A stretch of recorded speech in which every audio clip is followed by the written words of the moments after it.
Wico Audio Libros. Biblioteca Virtual. First part. The Language of the Heart. Bill W. S. Grapevine Writings. The A. Grapevine Incorporated. New York. Several of Bill W. S. Grapevine articles, or excerpts from them, appear in AA conference-approved pamphlets. Problems Other Than Alcohol has been reprinted as a pamphlet, and excerpts from the same article have also been published as a flyer. All the articles in the pamphlet A Tradition, How It Developed were originally published in the Grapevine, and appear in Part 1 of this volume. Forward. Dear friends, as you may know, Bill wrote quite extensively for the Grapevine over many years. It was a way for him to share his experience, strength, and hope with the entire fellowship. I think it is wonderful that so much of this work will now be available again, especially for the countless A.A.S who have come into the fellowship since these articles were first published. I hope they will find them useful. Gratefully. Introduction. Publication of The Language of the Heart brings together for the first time virtually every article written for A Grapevine by Bill W., co-founder of Alcoholics Anonymous. Though several of his articles are available in reprint form, whether as pamphlets, AA books, or in later issues of the magazine, they have never before been published in one volume. In June 1944, Grapevine was established as a local newsletter through the individual efforts of 6 New York City AAS who were concerned about what seemed to be a lack of understanding among groups in the metropolitan area. Mailed by the 6 editors to all known groups in the U.S. and Canada, and sent free to AAS in the World War II armed forces, Grapevine soon caught on nationally. In 1945, by vote of the groups, it became the principal journal of the fellowship as a whole, and since the January 1949 issue it has been known as the International Journal of Alcoholics Anonymous. From the first issue of the 8-page newsletter, Bill W. was a prolific contributor, an enthusiastic advocate, and for many years a consulting editor. In spite of a grueling travel schedule and a copious correspondence, Bill could never find enough time to respond to all the many and varied demands of a fellowship that was still in the process of formation, and in Grapevine he discovered an ideal vehicle of communication with the members and groups who clamored for his insights and experience. In more than 150 articles, written over a span of 26 years, Bill documented the painstaking process of trial and error that resulted in AA's spiritual principles of recovery, unity, and service, and articulated his vision of what the fellowship could become. When the current Grapevine editors began to consider ways of grouping Bill's articles in logical segments, it seemed at first a Herculean task, yet in the end it was not. Largely because of Bill's own highly focused way of thinking and working, the articles virtually fell into place. They are arranged chronologically in 3 parts, according to the primary A concerns Bill was thinking and writing about during each period of time. They are further subdivided by major and minor subject matter within each part. Brief introductions to parts 1, 2, and 3 outline the major events and trends in AA that impelled Bill to emphasize a particular aspect of AA life, and in a few cases, an introductory sentence or 2 sets the context for a specific article. Toward the end appear a group of memorial articles, written in appreciation for several non-alcoholic friends of AA, as well as for Dr. Bob and for Bill D., AA number 3, and an appendix containing 7 articles in which Bill reflected on the Grapevine itself. While the intent is to make available the whole body of Bill's Grapevine writings, a few omissions have been made because of length. His series of articles on the traditions, written in 1952 and 1953 and later reprinted in the book 12 Steps and 12 Traditions, is readily accessible in that book and thus is not repeated here. Similarly, 2 excerpts from A Comes of Age that were reprinted as Grapevine articles have not been included, and 1 article that appeared twice in Grapevine appears only once here. All of Bill's very brief, about half a page each, Christmas and Thanksgiving greetings to the fellowship have been cut, with the exception of the December 1970 Christmas message, his last Grapevine piece. And finally, a few brief items, short memorial tributes to General Service Office staff and an announcement that the General Service Office was moving to a new location, have also been omitted. Since this collection is by its nature an historical document, several characteristics should be mentioned. First, repetition. The articles appeared originally in a periodical publication, and Bill could never be sure that any reader had seen a previous one. Thus, he often repeated ideas or illustrations, and those repetitions have been retained to assure the integrity of Bill's work. Second, some material has become outdated. For example, A few ideas that were articulated in very early articles about the traditions proved unworkable in the light of later experience, but for the sake of historical accuracy, earlier versions have not been edited. And last, Bill was a man of his times, and some readers may find unfamiliar idioms and terminology, or may be taken aback by phraseology that would be considered inappropriate today. Once again, the original language, with a few changes that necessitated no rewriting, has been retained, because any tampering with phraseology might also have tampered with the meaning. Bill W.'s most quoted description of Grapevine appears in A Comes of Age. Grapevine is the mirror of A thought and action, worldwide. It is a sort of magic carpet on which all of us can travel from one distant AA outpost to another, and it has become a wonderful exchange medium of our current thought and experience. It is the hope of Grapevine editors that Bill W.'s timeless insights, written in the 1940s, 50s, and 60s, will serve as a mirror for AA members in the 1980s and beyond, reminding us of what it used to be like, documenting what happened and why it happened, and illuminating the present with the wisdom of AA's experience in its first 30 years. In the summer of 1944, Alcoholics Anonymous was experiencing phenomenal growth. AA's leadership still lay primarily in the hands of its founding members, and from one tiny office in New York City, Bill W. and a few others sought to keep up with a nearly overwhelming surge in membership. The Jack Alexander article, published in the Saturday Evening Post in 1941, had caused AA's numbers to grow from 2,000 to 8,000 by the end of that year. By 1950, the membership would swell to more than 96,000, and the number of groups would jump from about 500 in 1944 to 3,500 in 1950. In tandem with this upsurge within the fellowship, many non-alcoholics in medicine, religion, and the media were becoming aware of AA as a solution for seemingly hopeless alcoholics, and were clamoring for information and answers about AA's policies. The flood of letters pouring into AA's small headquarters office, along with the experience gleaned from visits to groups all over North America, clarified for Bill and the other founding members the principles that seemed to enhance group unity, as well as those that often led to conflict. Faced with growth and challenges from within and without, Bill was fully aware that the new fellowship could easily founder under the weight of its own success unless a common body of guiding principles and an effective policy for relating to the general public could be formulated. In the articles in Part 1, Bill described the accumulated experience and suggested for the fellowship's consideration a set of practical guiding principles. These landmark articles reached a climax in the April 1946 issue with 12 suggested points for a tradition, now the long form of the 12 Traditions. Segment 1, The Shaping of the Traditions. Modesty, one plank for good public relations, August 1945. During its brief few years in the public eye, Alcoholics Anonymous has received hundreds of thousands of words of newspaper and magazine publicity. These channels have been augmented recently by radio commentators and, here and there, AA-sponsored radio broadcasts. Hardly a word of criticism or ridicule has ever been uttered about us. While our publicity has sometimes lacked a certain dignity, we can scarcely complain of that. After all, drinking is not such a dignified business. We surely have reason for great gratitude that multitudes of writers, editors, clergy, doctors, friends of every description have continued so sympathetically and so enthusiastically to urge our cause. As a direct result of their efforts, thousands of alcoholics have come to AA. It is a good record. Providentially good, when one considers how many mistakes we might have made, how deeply, had other policies been followed, we might now be involved. In the wet-dry controversy, for example. Conceivably we might even have fallen out with our good friends, religion and medicine. None of these things have happened. We have been unbelievably fortunate, thank God. While this makes fine success story reading, it is not, to our way of thinking, any reason for self-congratulation. Older AAs who know the record are unanimous in their feeling that an intelligence greater than ours has surely been at work, else we could never have avoided so many pitfalls, could never have been so happily related to our millions of friends in the outside world. Yet history records the rise and, let us not forget, the fall of any number of promising and benign undertakings, political, religious, and social. While some did outlive their usefulness, the greater part died prematurely. Something wrong or unsound within them always became apparent without. Their public relations suffered, they grew no more, they bogged down to a dead level or fell apart.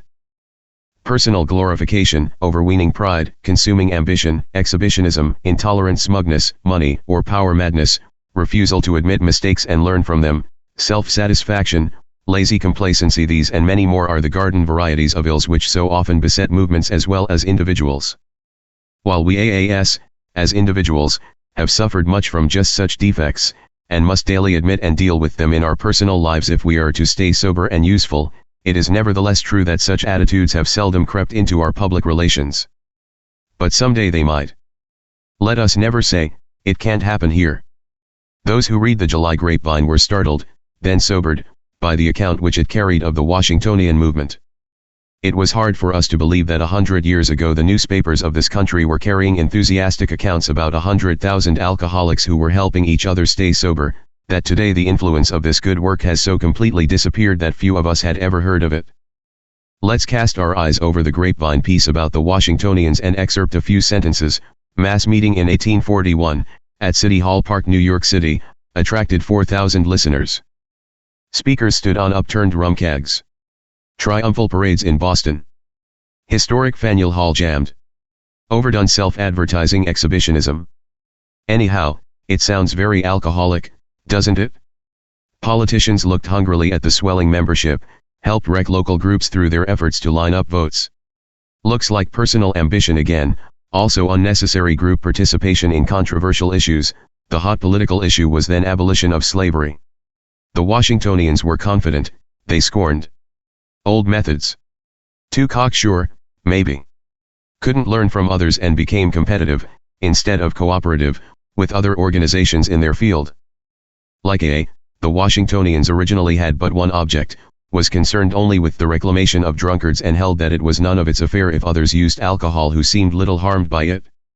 But later on came this development, there was division among the older local organizations. Some wanted wines and beers, some clamored for legislation to outlaw alcohol. In its zeal for new members, many intemperate drinkers, not necessarily alcoholic, were pledged. The original strong and simple group purpose was thus dissipated in fruitless controversy and divergent aims. And again, some of the Washingtonian local groups dipped into their treasuries to finance their own publications. There was no overall editorial policy. Editors of local papers got into squabbles with editors of temperance papers. Apparently the difficulty was not necessarily the fact they had local publications. It was more the refusal of the Washingtonians to stick to their original purpose and so refrain from fighting anybody, also the obvious fact that they had no national public relations policy or tradition which all members were willing to follow. We are sure that if the original Washingtonians could return to this planet, they would be glad to see us learning from their mistakes. They would not regard our observations as aimless criticism. Had we lived in their day, we might have made the same errors. Perhaps we are beginning to make some of them now. So we need to constantly scrutinize ourselves carefully, in order to make everlastingly certain that we shall always be strong enough and single-purposed enough from within, to relate ourselves rightly to the world without. Now then, does AA have a public relations policy? Is it good enough? Are its main principles clear? Can it meet changing conditions over the years to come? Now that we are growing so rapidly into public view, many AAS are becoming acutely conscious of these questions. In the September Grapevine, I'll try to briefly outline what our present public relations practices are, how they developed, and where, in the judgment of most older AA members, they could perhaps be improved to better cope with our new and more pressing problems. May we always be willing to learn from experience. Rules dangerous but unity vital. September 1945. Does Alcoholics Anonymous have a public relations policy? Is it adequate to meet our present and future needs? Though it has never been definitely formulated or precisely stated, we certainly have a partly formed public relations policy. Like everything else in AA, it has grown up out of trial and error. Nobody invented it. Nobody has ever laid down a set of rules or regulations to cover it, and I hope no one ever will. This is because rules and regulations seem to be little good for us. They seldom work well.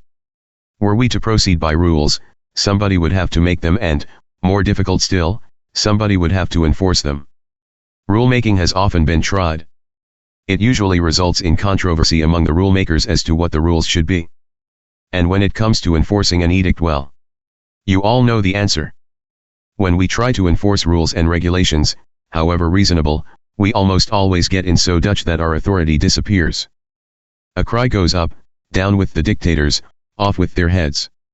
Hurt and astonished control committee after control committee, leader after leader, makes the discovery that human authority, be it ever so impartial or benign, seldom works long or well in our affairs.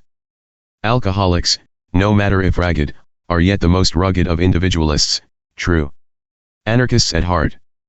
Of course, nobody claims this trait of ours to be a sterling virtue. During his first AA years every AA has had plenty of the urge to revolt against authority. I know I did, and can't claim to be over it yet. I've also served my time as a maker of rules, a regulator of other people's conduct. I, too, have spent sleepless nights nursing my wounded ego, wondering how others whose lives I sought to manage could be so unreasonable, so thoughtless of poor me. I can now look back upon such experiences with much amusement. And gratitude as well. They taught me that the very quality which prompted me to govern other people was the identical egocentricity which boiled up in my fellow AAS when they themselves refused to be governed. A non-AA reader can be heard to exclaim, "This looks very serious for the future of these people. No organization, no rules, no authority. It's anarchy, it's dynamite, it's atomic and bound to blow up." Public relations indeed. If there is no authority, how can they have any public relations policy at all? That's the very defect which ruined the Washingtonian alcoholics 100 years ago. They mushroomed to 100,000 members, then collapsed. No effective policy or authority. Quarreled among themselves, so finally got a black eye with the public. Aren't these AAS just the same kind of drunks, the same kind of anarchists? How can they expect to succeed where the Washingtonians failed? Good questions, these. Have we the answers? While we must never be too sure, there is reason to hope that we have, because forces seem to be at work in AA that were little evident among our fellow alcoholics of the 1840s. For one thing, our AA program is spiritually centered.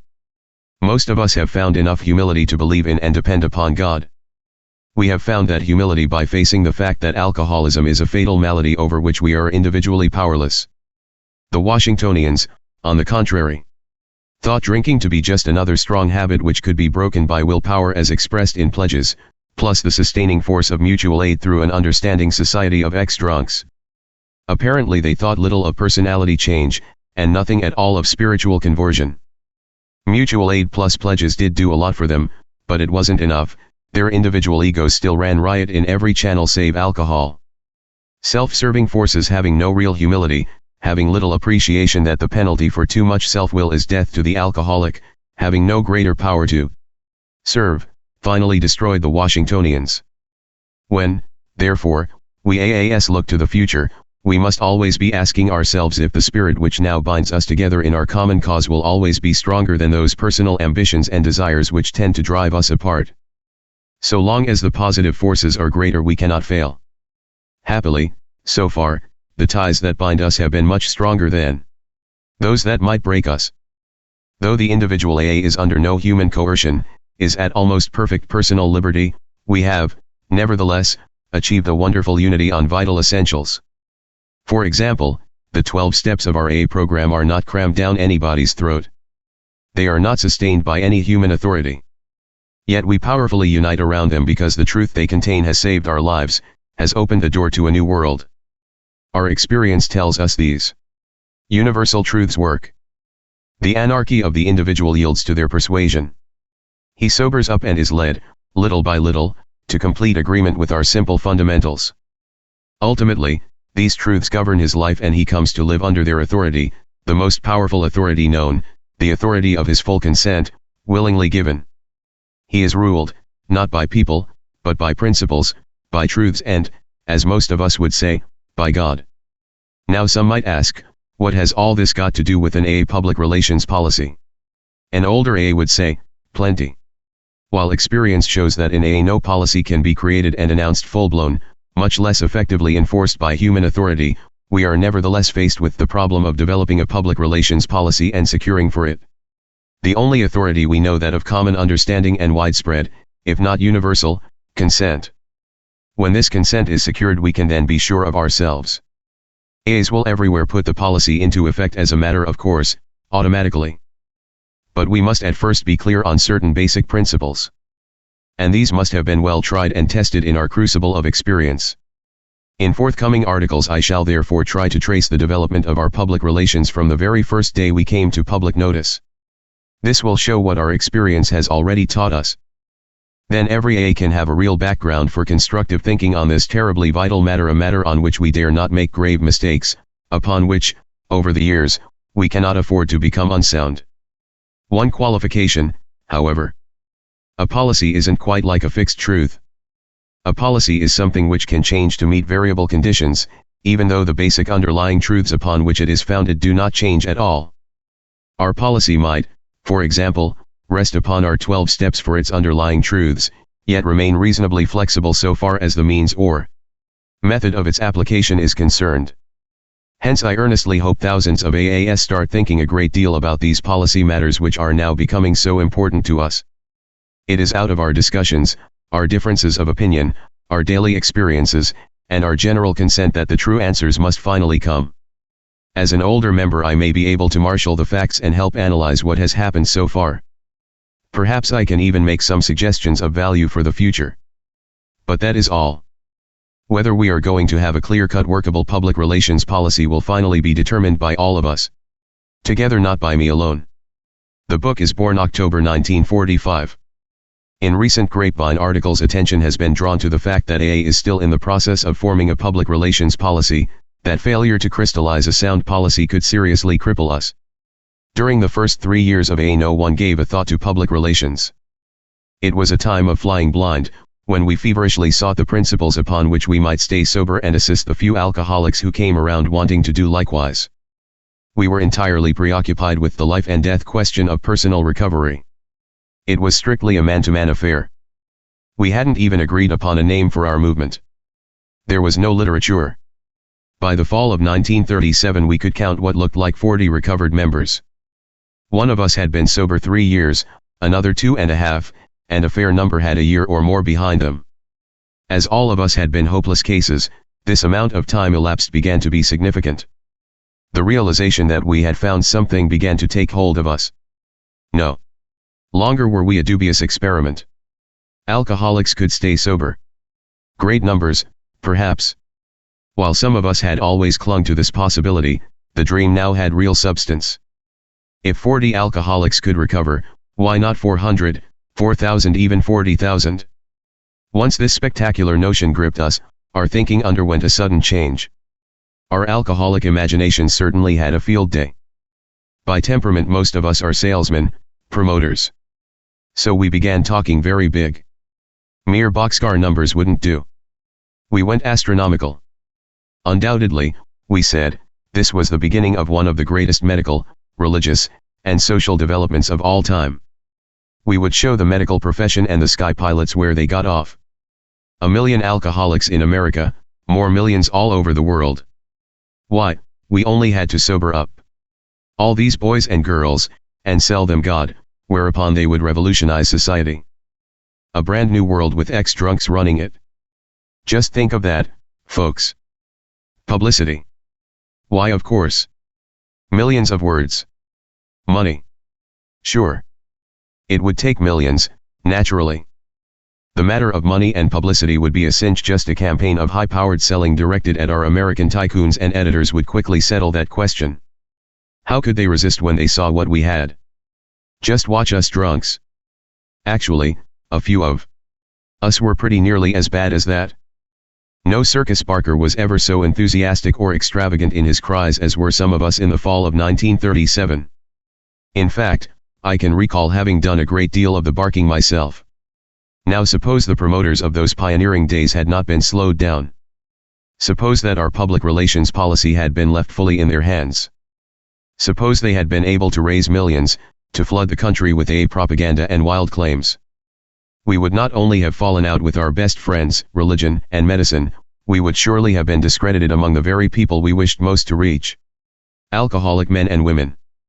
Much money would have meant a large staff of professional therapists or do-gooders, and promoters, plus money would surely have meant ballyhoo on every subject under the sun from prohibition to communist Russia. Internally, if we still existed at all, we would have been torn apart by political controversy, religious dissension. It happened to the Washingtonians. Who, then, has saved us thus far? The people who did the saving job then, and who have continued to save us much trouble since, are a class of individuals with whom most AAS are impatient. These people are the conservatives.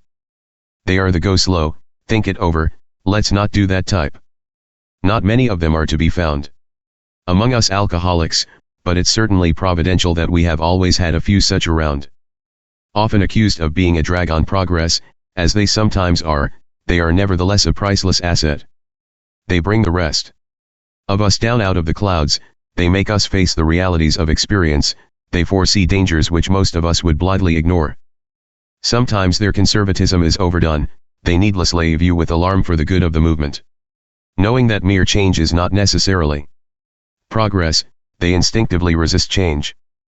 They never wish to take an irrevocable step, they often shrink from those final decisions from which there is no retreat. They keep out of trouble by making sure never to get into it. The first discussion of our public relations in 1937 at Akron will always live in my memory. The promoters could think of nothing but getting the glad news of our recoveries to 1 million alcoholics, overnight if possible. If this were done, God would do the rest, they said. But the conservatives did not think God did business that way. The conservatives then proceeded, with terrific impact, to make the point that the man of Galilee had no press agent, no newspapers, no pamphlets, no books, nothing but word of mouth to carry the Spirit from person to person, from group to group. Why should we deviate from his example? Were we about to substitute ballyhoo for personal demonstration? Were we to favor personal glorification in public in place of quietness, humility, and anonymity? These were good questions, they made us promoters stop and think. Though obliged to concede much to the conservatives on principle, we still felt their counsel was that of perfection. It wasn't practical. The conservatives retorted that while promoters had built many a successful enterprise, they almost always bankrupted what they had built if they were left long enough in charge. We promoters, and I was one of them, came back with this: how, we inquired, could the go-slow boys sleep nights when they reflected that after 3 long years we had produced but 3 small groups, that America had 1 million alcoholics dying like flies, that within gunshot of where we sat there were perhaps hundreds who could get well if they only knew what we knew? And did alcoholics in California have to wait for relief to get there by word of mouth only? And wasn't there grave danger of our successful methods being badly distorted unless reduced to writing and put in book form? And if we made no written record of what we had found, might not columnists get funny and start deadly ridicule? Caution, we agreed, ought to be observed by all means, but still didn't we need a book of our own, some publicity? Such was the gist of the discussion, out of which came the decision to publish the book Alcoholics Anonymous. This led to publicity, to the establishment of our Board of Trustees, the Alcoholic Foundation, and to the creation of the central office, now the General Service Office at New York, where alcoholics and their families can write for literature and direct help. Our rapid and seemingly healthy growth the past few years has pretty well demonstrated the wisdom of these early decisions. The point is obvious. If these vital matters had been left entirely to the promoters like me, we would surely have gone hog wild and spoiled everything. Had these affairs been left exclusively to the conservatives, it is probable that few of our present membership would yet have heard of AA. Thousands would have remained miserable. Many would have been dead. So it seems clear that sound policy can only be made by rubbing the conservatives and the promoters together. Their discussions, if free from personal ambitions and resentment, can be depended upon to produce the right answers. For us, there is no other way. Having now shown how our first step in public relations was taken, I would like, in forthcoming pieces, to tell more of our recent experiences in this field, with emphasis on the desirability of continued modesty, anonymity, and fidelity to one objective only, that of carrying aid to the alcoholic who wishes to recover, a tradition born of our anonymity. January 1946. In the years that lie ahead, the principle of anonymity will undoubtedly become a part of our vital tradition. Even today, we sense its practical value. But more important still, we are beginning to feel that the word anonymous has for us an immense spiritual significance. Subtly but powerfully it reminds us that we are always to place principles before personalities, that we have renounced personal glorification in public, that our movement not only preaches, but actually practices a truly humble modesty. That the practice of anonymity in our public relations has already had a profound effect upon us, and upon our millions of friends in the outside world, there can hardly be doubt. Anonymity is already a cornerstone of our public relations policy. How this idea first originated and subsequently took hold of us is an interesting bit of AA history. In the years before the publication of the book Alcoholics Anonymous, we had no name. Nameless, formless, our essential principles of recovery still under debate and test, we were just a group of drinkers groping our way along what we hoped would be the road to freedom. Once we became sure that our feet were set on the right track, we decided upon a book in which we could tell other alcoholics the good news. As the book took form, we inscribed in it the essence of our experience. It was the product of thousands of hours of discussion. It truly represented the collective voice, heart, and conscience of those of us who had pioneered the first 4 years of AA. As the day of publication approached, we racked our brains to find a suitable name for the volume. We must have considered at least 200 titles. Thinking up titles and voting upon them at meetings became one of our main activities. A great welter of discussion and argument finally narrowed our choice to a single pair of names. Should we call our new book The Way Out, or should we call it Alcoholics Anonymous? That was the final question. A last-minute vote was taken by the Akron and New York groups. By a narrow majority, the verdict was for naming our book The Way Out. Just before we went to print, somebody suggested there might be other books having the same title. One of our early lone members, dear old Fitz M., who then lived in Washington, went over to the Library of Congress to investigate. He found exactly 12 books already titled The Way Out. When this information was passed around, we shivered at the possibility of being the 13th way out. So Alcoholics Anonymous became first choice. That's how we got a name for our book of experience. A name for our movement and, as we are now beginning to see, a tradition of the greatest spiritual import. God does move in mysterious ways His wonders to perform. In the book Alcoholics Anonymous there are only 3 references to the principle of anonymity. The foreword of our first edition states, being mostly business or professional folk, some of us could not carry on our occupations if known, and when writing or speaking publicly about alcoholism, we urge each of our fellowship to omit his personal name, designating himself instead as a member of Alcoholics Anonymous, and then, very earnestly we ask the press also to observe this request, for otherwise we shall be greatly handicapped. Since the publication of Alcoholics Anonymous in 1939, hundreds of AA groups have been formed. Every one of them asks these questions. Just how anonymous are we supposed to be, and after all, what good is this principle of anonymity anyway? To a great extent each group has settled upon its own interpretation. Naturally enough, wide differences of opinion remain among us. Just what our anonymity means and just how far it ought to go are unsettled questions. Though we no longer fear the stigma of alcoholism as we once did, we still find individuals who are extremely sensitive about their connection with us. A few come in under assumed names. Others swear us to the deepest secrecy. They fear their connection with Alcoholics Anonymous may ruin their business or social position. At the other end of the scale of opinion we have the individual who declares that anonymity is a lot of childish nonsense. He feels it his bounden duty to cry his membership in Alcoholics Anonymous from the housetops. He points out that our AA fellowship contains people of renown, some of national importance. Why, he asks, shouldn't we capitalize on their personal prestige just as any other organization would? In between these extremes, the shades of opinion are legion. Some groups, especially newer ones, conduct themselves like secret societies. They do not wish their activities known even to friends. Nor do they propose to have preachers, doctors, or even their wives at any of their meetings. As for inviting in newspaper reporters, perish the thought. Other groups feel that their communities should know all about Alcoholics Anonymous.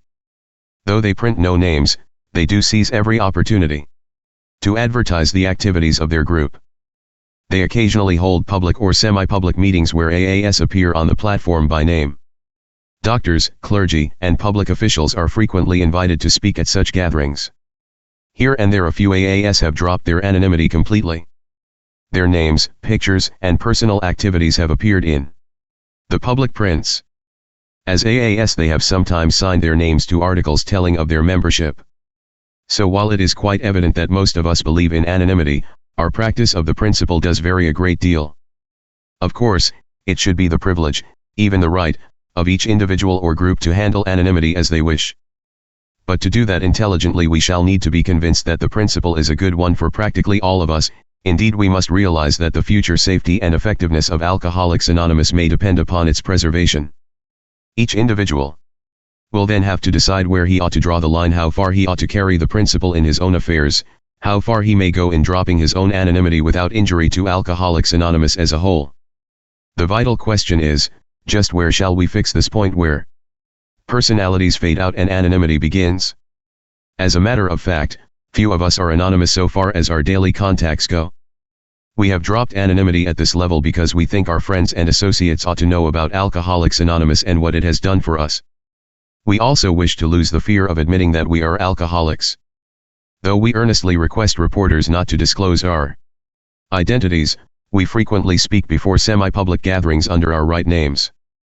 We wish to impress audiences that our alcoholism is a sickness we no longer fear to discuss before anyone. So far, so good. If, however, we venture beyond this limit, we shall surely lose the principle of anonymity forever. If every AA felt free to publish his own name, picture, and story, we would soon be launched upon a vast orgy of personal publicity which obviously could have no limit whatever. Isn't this where, by the strongest kind of attraction, we must draw the line? If I were asked to outline a tradition for anonymity, it might run as follows.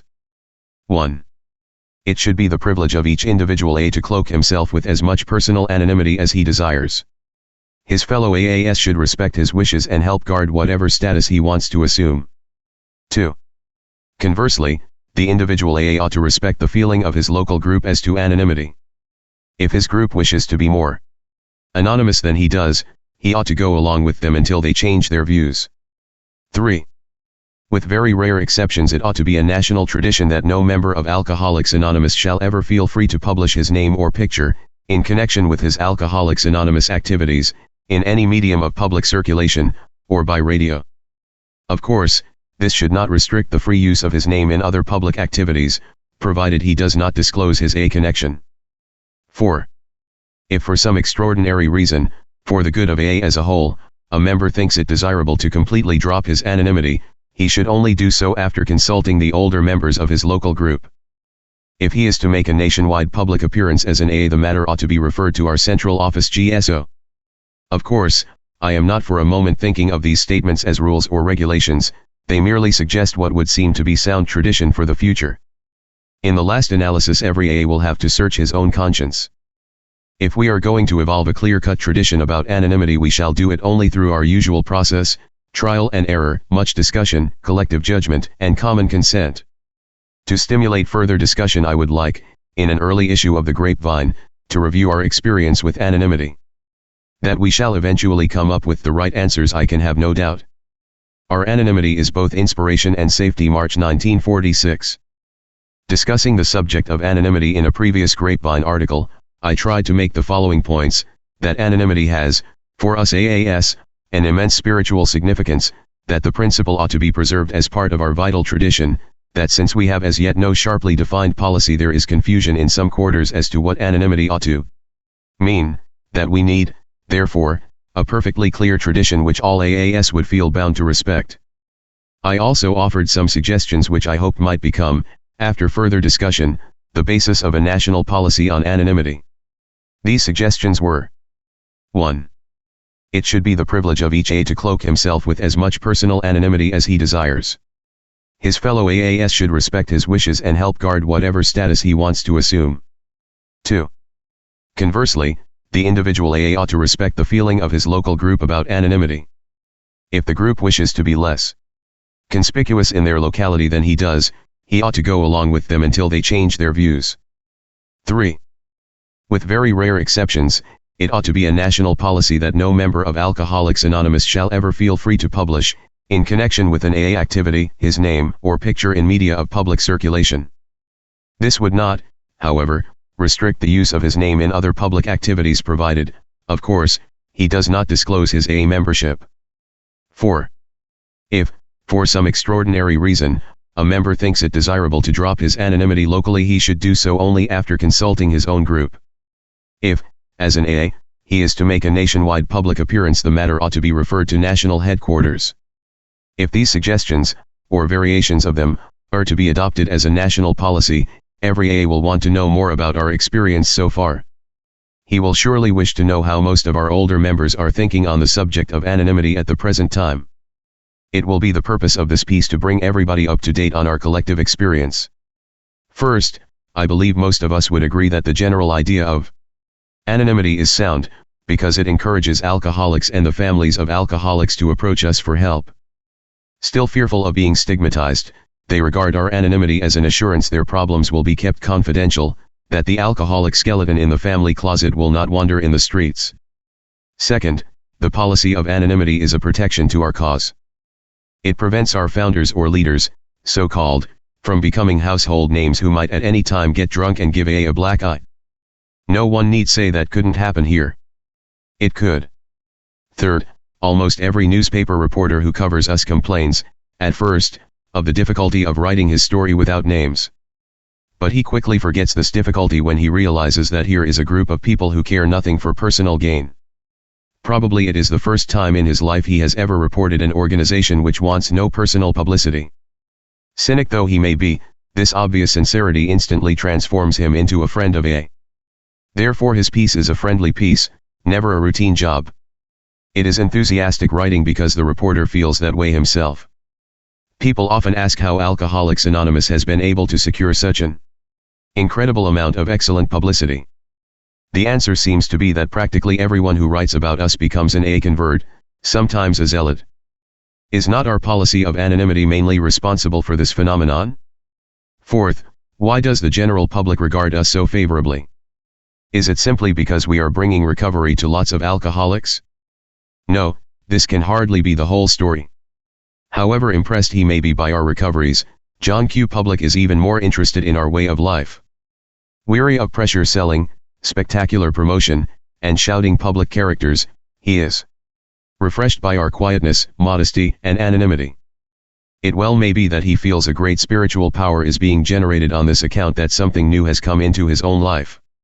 If anonymity has already done these things for us, we surely ought to continue it as a national policy. So very valuable to us now, it may become an incalculable asset for the future. In a spiritual sense, anonymity amounts to the renunciation of personal prestige as an instrument of national policy. I am confident that we shall do well to preserve this powerful principle, that we should resolve never to let go of it. Now what about its application?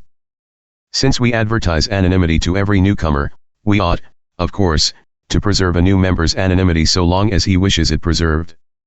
Because, when he read our publicity and came to us, we contracted to do exactly that. And even if he wants to come in under an assumed name, we should assure him he can. If he wishes us to refrain from discussing his case with anyone, even other AA members, we ought to respect that wish too. While most newcomers do not care a rap who knows about their alcoholism, there are others who care very much. Let us guard them in every way until they get over that feeling. Then comes the problem of the newcomer who wishes to drop his anonymity too fast. He rushes to all his friends with the glad news of AA. If his group does not caution him, he may rush to a newspaper office or a microphone to tell the wide world all about himself. He is also likely to tell everyone the innermost details of his personal life, soon to find that, in this respect, he has altogether too much publicity. We ought to suggest to him that he take things easy, that he first get on his own feet before talking about AA to all and sundry, that no one thinks of publicizing AA without being sure of the approval of his own group. Then there is the problem of group anonymity. Like the individual, it is probable that the group ought to feel its way along cautiously until it gains strength and experience. There should not be too much haste to bring in outsiders or to set up public meetings. Yet this early conservatism can be overdone. Some groups go on, year after year, shunning all publicity or any meetings except those for alcoholics only. Such groups are apt to grow slowly. They become stale because they are not taking in fresh blood fast enough. In their anxiety to maintain secrecy, they forget their obligation to other alcoholics in their communities who have not heard that AA has come to town. But this unreasonable caution eventually breaks down. Little by little some meetings are open to families and close friends. Clergy and doctors may now and then be invited. Finally the group enlists the aid of the local newspaper. In most places, but not all, It is customary for AAS to use their own names when speaking before public or semi-public gatherings. This is done to impress audiences that we no longer fear the stigma of alcoholism. If, however, newspaper reporters are present, they are earnestly requested not to use the names of any of the alcoholic speakers on the program. This preserves the principle of anonymity so far as the general public is concerned, and at the same time represents us as a group of alcoholics who no longer fear to let our friends know that we have been very sick people. In practice, then, the principle of anonymity seems to come down to this, with one very important exception: the question of how far each individual or group shall go in dropping anonymity is left strictly to the individual or group concerned. The exception is, that all groups or individuals, when writing or speaking for publication as members of Alcoholics Anonymous, feel bound never to disclose their true names. Except for very rare cases, it is at this point of publication that nearly all of us feel we should draw the anonymity line. We ought not disclose ourselves to the general public. In our whole history, not more than a handful of AAS have ever dropped their anonymity so far as the general public is concerned. Some of these instances have been accidental, a few have been quite unnecessary, and one or two are apparently justified. Of course, there must be few policies which cannot sometimes, in the general interest, be suspended. Yet any who would drop their anonymity must reflect that they may set a precedent which could eventually destroy a valuable principle. The exceptions will have to be few, far between, and most carefully considered. We must never let any immediate advantage shake us in our determination to hang on to such a really vital tradition. Great modesty and humility are needed by every AA for his own permanent recovery. If these virtues are such vital needs to the individual, so must they be to AA as a whole. This principle of anonymity before the general public can, if we take it seriously enough, guarantee the Alcoholics Anonymous movement these sterling attributes forever. Our public relations policy should mainly rest upon the principle of attraction and seldom, if ever, upon promotion. 12 Suggested Points for a Tradition. April 1946. Nobody invented Alcoholics Anonymous. It grew. Trial and error has produced a rich experience. Little by little we have been adopting the lessons of that experience, first as policy and then as tradition. That process still goes on, and we hope it never stops. Should we ever harden too much, the letter might crush the spirit. We could victimize ourselves by petty rules and prohibitions. We could imagine that we had said the last word. We might even be asking alcoholics to accept our rigid ideas or stay away. May we never stifle progress like that? Yet the lessons of our experience count for a great deal, a very great deal, we are each convinced. The first written record of AA experience was the book Alcoholics Anonymous. It was addressed to the heart of our foremost problem: release from the alcohol obsession. It contained personal experiences of drinking and recovery, and a statement of those divine but ancient principles which have brought us a miraculous regeneration. Since publication of Alcoholics Anonymous in 1939, we have grown from 100 to 24,000 members. 7 years have passed, 7 years of vast experience with our next greatest undertaking, the problem of living and working together. This is today our main concern. If we can succeed in this adventure and keep succeeding, then, and only then, will our future be secure. Since personal calamity holds us in bondage no more, our most challenging concern has become the future of Alcoholics Anonymous, how to preserve among us AAS such a powerful unity that neither weakness of persons nor the strain and strife of these troubled times can harm our common cause. We know that Alcoholics Anonymous must continue to live. Else, save few exceptions, we and our fellow alcoholics throughout the world will surely resume the hopeless journey to oblivion. Almost any AA can tell you what our group problems are. Fundamentally, they have to do with our relations, one with the other, and with the world outside. They involve relations of the AA to the group, the relation of the group to Alcoholics Anonymous as a whole, and the place of Alcoholics Anonymous in that troubled sea called modern society, where all of humankind must presently shipwreck or find haven. Terribly relevant is the problem of our basic structure and our attitude toward those ever-pressing questions of leadership, money, and authority. The future may well depend on how we feel and act about things that are controversial, and how we regard our public relations. Our final destiny will surely hang upon what we presently decide to do with these fraud issues. Now comes the crux of our discussion. It is this: have we yet acquired sufficient experience to state clear-cut policies on these, our chief concerns? Can we now declare general principles which could grow into vital traditions sustained in the heart of each AA by his own deep conviction and by the common consent of his fellows? That is the question. Though full answers to all our perplexities may never be found, I'm sure we have come at least to a vantage point whence we can discern the main outlines of a body of tradition, which, God willing, can stand as an effective guard against all the ravages of time and circumstance. Acting upon the persistent urge of old AA friends, and upon the conviction that general agreement and consent between our members is now possible, I shall venture to place in words these suggestions for an Alcoholics Anonymous tradition of relations. 12 points to assure our future. Our AA experience has taught us that 1. Each member of Alcoholics Anonymous is but a small part of a great whole. AA must continue to live or most of us will surely die. Hence our common welfare comes first. But individual welfare follows close afterward. 2. For our group purpose there is but one ultimate authority, a loving God, as he may express himself in our group conscience. 3. Our membership ought to include all who suffer alcoholism. Hence we may refuse none who wish to recover. Nor ought AA membership ever depend upon money or conformity. Any 2 or 3 alcoholics gathered together for sobriety may call themselves an AA group. 4. With respect to its own affairs, each AA group should be responsible to no other authority than its own conscience. But when its plans concern the welfare of neighboring groups also, those groups ought to be consulted. And no group, regional committee, or individual should ever take any action that might greatly affect AA as a whole without conferring with the trustees of the Alcoholic Foundation, now the General Service Board. On such issues our common welfare is paramount. 5. Each Alcoholics Anonymous group ought to be a spiritual entity having but one primary purpose, that of carrying its message to the alcoholic who still suffers. 6. Problems of money, property, and authority may easily divert us from our primary spiritual aim. We think, therefore, that any considerable property of genuine use to AA should be separately incorporated and managed, thus dividing the material from the spiritual. An AA group, as such, should never go into business. Secondary aids to AA, such as clubs or hospitals which require much property or administration, ought to be so set apart that, if necessary, they can be freely discarded by the groups.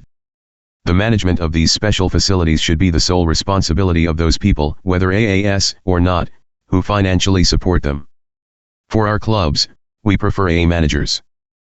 But hospitals, as well as other places of recuperation, ought to be well outside AA and medically supervised. An AA group may cooperate with anyone, but should bind itself to no one. 7. The AA groups themselves ought to be fully supported by the voluntary contributions of their own members. We think that each group should soon achieve this ideal, that any public solicitation of funds using the name of Alcoholics Anonymous is highly dangerous. That acceptance of large gifts from any source or of contributions carrying any obligation whatever is usually unwise. Then, too, we view with much concern those AA treasuries which continue, beyond prudent reserves, to accumulate funds for no stated AA purpose. Experience has often warned us that nothing can so surely destroy our spiritual heritage as feudal disputes over property, money, and authority. 8. Alcoholics Anonymous should remain forever non-professional. We define professionalism as the occupation of counseling alcoholics for fees or hire. But we may employ alcoholics where they are going to perform those full-time services for which we might otherwise have to engage non-alcoholics. Such special services may be well recompensed. But personal 12th step work is never to be paid for. 9. Each AA group needs the least possible organization. Rotating leadership is usually the best. The small group may elect its secretary, the large group its rotating committee, and the groups of a large metropolitan area their central committee, which often employs a full-time secretary. The trustees of the Alcoholic Foundation are, in effect, our General Service Committee. They are the custodians of our AA tradition and the receivers of voluntary AA contributions by which they maintain AA General Headquarters and our General Secretary at New York. They are authorized by the groups to handle our overall public relations, and they guarantee the integrity of our principal publication, the AA Grapevine. All such representatives are to be guided in the spirit of service, for true leaders in AA are but trusted and experienced servants of the whole. They derive no real authority from their titles. Universal respect is the key to their usefulness. 10. No AA group or member should ever, in such a way as to implicate AA, express any opinion on outside controversial issues, particularly those of politics, alcohol reform, or sectarian religion. The Alcoholics Anonymous groups oppose no one. Concerning such matters they can express no views whatever. 11. Our relations with the outside world should be characterized by modesty and anonymity. We think AA ought to avoid sensational advertising.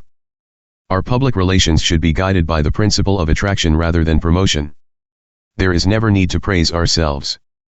We feel it better to let our friends recommend us. 12. And finally, we of Alcoholics Anonymous believe that the principle of anonymity has an immense spiritual significance. It reminds us that we are to place principles before personalities, that we are actually to practice a truly humble modesty. This to the end that our great blessings may never spoil us, that we shall forever live in thankful contemplation of Him who presides over us all. May it be urged that while these principles have been stated in rather positive language, they are still only suggestions for our future. We of Alcoholics Anonymous have never enthusiastically responded to any assumption of personal authority. Perhaps it is well for AA that this is true. So I offer these suggestions neither as one man's dictum nor as a creed of any kind, but rather as a first attempt to portray that group ideal toward which we have assuredly been led by a higher power these 10 years past. P.S. To help free discussion, I would like to amplify the 12 points of tradition in future Grapevine pieces. Safe use of money, May 1946. In Alcoholics Anonymous, does money make the mare go, or is it the root of all evil? We are in the process of solving that riddle. Nobody pretends to have the complete answer. Where the proper use of money ends and its misuse begins is the point in spiritual space we are all seeking. Few group problems are giving thoughtful AAS more concern than this. Everyone is asking, what shall be our attitude toward voluntary contributions, paid workers, professionalism, and outside donations? In the first years of AA we had no money problems. We met in homes where our wives made sandwiches and coffee. If an individual AA wished to grub stake a fellow alcoholic, he did so. It was purely his own affair. We had no group funds, hence no group money troubles. And it must be recorded that many an old-time AA wishes we could now return to those early days of halcyon simplicity. Knowing that quarrels over material things have crushed the spirit of many a good undertaking, it is often thought that too much money may prove an evil for us too. It's small use yearning for the impossible. Money has entered our picture and we are definitely committed to its sparing use. No one would seriously think of abolishing our meeting places and clubs for the sake of avoiding money altogether. Experience has shown that we very much need these facilities, so we must accept whatever risk there is in them. But how shall we keep these risks to a minimum? How shall we traditionally limit the use of money so that it may never topple the spiritual foundation upon which each AA life so completely depends? That is our real problem today. So let us look together at the main phases of our financial situation, seeking to discover what is essential, what is non-essential, what is legitimate and harmless, and what may be dangerous or unnecessary. Suppose we begin with voluntary contributions. Each AA finds himself dropping money in the hat to pay the rent of a meeting place, a club, or the maintenance of his local or national headquarters. Though not all of us believe in clubs, and while a few AAS see no necessity for any local or national offices, it can be said fairly that the vast majority of us believe that these services are basically necessary. Provided such facilities are efficiently handled, and their funds properly accounted for, we are only too glad to pledge them our regular support, with the full understanding, of course, that such contributions are in no wise a condition of our AA membership. These particular uses of our money are now generally accepted and, with some qualifications, there is little worry of dire long-range consequences. Yet some concern does remain, arising mostly in connection with our clubs, local offices, and the national headquarters.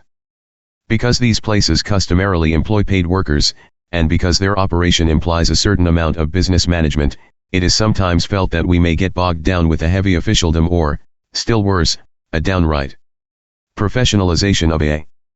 Though it must be said that these doubts are not always unreasonable, we have already had enough experience to relieve them in large part. To begin with, it seems most certain that we need never be overwhelmed by our clubs, local offices, or the general headquarters at New York City. These are places of service, they cannot really control or govern AA. If any of them were to become inefficient or overbearing, the remedy is simple enough. The average AA would stop his financial support until conditions were changed. As our AA membership does not depend on fees or dues, we can always take our special facilities or leave them alone. These services must always serve us well or go out of business. Because no one is compelled to support them, they can never dictate, nor can they stray from the main body of a tradition for very long.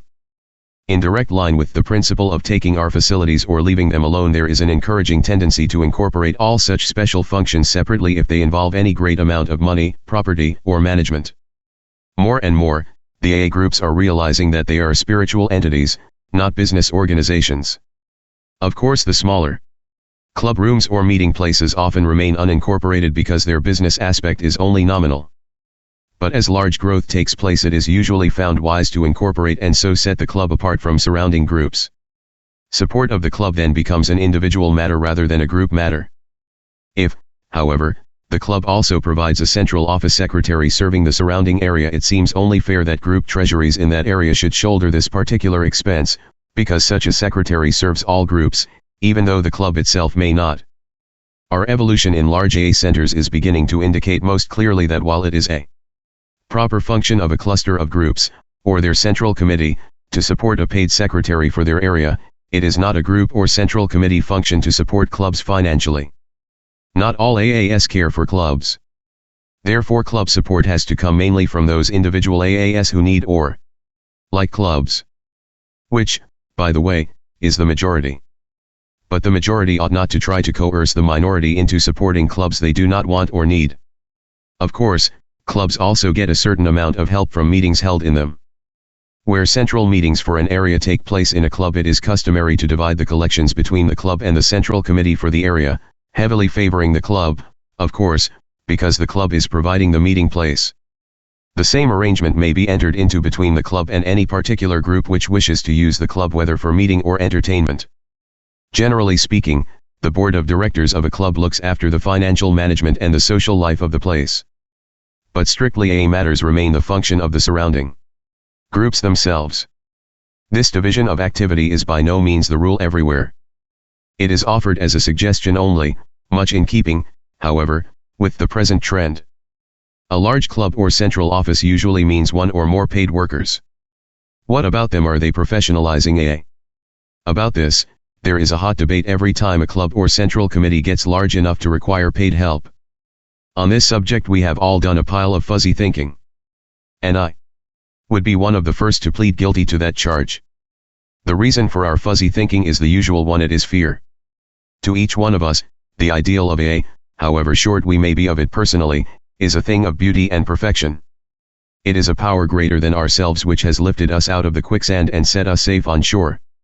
The slightest thought of marring our ideal, much less bartering it for gold, is to most of us unthinkable. So we are constantly on the alert against the rise within AA of a paid class of practitioners or missionaries. In AA, where each of us is a goodwill practitioner and missionary in his own right, there is no need for anyone to be paid for simple 12th-step work, a purely spiritual undertaking. While I suppose fear of any kind ought to be deplored, I must confess that I am rather glad that we exercise such great vigilance in this critical matter. Yet there is a principle upon which I believe we can honestly solve our dilemma. It is this: a janitor can sweep the floor, a cook can boil the beef, a steward can eject a troublesome drunk, a secretary can manage an office, an editor can get out a newspaper, all, I am sure, without professionalizing AA. If we didn't do these jobs ourselves, we would have to hire non-alcoholics to do them for us. We would not ask any non-alcoholic to do these things full-time without pay. So why should some of us, who are earning good livings ourselves in the outside world, expect other AAS to be full-time caretakers, cooks, or secretaries? Why should these AAS work for nothing at jobs which the rest of us could not or would not attempt ourselves? Or why, for that matter, should they be any the less well paid than for similar labor elsewhere? And what difference should it make if, in the course of their duties, they do some 12th-step work besides? Clearly the principle seems to be that we may pay well for special services but never for straight 12th-step work. How, then, could AA be professionalized? Quite simply, I might, for example, hire an office and hang on the door a sign reading, Bill W. Alcoholics Anonymous Therapist. Charges $10 per hour. That would be face-to-face treatment of alcoholism for a fee. and I would surely be trading on the name of Alcoholics Anonymous, a purely amateur organization, to enlarge my professional practice. That would be professionalizing AA, and how? It would be quite legal, but hardly ethical. Now, does this mean we should criticize therapists as a class, even AAs who might choose to go into that field? Not at all. The point is that no one ought to advertise himself as an AA therapist. As we are strictly amateur, there could be no such thing. That would be a distortion of the facts which none of us could afford to try. As the tennis player has to drop his mature status when he turns professional, so should AAs who become therapists cease publishing their AA connection. While I doubt if many AAs ever go into the field of alcohol therapy, none ought to feel excluded, especially if they are trained social workers, psychologists, or psychiatrists. But they certainly ought never to use their AA connection publicly or in such a way as to make people feel that AA has such a special class within its own ranks. That is where we all must draw the line. Policy on Gift Funds, June 1946. Discussing this topic in last month's Grapevine, we made the following observations. 1. That the use of money in AA is a matter of the gravest importance. Where its use ends and its misuse begins is the point we should vigilantly watch. 2. That AA is already committed to a qualified use of money, because we would not think of abolishing our offices, meeting places, and clubs simply for the sake of avoiding finances altogether. 3. That our real problem today consists in setting intelligent and traditional limits upon our use of money, thus keeping its disruptive tendency at the minimum. 4. That the voluntary contributions or pledges of AA members should be our principal, and eventually, our sole support, that this kind of self-support would always prevent our clubs and offices from getting out of hand because their funds could readily be cut off whenever they failed to serve us well. 5. That we have found it generally wise to separately incorporate those special facilities which require much money or management, that an AA group is a spiritual entity, not a business concern. 6. That we must, at all costs, avoid the professionalization of AA, that simple 12th-step work is never to be paid for, that AAs going into alcohol therapy should never trade on their AA connection, that there is not, and never can be, any such thing as an AA therapist. 7. That AA members may, however, be employed by us as full-time workers provided they have legitimate duties over and beyond normal 12th-step work. We may, for example, surely engage secretaries, stewards, and cooks without making them professional AAs. Continuing now the discussion of professionalism, AAs frequently consult local communities or the Alcoholic Foundation saying they have been offered positions in related fields. Hospitals want AA nurses and doctors, clinics ask for AAs who are social workers, universities ask for AAs to work in the field of alcohol education on a non-controversial basis. And industry wants us to recommend AAs as personnel officers. Can we, acting as individuals, accept such offers? Most of us see no reason why we cannot. It comes down to this. Have we AAs the right to deny society the benefit of our special knowledge of the alcohol problem? Are we to tell society, even though we might make superior nurses, doctors, social workers, or educators in the field of alcohol, that we cannot undertake such missions for fear of professionalizing AA? That would certainly be far-fetched, even ridiculous. Surely no AA should be barred from such employment because of membership with us. He needs only to avoid AA therapy and any action or word which might hurt AA as a whole. Aside from this, he ought to be just as employable as the non-alcoholic who would otherwise get the job and perhaps not do it half as well. In fact, I believe we still have a few AA bartenders. Though bartending, for obvious reasons, is not a specially recommended occupation, I have never heard anyone cry out that these few members are professionalizing AA on account of their very special knowledge of barrooms. Years ago we used to think AA should have its own hospitals, rest homes, and farms. Nowadays we are equally convinced we should have nothing of the sort. Even our clubs, well inside AA, are somewhat set apart. And in the judgment of practically all, places of hospitalization or rest should be well outside AA and medically supervised. Hospitalization is most definitely the job of the doctor, backed, of course, by private or community aid. It is not a function of AA in the sense of management or ownership. Everywhere we cooperate with hospitals. Many afford us special privileges and working arrangements. Some consult us. Others employ AA nurses or attendants. Relationships such as these almost always work well. But none of these institutions are known as AA hospitals. We have also had some experience with farms and drying out places which, though outside AA and medically supervised, have nevertheless been managed and financed by AA members. Some of these operations have done well, others very badly.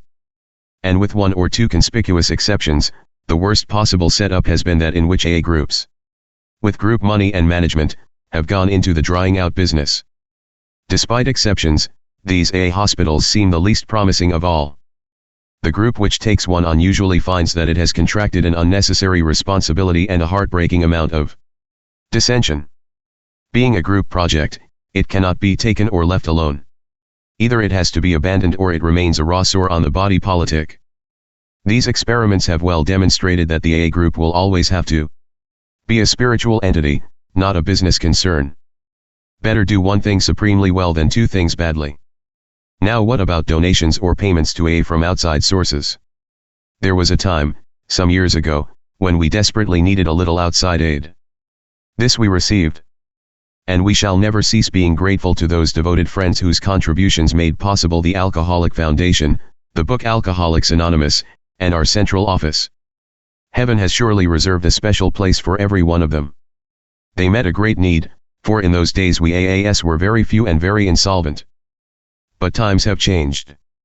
Alcoholics Anonymous now has more than 24,000 members, whose combined earnings this year ought to be many millions. Hence a very powerful feeling is spreading among us that AA ought to be self-supporting. Since most members feel they owe their very lives to the movement, they think we AAS ought to pay its very modest expenses. And isn't it, they ask, high time that we commence to revise the prevalent idea that an alcoholic is always a person who must be helped usually with money. Let us AAS, they say, be no longer takers from society. Instead, let us be givers. We are not helpless now. Neither are we penniless anymore. Were it possible to publish tomorrow that every AA group had become fully self-supporting, it is probable that nothing could create more goodwill for us than such a declaration. Let our generous public devote its funds to alcohol research, hospitalization, or education. Those fields really need money. But we do not. We are no longer poor. We can, and we should, pay our own way. Of course, it can hardly be counted an exception to the principle of self-support if a non-alcoholic friend comes to a meeting and drops $1 in the hat. It is doubtful, too, if we should refuse the relative who sends in his $5 mite, a token of appreciation for the recovery of someone close. Perhaps we would be ungracious to refuse his gift. But it is not these small tokens of regard which concern us. It is the large contributions, especially those that may carry future obligations, which should give us pause. Then, too, there is evidence that wealthy people are setting aside sums for AA in their wills under the impression we could use a great deal of money if we had it. Shouldn't we discourage them? And already there have been a few alarming attempts at the public solicitation of money in the name of Alcoholics Anonymous. Few AAS will fail to imagine where such a course could lead us. Every now and then we are offered money from so-called wet or dry sources. Obviously dangerous, this. For we must stay out of that ill-starred controversy. Now and then the parents of an alcoholic, out of sheer gratitude, wish to donate heavily. Is this wise? Would it be good for the alcoholic himself?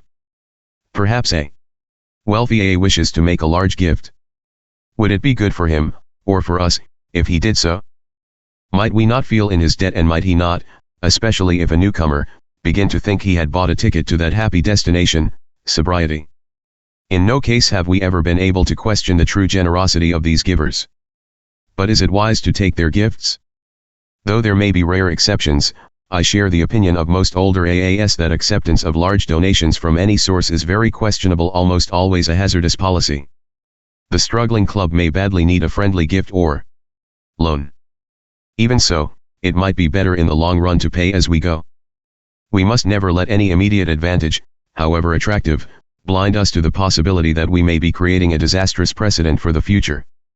Strife over money and property has too often wrecked better people than us temperamental alcoholics. It is with the deepest gratitude and satisfaction that I can now tell you of a recent resolution passed by our General Service Committee, the trustees of the Alcoholic Foundation, who are the custodians of our national AA funds. As a matter of policy, they have just gone on record that they will decline all gifts carrying the slightest obligation, expressed or implied. And further, that the Alcoholic Foundation will accept no earnings which may be tendered from any commercial source. As many readers know, we have been approached of late by several motion picture concerns about the possibility of an AA film. Naturally, money has been discussed.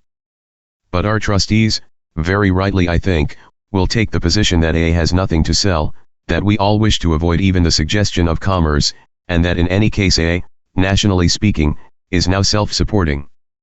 To my mind, this is a decision of enormous importance to our future, a very long step in the right direction. When such an attitude about money becomes universal throughout AA, we shall have finally steered clear of that golden, alluring, but ever treacherous reef called materialism. In the years that lie just ahead, Alcoholics Anonymous faces a supreme test, the great ordeal of its own prosperity and success. I think it will prove the greatest trial of all. Can we but weather that, the waves of time and circumstance may beat upon us in vain. Our destiny will be secure. The individual in relation to AA as a group, July 1946. It may be that Alcoholics Anonymous is a new form of human society. The first of our 12 points of AA tradition states, each member of Alcoholics Anonymous is but a small part of a great whole. AA must continue to live or most of us will surely die. Hence our common welfare comes first. But individual welfare follows close afterward. This is a recognition, common in all forms of society, that the individual must sometimes place the welfare of his fellows ahead of his own uncontrolled desires. Were the individual to yield nothing to the common welfare, there could be no society at all, only self will run riot, anarchy in the worst sense of that word. Yet point 3 in our AA tradition looks like a wide open invitation to anarchy. Seemingly, it contradicts point 1. It reads, our membership ought to include all who suffer alcoholism. Hence we may refuse none who wish to recover.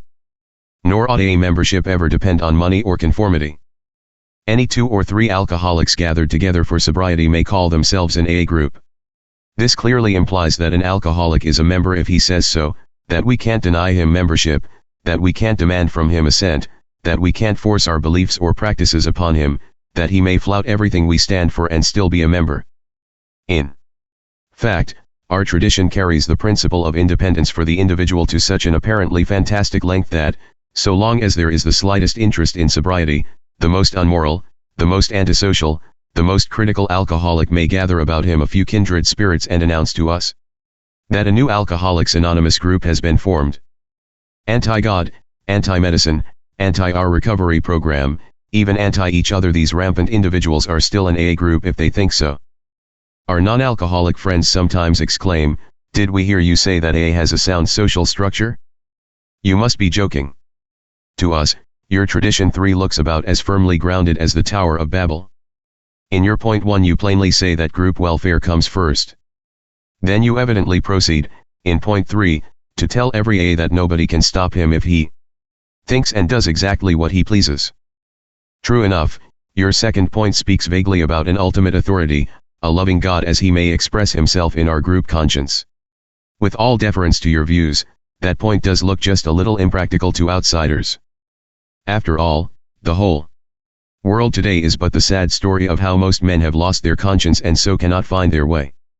Now come you alcoholics, unstable people, 2, you'll admit, and you blandly tell us, 1, that AA is a beautiful socialism most democratic. 2, that AA is also a dictatorship, its members subject to the benign rule of God. And finally, 3, that AA is so very individualistic that the organization cannot discipline its own members for misbehavior or unbelief. So, continue our friends, within the Society of Alcoholics Anonymous, it appears to us that you have a democracy, a dictatorship, and an anarchy, all functioning at once. Do these sleep quietly in the same bed, these same concepts whose conflict is tearing apart our world of today? Yet we know that AA works.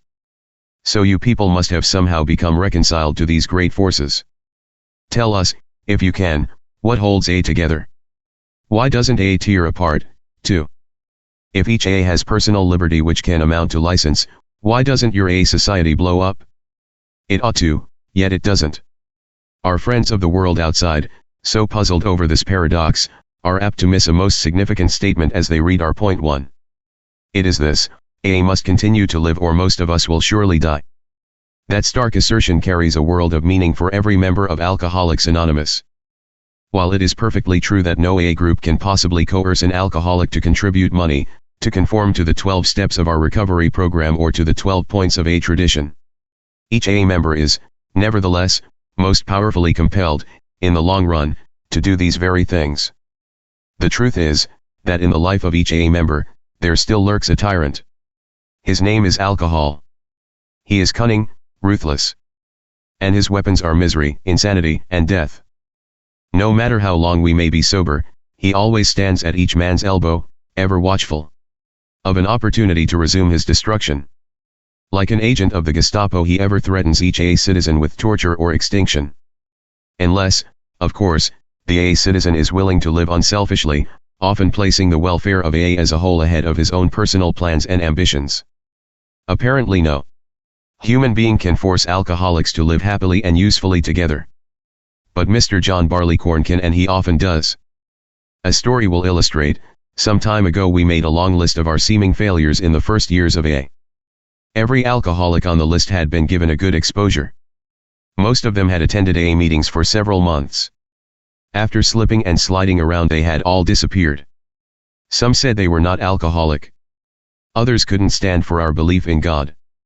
Many had developed intense resentments toward their fellows. Anarchists at heart, they could not conform to our society. And because our society did not conform to them, they quit. But only temporarily. Over the years, most of these so-called failures have returned, often becoming magnificent members. We never ran after them, they returned of their own accord.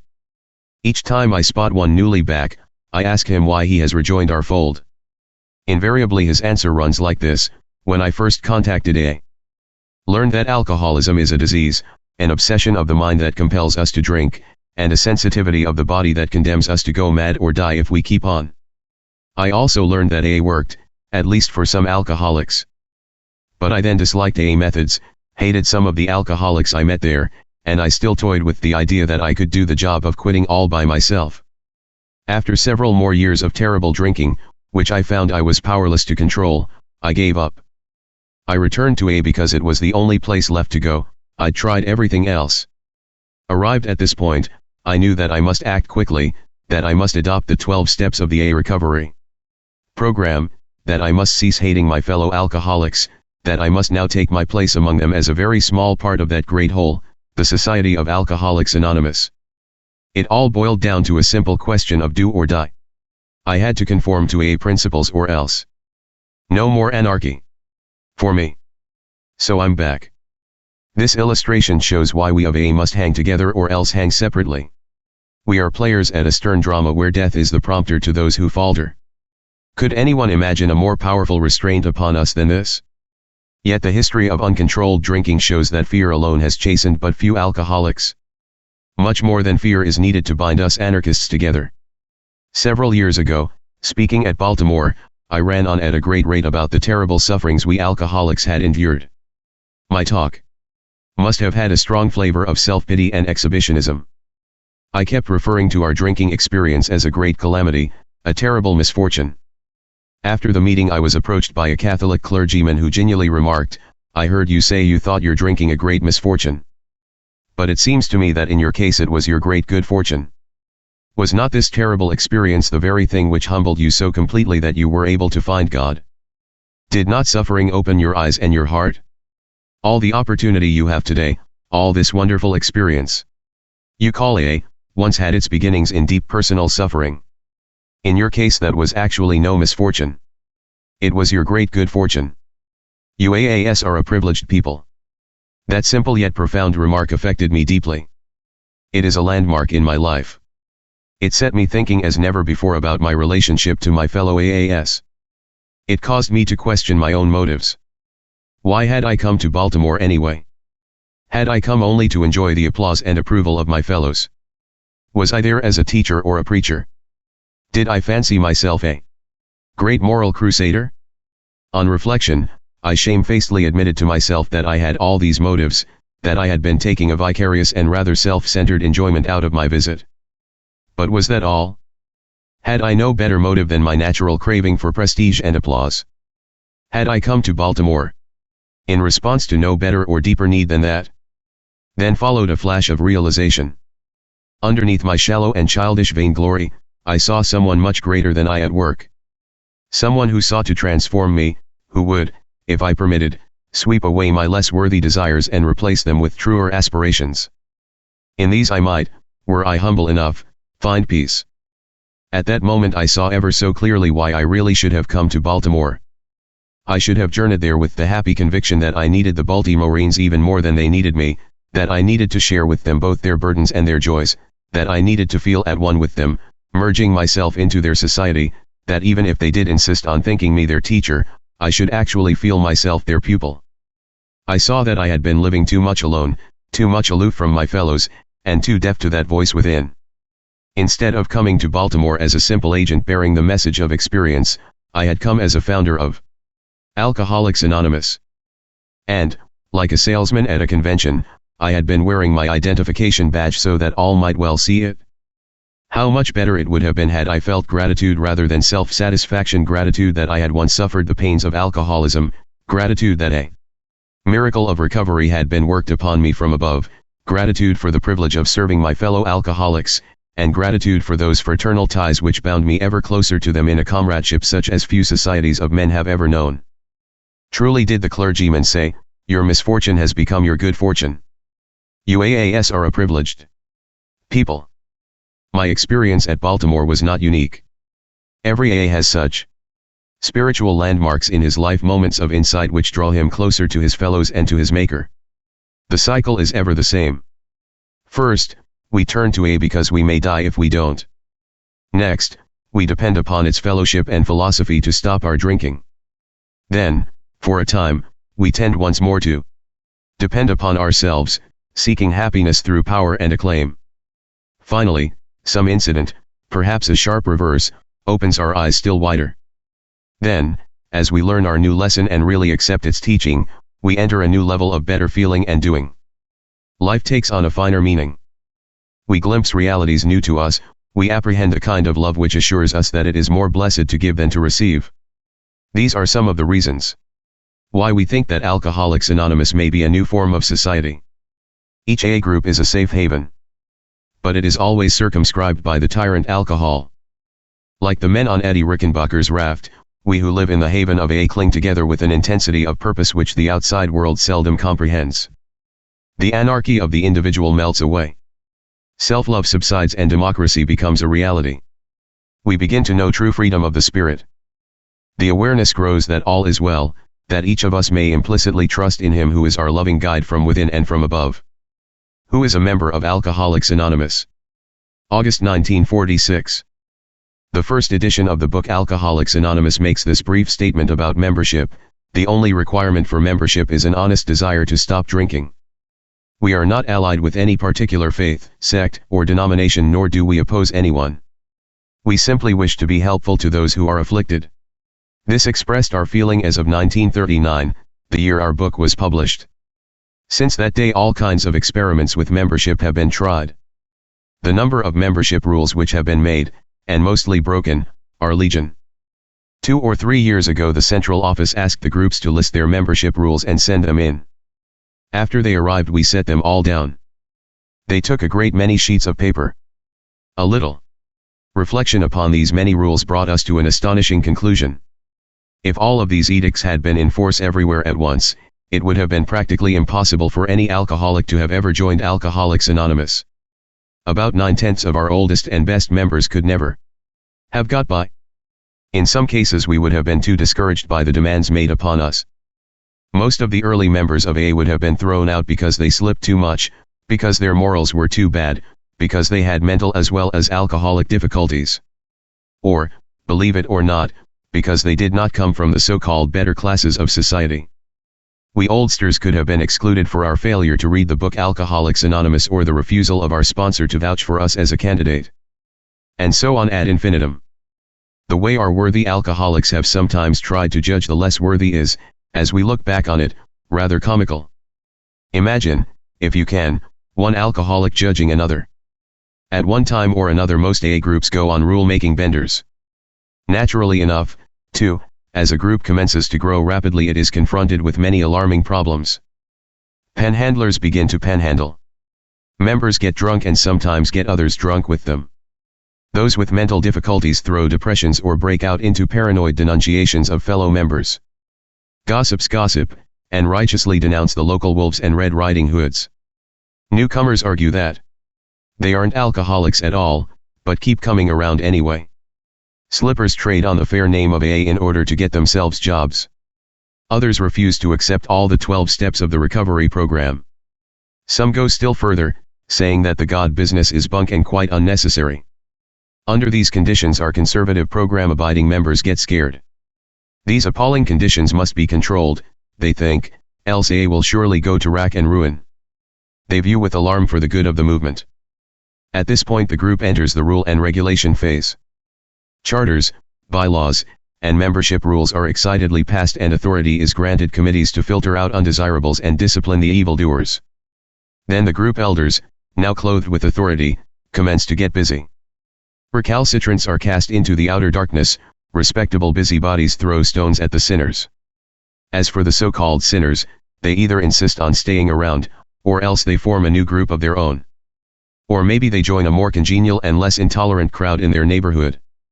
The elders soon discover that the rules and regulations aren't working very well. Most attempts at enforcement generate such waves of dissension and intolerance in the group that this condition is presently recognized to be worse for the group life than the very worst that the worst ever did. After a time, fear and intolerance subside. The group survives unscathed. Everybody has learned a great deal. So it is that few of us are any longer afraid of what any newcomer can do to our AA reputation or effectiveness. Those who slip, those who panhandle, those who scandalize, those with mental twists, those who rebel at the program, those who trade on the AA reputation, all such persons seldom harm an AA group for long. Some of these have become our most respected and best loved. Some have remained to try our patience, sober nevertheless. Others have drifted away. We have begun to regard these ones not as menaces, but rather as our teachers. They oblige us to cultivate patience, tolerance, and humility. We finally see that they are only people sicker than the rest of us, that we who condemn them are the Pharisees whose false righteousness does our group the deeper spiritual damage. Every older AA shudders when he remembers the names of persons he once condemned, people he confidently predicted would never sober up, persons he was sure ought to be thrown out of AA for the good of the movement. Now that some of these very persons have been sober for years, and may be numbered among his best friends, the old-timer thinks to himself, what if everybody had judged these people as I once did? What if AA had slammed its door in their faces? Where would they be now? That is why we all judge the newcomer less and less. If alcohol is an uncontrollable problem to him and he wishes to do something about it, that is enough for us. We care not whether his case is severe or light, whether his morals are good or bad, whether he has other complications or not. Our AA door stands wide open, and if he passes through it and commences to do anything at all about his problem, he is considered a member of Alcoholics Anonymous. He signs nothing, agrees to nothing, promises nothing. We demand nothing. He joins us on his own say-so. Nowadays, in most groups, he doesn't even have to admit he is an alcoholic. He can join AA on the mere suspicion that he may be one, that he may already show the fatal symptoms of our malady. Of course, this is not the universal state of affairs throughout AA. Membership rules still exist. If a member persists in coming to meetings drunk, he may be led outside, we may ask someone to take him away. But in most groups he can come back next day, if sober. Though he may be thrown out of a club, nobody thinks of throwing him out of AA. He is a member as long as he says he is. While this broad concept of AA membership is not yet unanimous, it does represent the main current of AA thought today. We do not wish to deny anyone his chance to recover from alcoholism. We wish to be just as inclusive as we can, never exclusive. Perhaps this trend signifies something much deeper than a mere change of attitude on the question of membership. Perhaps it means that we are losing all fear of those violent emotional storms which sometimes cross our alcoholic world. Perhaps it bespeaks our confidence that every storm will be followed by a calm which is more understanding, more compassionate, more tolerant than any we ever knew before. Will AA ever have a personal government? January 1947. The answer to this question is almost surely no. That is the clear verdict of our experience. To begin with, each AA has been an individual who, because of his alcoholism, could seldom govern himself. Nor could any other human being govern the alcoholic's obsession to drink, his drive to have things his own way. Time out of mind, families, friends, employers, doctors, clergy, and judges have tried their hand at disciplining alcoholics. Almost without exception, the failure to accomplish anything by coercion has been complete.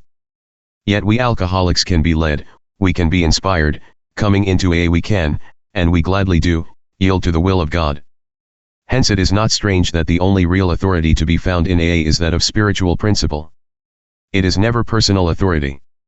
Our unreasonable individualism, egocentricity if you like, was, of course, the main reason we all failed in life and betook ourselves to alcohol. When we couldn't coerce others into conformity with our own plans and desires, we drank.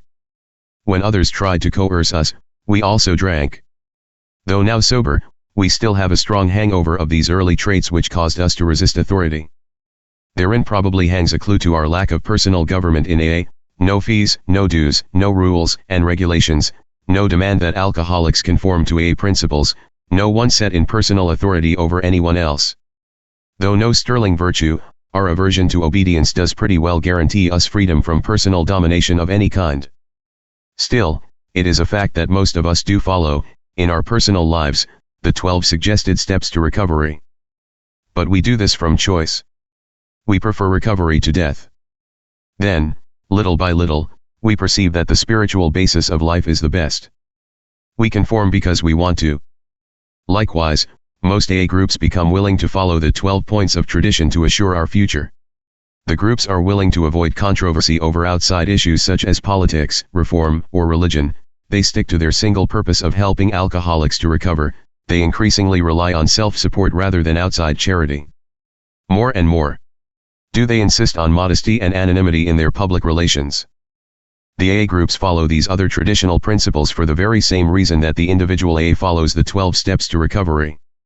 Groups see they would disintegrate if they didn't, and they soon discover that adherence to our tradition and experience is the foundation for a happier and more effective group life. Nowhere in AA is there to be seen any constituted human authority that can compel an AA group to do anything. Some AA groups, for example, elect their leaders.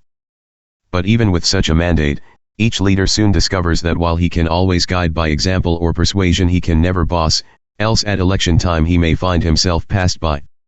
The majority of AA groups do not even choose leaders. They prefer rotating committees to handle their simple affairs. These committees are invariably regarded as servants. They have only the authorization to serve, never to command. Each committee carries out what it believes to be the wishes of its group. That is all. Though AA committees used to try to discipline wayward members, though they have sometimes composed minute rules and regulations and now and then have set themselves up as judges of other people's personal morals, I know of no case where any of these seemingly worthy strivings had any lasting effect except, perhaps, the election of a brand new committee. Surely I can make these assertions with the greatest of confidence. For in my own turn I, too, have tried a hand at governing AA.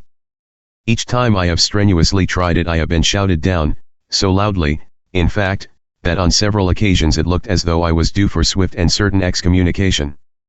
Sitting at a desk in our central office I often watch the incoming floods of personal, group, and intergroup problems as they flow in. The tide has been rising so fast of late that each morning's mail brings us an avalanche invariably containing at least one very critical problem from some place or other in the world. The AA central office has become a hot spot, so hot, indeed, that a crisis a day is getting to be routine. Once upon a time my temptation was to take a strong position on every one of these problems, to exert every bit of pressure and authority that I could bring to bear, to write hot letters telling erring groups or individuals where to head in. At such moments, I used to be convinced that AA needed a strong personal government, someone, for example, like myself. After struggling a few years to run the AA movement I had to give it up, it simply didn't work. Heavy-handed assertion of my personal authority always created confusion and resistance. If I took sides in a controversy, I was joyfully quoted by some, while others murmured, "And just who does this dictator think he is?" If I sharply criticized, I usually got double criticism on the return bounce. Personal power always failed. I can see my older AA friends smiling. They are recalling those times when they, too, felt a mighty call to save the AA movement from something or other. But their days of playing Pharisee are now over. So those little maxims easy. Does it and live and let live have come to be deeply meaningful and significant to them and to me. In such fashion each of us learns that, in AA, one can be a servant only. Here at the central office we have long known that we can merely supply certain indispensable services. We can supply information and literature, we can usually tell how the majority of AAs feel about our current problems, we can assist new groups to start, giving advice if asked, we can look after the overall AA public relations, we can sometimes mediate difficulties. Similarly, the editors of our monthly journal, the AA Grapevine, believe themselves simply a mirror of current AA life and thought. Serving purely as such, they cannot rule or propagandize. So also, the trustees of the Alcoholic Foundation, our AA General Service Committee, know themselves to be simple custodians who guarantee the effectiveness of the AA Central Office and the AA Grapevine and who are the repository of our general funds and traditions caretakers only. It is most clearly apparent that, even here at the very center of AA, there can only exist a center of service custodians, editors, secretaries, and the like each, to be sure, with a special vital function, but none of them with any authority to govern Alcoholics Anonymous. That such centers of service international, national, metropolitan area, or local will be sufficient for the future, I can have no doubt. So long as we avoid any menacing accumulation of wealth or the growth of personal government at these centers, we cannot go astray. While wealth and authority lie at the foundation of many a noble institution, we of AA now apprehend, and thoroughly well, that these things are not for us. Have we not found that one man's meat is often another man's poison? Shall we not do well if instead we can cling in some part to the brotherly ideals of the early Franciscans? Let all of us AAS, whether we be trustees, editors, secretaries, janitors, or cooks or just members, recall the unimportance of wealth and authority as compared with the vast import of our brotherhood, love, and service. Dangers in linking AA to other projects. March 1947. Our AA experience has been raising the following set of important but as yet unresolved questions. First, should AA as a whole enter the outside fields of hospitalization, research, and non-controversial alcohol education? Second, is an AA member, acting strictly as an individual, justified in bringing his special experience and knowledge into such enterprises? And third, if an AA member does take up these phases of the total alcohol problem, under what conditions should he work? With respect to these questions, almost any opinion can be heard among our groups. Generally speaking, there are three schools of thought: the do-everything school, the do-something school, and the do-nothing school. We have AAS so fearful we may become entangled, or somehow exploited, that they would keep us a strictly closed operation. They would exert the strongest possible pressure to prevent all AAS, whether as individuals or groups, from doing anything at all about the total alcohol problem, except of course their straight AA work. They see the specter of the Washingtonian movement among alcoholics of 100 years ago, which fell into disunity partly because its members publicly took up cudgels for abolition, prohibition, and whatnot. These AAS believe that we must preserve our isolation at any cost, that we must keep absolutely to ourselves if we would avoid like perils. Then we have the AA who would have us do everything for the total alcohol problem anytime, any place, and any way. In his enthusiasm, he not only thinks his beloved AA a cure-all for drunks, but he also thinks we have the answer for everything and everybody touching alcohol. He strongly feels that AA ought to place its name and financial credit squarely behind any first-rate research, hospital, or educational project. Seeing that AA now makes the headlines, he argues that we should freely loan out our huge goodwill. Says he, why shouldn't we AAS stand right up in public and be counted? Millions could be raised easily for good works in alcohol. The judgment of this enthusiast is sometimes beclouded by the fact that he wants to make a career. But with most who enthuse so carelessly, I'm sure it's more often a case of sheer exuberance plus, in many instances, a deep sense of social responsibility. So we have with us the enthusiasts and the ultra-cautious, the do-everythings and the do-nothings. But the average AA is not so worried about these phenomena as he used to be. He knows that out of the heat and smoke there will soon come light. Presently there will issue an enlightened policy, palatable to everyone. Tested by time, that policy, if sound, will become a tradition. Sometimes I feared that AA would never bring forth a workable policy. Nor was my fear abetted as my own views swung with complete inconsistency from one extreme to the other. But I should have had more faith. we are commencing to have enough of the strong light of experience to see more surely, to be able to say with more certainty what we can, and what we surely cannot, do about causes such as education, research, and the like. For example, we can say quite emphatically that neither AA as a whole nor any AA group ought to enter any other activity than straight AA. As groups, we cannot endorse, finance, or form an alliance with any other cause, however good. We cannot link the AA name to other enterprises in the alcohol field to the extent that the public gets the impression we have abandoned our sole aim.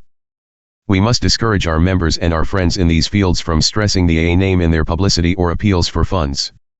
To act otherwise will certainly imperil our unity, and to maintain our unity is surely our greatest obligation to our brother alcoholics and the public at large. Experience, we think, has already made these principles self-evident. Though we now come to more debatable ground, we must earnestly ask ourselves whether any of us, as individuals, ought to carry our special experience into other phases of the alcohol problem. Do we not owe this much to society, and can it be done without involving AA as a whole? To my mind, the do-nothing policy has become unthinkable, partly because I'm sure that our members can work in other non-controversial alcohol activities without jeopardizing AA if they observe a few simple precautions, and partly because I have developed a deep conviction that to do less would be to deprive the whole of society of the immensely valuable contributions we could almost certainly make. Though we are AAS, and AA must come first, we are also citizens of the world. Besides, we are, like our good friends the physicians, honor-bound to share what we know with all. Therefore, it seems to me that some of us must heed the call from other fields. And those who do, need only remember first and last they are AAS, that in their new activities they are individuals only. This means that they will respect the principle of anonymity in the press, that if they do appear before the general public they will not describe themselves as AAS, that they will refrain from emphasizing their AA status in appeals for money or publicity. These simple principles of conduct, if conscientiously applied, could soon dispel all fears, reasonable and unreasonable, which many AAS now entertain.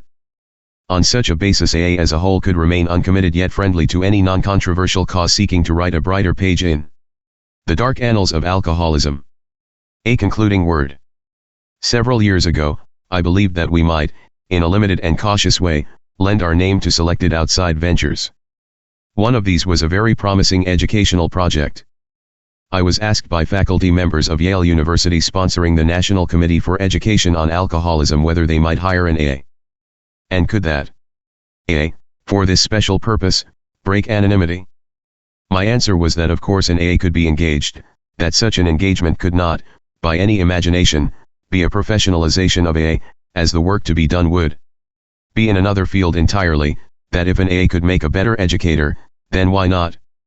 Though there has never been much question that this was sound enough policy, the same could not be said for my reply on the matter of dropping anonymity, to which, in this instance, I gave approval. That course has since proved mistaken. A good AA friend of mine took this particular post and then dropped anonymity. The first effect was good. It brought AA a considerable amount of publicity and many members. On the educational side the public was made conscious as never before that alcoholism is a sickness and that something could be done about it. So far, very good. But of late, some confusion has arisen. Because of the large amount of publicity linking the AA name and that of the educational project, the public tends to think AA as a whole has gone in for alcohol education. And when the AA name became associated in the public mind with a fundraising campaign, there was still more confusion. Some givers were under the impression they were contributing to AA, only to be told by friends that AA did not solicit money.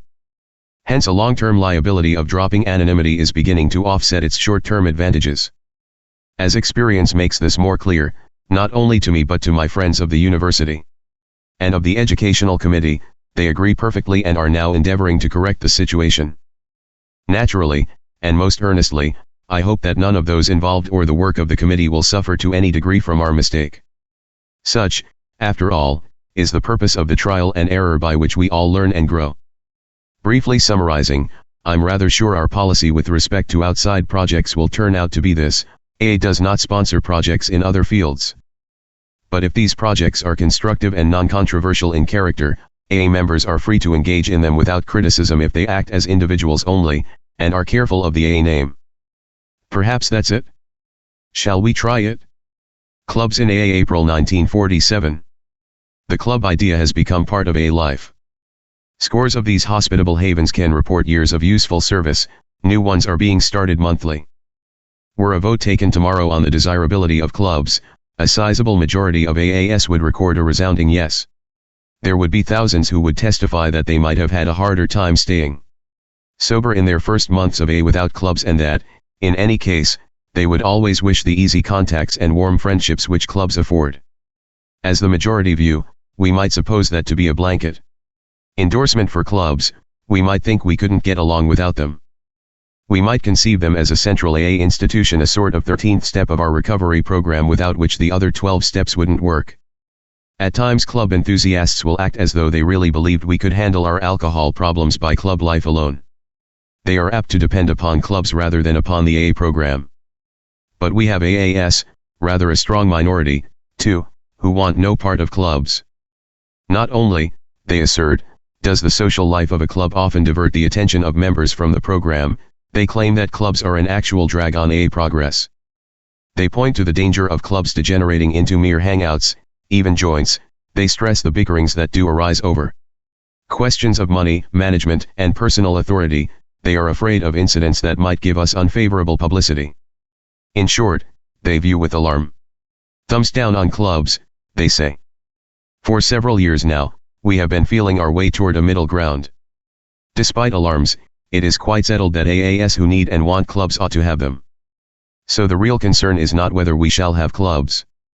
It is how we shall enhance them as assets, how we may diminish their known liabilities, how we shall be sure, in the long future, that their liabilities do not exceed their assets. Of our 4 largest AA centers, 2 are club-minded and 2 are not. I happen to live in one which is. The very first AA club of all was started in New York. Though our experience here may not have been the best, it is the one I know. So, by way of portraying the principles and problems we need to discuss, I shall use it, as an average illustration of club evolution rather than as a model setup. When AA was very young we met in homes. People came miles, not only for the AA meeting itself, but to sit hours afterward at coffee, cake, and eager intimate talk. Alcoholics and their families had been lonely too long. Then homes became too small. We couldn't bear to break up into many little meetings, so we looked for a larger place. We lodged first in the workshop of a tailoring establishment, then in a rented room at Steinway Hall. This kept us together during the meeting hour. Afterward we held forth at a cafeteria, but something was missing. It was the home atmosphere. A restaurant didn't have enough of it. Let's have a club, someone said. So we had a club. We took over an interesting place, the former Artists and Illustrators Club on West 24th Street. What excitement! A couple of our older members signed the lease. We painted and we scrubbed. We had a home.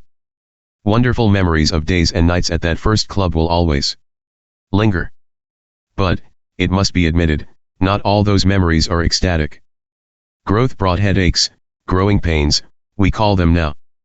How serious they seemed then. Dictators ran amok, drunks fell on the floor or disturbed the meetings, steering committees tried to nominate their friends to succeed them and found to their dismay that even sober drunks couldn't be steered. Sometimes we could scarcely get up the rent, card players were impervious to any suggestion that they talk to new people, secretaries got in each other's hair. A corporation was formed to take over the club room lease, so we then had officials. Should these directors run the club or would it be the AA rotating committee? Such were our problems. We found that the use of money, the need for a certain amount of club organization, and the crowded intimacy of the place created situations we hadn't anticipated. Club life still had great joys. But it had liabilities, too, that was for sure. Was it worth all the risk and trouble? The answer was yes, for the 24th Street Club kept right on going, and is today occupied by the AA Seamen. We have, besides, 3 more clubs in this area, and a 4th is contemplated. Our first club was known, of course, as an AA clubhouse. The corporation holding its lease was titled Alcoholics Anonymous of New York, Inc. Only later did we realize we had incorporated the whole of New York State, a mistake recently rectified. Of course our incorporation should have covered 24th Street only. Throughout the country most clubs have Started as ours did. At first we regard them as central AA institutions.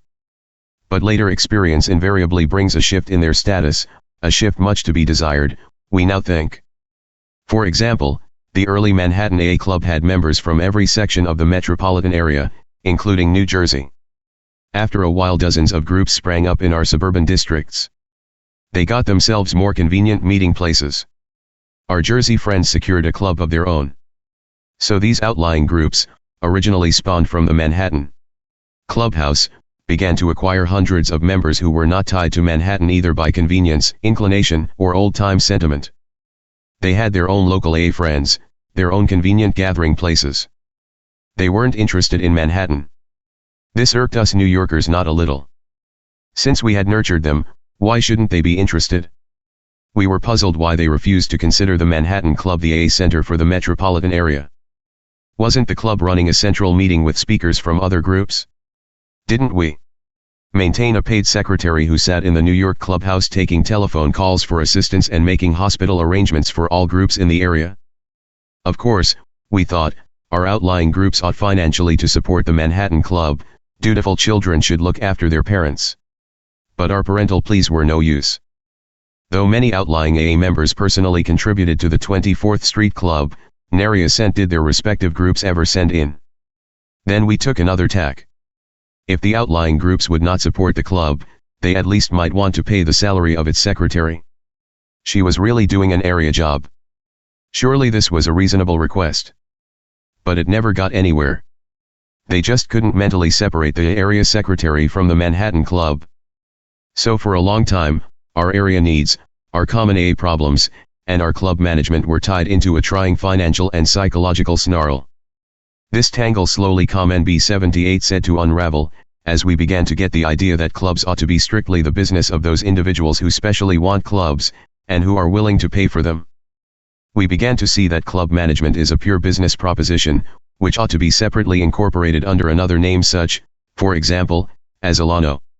That the directors of a club corporation ought to look after club business only, that an AA group, as such, should never get into active management of a business project. Hectic experience has since taught us that if an AA rotating committee tries to boss the club corporation or if the corporation tries to run the AA affairs of those groups who may meet at the club, there is difficulty at once. The only way we have found to cure this is to separate the material from the spiritual. If an AA group wishes to use a given club, let them pay rent or split the meeting take with the club management. To a small group opening its first club room, this procedure may seem silly. Because for the moment the group members will also be club members. Nevertheless, separation by early incorporation is recommended because it will save much confusion later on as other groups start forming in the area. Questions are often asked: who elects the business directors of a club? And does club membership differ from AA membership? As practices vary, we don't quite know the answers yet. The most reasonable suggestions seem these: any AA member ought to feel free to enjoy the ordinary privileges of any AA club whether he makes a regular voluntary contribution or not. If he contributes regularly, he should, in addition, be entitled to vote in the business meetings which elect the business directors of his club corporation. This would open all clubs to all AAs. But it would limit their business conduct to those interested enough to contribute regularly. In this connection, we might remind ourselves that in AA we have no fees or compulsory dues. But it ought to be added, of course, that since clubs are becoming separate and private ventures, they can be run on other lines if their members insist. Club evolution is also telling us this: in none but small communities are clubs likely to remain the principal centers of AA activity. Originally starting as the main center of a city, many a club moves to larger and larger quarters, thinking to retain the central meeting for its area within its own walls. Finally, however, circumstances defeat this purpose. Circumstance number one is that the growing AA will burst the walls of any clubhouse.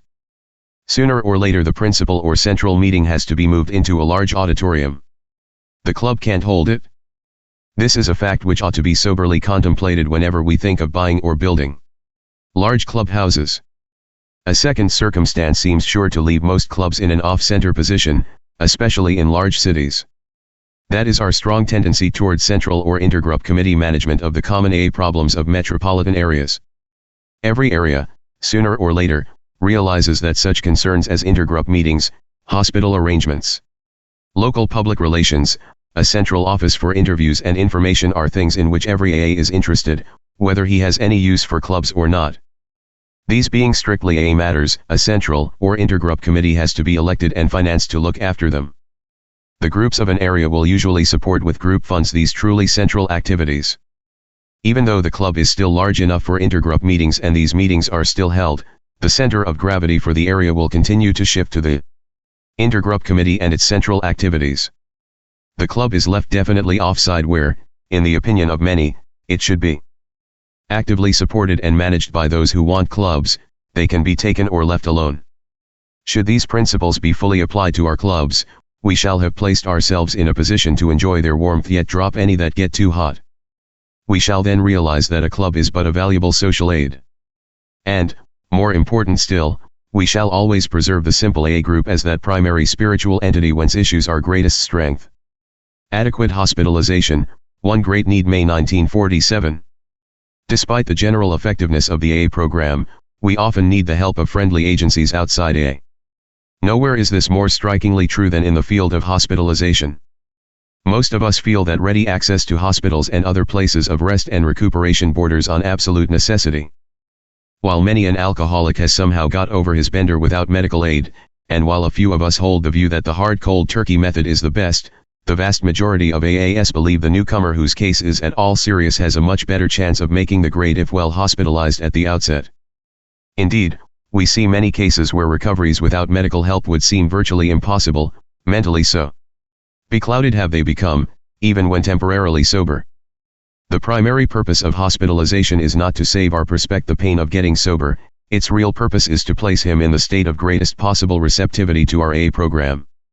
Medical treatment clears his brain, takes away his jitters, and if it is done at a hospital he is kept there under control so that everybody knows just where and when he can be visited. Moreover, the atmosphere of most hospitals is extremely conducive to a good first presentation of AA. The very fact that he has now landed in a hospital impresses the new man with the seriousness of his situation. If he has gone there voluntarily, which should be the case if at all possible, he usually regards hospitalization as the actual beginning of his sobriety. It puts, as it were, a period to his drinking. It is an admission that he needs help, that his drinking is out of control, that he cannot do the job alone. Often enough, hospitalization is the event that beautifully clears his path to acceptance of that all-important first step. We admitted we were powerless over alcohol, that our lives had become unmanageable. With each passing year we increasingly realize the immense importance of adequately presenting the program to every new prospect who is in the least inclined to listen. Many of us feel this to be our greatest obligation to him and our failure to do so our greatest dereliction. The difference between a good approach and a bad one can mean life or death to those who seek our help. We have seen excellent prospects who received nothing but our brief and casual notice continue their stumbling journey to the undertaker, while seemingly impossible cases who had received careful and considerate attention recovered on the spot or later came back and found their sobriety. This careful and considerate attention can nowhere be better given than in the confines of a hospital. More and more, AA groups are adopting the idea of sponsorship.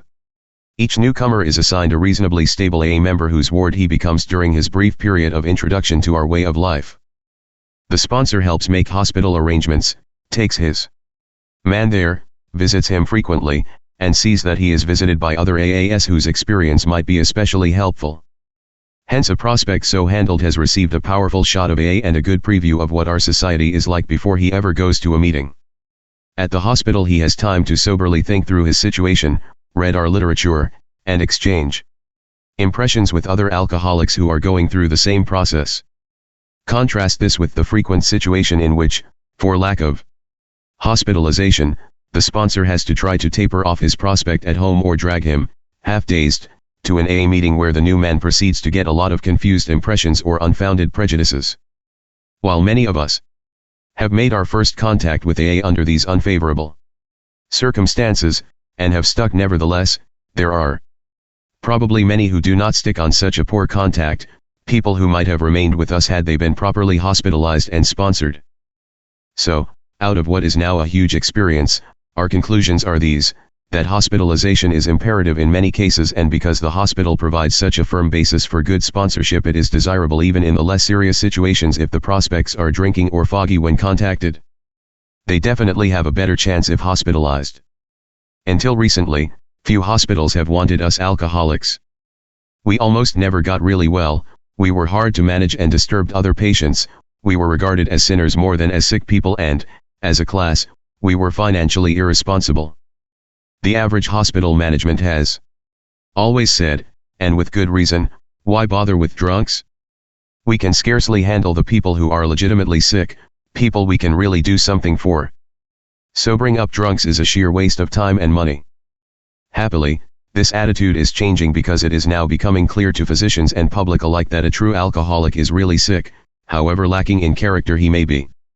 Hope has now taken the place of centuries of despair that anything much could be done for problem drinkers. AA and other agencies are now proving that recovery is possible to hundreds of thousands and that adequate hospital care can and must play a vital part in this process. Though the trend is now in the right direction, it has not yet produced any large-scale result. Except the fortunate few, most AA groups are up against it. Reasonably priced or free hospital accommodation for alcoholics is still woefully scarce. Each group has to do the best it can. Let's take stock, therefore, of what is generally available today and what kind of relations we can best cultivate with existing agencies. Let us also consider what part we ought to play in securing improved hospitalization. Many AAS have been state asylum inmates. While our treatment at these institutions has been far better than many suppose, it is a fact that the average asylum superintendent still prefers to handle insane persons. The average mental case stays put for a while. Then, too, for mental cases an asylum could feel it was really doing something, by way of either custody or cure. But the average alcoholic, unless permanently insane, was a headache. Brought in temporarily balmy, he would promptly recover his sanity, at least legally speaking, and would clamor to get out, only to return in days or weeks. No wonder the average institution disliked alcoholics. Now that so many of us are coming out of asylums to stay, the authorities are everywhere becoming more cooperative. In many institutions the alcoholics able and willing to recover are placed in a ward of their own. They are no longer mingled with the insane. Visiting AAS are admitted, and meetings are held within the walls. While no asylum can, of course, be used as a simple sobering up place only, it is true that asylum doctors are now often willing to take cases on less evidence of psychosis than formerly, provided they and the nearby A group feel that a permanent recovery is possible. The doctors are also more willing to commit promising patients for much briefer periods and liberate earlier those who seem to be making good AA progress. So any AA group near an asylum which contains alcoholics capable of recovery can usually form these desirable relationships with the authorities, but they should never try to tell the doctors how to run the place. We must never blame any doctor who has not yet seen AA at work for his skepticism. Let us remember he probably has good reason to be that way. Our experience with public hospitals in large cities has been varied. Here we usually find much reluctance to keep our good prospects even a few days, unless, of course, they happen to be delirious, psychotic, or physically injured. These hospitals feel they have no right to use precious beds to sober up run-of-the-mill drunks. But as public hospitals become aware that we are bringing recovery to a substantial number of their regular habitués, they become more hopeful and cooperative. Visiting privileges are extended to us, and promising cases are kept several days. The development of these relations takes place slowly. The hospital has to be thoroughly convinced that we are bringing recovery to enough patients to justify any special consideration. Because public hospitals are mostly free or very moderate in their charges, we too often abuse our privileges. We are tempted to ask special treatment for slippers who have no present idea of stopping drinking. We often insist on visiting at all hours and in any numbers. We are likely to brag about AA as the only remedy for alcoholism, and thus incur the displeasure of hard-working nurses and doctors who might otherwise be glad to help us. But these natural mistakes are usually corrected, and we finally come up with a friendly, clear-cut relationship, which is often handled in large AA centers through our intergroup central offices or hospital committees. We enjoy fine privileges with many private sanitariums and crying-out places. Occasionally the reverse has been true. Here and there we have found some tendency to exploit alcoholics' too much sedative, too many tapering off drinks, too long and too expensive stays, an inclination to misuse the AA name for business purposes, etc. But these tendencies are disappearing. It is realized, even by those who might be tempted to take liberties with us, that cooperation with AA is more profitable in the long run than non-cooperation. But it must always be remembered that on the whole our treatment at these places is good. Some of them are staffed by the warmest friends we have.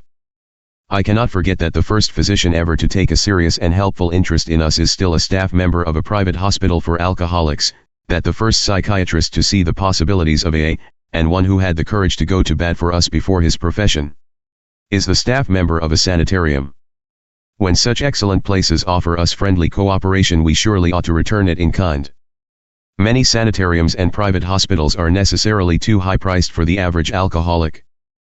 Public hospitals being too few, asylums and religious institutions too seldom available, the average group has been hard put to find spots where prospective members can be hospitalized a few days at modest expense. This urgency has tempted some AA groups to set up drying out places of their own, hiring AA managers, nurses, and securing the services of a visiting physician. Where this has been done under the direct auspices of an AA group, it has almost always backfired. It has put the group into business, a kind of business about which few AAs know anything at all. Too many clashing personalities, too many cooks spoiling the broth, usually bring about the abandonment of such attempts. We have reluctantly been obliged to see that an AA group is primarily a spiritual entity, that, as a group, the less business it has to transact, the better. While on this theme it ought to be noted that practically all group schemes to finance or guarantee hospital bills for fellow members have failed also.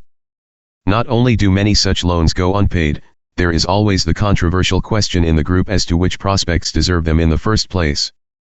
In still other instances, AA groups, driven by their acute need for medical aid, have started public money-raising campaigns to set up AA hospitals in their communities. These efforts almost invariably come to naught. Not only do these groups intend to go into the hospital business, they intend to finance their ventures by soliciting the public in the name of Alcoholics Anonymous. Instantly all sorts of doubts are generated, the projects bogged down. Conservative AAs realize that business ventures or solicitations carrying the AA endorsement are truly dangerous to us all. Were this practice to become general, the lid would be off. Promoters, AA and otherwise, would have a field day. This search for reasonably priced and understanding medical treatment has brought into being still another class of facilities. These are rest farms and drying out places, operated by individual AAs under suitable medical supervision. These set UPS have proved far more satisfactory than group-directed projects. As might be expected, their success is in exact proportion to the managerial ability and good faith of the AA in charge. If he is able and conscientious, a very good result is possible. If neither, the place folds up.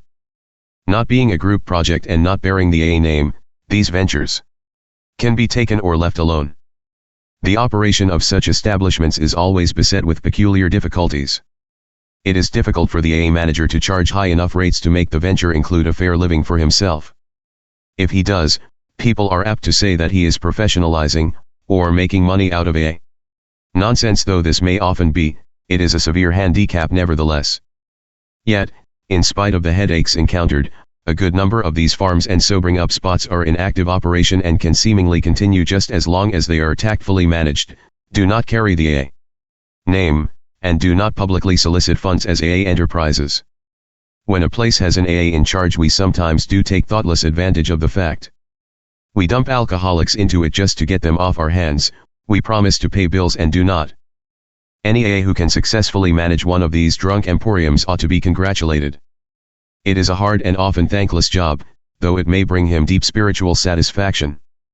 Perhaps this is the reason so many AAs wish to try it. The question often arises about what to do with a severe case when no hospital is available. First of all, we ought, if possible, to call a doctor. We should ascertain for the doctor's benefit how long our man has been drinking and particularly whether he has been taking much sedative. Under no circumstances should we laymen ever administer any sedatives. We must leave this strictly to the doctor. In some places, AAs take turns sitting the clock around tapering off a man with a bad hangover. Though this can sometimes be done, the patient will usually insist on tapering himself up instead of off.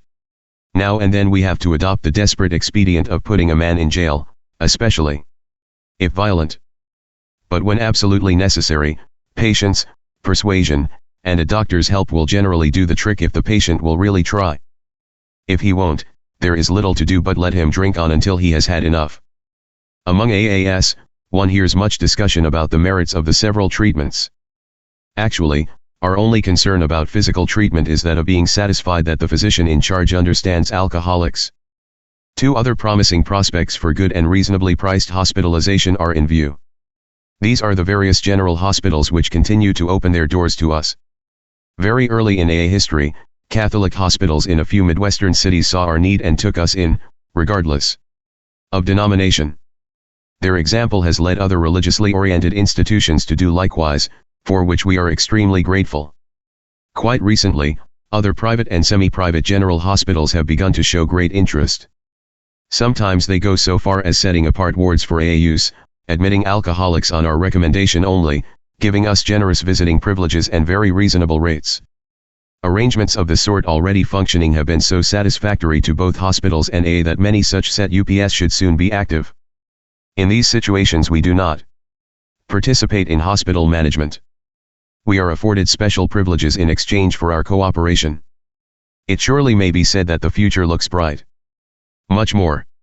Hospitalization, based on the certainty that we are a sick people and that plenty can be done about it, is now on the way. We ought gratefully to acknowledge the work of those agencies outside AA who are strenuously helping this life-redeeming trend along. State, county, and municipal governments, large universities are agitating our cause. They are being ably seconded by various hospital and other associations. While traditionally AA does not ever exert any political or promotional pressure, we can, as individuals, make our great need for sufficient hospitalization known to all who might be interested, emphasizing, of course, that though we believe hospitalization to be primarily a medical problem for communities and physicians to answer, we AAS would like to cooperate in every possible way. Lack of money proved AA boon June 1947. Thousands of newer AAS inquire, just what is the Alcoholic Foundation, what is its place in AA, who set it up, why do we send it funds? Most members, because their groups are in frequent contact with our headquarters in New York, understand that place to be a sort of general service to all AA. Reading the AA Grapevine each month, they know the Grapevine to be our principal monthly journal. But the history of the Alcoholic Foundation and its relation to these vital functions, and to AA as a whole, they scarcely understand at all. Now for a bit of history. During its first years, Alcoholics Anonymous didn't even have that name. Anonymous, nameless indeed, we consisted by late 1937 of but 3 small clusters of alcoholics: Akron, Ohio, the first group, New York City, the second, and a few members at Cleveland, our third group to be. There were, I should guess, about 50 members in all 3 cities. The very early pioneering period had passed, Dr. Bob and I having first met at Akron in the spring of 1935. We were becoming sure we had something for those other thousands of alcoholics who didn't yet know any answer. How were we to let them know? Just how could the good news be spread? That was the burning question. Much discussion in a little meeting called by Dr. Bob and me at Akron in the fall of 1937 developed a plan. This plan later proved to be approximately 1/3 right and about 2/3 wrong, familiar process of trial and error. Because the development of the first groups had been such a slow, hard process, we then supposed that none but seasoned pioneers could start new ones. Though we had misgivings, it seemed inevitable that about 20 of our solid members would have to lay aside their personal affairs and go to other cities to create new centers. Much as we disliked the idea, it appeared as if we must take on, temporarily at least, a squad of AA missionaries. Plainly, too, these missionaries and their families would have to eat. That would take money, quite a lot of it, we thought. But that was not all. It was felt we needed AA hospitals at Akron and New York, these places being regarded as our twin meccas. There, excellent medical care and high-power spirituality could, we were sure, be sprayed on drunks who would flock from all corners of the nation once the magic word cure got around. Even as many newer AAS still have such fancies, we old-timers did dream these very dreams. Providentially, neither the AA hospital nor our wholesale missionary dreams came true. Had these then materialized, AA would surely have been ruined. We would have gone professional on the spot. Then there was still a third dream. That was to prepare a book of experience, the one we know today as Alcoholics Anonymous. We were sure that unless our recovery experiences were put on paper, our principles and practices would soon be distorted. We might be ridiculed in the press. Besides, did we not owe at least a book to those alcoholics who couldn't get to our hospitals or who, perchance, weren't reached right away by our advancing missionaries? As everybody knows, the AA book dream did come true, the other dreams didn't. But it surely looked, in 1937, as though we must have considerable money. Perhaps it was because I lived at New York, where there is supposed to be lots of it, that I was delegated to set about raising funds so our nameless movement might have its field workers, hospitals, and books. How simple it appeared. Did we not already have, in prideful imagination, the beginning of one of the greatest social, medical, and spiritual developments of all time? Weren't we drunks all salesmen? Hadn't I been a Wall Street man? How easy to raise money for such a cause as ours. The awakening from that money dream was rude. It soon appeared that people with money had little interest in drunks. As for our grandiose scheme of banding alcoholics together in squads, platoons, and regiments, well, that was plainly fantastic, wasn't it? Drunks, people said, were difficult enough one at a time. Why present each American community with an organized regiment of them? Hadn't the donors better put their money into something constructive, like tuberculosis or cancer? Or why shouldn't they invest in the prevention of alcoholism? One more attempt to salvage hopeless drunks couldn't possibly succeed. Such were the answers to our plea for money. Then one day, in the midst of discouragement, something momentous happened. It was another of those critical turning points in AA of which we have seen so many that no one can call them coincidence. At the office of my physician brother-in-law, I was bemoaning, in typical alcoholic fashion, how little we poor drunks were appreciated, especially by people of means. I was telling my relative for the 10th time how we had to have money soon or else. Listening patiently, he suddenly said, "I've got an idea. I used to know a man by the name of Dick Richardson. He was somehow connected with the Rockefellers. But that was years ago. I wonder if he is still there. Let me call up and find out. On what little events our destinies sometimes turn." How could either of us know that a simple phone message was to open a new era in AA? That it was to inaugurate the Alcoholic Foundation, the book Alcoholics Anonymous, and our AA Central Office? 2 days after my brother-in-law's call, we sat in the Rockefeller offices talking to Willard, Dick, Richardson. The most lovable of men, Dick was the first of that early series of non-alcoholic laymen who saw us through when the going was very hard, and without whose wisdom and devotion the Alcoholics Anonymous movement might never have been. When he had heard the story, our new friend showed instant understanding. He immediately translated understanding into action. He suggested that some of our alcoholic brotherhood meet with several of his own friends and himself. Shortly afterward, on a winter's evening in 1937, this meeting took place at Rockefeller Center.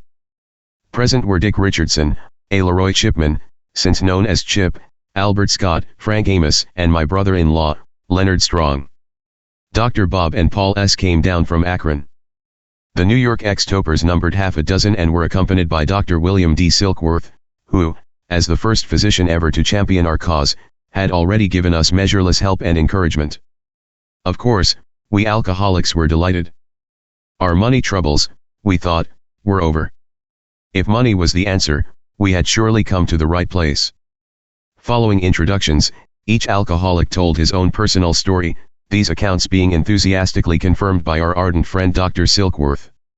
After which, with becoming reluctance, we brought up the subject of money. As our heroes had seemed much impressed by our recovery stories, we made bold to expand on the urgent need for hospitals, field workers, and a book. We also made it clear that this would take money quite a lot. Then came one more turn in AA destiny. The chairman of the meeting, Albert Scott, now deceased, a man of large affairs and profoundly spiritual in his nature, said in substance, "I am deeply moved by what I have heard. I can see that your work, thus far, has been one of great goodwill, one alcoholic personally helping another for the love of the thing. That is first-century Christianity in a beautiful form. But aren't you afraid that the introduction of hospitals and paid field workers might change all that? Shouldn't we be most careful not to do anything which might lead to a professional or propertied class within your ranks?" These were great words for Alcoholics Anonymous. We alcoholics admitted their weight. Disappointed that our hope of substantial money help seemed to be fading, we confessed, nevertheless, that we had often had such misgivings. But, we persisted, what are we going to do? It has taken us 3 years to form 3 groups.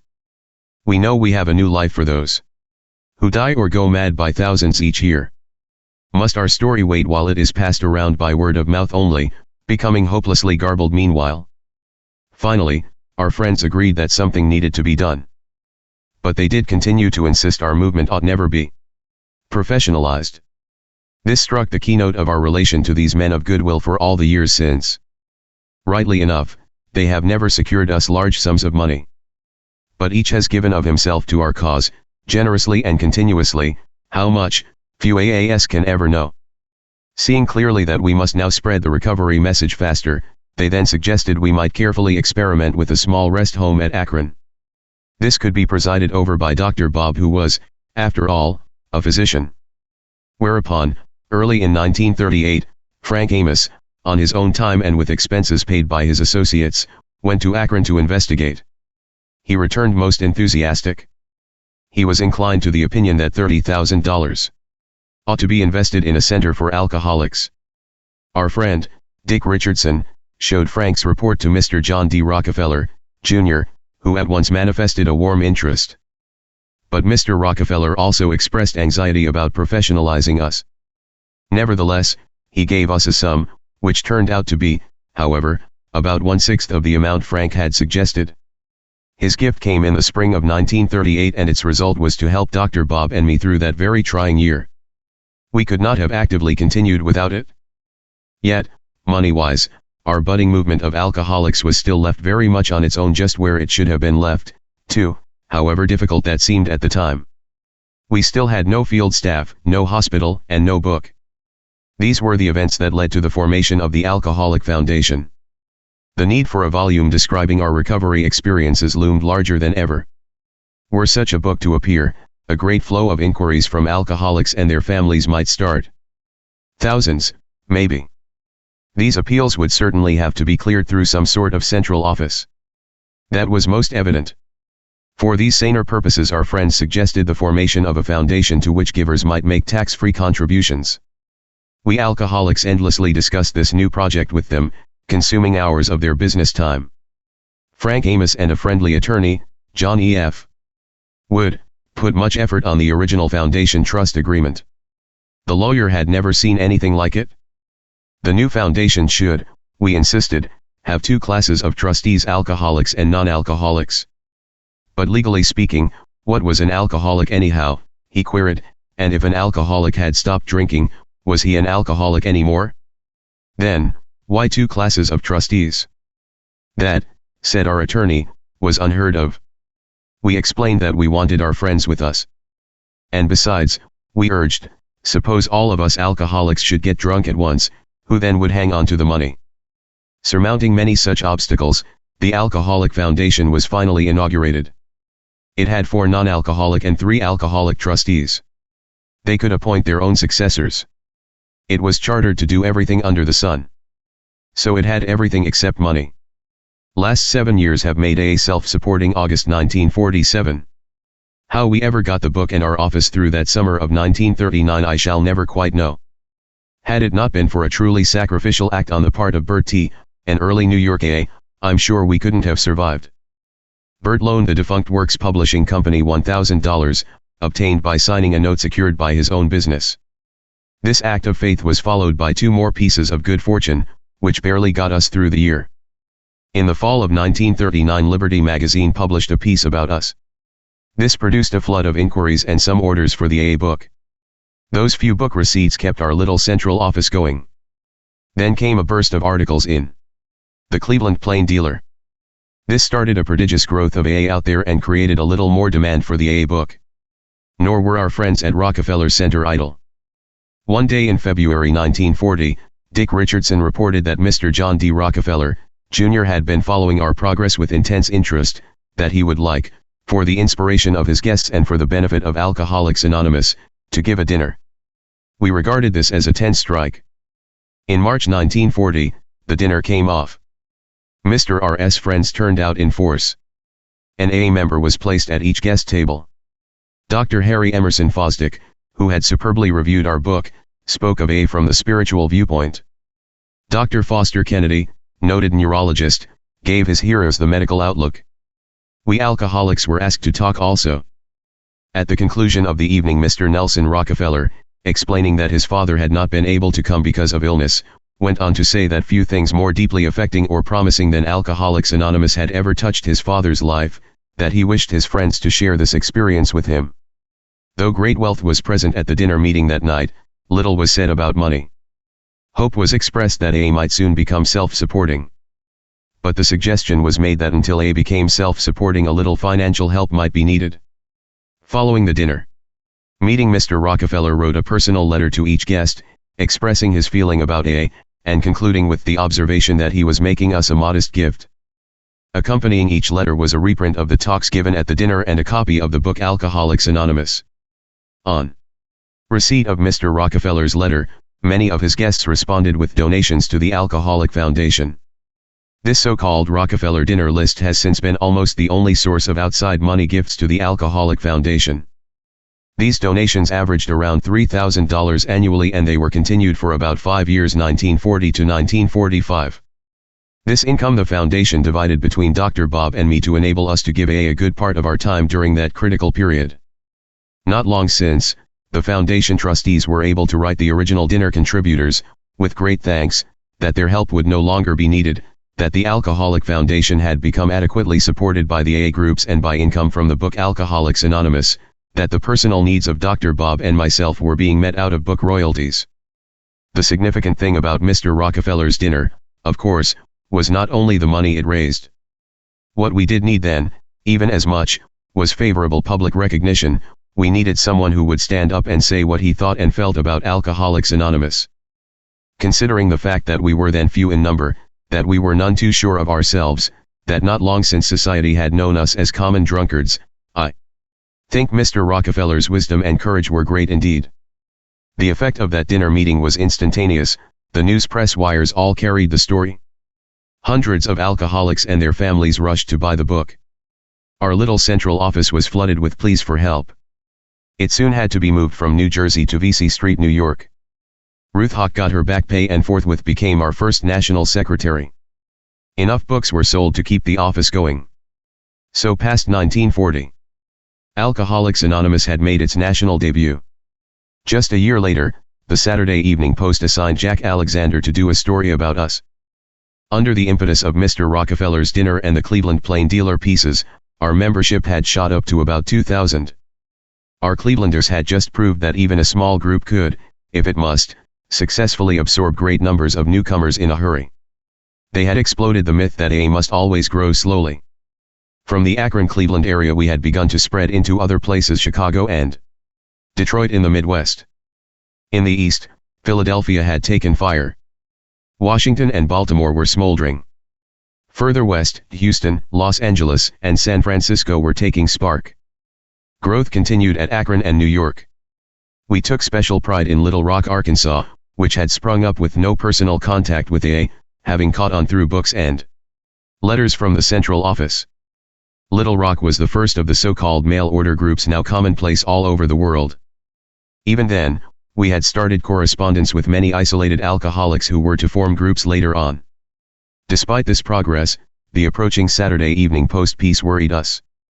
While our Cleveland experience had given assurance that our few established groups would survive the impact of heavy publicity, what could we possibly do with the thousands of burning appeals that would now swamp our little New York office, then staffed by Ruth Hawk, a typist, and myself?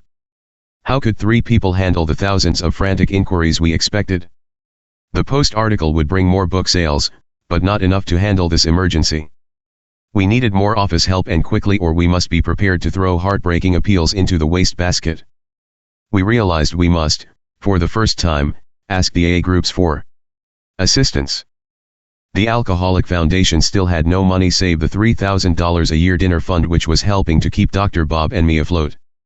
Besides, some of the creditors and cash subscribers of Works Publishing, the AA book company, were getting anxious again. 2 of the alcoholic members of our foundation traveled out among the AA groups to explain the need. They presented their listeners with these ideas, that support of our central office was a definite responsibility of the AA groups, that answering written inquiries was a necessary assistance to our 12th step work, that we AAS ought to pay these office expenses ourselves and rely no further upon outside charity or insufficient book sales. The two trustees also suggested that the Alcoholic Foundation be made a regular depository for group funds, that the foundation would earmark all group monies for central office expenses only, that each month the central office would bill the foundation for the straight AA expenses of the place. That all group contributions ought to be entirely voluntary, that every AA group would receive equal service from the New York office, whether it contributed or not. It was estimated that if each group sent the foundation a sum equal to $1 per member per year, this might eventually carry our office without other assistance. Under this arrangement the office would ask the groups twice yearly for funds and render, at the same time, a statement of its expenses for the previous period. Our two trustees, Horace C. and Bert T., did not come back empty-handed. Now clearly understanding the situation, most groups began contributing to the Alcoholic Foundation for central office expenses, and have continued to do so ever since. In this practice the AA tradition of self-support had a firm beginning. Thus we handled the Saturday Evening Post article for which thousands of AAS are today so grateful. The enormous inpouring of fresh members quickly laid the foundation for hundreds of new AA groups, and they soon began to consult the central office about growing pains, thus confronting our service headquarters with group problems as well as personal inquiries. The office then began to publish a list of all AA groups, and it furnished traveling AAS with lists of prospects in cities which had none. Out-of-towners we had never seen before began to visit us, so starting what is today the huge network of personal contact between our central service office staff at New York and AA groups throughout the world. The year 1941 was a great one for the growing AA. It was the beginning of the huge development to follow. Our central office got solid group backing, we began to abandon the idea of outside charitable help in favor of self-support. Last but not least, our Alcoholic Foundation really commenced to function. By this time linked to the AA central office because of its responsibility for the group funds being spent there, and to Works Publishing, the book Alcoholics Anonymous, by partial ownership, the trustees of our Alcoholic Foundation had already become, though they did not realize it, the custodians for Alcoholics Anonymous both of money and of tradition. Alcoholics Anonymous had become a national institution. Quietly but effectively, the evolution of our foundation has since continued. Several years ago the trustees had a certified audit made of the Alcoholic Foundation and Works Publishing from their very beginnings. A good bookkeeping system was installed and regular audits became an established custom. About 1942 it became evident that the foundation ought to complete its ownership of Works Publishing by calling in the stock of the outstanding cash subscribers of Works. Several $1,000s were required to do this and, of course, group funds could not be used for this purpose. So the trustees, spearheaded this time by our old friend Chip, turned again to Mr. Rockefeller and his dinner list. These original donors most gladly made the foundation the necessary loan which enabled the foundation to acquire full ownership of our AA book, Works Publishing Incorporated. Meanwhile, Works Publishing, being now partly relieved of supporting the central office, had been able to pay its own creditors in full. Later on, when out of AA book income the trustees offered to pay off the foundation debt, several of the lenders would take only a part payment, some none at all. At last we were in the clear. This event marked the end of our financial troubles. The last few years of AA have been phenomenal. Nearly everybody in America knows about AA. Seemingly, the rest of the globe will soon learn as AA travelers go abroad and our literature is translated into other tongues. Today our General Service Headquarters has a staff of 12. Because of our prodigious growth and the continuous entry of AA into more foreign countries, the headquarters will presently need 20. Popularly known to thousands as Bobby, our AA General Secretary now serves World AA. On the board of the Alcoholic Foundation 3 of the early trustees, whose contribution to AA is incalculable, remain. New faces are seen at the quarterly meetings, each as anxious to serve as the original group. The AA Grapevine, our national monthly periodical, which made its appearance 3 years ago, is now taking its place among our general headquarters services and is almost paying its own way already. Out of its Works Publishing income, the foundation has accumulated a prudent financial reserve for the future. That reserve now stands at more than a full year's headquarters expense, which still remains not much above the very low figure of $1 per AA member per year. 2 years ago the trustees set aside, out of AA book funds, a sum which enabled my wife and me to pay off the mortgage on our home and make some needed improvements. The foundation also granted Dr. Bob and me each a royalty of 10% on the book Alcoholics Anonymous, our only income from AA sources.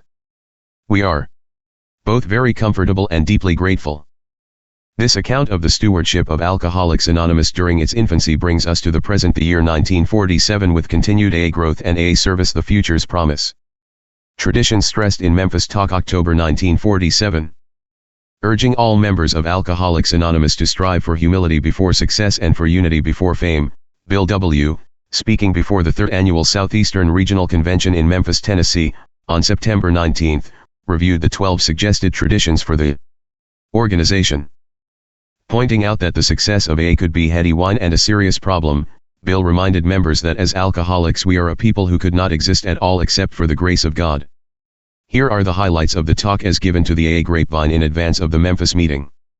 Some years ago, Dr. Bob and I, among others, did a lot of traveling and speaking at AA groups the length and breadth of the country. Alcoholics Anonymous was just starting its astonishing growth. There was concern whether we could successfully expand so fast. Widely separated clusters of AAS were making their uncertain start, often too far from the original few groups to get much direct help. Many had to rely wholly on literature and letters. To meet this seeming emergency, the few of us who could do so got out among the new groups. We wanted to bring our experience and encouragement directly to the incoming thousands who were still unsure. We wanted them to feel a part of the growing whole. We wanted them to see that AA had nothing to do with geography, that it would work for them under any conditions whatever. We wished to foster a sound growth and the spirit of unity. So a few of us traveled much. Times have changed. As everyone knows, AA has since exceeded our wildest expectations. Speaking for Dr. Bob and myself, we feel that we oldsters need not take the prominent roles we once did. AA leadership is becoming, happily and healthily, a rotating matter. And besides, our literature, a generous press, and thousands of new travelers are carrying AA to every corner of the world. Yet there does remain a problem, a serious problem, in whose solution AAS will expect us oldsters to occasionally take a hand. That is the problem of success itself. Always a heady wine, success may sometimes cause us to forget that each of us lives on borrowed time. We may forget that we are a people who cannot exist at all, but for the grace of God. The wine of forgetfulness might make us dream that Alcoholics Anonymous was our success rather than God's will. The very malignancy which once tore us apart personally could again commence to rend us as groups. False pride might lead us to controversy, to claims of power and prestige, to bickerings over property, money, and personal authority. We would not be human if these illnesses didn't sometimes attack us.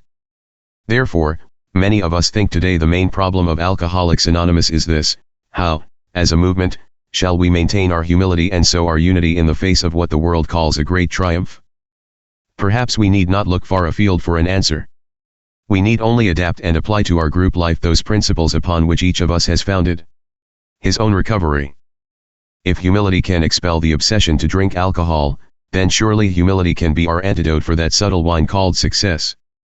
Bill then went on to explain in detail the 12 points of tradition, first printed in an article in the April 1946 issue of the AA Grapevine.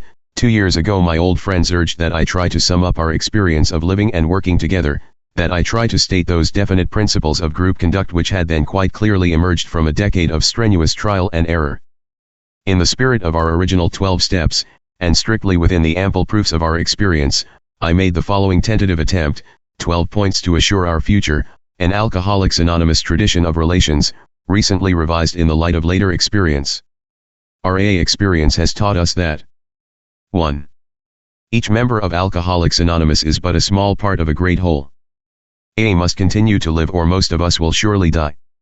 Hence our common welfare comes first. But individual welfare follows close afterward. 2. For our group purpose there is but one ultimate authority, a loving God as he may express himself in our group conscience. 3.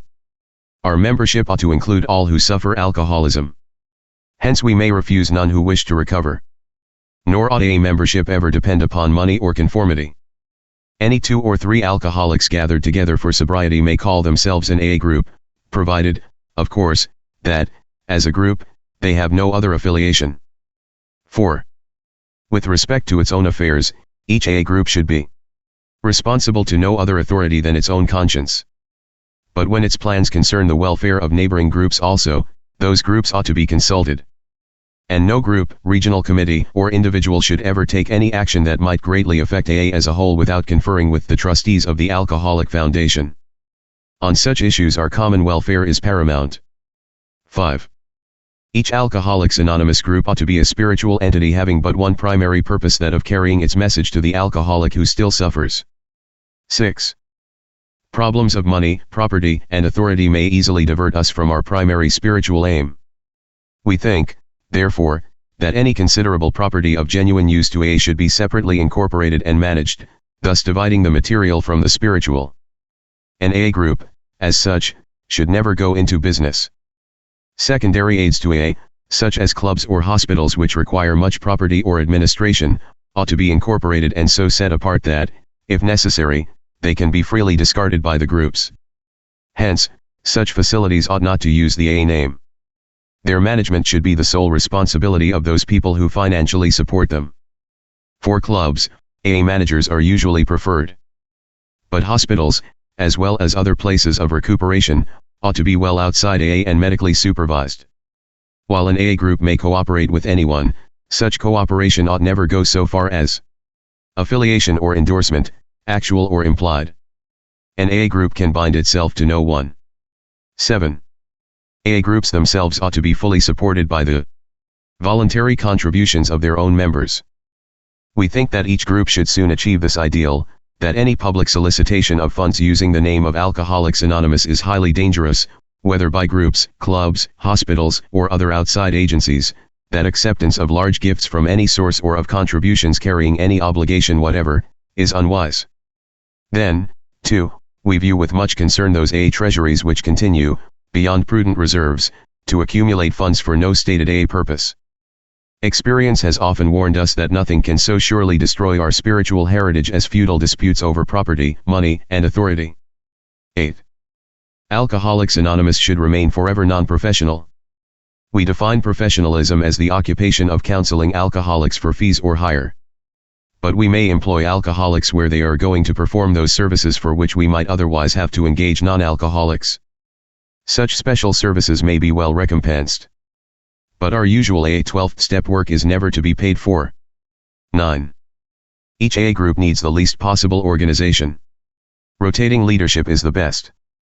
The small group may elect its secretary, the large group its rotating committee, and the groups of a large metropolitan area their central or intergroup committee, which often employs a full-time secretary.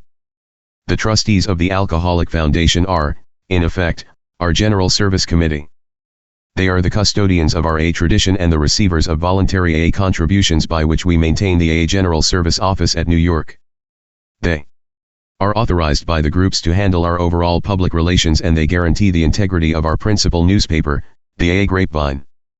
All such representatives are to be guided in the spirit of service, for true leaders in AA are but trusted and experienced servants of the whole. They derive no real authority from their titles, they do not govern. Universal respect is the key to their usefulness. 10. No AA group or member should ever, in such a way as to implicate AA, express any opinion on outside controversial issues, particularly those of politics, alcohol reform, or sectarian religion. The Alcoholics Anonymous groups oppose no one. Concerning such matters they can express no views whatever. 11. Our relations with the general public should be characterized by personal anonymity. We think AA ought to avoid sensational advertising. Our names and pictures as AA members ought not be broadcast, filmed, or publicly printed.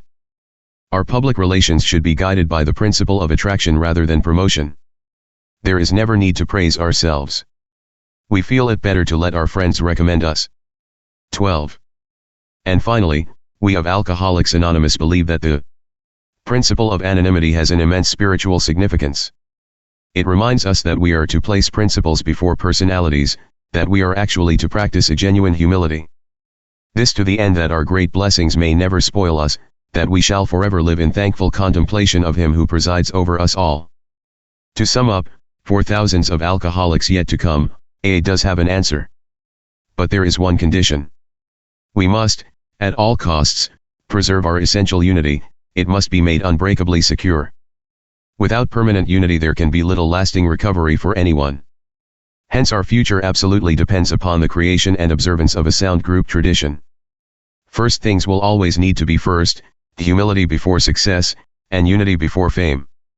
Incorporations, their use and misuse. November 1947.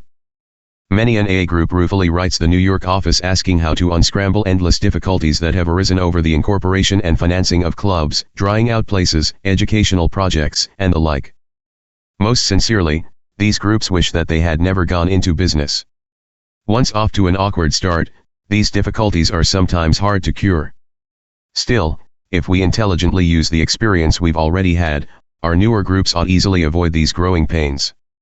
The purpose of this piece is to assemble and focus our experience on these particular problems.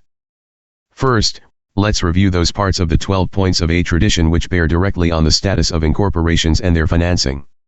Tradition 6 states, we think, therefore, that any considerable property of genuine use to AA should be separately incorporated and managed, thus dividing the material from the spiritual.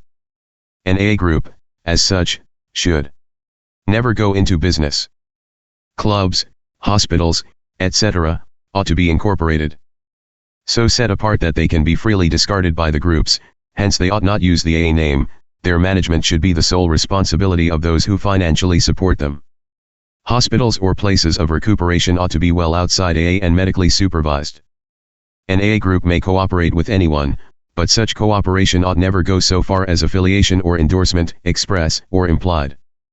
Tradition 7 states, after declaring for full financial self-support as soon as possible, that any public solicitation of funds using the name Alcoholics Anonymous is highly dangerous, whether by groups, clubs, hospitals, or other outside agencies, that acceptance of large gifts from any source, or of contributions carrying any obligations whatever, is unwise, that we view with concern those AA treasuries which continue, beyond prudent reserves, to accumulate funds for no stated purpose, that nothing can so surely destroy our spiritual heritage as feudal disputes over property, money, and personal authority.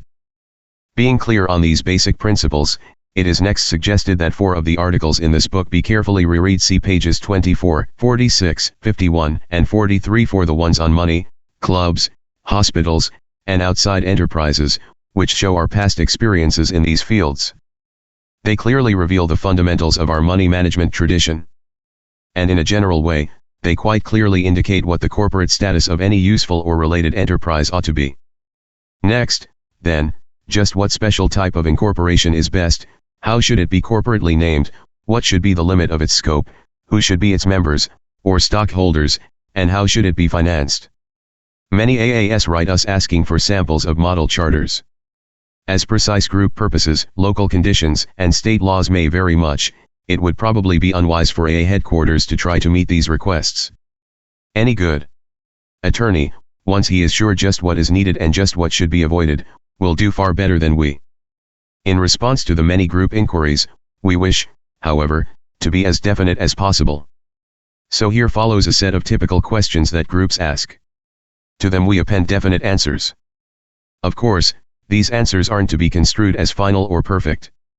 Nor are they to be thought of as rules, regulations, or musts. But they may help in perplexing situations. 1. Should an AA group, as such, ever incorporate? No. Some have, but usually wish they hadn't. 2. Should an AA group as such go into the business of running a club, a hospital, a research, educational, or rehabilitation venture? We think definitely not. Experience has been telling us to avoid this. The AA group ought to remain a spiritual entity. 3. But how about clubs? Being so close to AA, shouldn't they be an exception? Just why shouldn't they bear the AA name and be managed by the group itself? We used to think they should. When a group is small and merely hires a room, it is quite natural to call the place an AA club room. Conversationally, most clubs are still called AA clubs. But when an area contains many AAS, and perhaps several groups, not all the AA members will care for clubs. Hence the business management of the club, or clubs, in the area must become the function of those who individually contribute to their support, and the corporate title should omit A. The contributors ought to elect the business management. Then other AAS can take the club or leave it alone. Club corporations often adopt a related title, such as Alano or Alcanon. But more remote ventures, such as farms or drying out places operated by individual AAS, ought not use these related titles. 4. Our group did form a separate corporation for our club. We made every one of our AA group members a voting member of that corporation. Now the directors of the club corporation are at odds with our group rotating committee. The club directors try to run both the club and the group. The group committee also tries to run the club. What do we do about that? This is a natural difficulty. It can be corrected by a realization on the part of the club directors that theirs is the duty of providing a suitable club only a pure business operation. They merely hold or rent the property, keep the place policed and swept out. They raise money from individual monthly pledges. They also receive rentals from the treasuries of such AA groups as may hold meetings in the club. This is usually a generous proportion of those funds which result from passing the hat. Each AA group ought to have its own small treasury. Out of these funds the group pays for whatever use it may make of the local club. This avoids confusion between group monies and club corporation funds.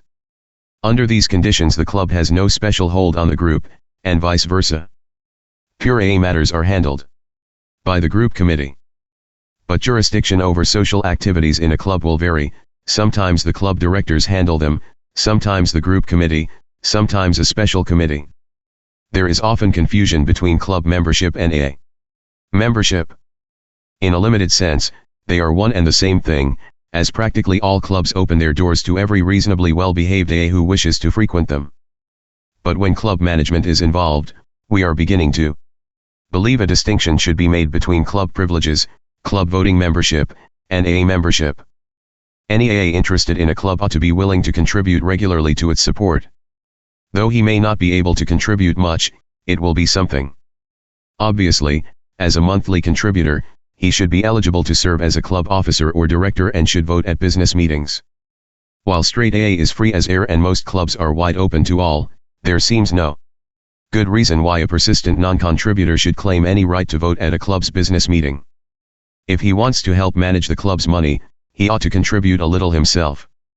So, when we come to distinguish clearly between club privileges, club voting membership, and AA membership itself, we shall have surmounted many current troubles. 5. Our group is small. Every local AA member is a club enthusiast. Do you think we should incorporate just the same, even though AA membership and club membership are identical, and in our town everybody contributes to the club? If your club has to sign a lease, buy property, or have a sizable bank account, by all means incorporate. Establish this way of doing and thinking and you will avoid later complications. We suggest you be careful about mixing AA affairs with your club business meetings business only there. A club room may, of course, be so small and inexpensive, or its future so uncertain, that it would be premature to incorporate. That's a matter for sound judgment. 6. Should a club corporation charter include other activities such as rehabilitation, hospitalization, education, research, etc.? We think definitely not. We suggest you limit corporation charters to one activity and one location only. To incorporate the whole world of alcohol and mix that up with AA almost invariably leads to confusion. A simple, sharply limited objective is best. Mixtures of several functions we have sometimes tried, but usually with poor results. 7. May individual AAS organize foundations and raise money for research, education, rehabilitation, etc. There can be no objection if they act as individuals only and do not use the AA name in any way. But experience shows that there is always a strong temptation to use the AA name. If that is done, the project will ultimately suffer because the surrounding AA groups will protest strongly and rightly so, we think.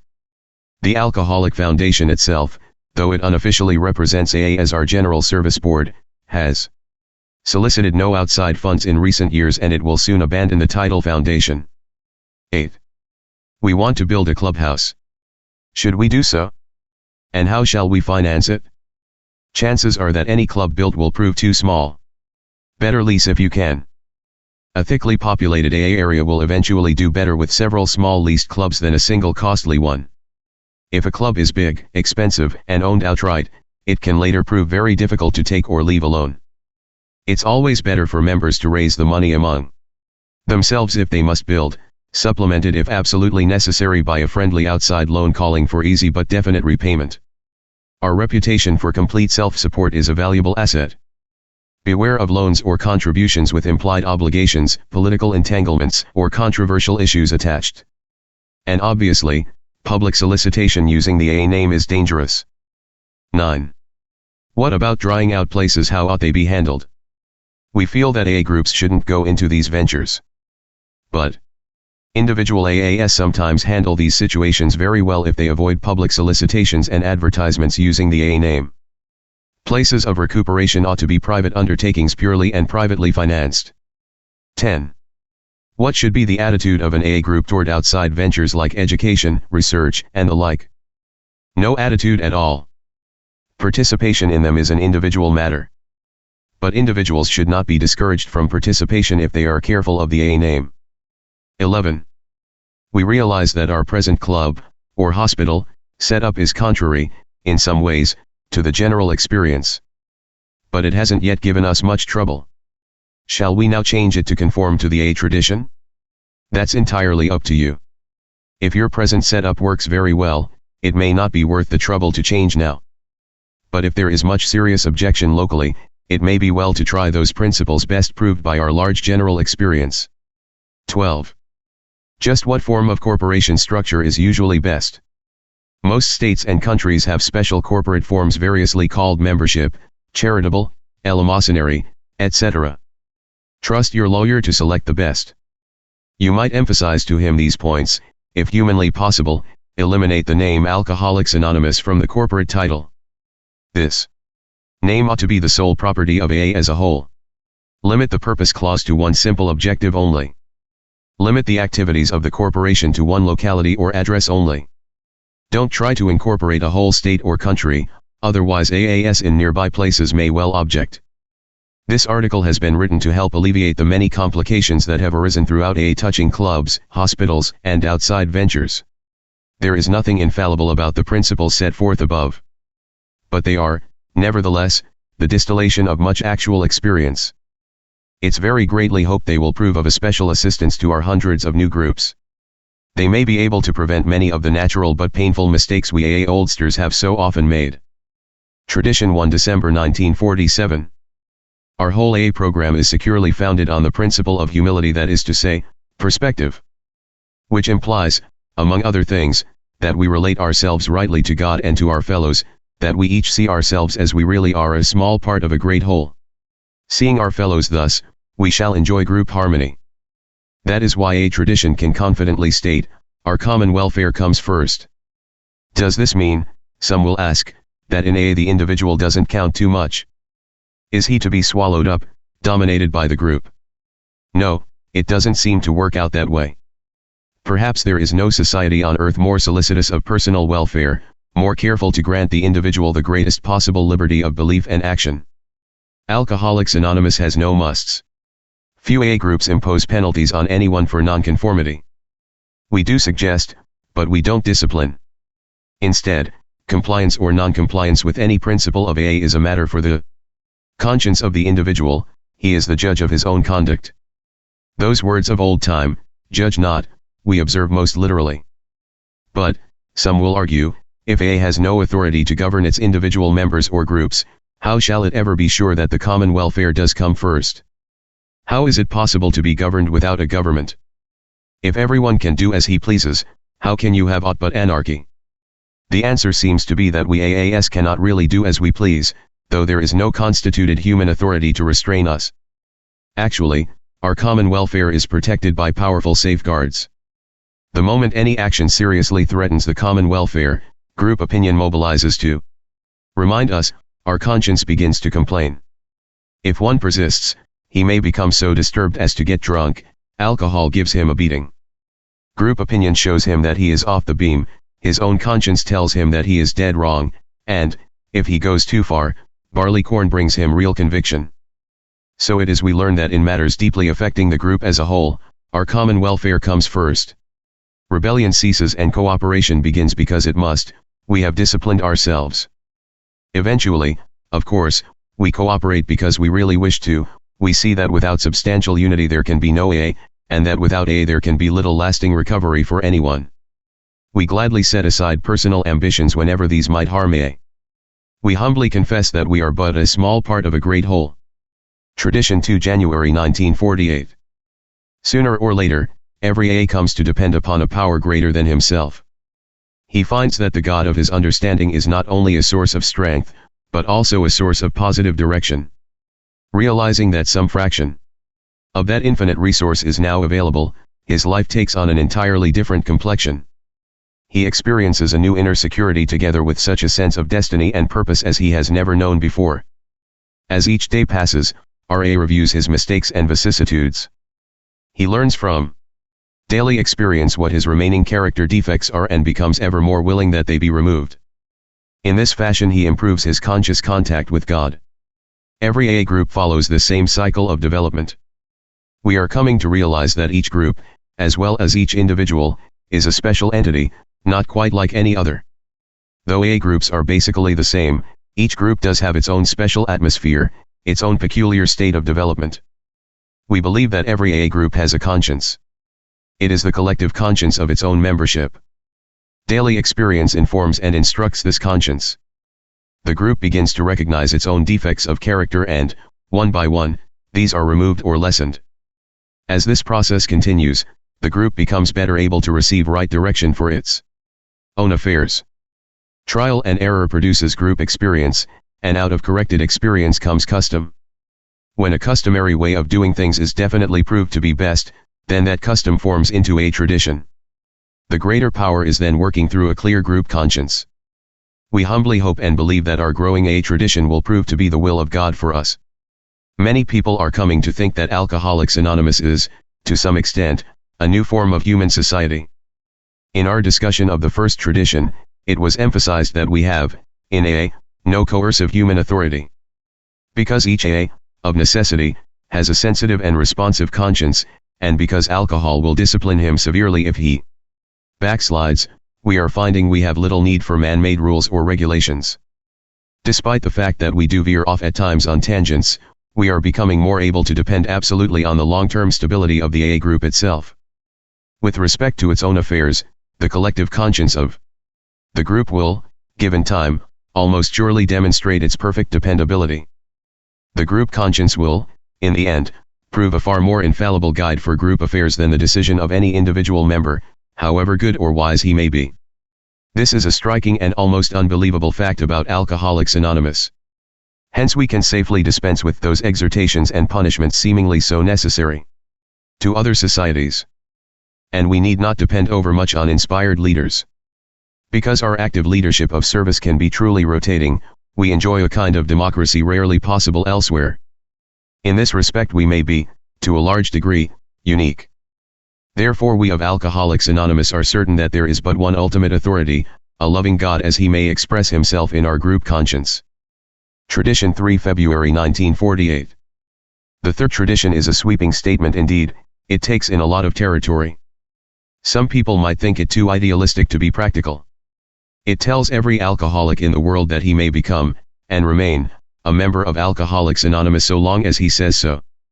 In short, Alcoholics Anonymous has no membership rule. Why is this so? Our answer is simple and practical.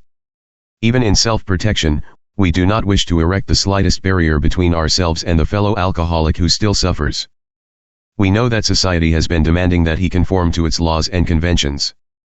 But the essence of his alcoholic malady is the fact that he has been unable or unwilling to conform either to the laws of man or God. If he is anything, the sick alcoholic is a rebellious nonconformist. How well we understand that, every member of Alcoholics Anonymous was once a rebel himself. Hence we cannot offer to meet him at any halfway mark. We must enter the dark cave where he is and show him that we understand. We realize that he is altogether too weak and confused to jump hurdles. If we raise obstacles, he might stay away and perish. He might be denied his priceless opportunity. So when he asks, Are there any conditions? We joyfully reply, no, not a one. When skeptically he comes back saying, but certainly there must be things that I have to do and believe, we quickly answer, in Alcoholics Anonymous there are no musts. Cynically, perhaps, he then inquires, what is this all going to cost me? We are able to laugh and say, nothing at all, there are no fees and dues. Thus, in a brief hour, is our friend disarmed of his suspicion and rebellion. His eyes begin to open on a new world of friendship and understanding. Bankrupt idealist that he has been, his ideal is no longer a dream. After years of lonely search it now stands revealed. The reality of Alcoholics Anonymous bursts upon him. 4. Alcoholics Anonymous is saying, we have something priceless to give, if only you will receive. That is all. But to our new friend, it is everything.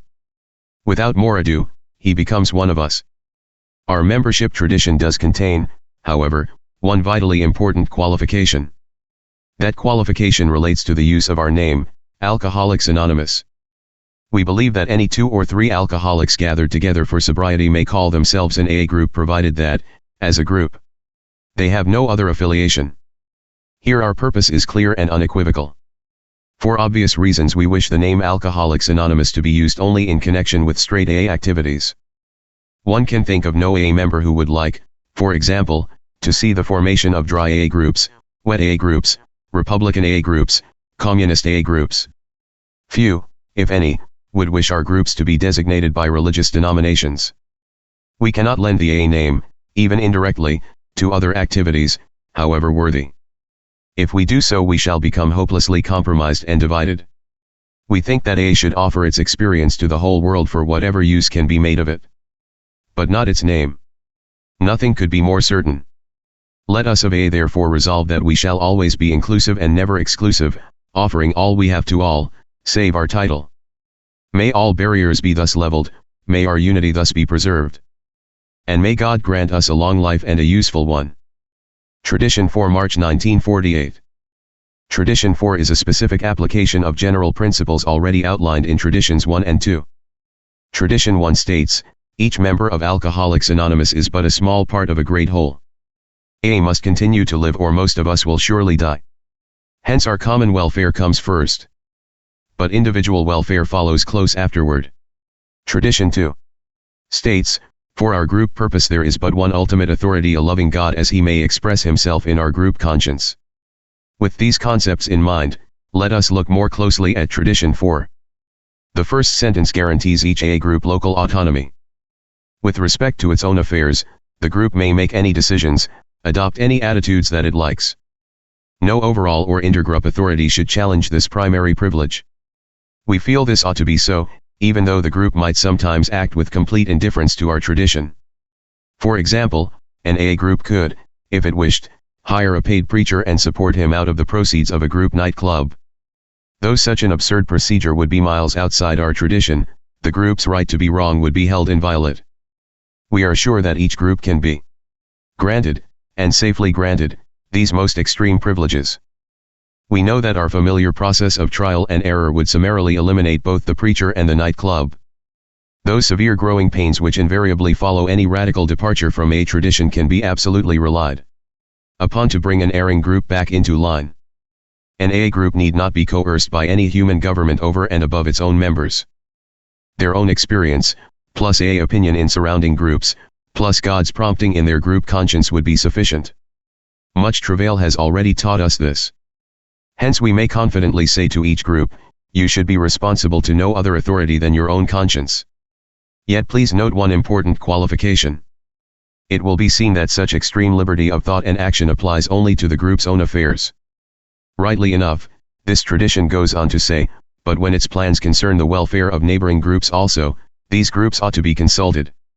Obviously, if any individual, group, or regional committee could take an action that might seriously affect the welfare of Alcoholics Anonymous as a whole or seriously disturb surrounding groups, that would not be liberty at all.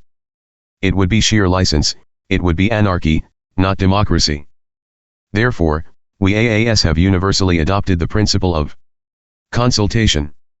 This means that if a single AA group wishes to take any action that might affect surrounding groups, it consults them. Or, it confers with the intergroup committee for the area, if there be one.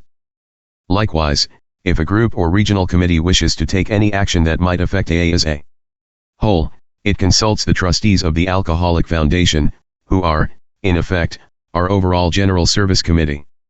For instance, no group or intergroup could feel free to initiate, without consultation, any publicity that might affect AA as a whole.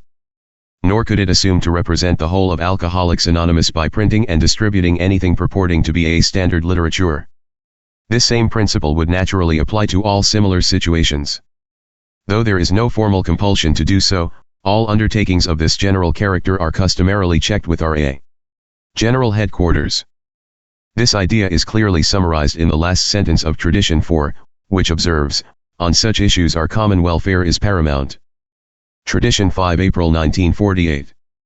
Says the old proverb, shoemaker, stick to thy last. Trite, yes. But very true for us of AA. How well we need to heed the principle that it is better to do one thing supremely well than many things badly. Because it has now become plain enough that only a recovered alcoholic can do much for a sick alcoholic, a tremendous responsibility has descended upon us all, an obligation so great that it amounts to a sacred trust. For to our kind, those who suffer alcoholism, recovery is a matter of life or death. So the Society of Alcoholics Anonymous cannot, it dare not, ever be diverted from its primary purpose. Temptations to do otherwise will come aplenty. Seeing fine works afoot in the field of alcohol, we shall be sorely tempted to loan out the name and credit of Alcoholics Anonymous to them. As a movement we shall be beset to finance and endorse other causes. Should our present success continue, people will commence to assert that AA is a brand new way of life, maybe a new religion, capable of saving the world. We shall be told it is our bounden duty to show modern society how it ought to live. Oh, how very attractive these projects and ideas can be. How flattering to imagine that we might be chosen to demonstrate that old and mystic promise, the first shall be last and the last shall be first. Fantastic, you say. Yet some of our well-wishers have begun to say such things. Fortunately, most of us are convinced that these are perilous speculations, alluring ingredients of that new heady wine we are now being offered, each bottle marks success. Of this subtle vintage may we never drink too deeply. May we never forget that we live by the grace of God on borrowed time, that anonymity is better than acclaim, that for us as a movement poverty is better than wealth. And may we reflect with ever-deepening conviction, that we shall never be at our best except when we hew only to the primary spiritual aim of AA. That of carrying its message to the alcoholic who still suffers alcoholism. Tradition 6 May 1948. The sixth of our 12 points of AA tradition is deemed so important that it states at length the relation of the AA movement to money and property. This tradition declares in substance that the accumulation of money, property, and the unwanted personal authority so often generated by material wealth comprise a cluster of serious hazards against which an AA group must ever be on guard. Tradition 6 also enjoins the group never to go into business nor ever to lend the AA name or money credit to any outside enterprise, no matter how good. Strongly expressed is the opinion that even clubs should not bear the AA name, that they ought to be separately incorporated and managed by those individual AAs who need or want clubs enough to financially support them. We would thus divide the spiritual from the material, confine the AA movement to its sole aim, and ensure, however wealthy as individuals we may become, that AA itself shall always remain poor. We dare not risk the distractions of corporate wealth. Years of experience have proven these principles beyond doubt. They have become certainties, absolute verities for us. Thank God, we AAS have never yet been caught in the kind of religious or political disputes which embroil the world of today. But we ought to face the fact that we have often quarreled violently about money, property, and the administration thereof. Money, in quantity, has always been a baleful influence in group life. Let a well-meaning donor present an AA group with a sizable sum and we break loose. Nor does trouble abate until that group, as such, somehow disposes of its bankroll. This experience is practically universal. But, say our friends, isn't this a confession of weakness? Other organizations do a lot of good with money. Why not AA? Of course, we of AA would be the first to say that many a fine enterprise does a lot of good with a lot of money. To these efforts, money is usually primary, it is their lifeblood. But money is not the lifeblood of AA. With us, it is very secondary. Even in small quantities, It is scarcely more than a necessary nuisance, something we wish we could do without entirely. Why is that so? We explain this easily enough: we don't need money. The core of our AA procedure is one alcoholic talking to another, whether that be sitting on a curbstone, in a home, or at a meeting. It's the message, not the place; it's the talk, not the alms. That does our work. Just places to meet and talk. That's about all AA needs. Beyond these, a few small offices, a few secretaries at their desks, a few dollars apiece a year, easily met by voluntary contributions. Trivial indeed, are expenses. Nowadays, the AA group answers its well-wishers saying, "Our expenses are trifling. As good earners, we can easily pay them. As we neither need nor want money, why risk its hazards? We'd rather stay poor. Thanks just the same." Tradition 7 June 1948. Our growth continuing, the combined income of Alcoholics Anonymous members will soon reach the astounding total of $250 million yearly. This is the direct result of AA membership. Sober we now have it, drunk we would not. By contrast, our overall AA expenses are trifling. For instance, the AA General Service Office now costs us $1.50 per member a year. As a fact, the New York office asks the groups for the sum twice a year because not all of them contribute. Even so, the sum per member is exceedingly small. If an AA happens to live in a large metropolitan center where an intergroup office is absolutely essential to handle heavy inquiries and hospital arrangements, he contributes, or probably should contribute, about $5 annually. To pay the rent of his own group meeting place, and maybe coffee and donuts, he might drop $25 a year in the hat. Or if he belongs to a club, it could be $50. In case he takes the AA Grapevine, he squanders an extra $2.50. So the AA member who really meets his group responsibilities finds himself liable for about $5 a month on the average. Yet his own personal income may be anywhere between $200 and $2,000 a month, the direct result of not drinking. But, some will contend, our friends want to give us money to furnish that new clubhouse. We are a new small group. Most of us are still pretty broke. What then? I am sure that myriads of AA voices would now answer the new group saying, "Yes, we know just how you feel. We once solicited money ourselves. We even solicited publicly. We thought we could do a lot of good with other people's money. But we found that kind of money too hot to handle. It aroused unbelievable controversy. It simply wasn't worth it. Besides, it set a precedent which has tempted many people to use the valuable name of Alcoholics Anonymous for other than AA purposes. While there may be little harm in a small friendly loan which your group really means to repay, we really beg you to think hard before you ask the most willing friend to make a large donation. You can, and you soon will, pay your own way.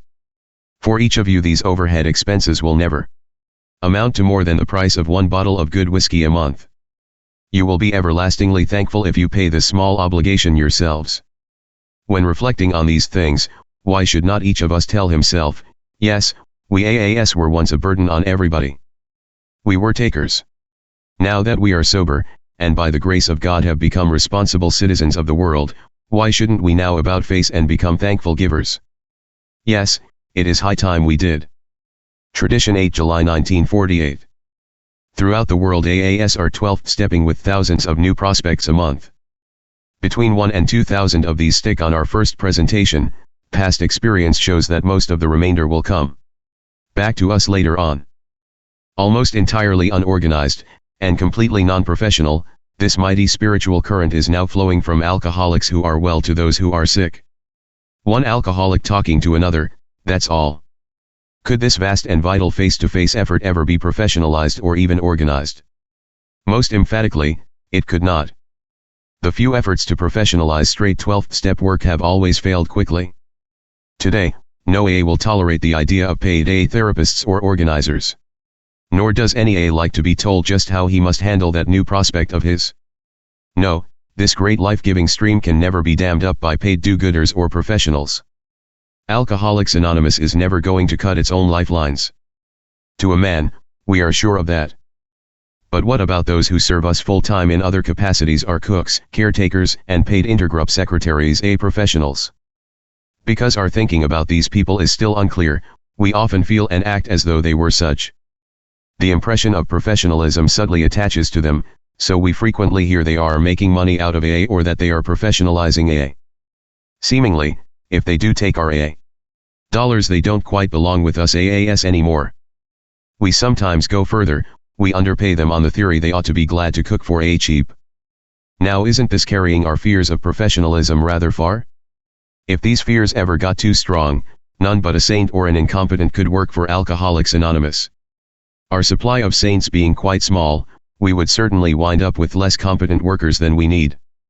We are beginning to see that our few paid workers are performing only those service tasks that our volunteers cannot consistently handle. Primarily these folks are not doing 12th step work. They are just making more and better 12th step work possible. Secretaries at their desks are valuable points of contact, information, and public relations. That is what they are paid for, and nothing else. They help carry the good news of AA to the outside world and bring our prospects face to face with us.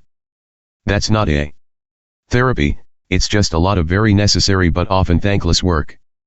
So, where needed, let's revise our attitude toward those who labor at our special services.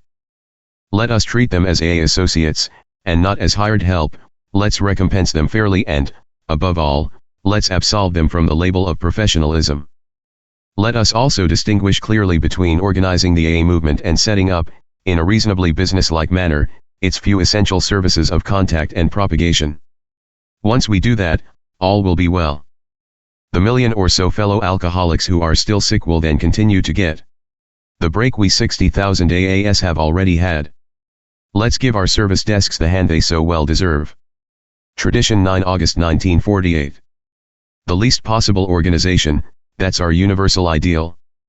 No fees, no dues, no rules imposed on anybody, one alcoholic bringing recovery to the next, that's the substance of what we most desire, isn't it? But how shall this simple ideal best be realized? Often a question that we have, for example, the kind of AA who is for simplicity. Terrified of anything organized, he tells us that AA is getting too complicated. He thinks money only makes trouble, committees only make dissension, elections only make politics, paid workers only make professionals, and clubs only coddle slippers. Says he, let's get back to coffee and cakes by cozy firesides. If any alcoholics stray our way, let's look after them. But that's enough. Simplicity is our answer. Quite opposed to such halcyon simplicity is the AA promoter. Left to himself, he would bang the cannon and twang the lyre at every crossroad of the world. Millions for drunks, great AA hospitals, batteries of paid organizers, and publicity experts wielding all the latest paraphernalia of sound and script, such would be our promoter's dream. Yes, sir, he would bark. My 2-year plan calls for 1 million AA members by 1950. For one, I'm glad we have both conservatives and enthusiasts. They teach us much. The conservative will surely see to it that the AA movement never gets overly organized. But the promoter will continue to remind us of our terrific obligation to the newcomer and to those hundreds of thousands of alcoholics still waiting all over the world to hear of AA. We shall, naturally, take the firm and safe middle course. AA has always violently resisted the idea of any general organization. Yet, paradoxically, we have ever stoutly insisted upon organizing certain special services. Mostly those absolutely necessary to effective and plentiful 12th step work. If, for instance, an AA group elects a secretary or rotating committee, if an area forms an intergroup committee, if we set up a foundation, a general office or a grapevine, then we are organized for service. The AA book and pamphlets, our meeting places and clubs, our dinners and regional assemblies, these are services, too. Nor can we secure good hospital connections, properly sponsor new prospects, and obtain good public relations just by chance. People have to be appointed to look after these things, sometimes paid people. Special services are performed. But by none of these special services has our spiritual or social activity, the great current of AA, ever been really organized or professionalized. Yet our recovery program has been enormously aided. While important, these service activities are very small by contrast with our main effort. As such facts and distinctions become clear, we shall easily lay aside our fears of blighting organization or hazardous wealth. As a movement, we shall remain comfortably poor, for our service expenses are trifling. With such assurances, we shall without doubt continue to improve and extend our vital lifelines of special service, to better carry our AA message to others, to make for ourselves a finer, greater society, and, God willing, to assure Alcoholics Anonymous a long life and perfect unity. Tradition 10 September 1948. To most of us, Alcoholics Anonymous has become as solid as the Rock of Gibraltar. We like to believe that it will soon be as well known and just as enduring as that historic landmark. We enjoy this pleasant conviction because nothing has yet occurred to disturb it. We reason that we must hang together or die. Hence we take for granted our continued unity as a movement. But should we?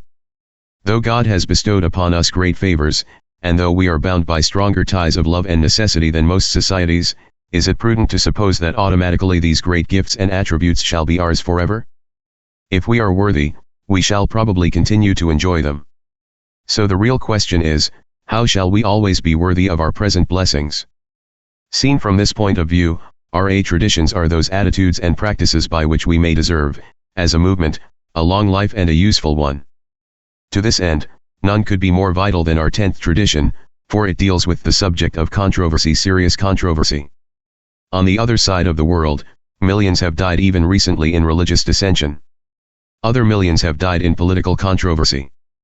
The end is not yet. Nearly everybody in the world has turned reformer. Each group, society, and nation is saying to the other, you must do as we say, or else. Political controversy and reform by compulsion have reached an all-time high. And eternal, seemingly, are the flames of religious dissension. Being like other men and women, how can we expect to remain forever immune from these perils? Probably we shall not. At length, we must meet them all. We cannot flee from them, nor ought we try. If these challenges do come, we shall, I am sure, go out to meet them gladly and unafraid. That will be the acid test of our worth. Our best defense. This surely lies in the formation of a tradition respecting serious controversy so powerful that neither the weakness of persons nor the strain and strife of our troubled times can harm Alcoholics Anonymous.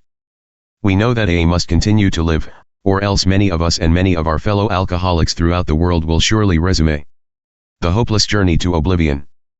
That must never be. As though by some deep and compelling instinct, we have thus far avoided serious controversies. Save minor and healthy growing pains, we are at peace among ourselves. And because we have thus far adhered to our sole aim, the whole world regards us favorably. May God grant us the wisdom and fortitude ever to sustain an unbreakable unity. Tradition 11 October 1948. Providence has been looking after the public relations of Alcoholics Anonymous. It can scarcely have been otherwise. Though we are more than a dozen years old, hardly a syllable of criticism or ridicule has ever been spoken of AA. Somehow we have been spared all the pains of medical or religious controversy, and we have good friends both wet and dry, right and left. Like most societies, we are sometimes scandalous but never yet in public. From all over the world, naught comes but keen sympathy and downright admiration. Our friends of the press and radio have outdone themselves. Anyone can see that we are in a fair way to be spoiled. Our reputation is already so much better than our actual character. Surely these phenomenal blessings must have a deep purpose. Who doubts that this purpose wishes to let every alcoholic in the world know that AA is truly for him, can he only want his liberation enough? Hence, our messages through public channels have never been seriously discolored, nor has the searing breath of prejudice ever issued from anywhere. Good public relations are AA lifelines reaching out to the alcoholic who still does not know us. For years to come, our growth is sure to depend upon the strength and number of these lifelines. One serious public relations calamity could always turn thousands away from us to perish, a matter of life and death indeed. The future poses no greater problem or challenge to AA than how best to preserve a friendly and vital relation to all the world about us. Success will rest heavily upon right principles, a wise vigilance, and the deepest personal responsibility on the part of every one of us. Nothing less will do. Else our brother may again turn his face to the wall because we did not care enough.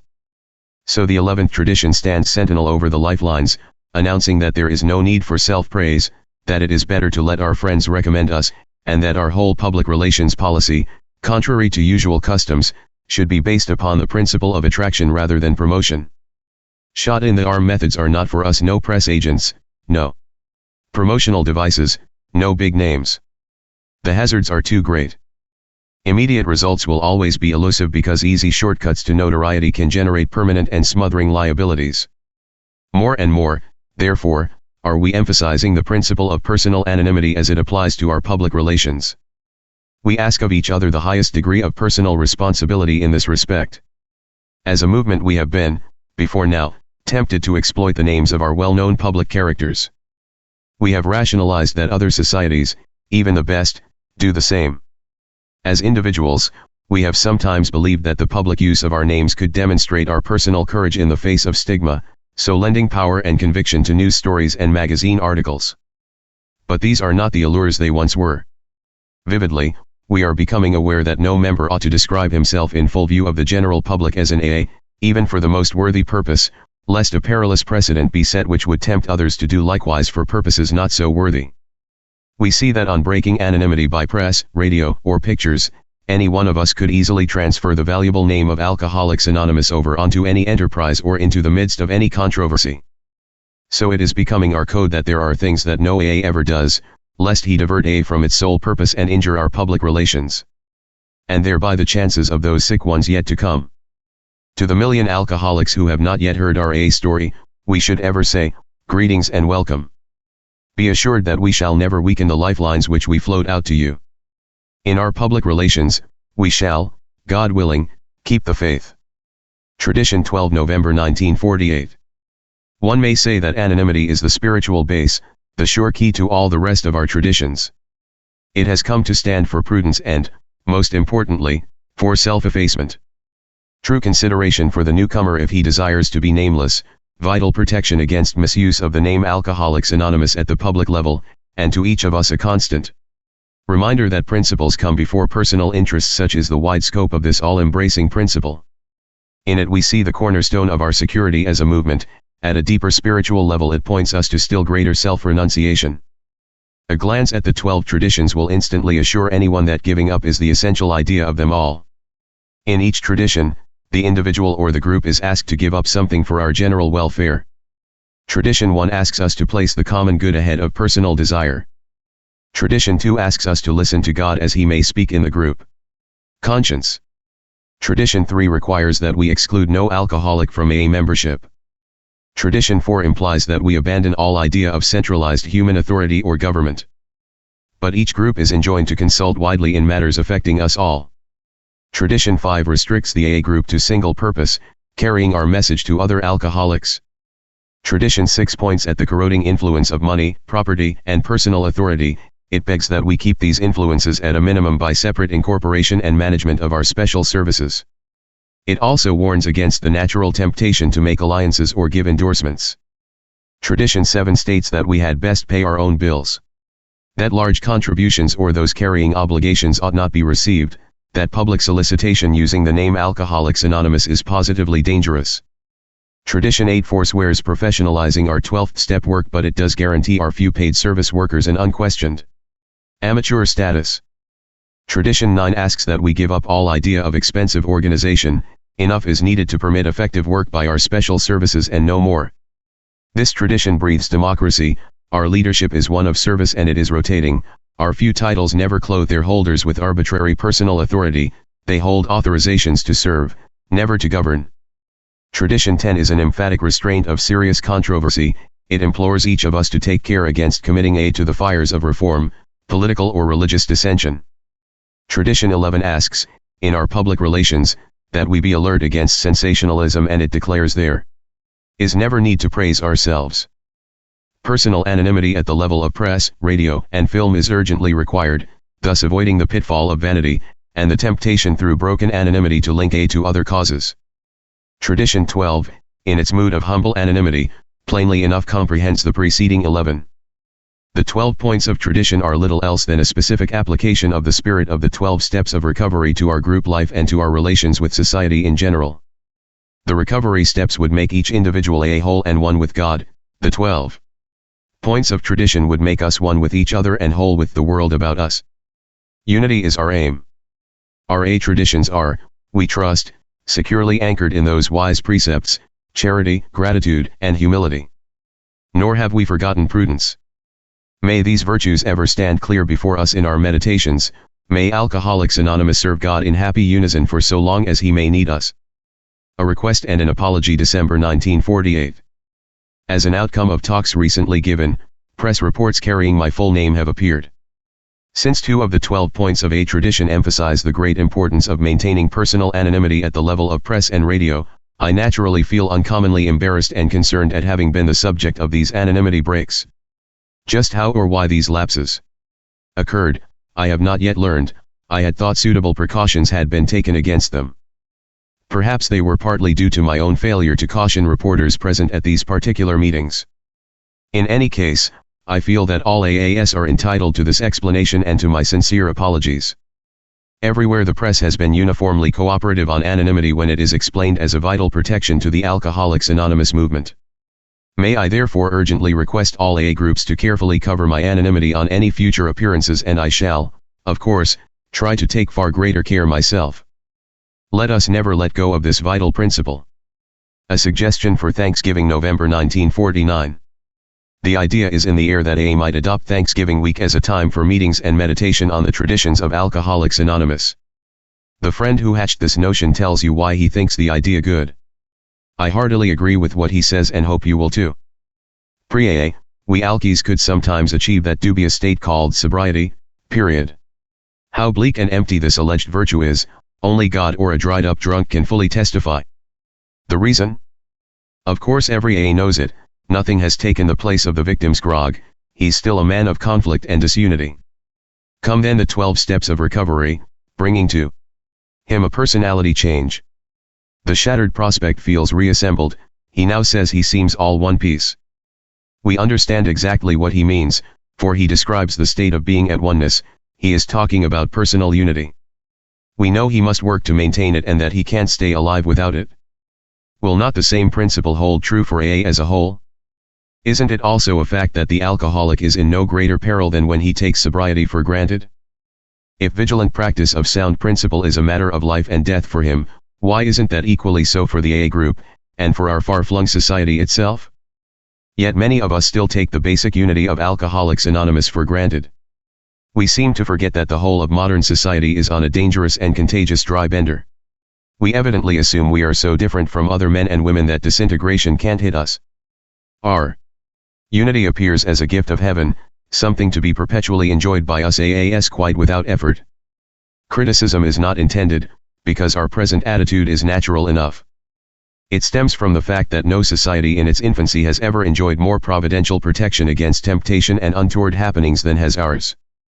Minor troubles we have had, but none serious enough to test our adult strength. It's not strange that we are a bit complacent and self-satisfied. Surely there need be no counsel of fear, nor lack of faith, in the prediction that a far greater time of trial may yet be ours. When we think our situation through, simple prudence and foresight will tell us that the 12 traditions of Alcoholics Anonymous are a distillate of our experience of living and working together. They apply the spirit of the 12 recovery steps to our group life and security. They deal with our relations with the world outside and with each other. They state our attitudes toward power and prestige, toward property and money. They would save us from tempting alliances and major controversies. They would elevate principles far above personal ambitions. And as a token of this last, they request that we maintain personal anonymity before the open public as a protection to AA and as proof of the fact that our society intends to practice true humility. For the information of the general public and for the instruction of new AA members, the 12 traditions have just been released in a much condensed short form which we hope will be as widely read and understood as the 12 steps of recovery. Should this happen, our current growing pains will be lessened and we shall commence to lay up a great store of insurance for the years ahead. What then could be more appropriate than to set aside Thanksgiving week for discussion of the practical and spiritual values to be discovered in our traditions? We could thus reinforce our faith in the future by these prudent works. We could show that we deserve to go on receiving that priceless gift of oneness which God in His wisdom has so freely given to us of Alcoholics Anonymous in the precious years of our infancy. Segment 2. Additional writings from this period. Comments on Wiley Ideas, September 1944. In an article entitled "Philip Wiley Jabs a Little Needle into Complacency," The noted writer said that he is an alcoholic who quit solo. He went on to mention psychiatry and other scientific aids as the factors that kept him sober. Bill's reply follows. Philip Wiley's piece in this issue of the Grapevine will endear the man to every AA. And why? Because, of course, he's so very alcoholic. Neither can anyone miss the author's generous and self-sacrificing spirit. Forgetting his own worldly importance, he snaps his fingers at what the public may think. He discards his reputation in order to share with us his character. A traveler who has felt his own way out of the night, he tells how he discovers haven. We could ask no better spirit of anyone. Mr. Wiley can be a member of AA the very day he says so. It is tradition among us that the individual has the unlimited right to his own opinion on any subject under the sun.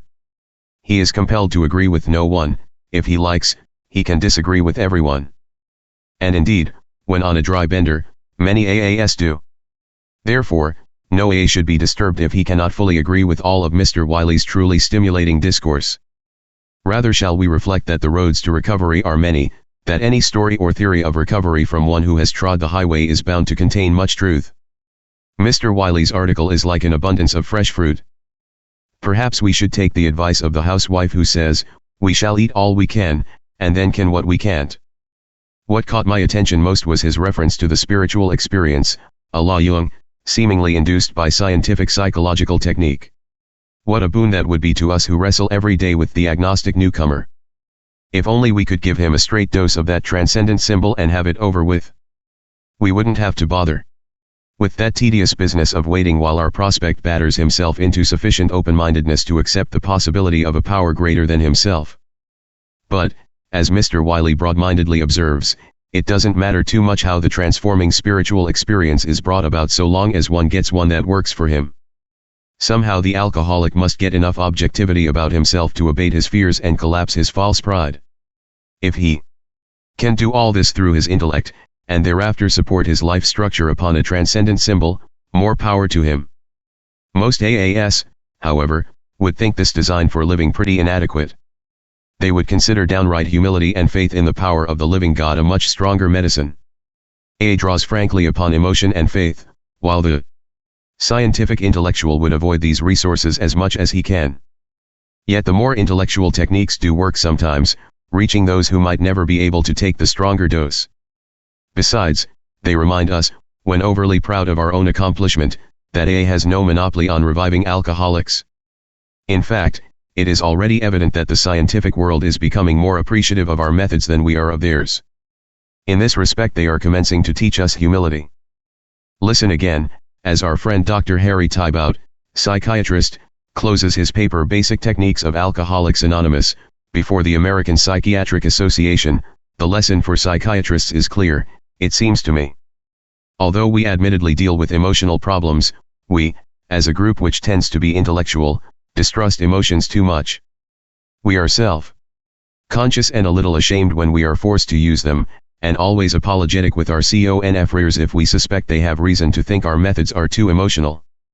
In the meantime, others, less bound by tradition, go ahead to get results denied to us. It is highly imperative for us as presumably open-minded scientists to view wisely and long the efforts of others in our field of work. We may be wearing bigger blinders than we know. And again, as he says, a religious, or spiritual experience, is the act of giving up reliance on one's own omnipotence. As we AAs are people who are supposed to have given up all our own omnipotence, I'm sure that Mr. Wiley will be read with the attentive interest he deserves. A Date with Destiny, October 1944. Somebody once said, as much as you may grow, as many recoveries as there may be, I think the eventual byproducts of AA will be greater than AA itself. Everywhere now, we hear such remarks. They come from all kinds of people. Doctors think of applying our methods to other neurotics, clergy wonder if our humble example may not vitalize their congregations, business people find we make good personnel managers, they glimpse a new industrial democracy, educators see power in our non-controversial way of presenting the truth, and our friends wistfully say, we wish we were alcoholics, we need AA too. Why these stirrings? They must all mean, I am sure, that we have suddenly become much more than recovered alcoholics, AA members only. Society has begun to hope that we are going to utilize, in every walk of life, that miraculous experience of our returning, almost overnight, from the fearsome land of nowhere. Yes, we are again citizens of the world. It is a distraught world, very tired, very uncertain. It has worshipped its own self-sufficiency and that has failed. We AAS are a people who once did that very thing. That philosophy failed us, too. So perhaps, here and there, our example of recovery can help. As individuals, we have a responsibility, maybe a double responsibility. It may be that we have a date with destiny. An example, not long ago E.M. Jelinek, of Yale University, came to us. He said, Yale, as you know, is sponsoring a program of public education on alcoholism, entirely non-controversial in character. We need the cooperation of many AAS. To proceed on any education project concerning alcoholism without the goodwill, experience, and help of AA members would be unthinkable. So, when the National Committee for Education on Alcoholism, now the National Council on Alcoholism, was formed, an AA member was made its executive director, Marty M., one of our oldest and finest. As a member of AA, she is just as much interested in us as before AA is still her avocation.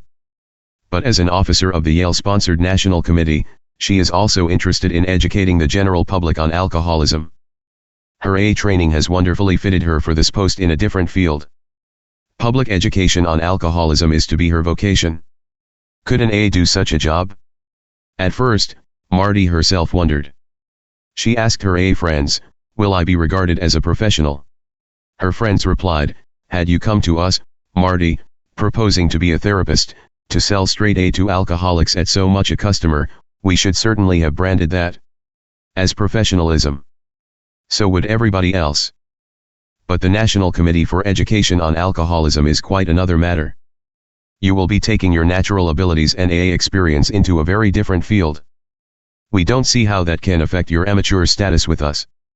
Suppose you were to become a social worker, a personnel officer, the manager of a state farm for alcoholics, or even a minister of the gospel. Who could possibly say those activities would make you a professional AA? No one, of course. They went on, yet we do hope that AA as a whole will never deviate from its sole purpose of helping other alcoholics. As an organization, we should express no opinion save on the recovery of problem drinkers. That very sound national policy has kept us out of much useless trouble already, and will surely forestall untold complications in the future. Though AA as a whole, they continued, should never have but one objective, we believe just as strongly that for the individual there should be no limitations whatever, except his own conscience. He should have the complete right to choose his own opinions and outside activities. If these are good, AAS everywhere will approve. Just so, Marty, do we think it will be in your case?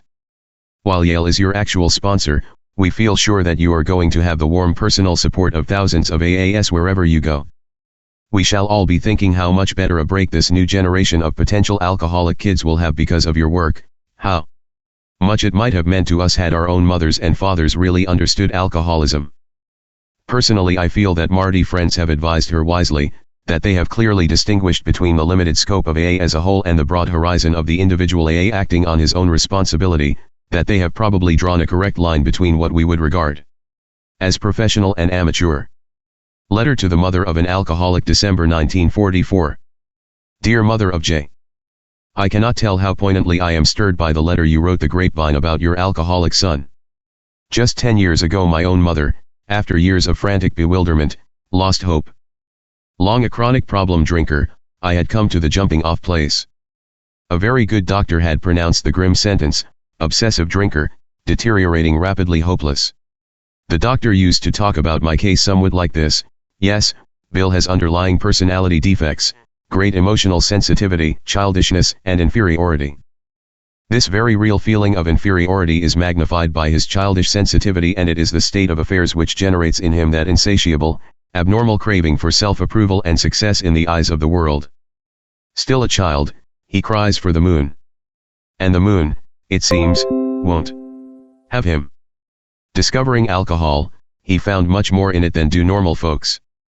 To him alcohol is no mere relaxation, it means release from inner conflict. It seems to set his troubled spirit free. The doctor would then go on, seen this way, We normal people can picture how such a compulsive habit can become a real obsession, as indeed it has, in Bill's case. Once he arrives at the obsession point, alcohol overshadows all else. Hence he now appears utterly selfish and immoral. He will lie, cheat, steal, or what have you, to serve his drinking ends. Of course, those about him are shocked and dismayed because they think his actions are willful. But that's far from being so. The real picture of Bill is that of a bankrupt idealist, one who has gone broke on vain, childish dreams of perfection and power. Victimized now by his obsession, he is a little boy, crying alone in a dark strange room, waiting agonized for Mother or God to come and light a candle. I must confess, Mother of J, that I may have put some of these words into the doctor's mouth. But that's the alcoholic's life as I have lived it. Did I, an alcoholic, have a defective character? Of course I did. Was I an alcoholic, also a sick man? Yes, very. To what extent I was personally responsible for my drinking, I don't know. Yet I'm not one to take complete refuge in the idea that I was a sick man only. In earlier years I certainly had some degree of free will. That free will I used badly, to the great misery of my mother and countless others. I am deeply ashamed. As one who knows me a little, you may have heard how, 10 years ago, a friend, himself a liberated alcoholic, came to me bearing the light which finally led me out of the toils. There will come a day like that for you and your I'm so confident. As ever, Bill W. Those Goofballs, November 1945. Morphine, codeine, chloral hydrate, luminol, seconal, nembutal, amytal, these and kindred drugs have killed many alcoholics. And I once nearly killed myself with chloral hydrate. Nor is my own observation and experience unique, for many an old-time A can speak with force and fervor on the subject of goofballs. Excepting an infrequent suicide, nobody uses these drugs in the expectation of death. To many alcoholics, still in the drinking stage, they represent blessed relief from the agonies of a hangover. Some of us, perfectly sober for months or years, contract the habit of using sedatives to cure insomnia or slight nervous irritability. I have the impression that some of us get away with it, too, year after year, just as we did when we first began to drink alcohol. Yet experience shows, all too often, that even the controlled pill taker may get out of control. The same crazy rationalizations that once characterized his drinking begin to blight his existence. He thinks that if pills can cure insomnia, so may they cure his worry. Now a word about the use of morphine by physicians. Sometimes a general practitioner, not knowing his patient is already loaded with barbiturates, will give a morphine injection. A friend of mine died like that. Sober about 3 years, he got into an emotional jam. Pills led to alcohol and this combination to still more pills. His doctor found an excited heart. Out came the needle and a few hours later out went a very good friend. Another close friend, sober 3 years, also fell on evil days pills and liquor. At the end of about 3 weeks of this diet he was placed one evening in a sanitarium. Nobody told the doctor there about the pills with which his system was already loaded. The patient was eased with a shot of codeine. Before daylight he was dead. Near the end of my own drinking career I had an alarming experience. Chloral hydrate was prescribed for one of my terrible hangovers. The doctor warned me to stick rigidly to his dosage, but I kept possession of the bottle. While my wife slept quietly beside me, I reached under the mattress, took out the flask, and guzzled the whole business. I had a close shave. Moral: when a doctor gives a legitimate sedative prescription, don't let the alcoholic have the bottle. As a matter of fact, our friends the doctors are seldom directly to blame for the dire results we so often experience. It is much too easy for alcoholics to buy these dangerous drugs, and once possessed of them the drinker is likely to use them without any judgment whatever. Sometimes his well-meaning friends, unable to see him suffer, hand him pills themselves. It's a very dangerous business. It's even dangerous to give a suffering alcoholic a drink if he is already loaded with pills.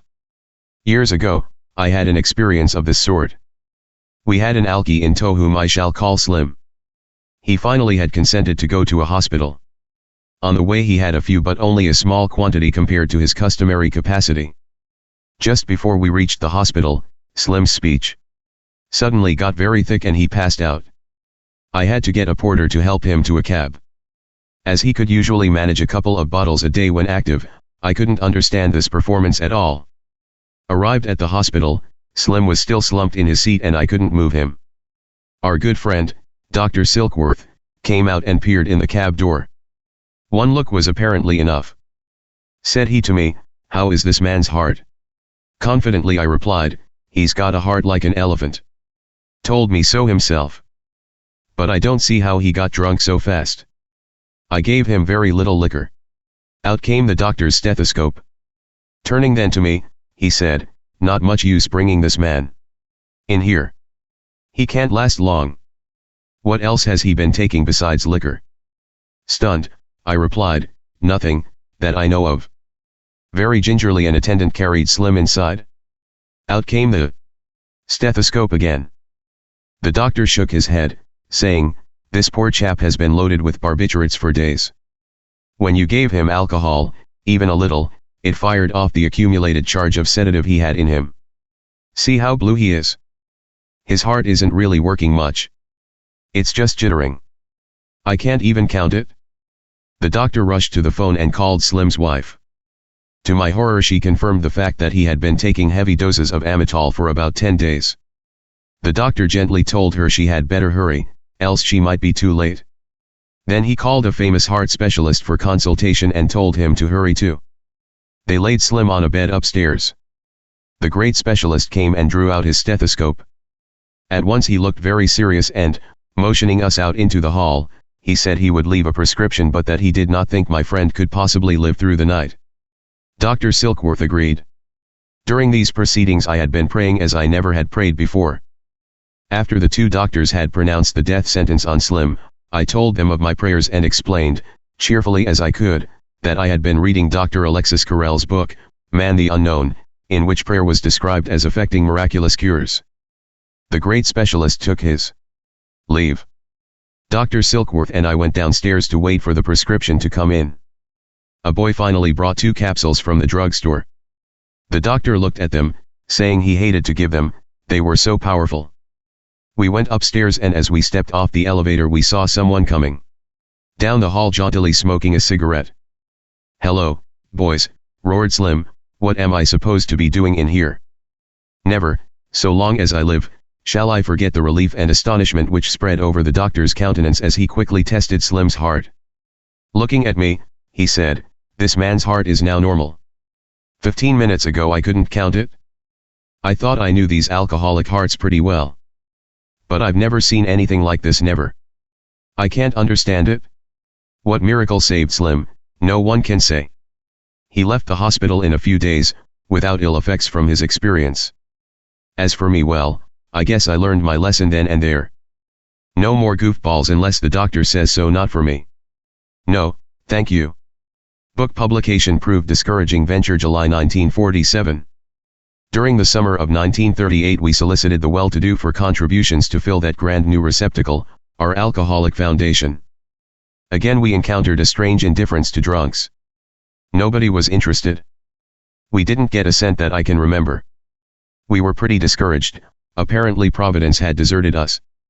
With the modest fund from Mr. Rockefeller running out, it looked like a lean winter ahead. There could be no book, no office. What good, we complained, was an alcoholic foundation without money?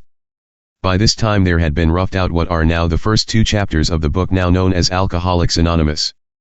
Our friend Frank referred us to a well-known publisher, who suggested the possibility of advancing royalties to me so the book could be finished. That made us feel fine until it was realized that if I ate up a lot of royalties while doing the book, there could be no more payments for a long time afterward. We saw, too, that my 10% royalty would never carry the office expense of answering the pleas for help that would surely follow publication. Nor might a commercial publisher, anxious for sales, advertise it as we would like. These reflections led us straight into a typical alcoholic fantasy. Why not publish the book ourselves? Though told by almost everybody who knew anything of publishing that amateurs seldom produced anything but flops, we were not dismayed. This time, we said, it would be different.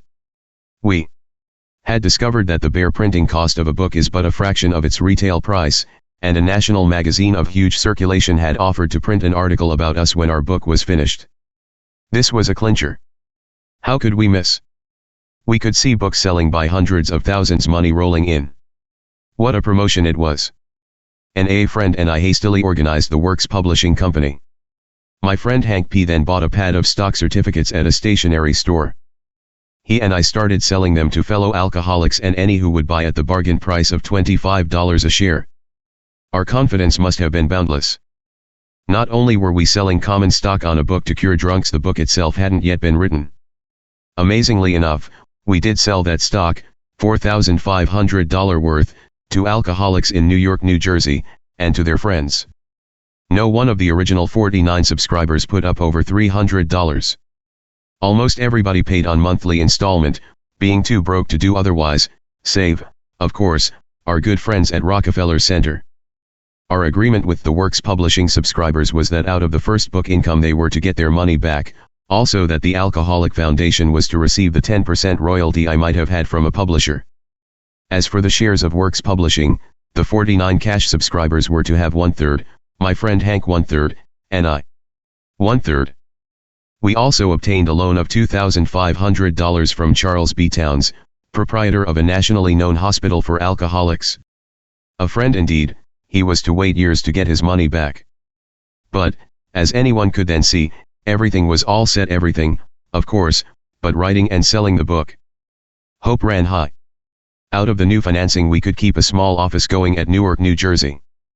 There I began to dictate the text of Alcoholics Anonymous to Ruth Hawk, our first national secretary.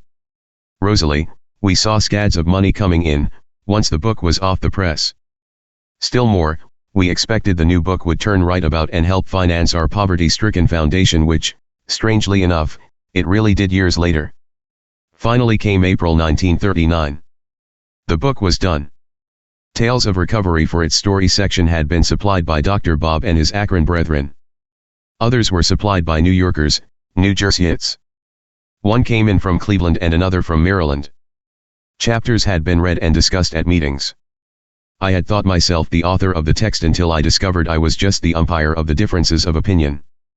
After endless voting on a title for the new work, we had decided to call it The Way Out. But inquiry by Fitz M., our Maryland alcoholic, at the Library of Congress disclosed the fact that 12 books already bore that title. Surely we couldn't make our book the 13th. So we named it Alcoholics Anonymous instead. Though we didn't know it, our movement then got its name, a name which, because of the implication of humility and modesty, has given us our treasured spiritual principle of anonymity.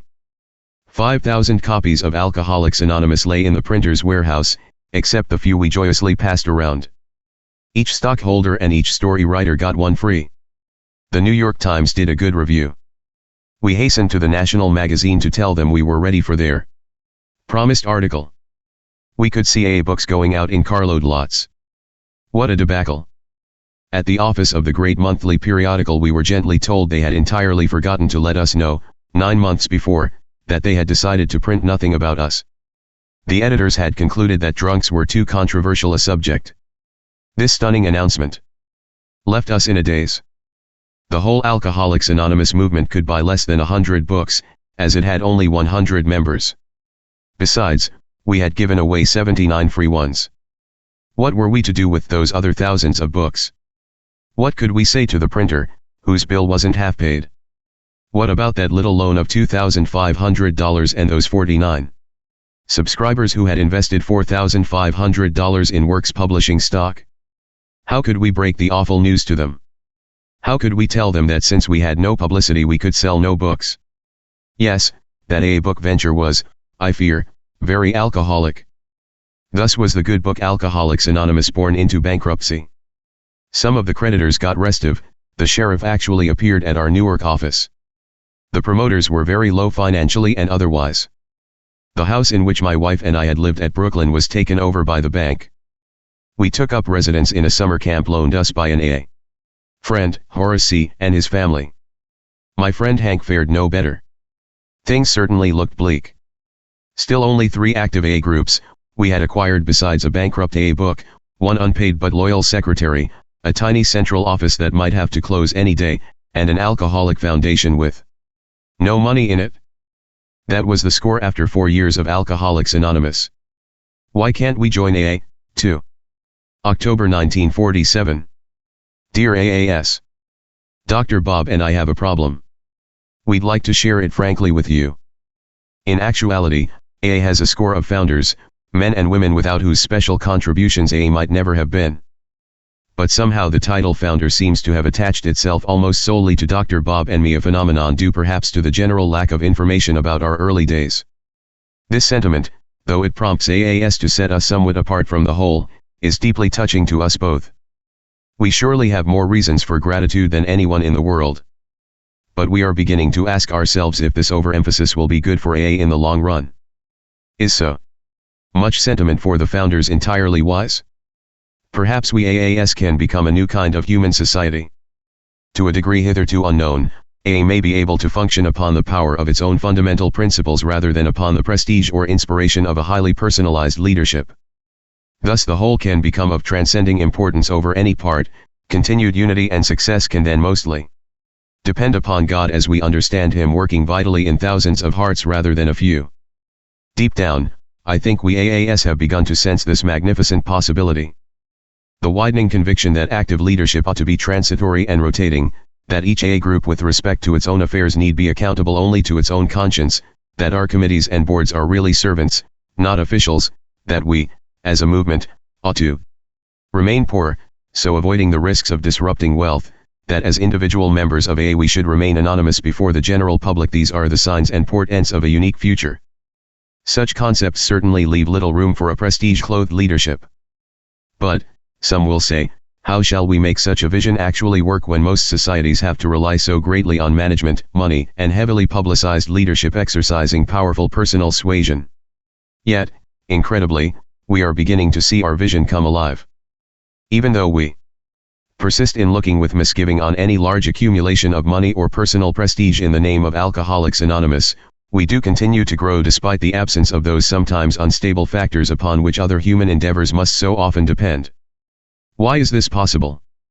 Is it because we are a superior people? Well, hardly. Far from being better than average, we are surely much more fallible.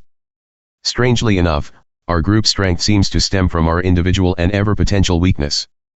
We are alcoholics.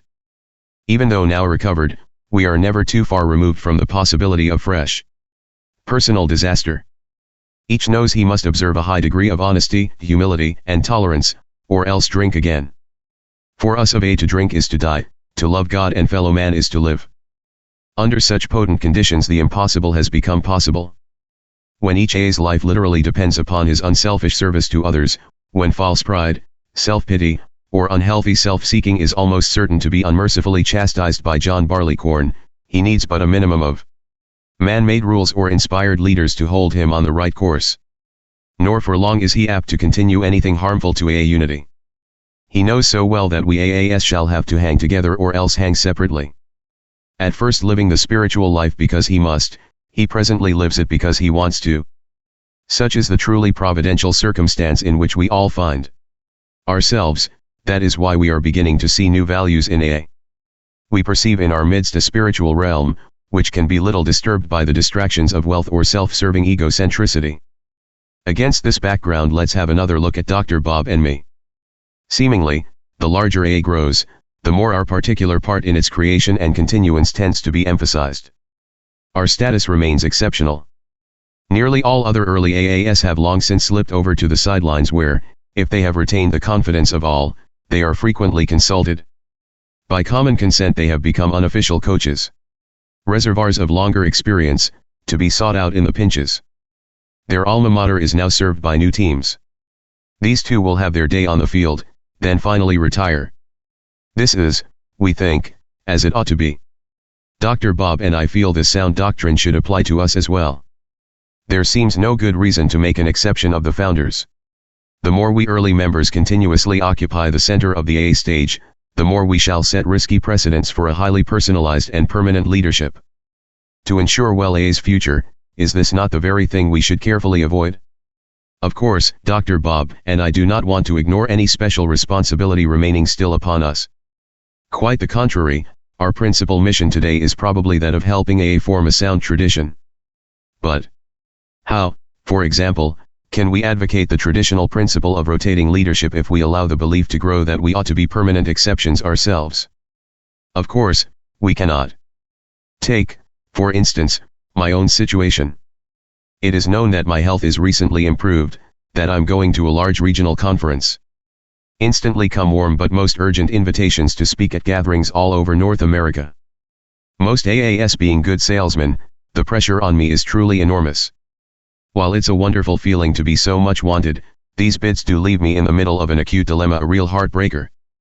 How, in fairness, can I speak at 10 anniversary dinners and refuse 90? How can I make special recordings or telephone talks for all these occasions? Or, again, how can I respond to all the mail I receive? How can I advise hundreds of individuals and groups about their special problems? It is a physical impossibility. Even though I could somehow accomplish all these things, and so remain in the center of AA affairs indefinitely, would that be best for AA in the long run? Surely you will agree it would not. So the problem of Dr. Bob and me comes down to this: we shall somehow have to decide just what few things we are still specially fitted to do for AA and, within the limits of our health, set about them. For my part, I feel I ought to do much more writing, more AA Grapevine pieces, more pamphlets, and possibly a new book dealing with the vital matter of AA unity. This material ought to be widely informative of our developing traditions and of the little understood AA General Service Center. Occasionally, I would like to appear at the larger regional gatherings for the purpose of discussing these matters with as many AAS as possible. Over the next 2 or 3 years, it will be desirable to broaden the base of our General Service Center here at New York so that it can include a yearly meeting of out-of-town AAS with the trustees of the Alcoholic Foundation, the AA General Office staff, and the AA Grapevine editors, this to be called the General Service Conference of Alcoholics Anonymous. To help construct such a conference will be a real task which may eventually require us to visit a number of our large AA centers the country over. For the good of AA as a whole, these seem the things most needful to be done. If these projects are ever to be finished, I'm sure we can do little else. To succeed we shall need real freedom of decision and few diversions. Hence, we beg your wholehearted cooperation. Though these assignments are still before us, Dr. Bob and I are now going to confess a deep yearning. As private citizens of AA, we shall often wish to come and go among you like other people, without any special attention. And while we would like always to keep the wonderful satisfaction of having been among the originators, we hope you will begin to think of us as early AAS only, not as founders. So, can't we join AA, too? As ever. Bill. Part 2, 1950 to 1958. The year 1950 brought 2 landmark events for Alcoholics Anonymous. The 12 traditions were adopted in July at the first International Convention in Cleveland. And 4 months later, on November 16, Dr. Bob died. As the surviving co-founder, Bill concentrated his energies for the next 5 years primarily on AA's future, by consolidating its service structure. In 1950, he and Lois spent 6 weeks in Europe, visiting AA in several countries. European AA flourished, yet the discrepancies Bill found among AA practices in different countries strengthened his belief in the need for a structure that would enable the fellowship to endure. He returned to North America convinced of the need to make literature available, to foster local leadership, and to expand AA services. To that end, as Bill reported in AA Comes of Age, fortified with the approval of the trustees and of Dr. Bob, I stumped the country for the Third Legacy Plan. The first General Service Conference met in April 1951, beginning a 5-year experimental period that ended in July 1955 when responsibility for AA's World Services, until then performed by the founding members, was turned over to the fellowship as a whole at the 20th Anniversary Convention in July 1955 at St. Louis. Segment 1, AA grows to maturity. We approach maturity October 1949. Alcoholics Anonymous is 14 years old. Yet no one thinks we are just entering adolescence. On the contrary, we are approaching maturity. Therefore our problems and responsibilities as a society are on the increase. It is becoming clear we cannot be forever immune from the fearful pressures that are tearing modern society apart. Like other societies of men and women, we shall no doubt be tempted to enter upon serious controversies. Perhaps some of us will seek fame and fortune at the expense of Alcoholics Anonymous. We shall be tempted to attack those who attack us, we shall yearn for alliances with powerful friends, we shall wish to write laws and so enter politics. It will be difficult to remain neutral in the science versus religion conflict. Some might wish to see Alcoholics Anonymous divide on sectarian lines. And, as we become better known, we shall certainly be offered large grants of destruction in the form of money. We might forget our resolve to stay poor. These may well be the crucial problems of our maturity. Even now one sees their outlines. Yet, I am deeply, yes, fervently convinced that Alcoholics Anonymous will weather all adversities and every test of time for so long as God shall need us. My faith in our future rests upon certain facts of our experience. First, we now humbly gaze upon 80,000 miracles of personal recovery. We see that each of us has been enabled by God's grace to achieve the impossible. In each life, unity has risen far above former chaos. This being God's grant to us personally, we may, if we are worthy, surely expect an equal unity for AA as a whole. Second, we are sure there must be a million alcoholics who would join Alcoholics Anonymous tomorrow if only they knew what we do. We keenly realize that any fundamental disunity among us could instantly disillusion tens of thousands who would again turn their faces to the wall. Hence those disruptions common to great wealth, power, or controversy ought never be for us. Too many of the million who don't yet know would surely die. Therefore our fifth tradition declares, each AA group ought to be a spiritual entity having but one primary purpose, that of carrying its message to the alcoholic who still suffers. So long as we remain grateful for what has befallen us, and for so long as this tradition of high and single purpose is indelibly emblazoned on our hearts, our destiny will be assured. We shall be worthy of God's providence. We came of age September 1950. On AA's 15th anniversary everybody knew that we had grown up. There couldn't be any doubt about it. Members, families, and friends, 7,000 of them, spent 3 inspiring, almost awesome days with our good hosts at Cleveland. The theme song of our conference was Gratitude. Its keynote was the sure realization that we are now welded as one, the world over. As never before, we dedicated ourselves to the single purpose of carrying good news of AA to those millions who still don't know. And, as we affirmed the traditions of Alcoholics Anonymous, we asked that we might remain in perfect unity under the grace of God for so long as He may need us. Just what did we do? Well, we had meetings, lots of them. The medical meeting, for instance. Our first and great friend Dr. Silkworth couldn't get there. But his associate at Knickerbocker Hospital, New York, Dr. Meyer Texan, most ably filled the gap, telling how best the General Hospital could relate itself to us.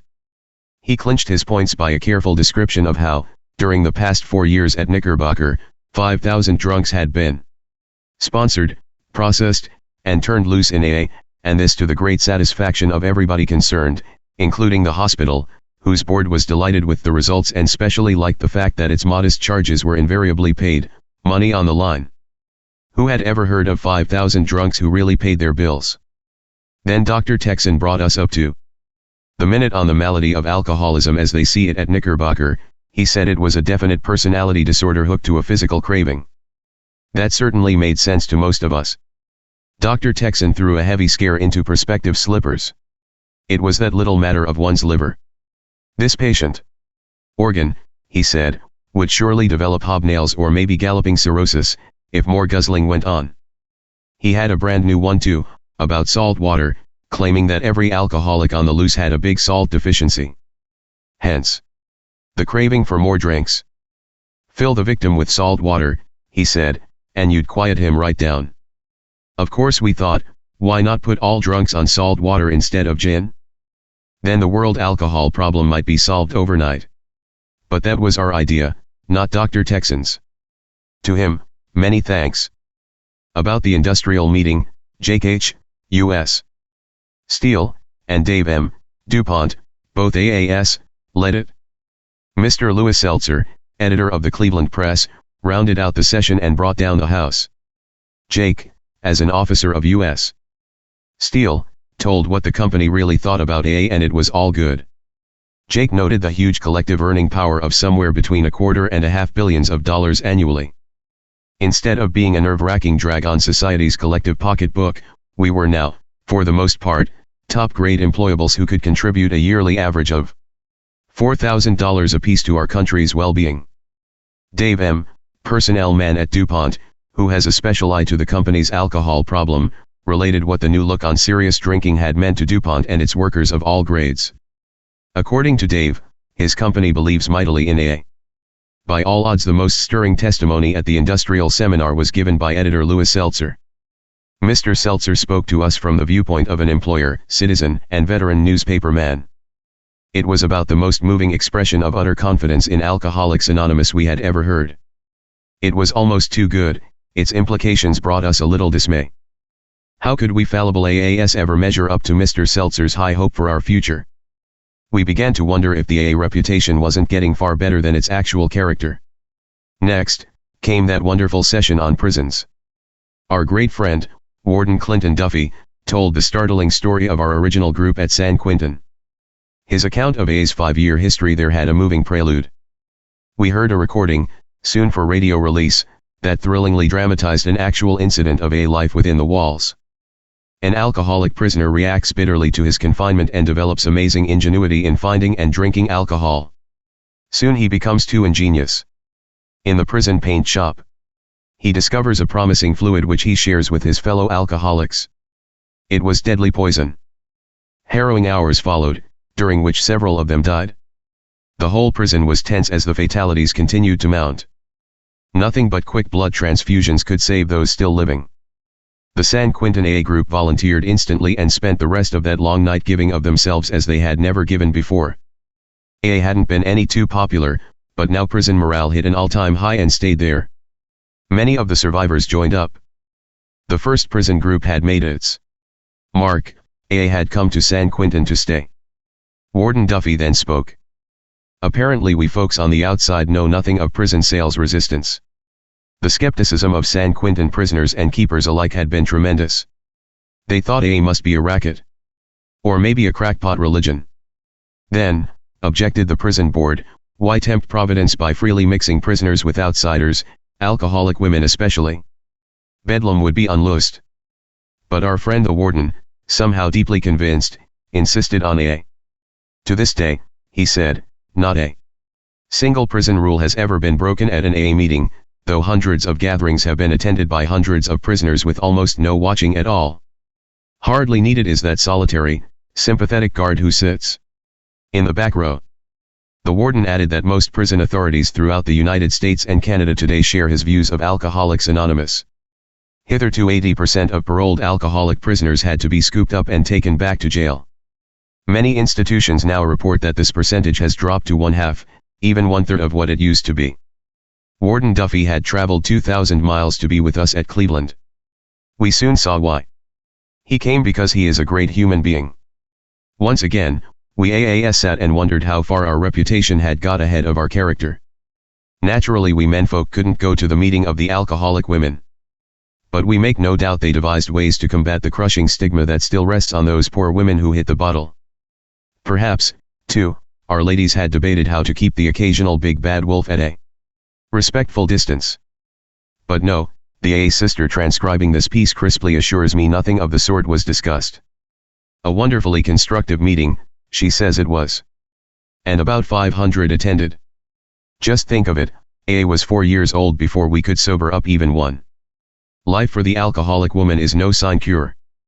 Nor were other special sufferers overlooked, such as paid intergroup secretaries, plain everyday secretaries, our newspaper editors, and the wives and husbands of alcoholics, sometimes known as our forgotten people. I'm sure the secretaries concluded that though sometimes unappreciated, they still loved every moment of their work. What the editors decided, I haven't learned. Judging from their telling efforts over the years, it is altogether probable they came up with many an ingenious idea. Everybody agreed that the wives, and husbands, meeting was an eye-opener. Some recalled how N.S., in the Akron early days, had been boon companion and advisor to distraught wives. She clearly saw alcoholism as a family problem. Meanwhile we AAS went all out on the work of sobering up incoming alkies by the thousands. Our good wives seemed entirely lost in that prodigious shuffle. Lots of the newer localities held closed meetings only, it looked like AA was going exclusive. But of late this trend has whipped about. More and more our partners have been taking the 12 steps into their own lives. As proof, witness the 12th step work they are doing with the wives and husbands of newcomers, and note well those wives meetings now springing up everywhere. At their Cleveland gathering they invited us alcoholics to listen. Many an AA skeptic left that session convinced that our forgotten ones really had something. As one alky put it, the deep understanding and spirituality I felt in that wives' meeting was something out of this world. Far from it, the Cleveland Conference wasn't all meetings. Take that banquet, for example. Or should I say banquets? The original blueprint called for enough diners to fill the Rainbow Room of Hotel Carter. But the diners did much better. The banqueters quickly overflowed the ballroom. Finally, the Carter Coffee Shop and Petit Cafe had to be cleared for the surging celebrants. 2 orchestras were drafted and our fine entertainers found they had to play their acts twice, both upstairs and down. Though nobody turned up tight, you should have heard those AAS sing. Slap happy, they were, and why not? Yet a serious undertone crept in as we toasted the absent ones. We were first reminded of the absent by that A from the Marshall Islands who, though all alone out there, still claimed his group had 3 members, to wit, God, the book Alcoholics Anonymous, and me. The first leg of his 7,000-mile journey to Cleveland had finished at Hawaii, whence with great care and refrigeration he had brought in a cluster of floral tributes, those leis for which the islands are famous. One of these was sent by the A lepers at Molokai, those isolated AAS who will always be of us, yet never with us. We swallowed hard, too, when we thought of Dr. Bob, alone at home, gravely ill. One toast of the evening was to another AA who, more than anything, wanted to be at Cleveland when we came of age. Unhappily he never got to the Traditions meeting. He had been carried off by a heart attack the night before the Traditions meeting and the birthday banquet took place. But at length gaiety took over, we danced till midnight. We knew the absent ones would want it that way. Several thousand of us crowded into the Cleveland Music Hall for the Traditions meeting, which was thought by most AAS to be the high point of our conference. 6 old-time stalwarts, coming from places far-flung as Boston and San Diego, beautifully reviewed the years of AA experience which had led to the writing of our traditions. Then I was asked to sum up. Which I did, saying that, touching all matters affecting AA unity, our common welfare should come first, that AA has no human authority, only God as he may speak in our group conscience, that our leaders are but trusted servants, they do not govern, that any alcoholic may become an AA member if he says so, we exclude no one, that every AA group may manage its own affairs as it likes, provided surrounding groups are not harmed thereby, that we AAS have but a single aim, the carrying of our message to the alcoholic who still suffers, that in consequence we cannot finance, endorse, or otherwise lend the name Alcoholics Anonymous to any other enterprise, however worthy. That AA, as such, ought to remain poor, lest problems of property, management, and money divert us from our sole aim, that we ought to be self-supporting, gladly paying our small expenses ourselves, that AA should remain forever non-professional, ordinary 12th step work never to be paid for, that, as a fellowship, we should never be organized but may nevertheless create responsible service boards or committees to ensure us better propagation and sponsorship, and that these agencies may engage full-time workers for special tasks, that our public relations ought to proceed upon the principle of attraction rather than promotion, it being better to let our friends recommend us, that personal anonymity at the level of press, radio, and pictures ought to be strictly maintained as our best protection against the temptations of power or personal ambition, and finally, that anonymity before the general public is the spiritual key to all our traditions, ever reminding us we are always to place principles before personalities, that we are actually to practice a genuine humility. This to the end that our great blessings may never spoil us, that we shall forever live in thankful contemplation of him who presides over us all. So summing up, I then inquired if those present had any objections to the 12 traditions of Alcoholics Anonymous as they stood. Hearing none, I offered the A traditions for adoption. Impressively unanimous, the crowd stood up. So ended that fine hour in which we of Alcoholics Anonymous took our destiny by the hand. On Sunday morning we listened to a panel of 4 AAS who portrayed the spiritual side of Alcoholics Anonymous as they understood it. What with churchgoers and late-rising banqueters, the conference committee had never guessed this would be a heavy-duty session. But churchgoers had already returned from their devotions and hardly a soul stayed abed. Hotel Cleveland's ballroom was filled an hour beforehand. Hundreds who couldn't get near the meeting packed its corridors and main lobby. People who have fear that AA is losing interest in things of the spirit should have been there. A hush fell upon the crowd as we paused for a moment of silence. Then came the speakers, earnest and carefully prepared, All of them. I cannot recall an AA gathering where the attention was more complete, or the devotion deeper. Yet some thought that those truly excellent speakers had, in their enthusiasm, unintentionally created a bit of a problem. It was felt the meeting had gone over far in the direction of religious comparison, philosophy, and interpretation, when by firm long-standing tradition we AAS had always left such questions strictly to the chosen faith of each individual. One member rose with a word of caution. As I heard him, I thought, what a fortunate occurrence. How well we shall always remember that AA is never to be thought of as a religion. How firmly we shall insist that AA membership cannot depend upon any particular belief whatever, that our 12 steps contain no article of religious faith except faith in God as each of us understands Him. How carefully we shall thenceforth avoid any situation which could possibly lead us to debate matters of personal religious belief. It was, we felt, a great Sunday morning. That afternoon we filed into the Cleveland auditorium. The big event was the appearance of Dr. Bob. Earlier we thought he'd never make it, his illness had continued so severe. Seeing him once again was an experience we 7,000 shall always treasure. He spoke in a strong, sure voice for 10 minutes, and he left us a great heritage, a heritage by which we AAS can surely grow. It was the legacy of one who had been sober since June 10, 1935, who saw our first group to success, and one who, in the 15 years since, had given both medical help and vital aid to 4,000 of our afflicted ones at Good St. Thomas Hospital in Akron, the birthplace of Alcoholics Anonymous. Simplicity, devotion, steadfastness, and loyalty, these, we remembered, were the hallmarks of that character which Dr. Bob had well implanted in so many of us. I, too, could gratefully recall that in all the years of our association there had never been an angry word between us. Such were our thoughts as we looked at Dr. Bob. Then for an hour I tried to sum up. Yet how could one add much to what we had all seen, heard, and felt in those 3 wonderful days? With relief and certainty we had seen that AA could never become exhibitionistic or big business, that its early humility and simplicity is very much with us, that we are still mindful our beloved fellowship is God's success, not ours. As evidence I shared a vision of AA as Lois and I saw it unfold on a distant beachhead in far Norway. The vision began with one AA who listened to a voice in his conscience, and then sold all he had. George, a Norwegian-American, came to us at Greenwich, Connecticut, 5 years ago. His parents back home hadn't heard from him in 20. He began to send letters telling them of his new freedom. Back came very disquieting news. The family reported his only brother in desperate condition, about to lose all through alcohol. What could be done? The AA from Greenwich had a long talk with his wife. Together they took a decision to sell their little restaurant, all they had.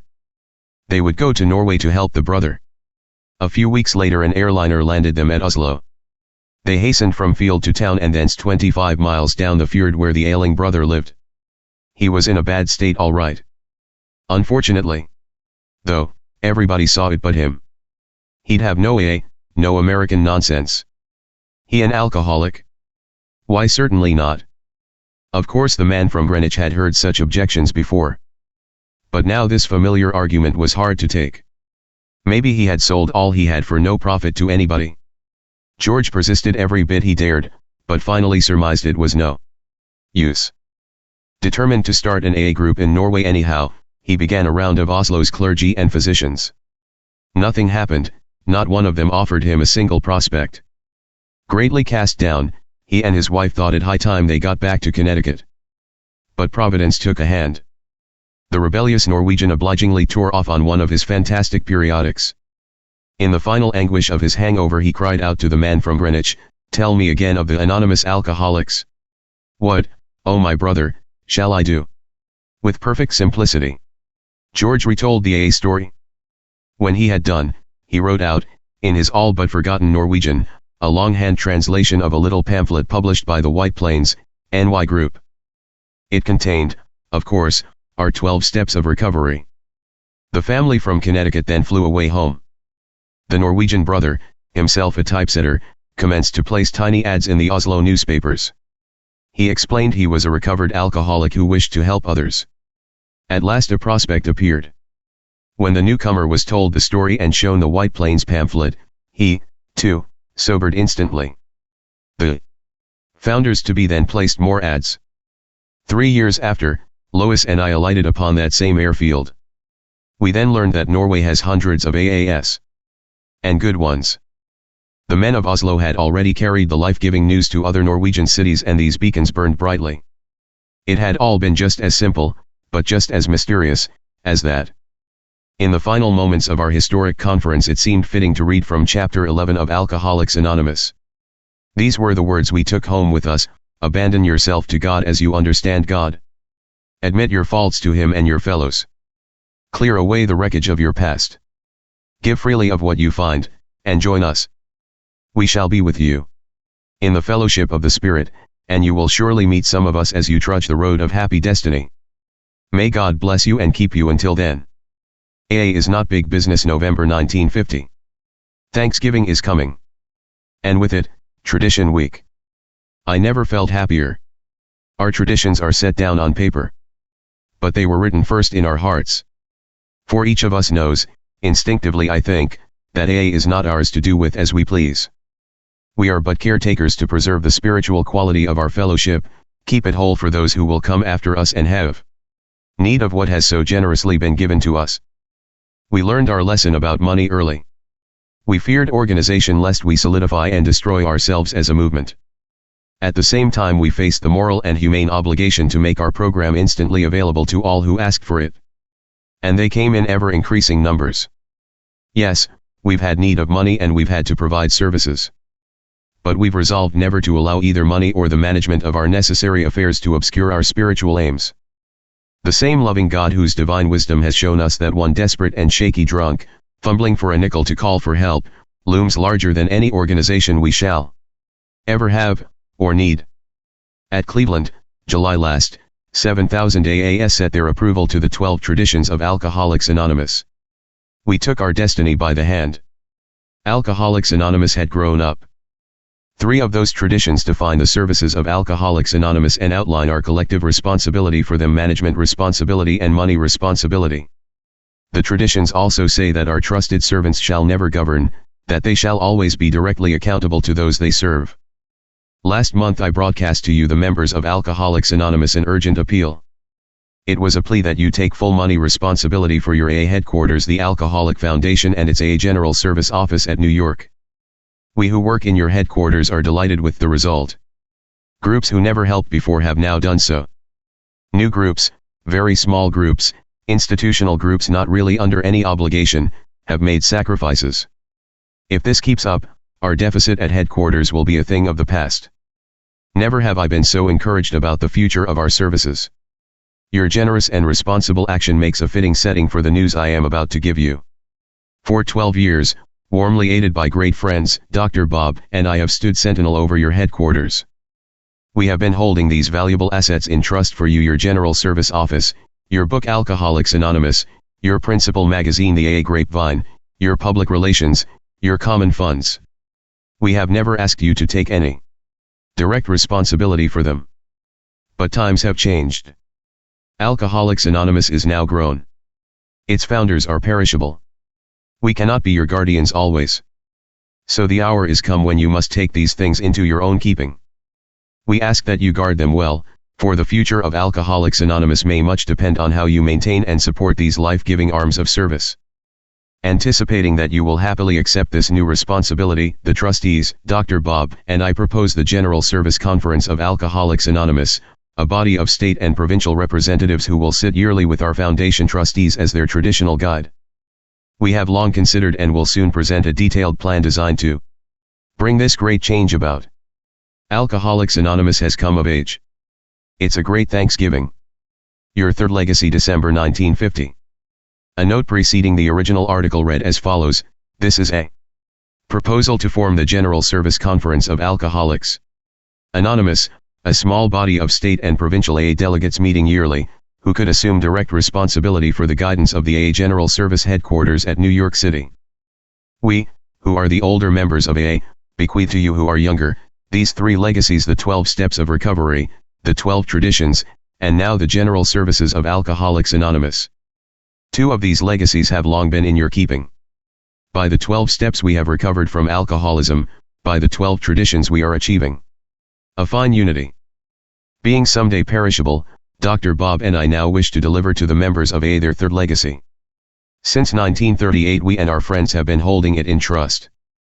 This legacy is the General Headquarters Services of Alcoholics Anonymous, the Alcoholic Foundation, the AA Book, the AA Grapevine, and the AA General Office. These are the principal services which have enabled our society to function and to grow. Acting on behalf of all, Dr. Bob and I ask that you the members of AA now assume guidance of these services and guard them well. The future growth, indeed the very survival, of Alcoholics Anonymous may one day depend on how prudently these arms of service are administered in years to come. May we share with you a fragment of history? 12 years ago, warmly aided by great friends, Dr. Bob and I established a headquarters for our then obscure fellowship. Soon thereafter we transferred this function to the Alcoholic Foundation, which was organized as a small board of trustees dedicated to serve our cause. This board was formed of alcoholics and non-alcoholic friends, who today number 15. When in the spring of 1938 our foundation was born, AA was but 3 years old. We had only 50 members. The book Alcoholics Anonymous was just an idea. None could then guess the magnificence of the gift which Providence had begun to bestow. In the 12 years since, those 50 early members have spawned 120,000 more. AA stretches worldwide. Religion and medicine have approvingly raised us out of that no man's land where we once foundered between them. We have no enemies, our friends are beyond count. Like gleaming coral islands our thousands of groups build themselves upward out of the alcohol sea. What a God-given miraculous circumstance. Through our rather feverish infancy, the Alcoholic Foundation Board, unseen by many, quietly played a great part in the formation and spread of our well-loved society. Acting through our general office, the book Alcoholics Anonymous, and latterly the Grapevine, the foundation became directly responsible for half our growth and effectiveness both in quality and quantity. There can be no question of that. Suppose then, all these years, we had been without those services. Where would we be today minus the AA book and our standard literature which now pours out of headquarters at the rate of 3 tons a month? Suppose our public relations had been left to thoughtless chance? Suppose no one had been assigned to encourage good publicity and discourage the bad?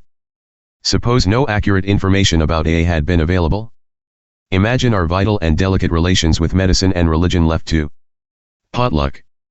Then, too, where would thousands of AAs be today if the general office hadn't answered their frantic letters and referred them to help? Our New York office received and answered 28,000 letters of all kinds last year. Or in what shape would hundreds of distant AA groups now be if that office hadn't started them by mail or directed travelers to them? How could we have managed without a world group directory? What about those foreign groups in 28 countries clamoring for translations, proven experience, and encouragement? Would we be publishing the AA book at Oslo, Norway, and London, England? What of those lone members on high seas or in far corners of the earth, those prisoners, those asylum inmates, those veterans in service or in hospitals? Where might we one day be if we never had the AA Grapevine, our mirror of AA life and principal forum of written expression?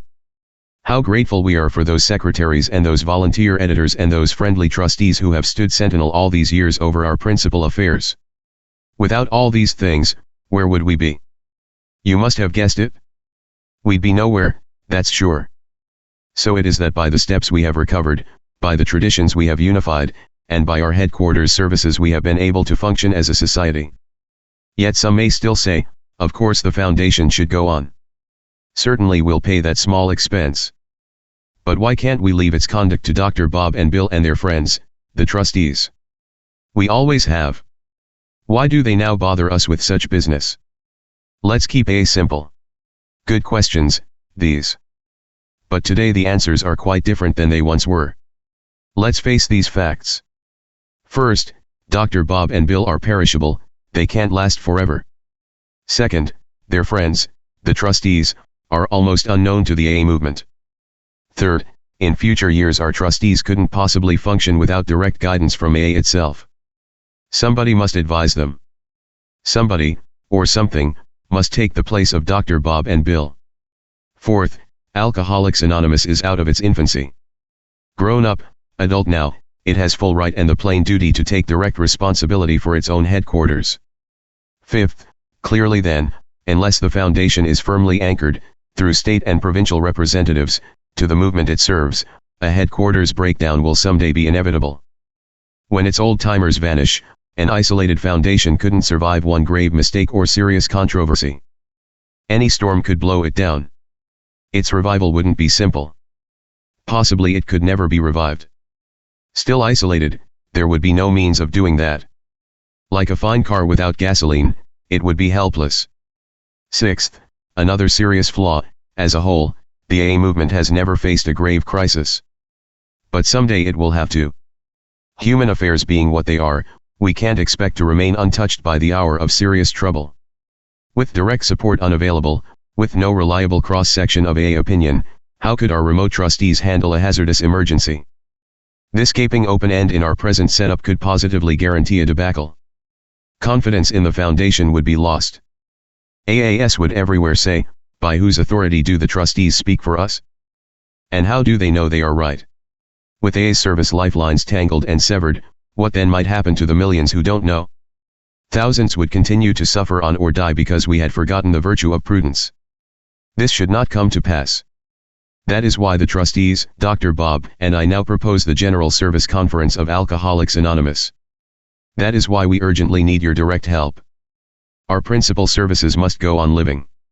We think the General Service Conference of Alcoholics Anonymous can be the agency to make that certain.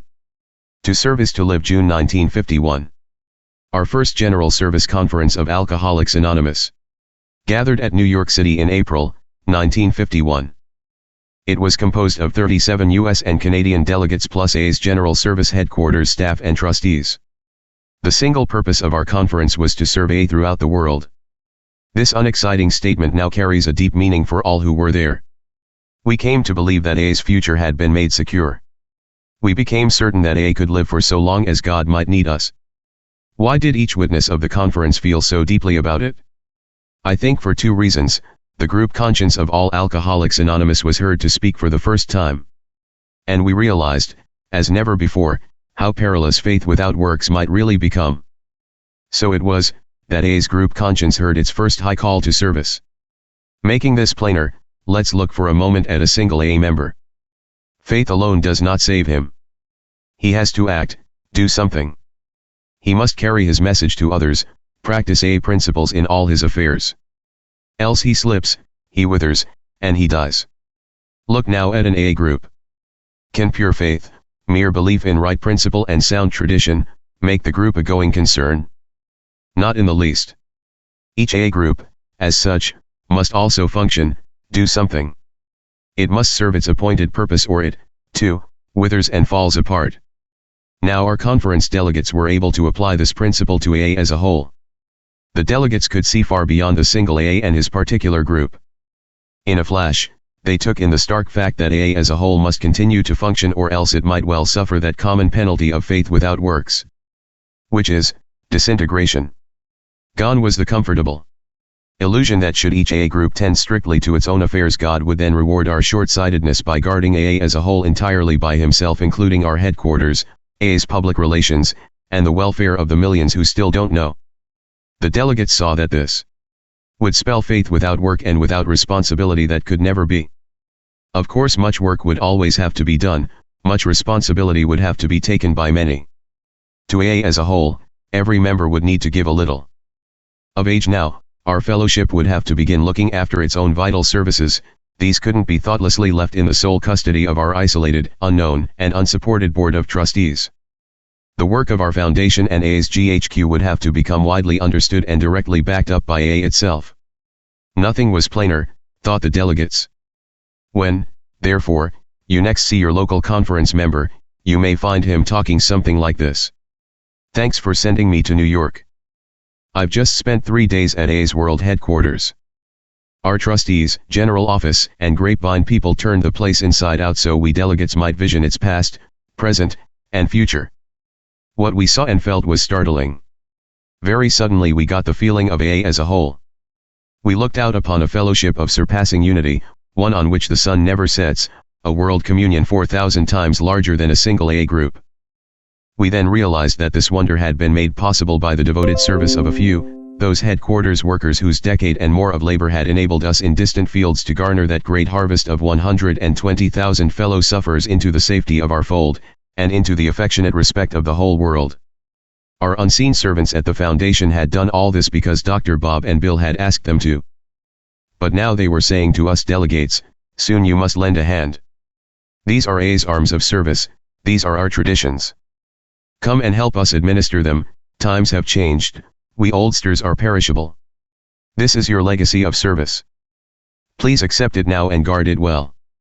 The conference scene that Sunday afternoon we last met will always be a precious memory in the annals of AA. For in that historic assemblage we could all hear the voice of Alcoholics Anonymous. These were the words. To serve AA is to live. We gladly accept our third legacy and may we guard it well and use it wisely. God grant that the legacy of service remain ever safe in our keeping. In that fine hour the torch of service did pass from the hands of us who are older to yours, which are younger, it passed to every oncoming generation of those children of the night whose darkness, God willing, shall be banished within the Society of Alcoholics Anonymous all through the bright years which destiny surely holds in store for us. Services make AA tick November 1951. A coffee pot simmers on the kitchen stove, a hospital sobers the stricken sufferer, General Headquarters broadcasts the AA message, our service lifelines span the 7 seas. All these symbolize AA in action. For action is the magic word of Alcoholics Anonymous. So it is that every AA service daily proves that so-called material activities can lead to magnificent spiritual results. Once upon a time, all AA meetings were held in homes. There weren't any committees and nobody put up a cent. We hadn't even a name and founders were unheard of. It was that simple. Yet we did enjoy one service, a valuable one, too. Wives baked cakes and brewed strong coffee for us alkies huddling together in the front parlors, still terrified that our new program might not work after all. Those wifely dispensations of good cheer smoothed the way and so lightened our burden of doubt. Thus, from the very beginning, did such gracious service make AA tick. By and by, meetings got big. Our front parlors couldn't hold them. We had to move into halls. Gathering places seldom came free, so we must needs pay rent. Landlords weren't a particle interested in the spiritual advantages of group poverty. So someone passed the hat and we dropped money into it voluntarily. We knew we couldn't meet or function as a group unless we did. We grudgingly learned that rent was necessary to ensure sobriety, our spiritual dividend, life itself. This rent-paying process also produced the first AA official. The gent we picked to pass the hat soon became our treasurer. Then phone calls had to be answered, letters written, literature ordered and distributed. The now familiar group secretary put in an appearance. Presently newspaper interviews had to be given, preachers and doctors canvassed, hospital arrangements made, banquets set up. Not by anybody, either. Somebody special had to be picked to do these chores. That somebody became the group service chairman. Of course, this was all quite troublesome, for it marred our sometimes fallible serenity. Squabbling began, dark forecasts of our future were made, and everybody yearned to go back into the parlors. But we didn't because we couldn't. We saw we'd have to have service committees or fail to function, perhaps fall apart entirely. We'd actually have to organize services in order to keep AA simple. Hospitals, we early found, disliked drunks. We had been noisy nuisances who ducked paying bills and seldom got well. Yet we quickly saw that many an alcoholic might never get a real chance with AA unless hospitalized. What could we do? At first, we went in for home tapering. But instead of tapering off, our new clients usually tapered on and right back into the bars again. Some groups tried to organize AA hospitals with MDS on call. This carried matters too far, it put our group straight into serious business. All these early attempts were busts. We finally learned that each AA group ought to be primarily a spiritual entity, not a business corporation. Then individual AAs and their friends began to set up rest homes and drunk farms as private enterprises. This worked a lot better, but still it wasn't enough. At length the medics began to come to our aid. Agreeing with our hard-earned conclusion that doctoring ought to be the affair of doctors, they commenced to help us make hospital connections. Our first attempts to cooperate with hospitals in city areas often led to damaging confusion. Anybody sponsored anybody, and those hospital bills still didn't get paid. Cocksure AAS told doctors how to run wards. This easygoing lack of head or tail in our hospital relations didn't keep AA simple at all. Confusion was general until some hospitals bluntly told metropolitan AA groups that responsible members with whom they could consistently deal would have to be named or else nobody, said the hospitals, could possibly cooperate with an anarchy. It began to dawn upon AA that group responsibility would have to reach much further than the meeting hall doorstep on Tuesday and Thursday nights only. Otherwise the new man approaching our door might miss his chance, might lose his life. Slowly, most reluctantly, groups in densely populated areas saw they would have to form associations, open small offices, pay a few full-time secretaries. Terrific outcries went up. To many, this really meant destructive organization, politics, professionalism, big expense, a ruling officialdom, and government. Believe us, they argued, a local central office could cost metropolitan AA members 50 cents a month apiece. That could turn into a damned head tax. What about our AA tradition of no fees or dues? Of course these exaggerated fears never materialized. We have lots of good intergroup associations now, voluntarily supported. The new man is getting a better break, the hospitals are pleased. The office of one large association has sponsored and hospitalized 7,000 alcoholics. Prompt interview and phone service is planting the seeds of recovery in other thousands. Local meeting directories are issued, public relations attended to, regional gatherings and dinners set up. We found these last couldn't be carelessly left to anybody who happened to feel like giving interviews or printing up a bundle of tickets and handbills. In short, intergroups do those area chores that no single individual or group could. They unify regions, they make AA tick. By 1937, some of us realized that AA needed a standard literature. There would have to be a book. Our word-of-mouth program could be garbled, we might be destroyed by dissension over basic principles, and then our public relations would surely go to pot. We'd fall flat on our obligation to the alcoholic who hadn't yet heard unless we put our knowledge on paper. But not everybody agreed, many were badly scared by this proposal. Money in some quantity would be needed, there would be huge disputes over authorship, royalties, profits, prices, and the contents of the book itself. Some truly believed that this seemingly reckless project would blow our little society to bits. Let's avoid trouble, let's keep things simple, they said. Well, we did quarrel violently over the preparation and distribution of that AA book. In fact, it took 5 years for the clamor to die down. Should any AAs dream that the old-timers who put the book together went about at the time in serene meditation and white robes, then they had best forget it. The inspiration that readers now say they find in the volume must have got there by the grace of God only. Yet see what has happened. 200,000 AA books circulated in this year 1951, silently scattering our message worldwide, lighting the path of progress for nearly every incoming member. Without doubt, that book is the backbone of our unity, it has unbelievably simplified our task. Although its preparation was, in part, a very material proceeding, indeed, those early labor pains of its creation did help form our society and cause it to function. The spiritual result, in sobriety, in happiness, and faith, is altogether beyond any reckoning. This group of headquarters services enables AA to function as a whole. They guard our tradition, they issue our principal literature. They watch over our general public relations and so relate us rightly to the world outside. They mediate our difficulties, they guide our policy. Therefore, these indispensable services are AA's principal lifelines to the millions who do not know. It is this world center of service which constitutes the principal bequest in our recently announced third legacy. And it is by the terms of this legacy of service that the General Service Conference of Alcoholics Anonymous, a representative body of state and provincial delegates, assumed control and guidance of these principal affairs of AA last April. That event marked the passing of responsibility for our world services from Dr. Bob, our friends, and myself, to you the members of Alcoholics Anonymous. Support and guard these assets well, the lives and fortunes of millions, the very survival of AA itself, may depend much upon how well you discharge this, your newfound obligation. Let us make our services respectable, let us rank them in importance with the 12 steps of recovery and the 12 principles of AA tradition. Let us forget our fear of over-organization, let us remember that AA as a whole cannot be organized, but that we must so organize and support our special services that AA can function.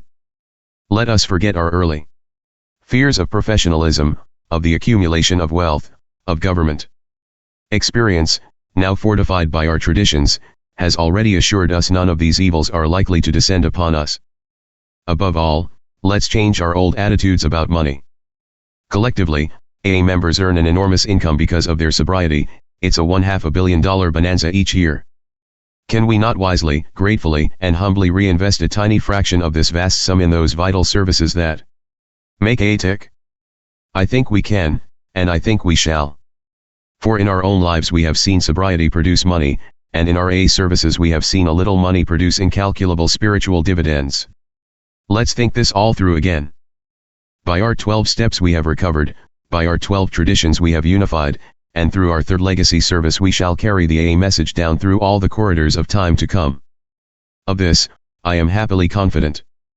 The vision of tomorrow, January 1952. Clear vision for tomorrow comes only after a real look at yesterday. That's why we AAs take personal inventory. That's why this issue of the Grapevine directs us to meditate upon the great happenings of 1951. It is our yearly inventory. Every AA will agree that we have just lived through an awesome, destiny-shaping 12 months. The greatest event was, I think, AA's assumption of its third legacy of service. Our grown-up society could for the first time know its own mind, assume the guidance of its principal affairs and the guardianship of its traditions. The third legacy did mark, too, our definite abandonment of the petty squabbles of childhood for a far more mature statesmanship. Upon our cathedral of spirit the spire of service was firmly anchored aloft. High above its great floor symbolizing recovery, high above those protecting walls denoting our unity, AA's spire of service rose to beckon the millions who do not yet know. The last structural job was done. Such, we think, was the inner meaning of the first General Service Conference of Alcoholics Anonymous which met April last at New York. But great events also bore down upon us from without. Never before did so many theologues, philosophers, sociologists, employers, and political scientists approach AA to see how its principles and structure might fit into their fields of meditation and work. Never before did so many notable clergymen proclaim how the AA 12 steps could be used for almost any human problem. World assault upon the total alcoholic problem intensified, the noted World Health Organization became vigorous. In North America, states and provinces granted large sums to hospitals, clinics, and education. New drugs were offered as palliatives for everything that can ail an alcoholic from his shakes to his neuroses. In all these ventures, AA invariably received high commendation. A great life insurance company, the Metropolitan, gave us wholesale approval in its advertising.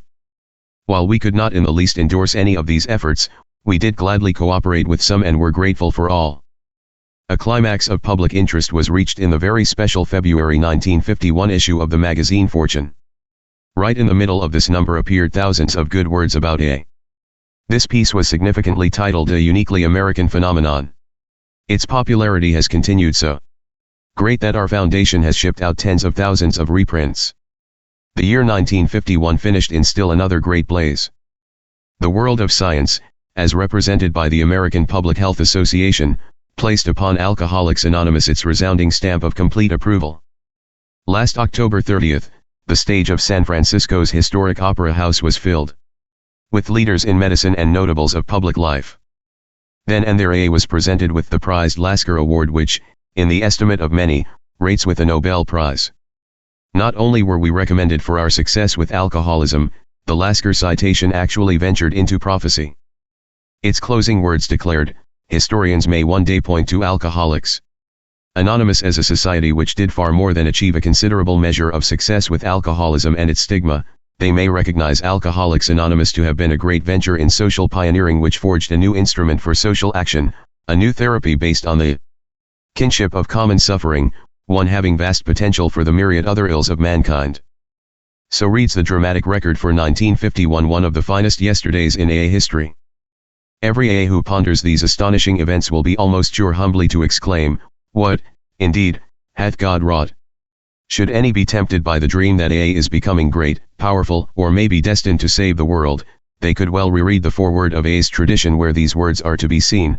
If, as AA members, we can each refuse public prestige and renounce any desire for personal power, if, as a movement, we insist on remaining poor, if we steadfastly decline all political, sectarian, or other alliances, we shall avoid internal division and adverse public notoriety, if, as a movement, we remain a spiritual entity concerned only with carrying our message to fellow sufferers, then only can we most effectively complete our mission.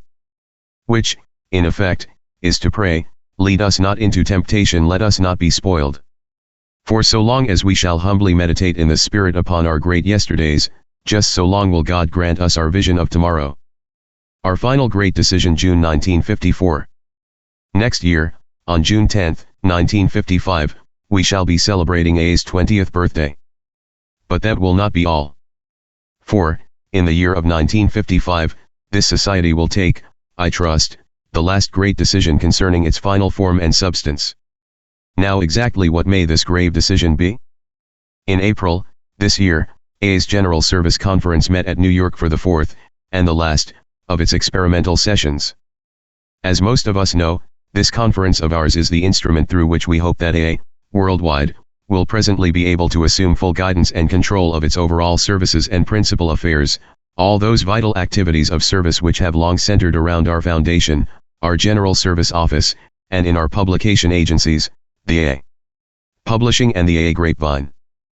As a 4-year experiment in the guidance of AA by its own group conscience, delegates chosen from all the states and provinces of the United States and Canada have been meeting with our trustees and service staff men and women here at New York to determine whether AA as a whole can actually function as such, whether it can now safely gather into its own hands our third legacy of service for all time to come. We who have anxiously watched our infant conference take its first steps, and have seen it acquire form, substance, and strength, are today utterly confident. We believe that our conference, when securely linked to similar conferences in every distant land, can guarantee, absolutely, the survival, unity, and functioning of AA throughout the world. We feel the deep assurance that this new beacon light of service can endure every storm and peril that the passage of the years may cast upon us. For the first time, we are certain that AA is safe and secure. Therefore the great event of 1955 will be our decision to make this newborn General Service Conference a permanent part of AA's life. This irrevocable step will mark the full completion of AA's structure, recovery, unity, and now, service. It will mark that day when, before God and the world, we declare ourselves fully responsible and come of age. Then the third and last legacy, the legacy of service, will have passed from the hands of the old-timers, people like Dr. Bob and me, to you, who are the Alcoholics Anonymous of today and of tomorrow. Such will be the boundless significance of the year of 1955, the day of our 20th anniversary, and the hour of AA's final decision. May this be God's will for us all. Amen. A letter to the groups, July 1954. After careful discussion, at the recent General Service Conference, it was voted to remove all discounts to U.S. and Canadian groups on the Big Book and 12 Steps and 12 Traditions. Their action was taken by a large majority, 68-7, and represented an accurate cross-section of AA opinion. It was suggested that I write you, telling why this action was deemed so necessary. Our experience here at AA headquarters, in the 15 years since it was set up, definitely shows, indeed it shouts, that the foundation must always have on hand a substantial reserve fund of hard cash to take care of the frequent deficits that occur and the future possibility of a depression or severe inflation, thereby guaranteeing our world services under all conditions. This isn't a theory at all. In the first 2 years of its operation, the entire expense of General Headquarters was paid out of book and pamphlet receipts. Then, in 1941, the groups, by voluntary contributions, commenced to assume the General Headquarters office expenses.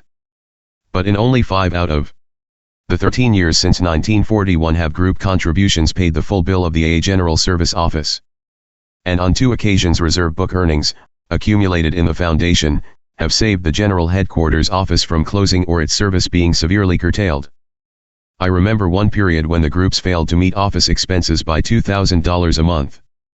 At the same time the Grapevine was losing $1,000 a month. For almost 2 years this rate of loss continued. It was only by reason of our reserve of book money in the foundation that the Grapevine did not go completely out of business. And there would have been severe contraction of the General Service Office at the very time when our fast-growing fellowship needed more services, not less. Thanks to the General Service Conference, to the activities of its delegates, committee members, and to your better understanding of our service needs down here, we are of course far better off at present. Last year the Grapevine broke a little better than even. And thanks to increased group contributions, the General Service Office bill was just about paid. Even so, there remained an overall deficit of about $10,000 due to the fact that special contributions of the groups to the expense of the General Service Conference fell that much short. Again, it was book and pamphlet money that made it possible to hold the General Service Conference at all, despite the improvement that has recently taken place. These are the facts of our history that show the need at all times for a safe reserve fund in the Foundation. This is the money that guarantees the operation of AA's World Services, rain or shine. Due to increased expense and inflation in recent years, our reserve fund now stands at only 9 months operating expense for the AA General Service Office. This, considering the uncertain times in which we are living, was considered by the conference to be much too low and very unsafe. The conference realized that a decline of even 15 or 20% in group contributions and literature sales could again put us right out on the limb. Hence the conference action to suspend all book discounts until the Foundation reserve reaches a figure equal to at least 2 or 3 years operating expense for the General Service Office. This means that AA Publishing will now charge the Canadian and US groups $3.50 for the big book and $2.75 for 12 Steps and 12 Traditions. It was expressly stipulated that these additional monies were to be placed by the Foundation in its Savings Bank Reserve Fund. And, should this fund reach $300,000 during the next few years, it was agreed the book discounts would be restored to the groups. When we think of the immense size and reach of AA, this $300,000 becomes a very small figure. It is a permanent investment of only $2 per member, so that AA can never, under any conditions, fall apart at its very center. This action of the conference gave me immense satisfaction and relief, for it means that your headquarters will be made depression and calamity proof. I trust that all groups will see the great need for this protective accumulation and, at the same time, will fully maintain their voluntary contributions out of which our current General Service Office expenses are met. 1,000 thanks to you all. The significance of St. Louis, April 1955. Come next summer, and it will be 20 years since I first set eyes on Dr. Bob. 20 years since the spark that was to be Alcoholics Anonymous was struck and AA's Akron Group No. 1 took form and substance. This July, we are having our 1955 anniversary at St. Louis. All of us who can get there, maybe 10,000, maybe 20. And all who can't be there will surely be present in spirit and will be bound to share those meaningful and stirring hours with us as they read the reports. St. Louis isn't going to be just another anniversary, for the very potent reason that there can never be, in all our history to come, another such occasion as this. As at all anniversaries of the past, we shall thank God for our deliverance out of bondage. We shall pay grateful tribute to those near and dear who sat through the dark night of the soul with us. We shall gratefully recall those friends in the world outside whose ideas, goodwill, and labor without stint have done so much to make AA what it is today. We shall cry out our greetings to each other with a warmth seldom known anywhere. We shall exchange experiences, confess that our society has its faults, and ask God to show us how to remove them. We shall ponder the meaning of our short but exciting history and, in confident faith, we shall accept whatever destiny providence has in store for us. All these things we shall do at St. Louis. But we are also going to do some things that can never be done again. We are going to affirm that the infancy and adolescence of our society now belongs to its near miraculous and incredible past, that our fellowship has now come of age, that we now propose to take full possession and full responsibility for our inheritance coming from the early years of AA, those vital legacies of recovery, unity, and service. No longer will the unity and functioning of our society depend upon its parents, elders, or founders. That will be the unique significance of St. Louis. This means that all of us AA as a whole are now entirely ready to take over full guardianship of the AA traditions that guarantee our unity in time to come, and also to take complete charge of those world services which are the means by which we function as an entire fellowship, and from which radiate our principal lifelines to those millions all over the globe who still need AA. Maybe this sounds vague, abstract, or visionary. But it really isn't. The basic idea is simple and practical. There comes a time in the life of every family when the parents must say to sons and daughters alike, "You are grown up, here is your inheritance. Do with it as you will. We will watch, we will help, but we must no longer decide for you, act for you, or protect you. You are henceforth responsible for your own lives and well-being. So now take your destiny by the hand. And may God love you." Everybody knows that a good parent must do this. All parents, at some point, simply have to let go and let God. That's exactly what we old-timers will propose to you at St. Louis. At least that's what I plan to do, as I believe such a decision will be healthy, timely, and right. On the great stage of the St. Louis Auditorium you will see your elected representatives, the General Service Conference of Alcoholics Anonymous. In the midst of them you will see AA's trustees and your World Service staff.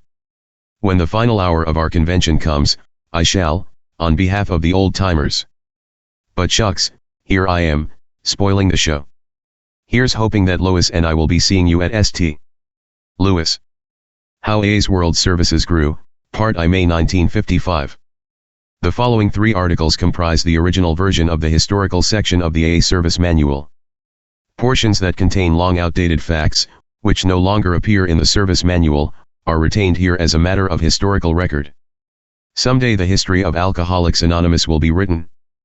Only then will most of us finally understand what overall national and international services have meant to our society, how difficult they were to create, and how vital it is to maintain them over future years. One day in 1937, at Dr. Bob's Akron home, he and I added up the score of nearly 3 years' work. For the first time we saw that wholesale recovery for alcoholics was possible. We then had 2 small but solid groups, at Akron and at New York City, plus a sprinkling of members elsewhere. How could these few recovered ones tell millions of alcoholics throughout the world the great news? That was the question. Forthwith Dr. Bob and I met with 18 of the Akron group at the home of T. Henry Williams, a steadfast non-alcoholic friend. Some of the Akron group still thought we ought to stick to the word-of-mouth process, but the majority felt that we now needed our own hospitals, with paid workers and, above all, a book for other alcoholics that could explain to them our methods and results. This would require considerable money. Millions perhaps. We didn't then know that millions would have ruined us even more than no money at all. So the Akron meeting commissioned me to go to New York and raise money. Arrived home, I found the New York group in full agreement with this idea. Several of us went to work at once. Through my brother-in-law, Dr. L.V. Strong, Jr., we made a contact with Mr. Willard S. Richardson, a friend and longtime associate of the Rockefeller family. Mr. Richardson promptly took fire and interested a group of his own friends. In the winter of 1937, a meeting was called at the offices of John D. Rockefeller, Jr. Present were Mr. Richardson and his group, Dr. William D. Silkworth, alcoholics from Akron and New York, Dr. Bob, and myself. After a long discussion, we convinced our new friends that we urgently needed money, a lot of it, too. One of them, a Mr. Frank Amos, soon made a trip to investigate the Akron group. Frank has, by the way, remained a friend and trustee of Alcoholics Anonymous to this day. He returned from the West with a very optimistic report on the Akron situation, a digest of which Mr. Richardson quickly laid before John D. Rockefeller, Jr. This was early in 1938. Though much impressed, Mr. Rockefeller declined to give any large sum for fear of professionalizing AA. He did, however, donate $5,000. This was used to keep Dr. Bob and me going during 1938. We were still a long way from hospitals, missionaries, books, and big money. This looked mighty tough at the time, but it was probably one of the best breaks that AA ever had. In spite of Mr. Rockefeller's views, we renewed our efforts to persuade his friends of our crying need for money. At length, they agreed that we did need more money, certainly enough to prepare a textbook on our methods and experience. This decision led to the formation of the so-called Alcoholic Foundation in the spring of 1938. The first board of trustees consisted of 3 of our new friends, Mr. Richardson, Mr. Amos, and Dr. L.V. Strong. The alcoholics were represented by Dr. Bob and a New York member. Supplied with a list of prospects by our new friends, we alcoholics at New York began to solicit funds. Since the Alcoholic Foundation was tax-free, on charitable grounds, we thought the rich would contribute lavishly. But nothing happened. After months of solicitation, we failed to turn up with even a cent. What could we do next? In the late spring of 1938, I had drafted what are now the first 2 chapters of the book Alcoholics Anonymous. Mimeographed copies of these were used as part of the prospectus for our futile fundraising operation. At foundation meetings, then held nearly every month, our non-alcoholic friends commiserated on our lack of success. About half of the $5,000 Mr. Rockefeller advanced had been used to raise the mortgage on Dr. Bob's home. The rest of it, divided between us, would of course soon be exhausted. The outlook was certainly bleak. Then Frank Amos remembered his old-time friend, Eugene Exman, religious editor at Harper's Magazine. He sent me to Harper's and I showed Mr. Exman 2 chapters of our proposed book. To my delight, Mr. Exman was impressed. He suggested that Harper's might advance me $1,500 in royalties to finish the job. Broke as we then were, that $1,500 looked like a pile of money. Nevertheless, our enthusiasm for this proposal quickly waned. With the book finished, we would be $1,500 in debt to Harper's. And if, as we hoped, A then got a lot of publicity, how could we possibly hire the help to answer the flood of inquiries, maybe thousands? There was another problem, too, a serious one. If our A book became the basic text for Alcoholics Anonymous, its ownership would be in other hands. It was evident that our society ought to own and publish its own literature.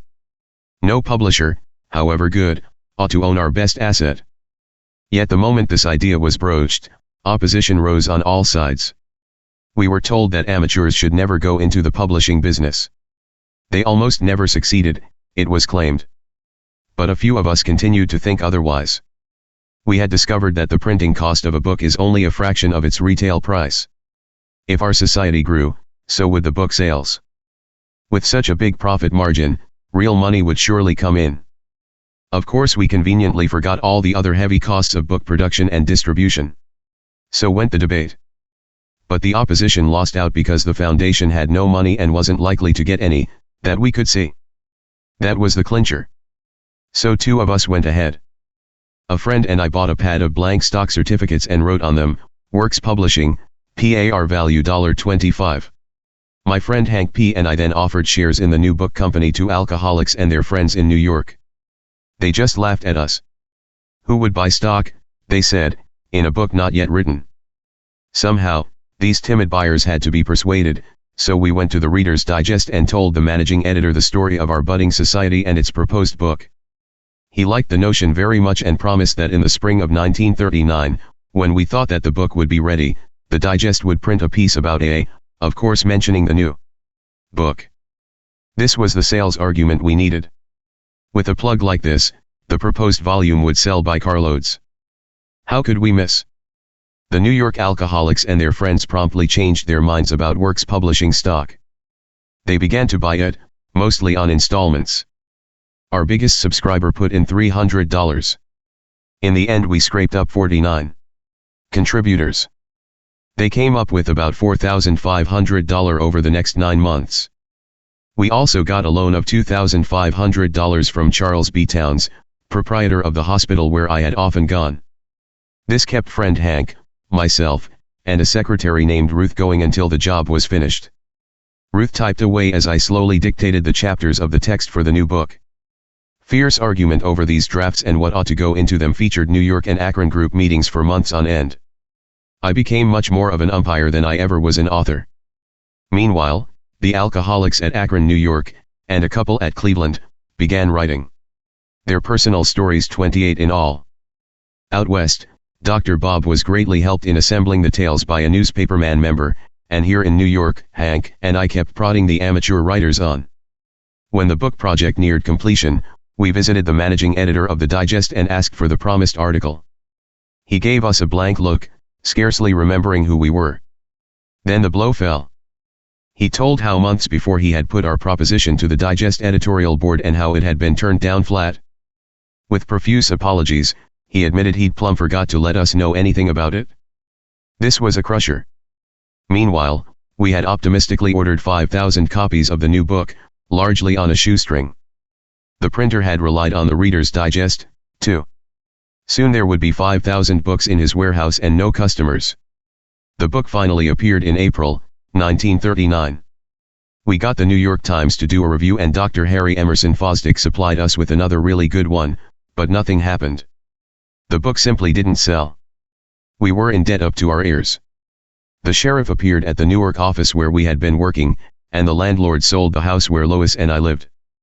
She and I were dumped into the street and then onto the charity of A friends. We thought the printer, the Cornwall Press, might take over the book. But Edward Blackwell, the president, would have none of that. He continued to have faith in us, quite inexplicably. But certain of the alcoholic stock subscribers didn't share his faith. Sometimes they used strong words, not in the least complimentary. Such was the sorry state of our publishing venture. How we got through the summer of 1939, I'll never quite know. Hank had to get a job. The faithful Ruth accepted shares in the defunct book company as pay. One AA friend supplied us with his summer camp, another with a car. We canvassed magazine publishers in a strenuous effort to get something printed about our society and its new book. The first break came in September 1939. Liberty magazine, then headed by our great friend-to-be Fulton Ausler, carried a piece called Alcoholics and God, written by one Morris Markey. There was an instant response. About 800 letters from alcoholics and their families poured in. Ruth wrote every one of them, enclosing a leaflet about the new book Alcoholics Anonymous. Slowly the book began to sell. Then the Cleveland Plain Dealer ran a series of pieces about Alcoholics Anonymous. At once, the Cleveland groups mushroomed from a score into many hundreds of members. More books sold. Thus we inched and squeezed our way through that perilous year. We hadn't heard a thing from Mr. Rockefeller since early 1938. But in February of 1940, he put in a dramatic appearance. His friend, Mr. Richardson, came to a trustees' meeting, smiling broadly. Mr. Rockefeller, he said, wanted to give Alcoholics Anonymous a dinner. The invitation list showed an imposing collection of notables. We figured them to be collectively worth at least $1 billion. Mr. Richardson told how John D. Jr. had been watching our progress with deep satisfaction and now wanted to lend a hand. Our money troubles were over, so we thought. The dinner came off the following month at New York's Union League Club. Dr. Harry Emerson Fosdick spoke in praise of us, and so did Dr. Foster Kennedy, the eminent neurologist. Then Dr. Bob and I briefed the audience on AA, Akron and New York alcoholics scattered among the notables at the tables responded to questions. The gathering showed a rising warmth and interest. This was it, we thought, our money problems were solved. To speak for his father, who was ill, Mr. Nelson Rockefeller then rose to his feet. His father was very glad, he said, that those at the dinner had seen the promising beginning of the new Society of Alcoholics Anonymous. Seldom, Nelson continued, had his father shown more interest in anything. But obviously, since AA was a work of pure goodwill, one man carrying the good news to the next, little or no money would be required. At this sally, our spirits fell. When Mr. Nelson Rockefeller had finished, the whole $1 billion worth of capitalists got up and walked out, leaving not a dollar behind them. Next day, Mr. Rockefeller wrote to all those who had attended and even to those who had not. Again he reiterated his complete confidence and high interest. Once more he insisted that little or no money was needed. Then at the very end of his letter, he casually remarked that he was giving Alcoholics Anonymous $1,000. When the public read the press stories about Mr. Rockefeller's dinner, many rushed to the bookstores to buy the book Alcoholics Anonymous. The foundation trustees solicited the dinner guests for contributions. Knowing the size of Mr. Rockefeller's gift, they acted accordingly. About $3,000 came in, a donation which, as things turned out, we solicited and received each year for just 4 years more. Much later we realized what Mr. Rockefeller had really done for us. At risk of personal ridicule, he had stood up before the whole world to put in a plug for a tiny society of struggling alcoholics. For these unknowns, he'd gone way out on a limb. Wisely sparing of his money, he had given freely of himself. Then and there John D. Rockefeller saved us from the perils of property management and professionalism. He couldn't have done more. As a result, AA's 1940 membership jumped sharply to about 2,000 at the year's end. Dr. Bob and I each began to receive $30 a week out of the dinner contributions. This eased us greatly. Lois and I went to live in a tiny room at AA's No. 1 clubhouse, 334.5 West 24th Street in New York. Best of all, the increased book sales had made a national headquarters possible. We moved from 75 William Street, Newark, New Jersey, where the AA book had been written, to 30 VC Street just north of the Wall Street district of New York. We took a modest 2-room office right opposite the downtown Church Street Annex Post Office. There the famous Box 658 was ready and waiting to receive the thousands of frantic inquiries that would presently come into it. At this point, Ruth Hawk became AA's first national secretary and I turned into a sort of headquarters handyman. Through the whole of 1940, book sales were the sole support of the struggling New York office. Every cent of these earnings went to pay for AA work done there. All requests for help were answered with warm personal letters. When alcoholics or their families showed continued interest, we kept on writing. Aided by such letters and the book Alcoholics Anonymous, new AA groups began to take form. More importantly, we had lists of prospects in many cities and towns of the United States and Canada. We turned these lists over to AA traveling businessmen, members of already established groups. With these traveling couriers, we corresponded constantly and they started still more groups. For the further benefit of these travelers, we put out a group directory. Then came an unexpected activity. Because the newborn groups saw only a little of their traveling sponsors, they turned to the New York office for help with their innumerable troubles. By mail we retailed the experience of the older centers onto them. A little later, as we shall see, this became a major activity.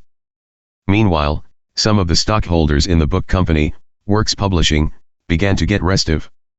All the book profits, they complained, were going for AA work in the office. When, if ever, were they going to get their money back? We had to find a way, too, of paying Mr. Towns his $2,500. We also saw that the book Alcoholics Anonymous should now become the property of AA as a whole.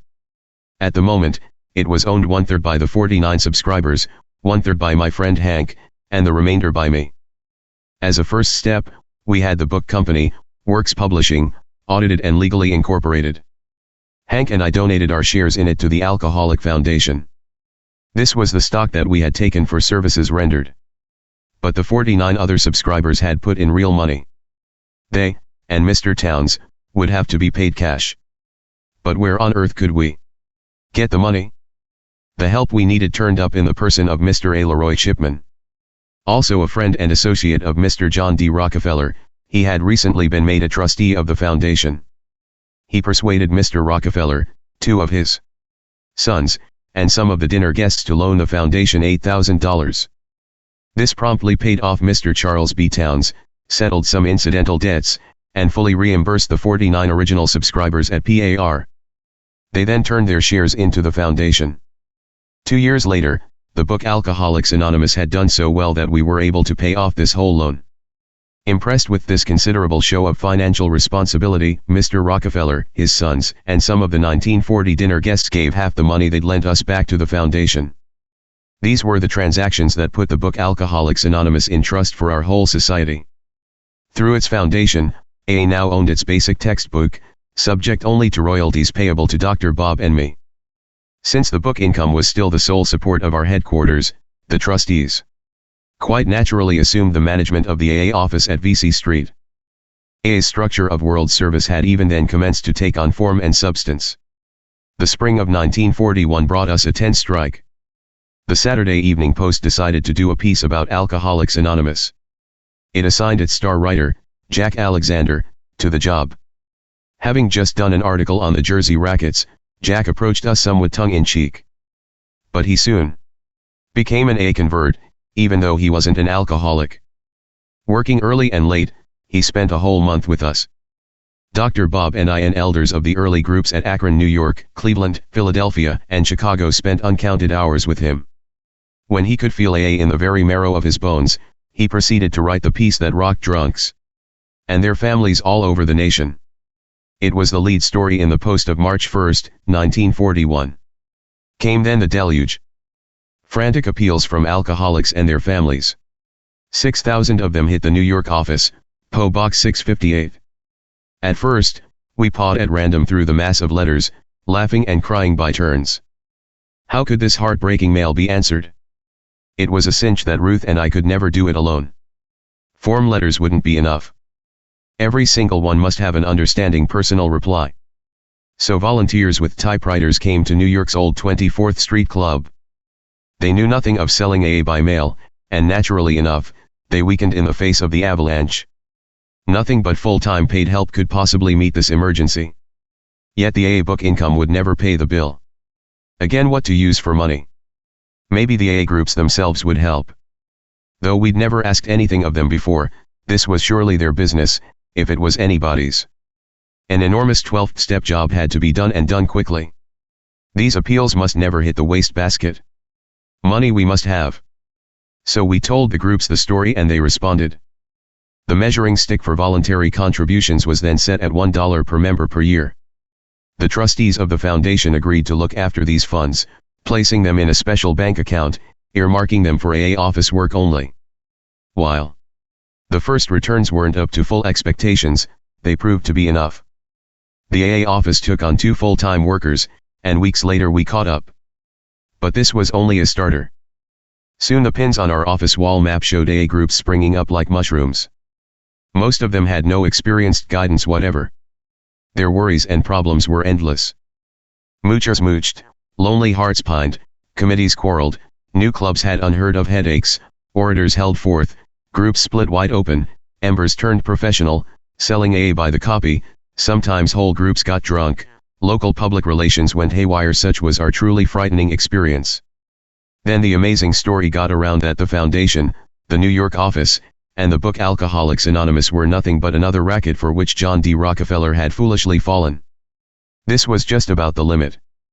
We had thought we'd proved that AA could sober up alcoholics, but we were certainly a long way from proving that alcoholics could work together or even stay sober under these new and fantastic conditions. How could AA stay whole, and how could it ever function? Those were the anxious questions of our adolescence. It was to take another 10 years of experience to provide the sure answers that we have today. How AA's World Services Grew, Part 2, June 1955. We had started the year 1941 with 2,000 members, but we finished with 8,000. This was the measure of the great impact of the Saturday Evening Post piece. But this was only the beginning of uncounted thousands of pleas for help from individuals and from growing groups all over the world that have continued to flow into General Service Headquarters to this day. This phenomenal expansion brought another problem, a very important one. The national spotlight now being on us, we had to begin dealing with the public on a large scale. Public ill will could stunt our growth, even bring it to a standstill. But enthusiastic public confidence could swell our ranks too. Numbers of which we had only dreamed before. The Post piece had proved this. It was not only a big problem, it was a delicate one. Blunders that aroused prejudice could cost lives. A carefully thought-out public relations policy had to be formed and put into operation. Of highest importance would be our relations with medicine and with religion. Under no circumstances must we get into competition with either. If we appeared to be a new religious sect, we'd certainly be done for.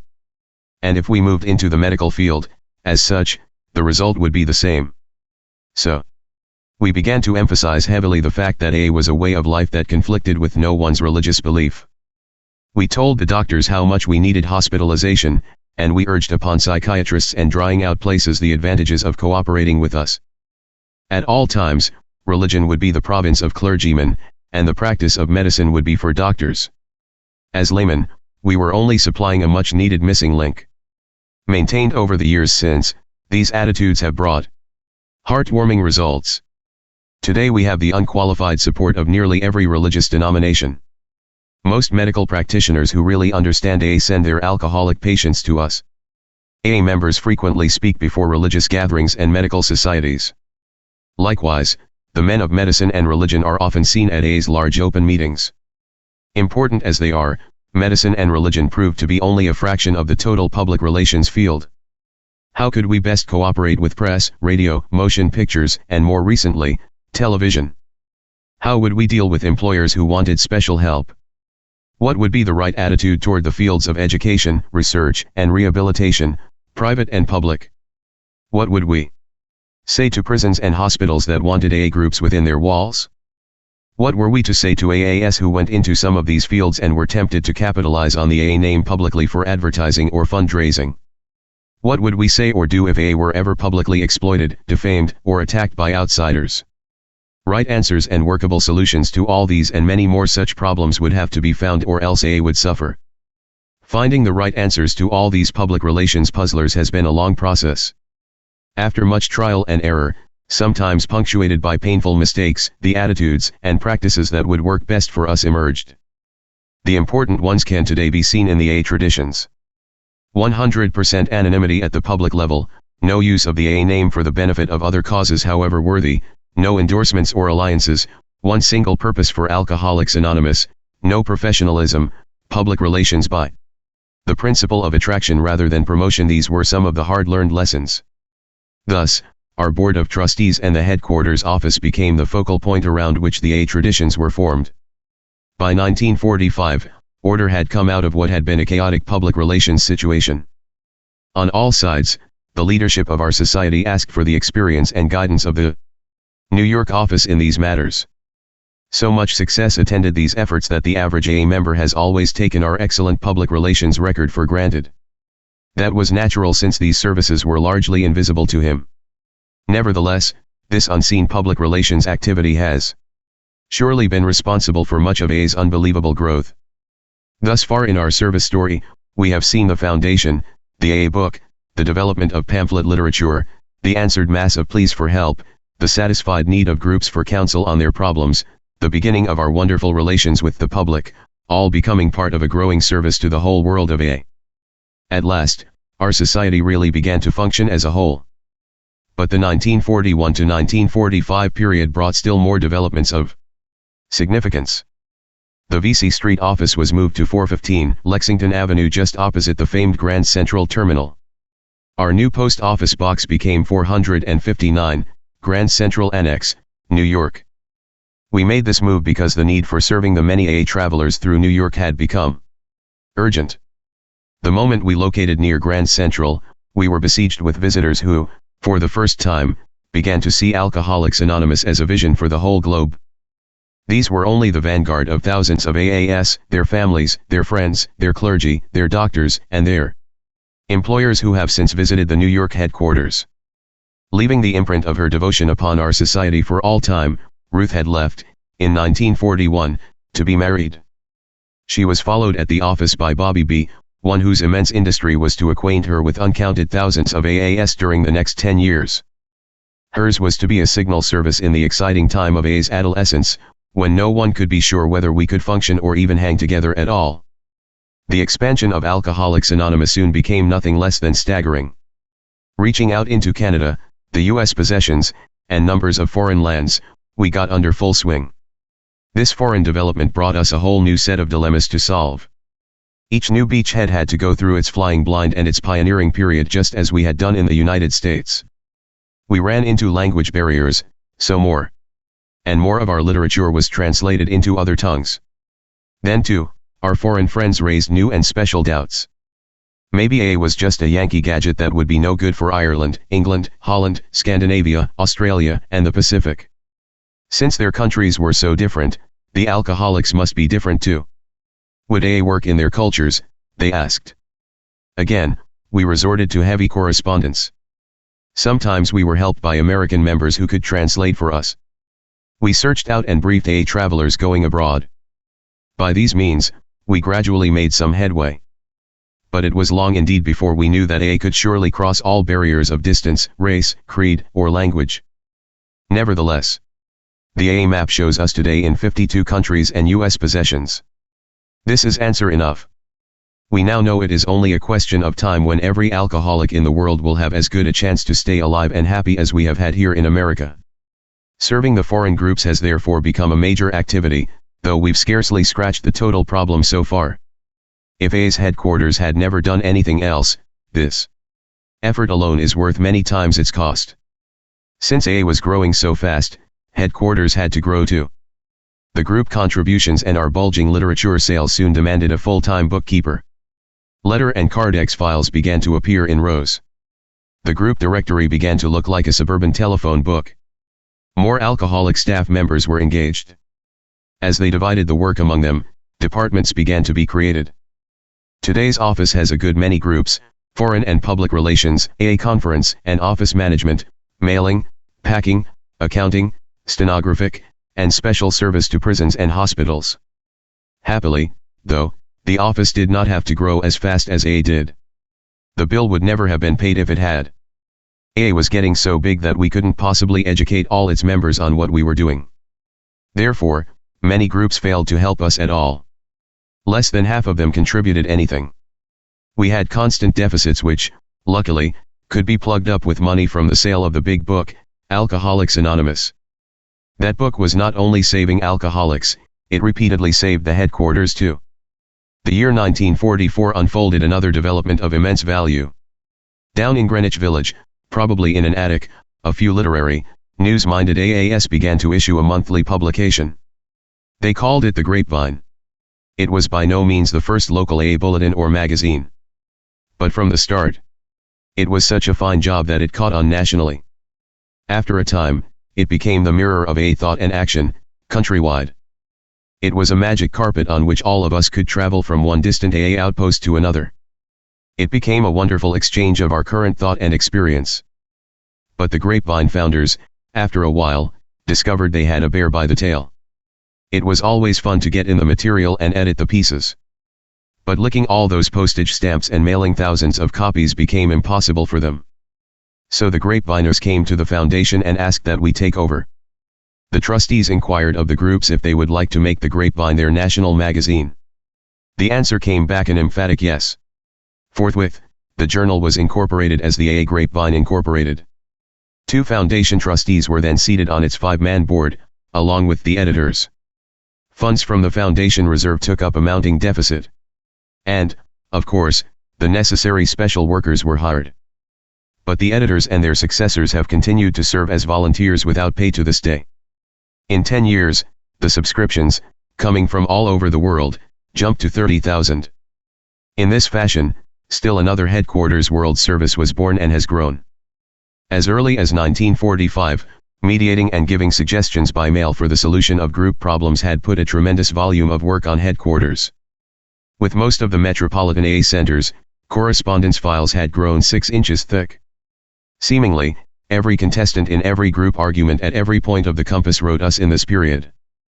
It was chiefly from this correspondence, and from our mounting public relations activity, that the basic ideas for the traditions of Alcoholics Anonymous came. In late 1945, a good AA friend suggested that all this mass of experience might be codified into a set of general principles. Principles simply stated which could offer tested solutions to all of AA's problems of living and working together and of relating our society to the world outside. If we had become sure enough of where we stood on such matters as membership, group autonomy, singleness of purpose, non-endorsement of other enterprises, professionalism, public controversy, and anonymity in its several aspects, then such a code of principles could be written. Such a traditional code could not, of course, ever become rule or law. But it could act as a sure guide for our trustees, headquarters people and, most especially, for AA groups with bad growing pains. Being at the center of things, we of the headquarters would have to do the job. Aided by my helpers there, I set to work. The traditions of Alcoholics Anonymous which resulted were first published in the so-called long form in the AA Grapevine of April 1946. Then I wrote some more pieces explaining the traditions in detail. These came out in later issues of the Grapevine. Meanwhile, at the foundation, we had taken another significant action that was forthwith embedded in these traditions. In 1945, we had written Mr. Rockefeller and the 1940 dinner guests that we would no longer need their financial help. Book royalties would look after Dr. Bob and me, group contributions would pay the general office expenses. Since that day when we declared for self-support, the AA headquarters has steadily refused outside contributions. The first reception of the traditions was interesting and amusing. The reaction was mixed, to say the least. Only groups in dire trouble took them seriously. From some quarters there was violent reaction, especially from groups that had long lists of protective rules and regulations. There was much apathetic indifference. Several of our intellectual members cried loudly that the traditions reflected nothing more than the sum of my own hopes and fears for Alcoholics Anonymous. Therefore I began to travel and talk a lot about the new traditions. People were at first politely attentive, though it must be confessed that some did go to sleep during my early harangues. But after a while, I got letters containing sentiments like this: "Bill, we'd love to have you come and speak. Do tell us where you used to hide your bottles and all about that big, hot flash spiritual experience of yours. But for heaven's sake, please don't talk any more about those damned traditions." But time presently changed all that. Only 5 years later, several thousand AA members, meeting at the 1950 Cleveland Convention, declared that AA's traditions, by then stated in the now familiar short form, constituted the platform upon which our fellowship could best function and hold together in unity for all time to come. They saw that the 12 traditions were going to be as necessary to the life of our society as the 12 steps were to the life of each member. The A traditions were, the Cleveland Convention thought, the key to the unity, the function, and even the survival of us all. Of course, I realized that I had not been the actual author of the traditions. I had merely mirrored principles which had already been hammered out on thousands of anvils of A group experience. It was clear too that A's general headquarters, its trustees, and its staff had made the forging of these vital principles possible. Had there been no A headquarters to bring our problems into focus, the 12 traditions of Alcoholics Anonymous could never have been written. By this time, AA had found still more favor in the world of medicine. Two of the great medical associations of America did an unprecedented thing. In the year 1944, the Medical Society of the State of New York invited me to read a paper at its annual meeting.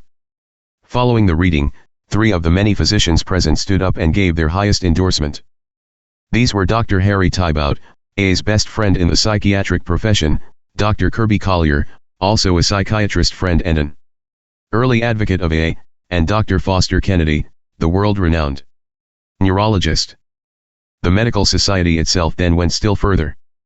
They permitted us to print my paper and the recommendations of these 3 doctors in pamphlet form. Very large numbers of this pamphlet have since been distributed all over the world, carrying the assurance to doctors everywhere that AA is medically sound. In 1949, the American Psychiatric Association did exactly the same thing. I read a paper at its annual meeting in Montreal. The paper was reprinted in the American Journal of Psychiatry, and we were permitted to put it in pamphlet form under the title The Society of Alcoholics Anonymous. This greatly increased our standing with the psychiatric profession everywhere. These medical papers have served the foreign groups especially well, saving them the years of time that were required here in America to persuade physicians of A's worth. While on the topic of medicine, the part headquarters has played in the field of hospitalization ought to be reviewed. As all of us know, many hospitals have been reluctant to take us in for the short periods of treatment we usually need to grant our sponsors the necessary visiting privileges, and to cooperate with our area intergroup associations. During the 1940s, 2 hospitals did meet all these urgent needs and afforded shining examples of how medicine and AA could cooperate. At St. Thomas Hospital at Akron, Dr. Bob, the wonderful Sister Ignatia, and the hospital staff presided over an alcoholic ward that had ministered to 5,000 alcoholics by the time Dr. Bob passed away in 1950. At New York, Knickerbocker Hospital provided a ward under the care of our first friend in medicine, Dr. William Duncan Silkworth, where he was assisted by a red-headed AA nurse known as Teddy. By 1954, 10,000 alcoholics had been referred to Knickerbocker by the New York Intergroup and had passed through this ward, the majority on their road to freedom. It was in these 2 hospitals and by these pioneering people that the best techniques of combining medicine and AA were worked out. Since proper hospitalization was, and still is, one of AA's greatest problems, the New York headquarters has retailed this early hospital experience, along with the many subsequent developments and ramifications, to groups all over the world, still another very vital service. Meantime, too, the great tide of public approval continued to sweep in. Nothing contributed so much to this as did our friends of the press, radio and, in recent times, television. Long since, the headquarters office had subscribed to several clipping services. Magazine articles and a never-ending deluge of news stories about us continued to feed the headquarters. Scrapbooks. Writers asked us to check their manuscripts, members were helped to appear anonymously on radio and TV programs. Hollywood wanted to do motion pictures. Making arrangements for public relations became more than ever a primary effort of the New York office. How many lives all this saved, how many years of misery were averted for thousands of alcoholics and their families, only God knows. About this time a serious threat to our longtime welfare made its appearance. Usually meaning well, members began breaking their anonymity all over the place. Sometimes they wanted to use the AA name to advertise and help other causes. Others just wanted their names and pictures in the papers. Being photographed with the governor would really help AA, they thought. I'd earlier been guilty of this, too. But at last we saw the appalling risk to AA if all our power drivers got loose at the public level. Already scores of them were doing it. So headquarters got to work. We wrote remonstrances, kind ones of course, to every breaker. Then about every 2 years, we sent letters to nearly all press and radio outlets, explaining why AAS shouldn't break their anonymity before the public. Nor, we added, did AA solicit money, we paid our own bills. In a few years the public anonymity breakers were squeezed down to a handful, thus another valuable headquarters service had gone into action. To maintain all these ever-lengthening service lifelines, the office had to go on expanding. In 1950, we moved to 141 East 44th Street, still close to Grand Central. Today, it has the do-it-now Henry G. as part-time manager, and the 5 fine staff members, Helen, Lib, Marion, Eve, and Ann have been seen and heard by thousands on speaking trips, often requested by large regional meetings. On its service staff, 12 non-alcoholics sparked by Grace and Dennis look after the office routines of bookkeeping, filing, and stenography. The enthusiastic receptionist Dolores presides over the outer office. There the visitor sees the walls covered with sectional maps showing the worldwide stretch of our fellowship. On a table stands a winged victory, symbol of the noted Lasker Award given to AA by the American Public Health Association in 1951. The editorial offices of the Grapevine are on the same floor. Here, volunteer editors headed by Don G meet with the full-time managing editor, Louise, and her assistant Sarah, to hit the monthly deadline. Further downtown, where rents are cheaper, there is a large floor space where Kitty and her staff look after Grapevine's 30,000 subscribers and their needs as well as their complaints. 3 blocks away from the main office, we have a good-sized loft space where all our shipping and mailing is done. 6 busy young lads do nothing but this. Last year, they shipped about 40,000 books, hundreds of thousands of pamphlets, many of these newly designed and brought out. They mailed about 30,000 letters and bulletins and did huge quantities of mimeographing. Like our 3 other offices, this place has the best of modern equipment and needs it. Down one side of the long packing room, there are shelves reaching to the ceiling. On these can be found, boxed up, tons of the old files of our headquarters, going clear back to the old days at VC Street.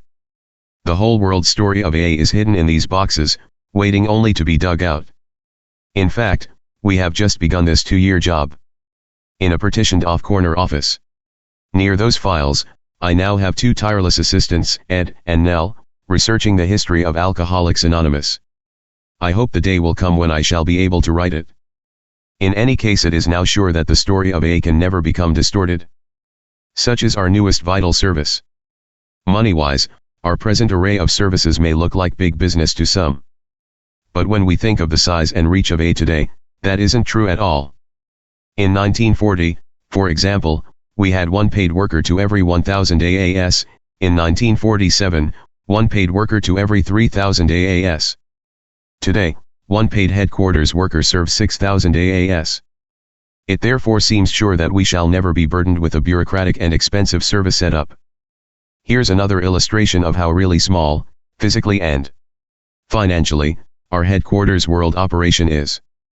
An AA friend of mine owns a garage, filling station, and a small car agency in a suburban town.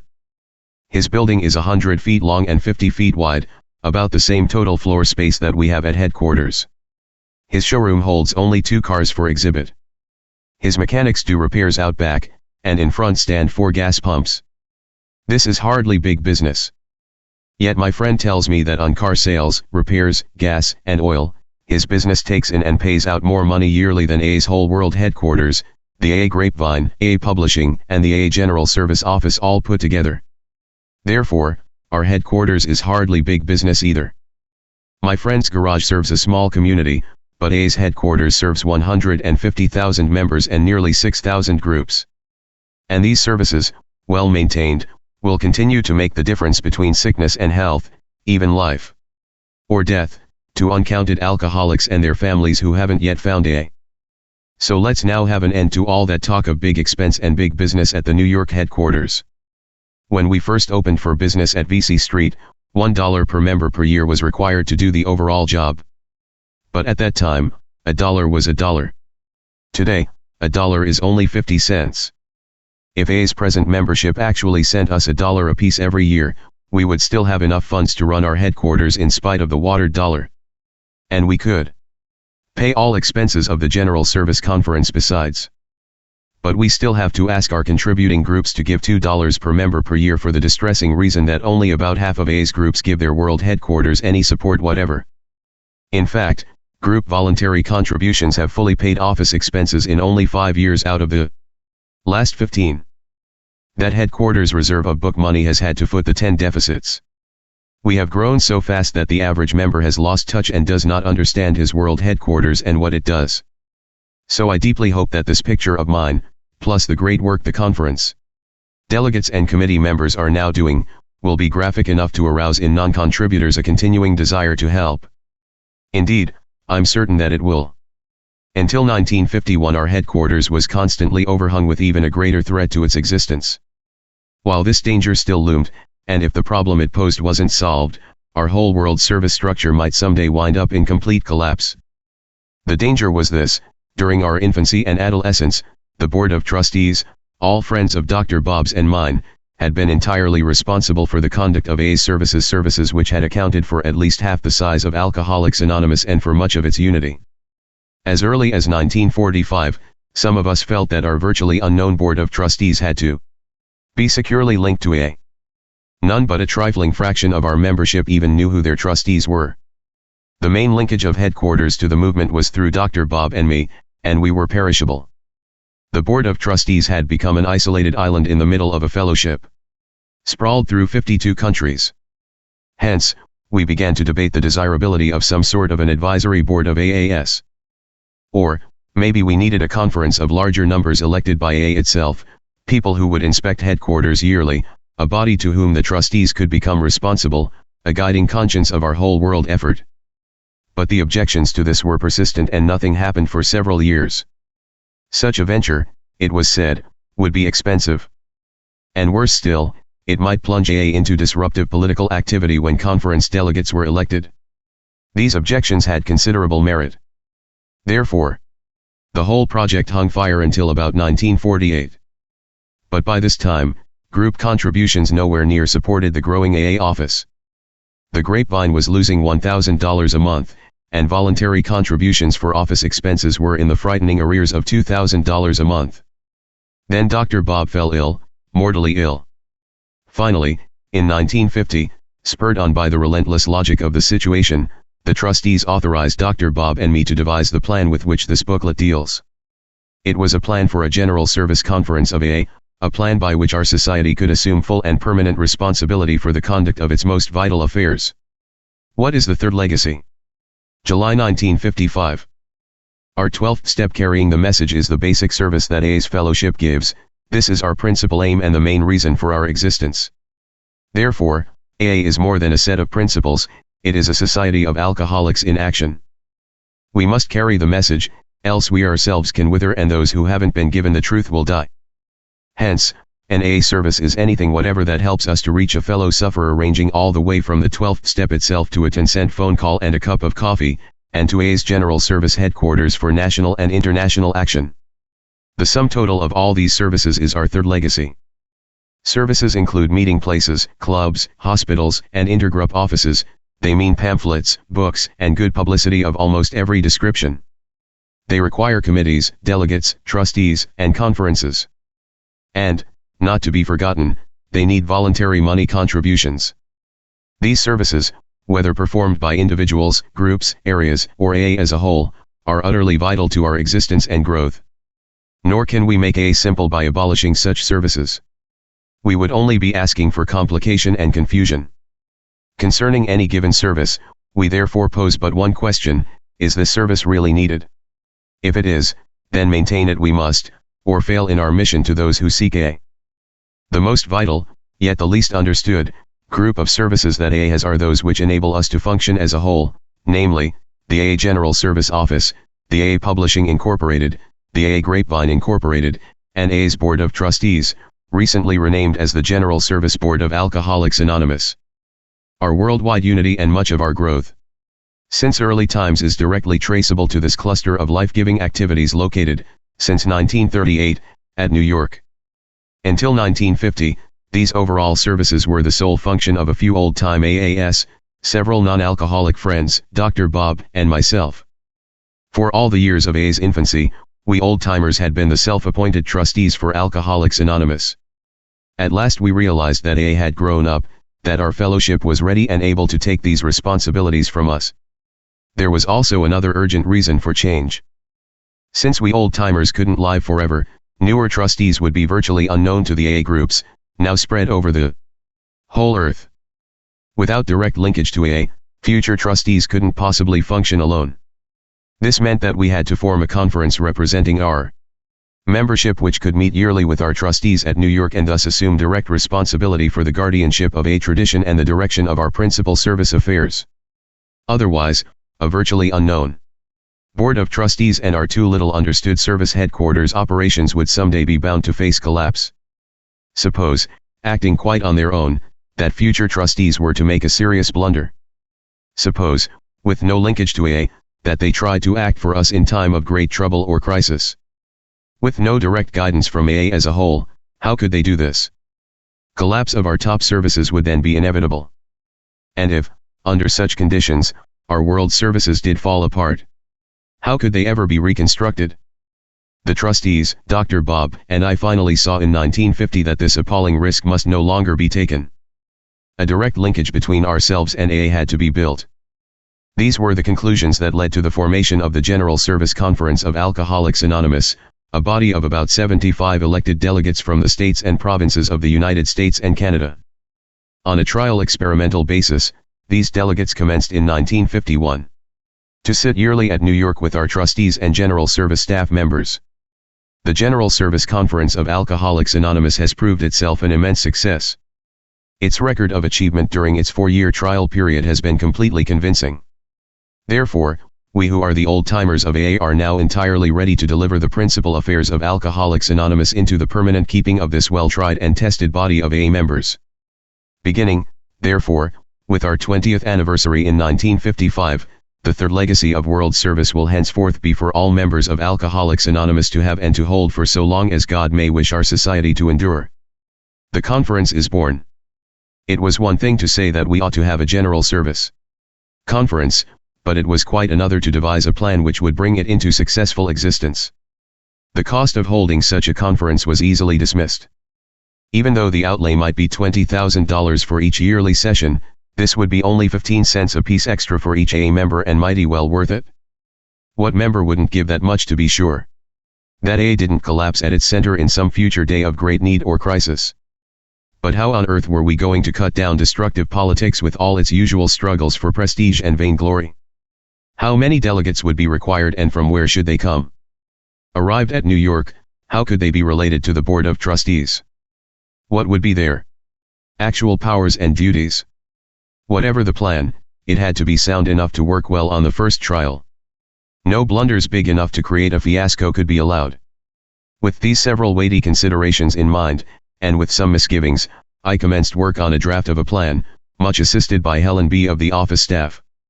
Though the conference might be later enlarged to include the whole world, we felt that the first delegates should come from the United States and Canada only. Each state and province might be allowed one delegate. Those containing heavy AA populations could have additional representatives. To give the conference continuity, the delegates could be divided into panels. Panel 1, elected for 2 years, would be invited for 1951, the first year. Panel 2, elected for 2 years, would be seated in 1952. Thereafter, one panel would be elected and one would be retired yearly. This would cause the conference to rotate. The election of state and provincial committee members and delegates could take place at large centers of population within each state and province. Or, to save expense, such assemblies of group representatives could be held at annual state or provincial conventions. But how could assemblies of group representatives choose their committee members and delegates without terrific political friction?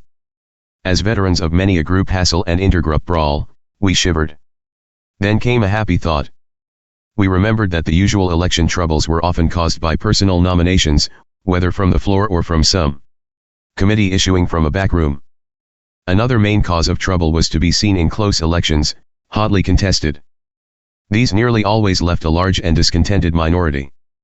So we devised the scheme of choosing committee members out of group assemblies by written ballot, with no personal nominations at all. The committee would then be placed in front of the assembly, which could then elect from it the delegate to the conference in New York. But, sure enough, this was going to be the hottest spot of all. How could we pull the inevitable election pressure down? To accomplish this, it was provided that a delegate must receive a 2/3 vote for election. If a delegate got a majority of this size, nobody could kick much.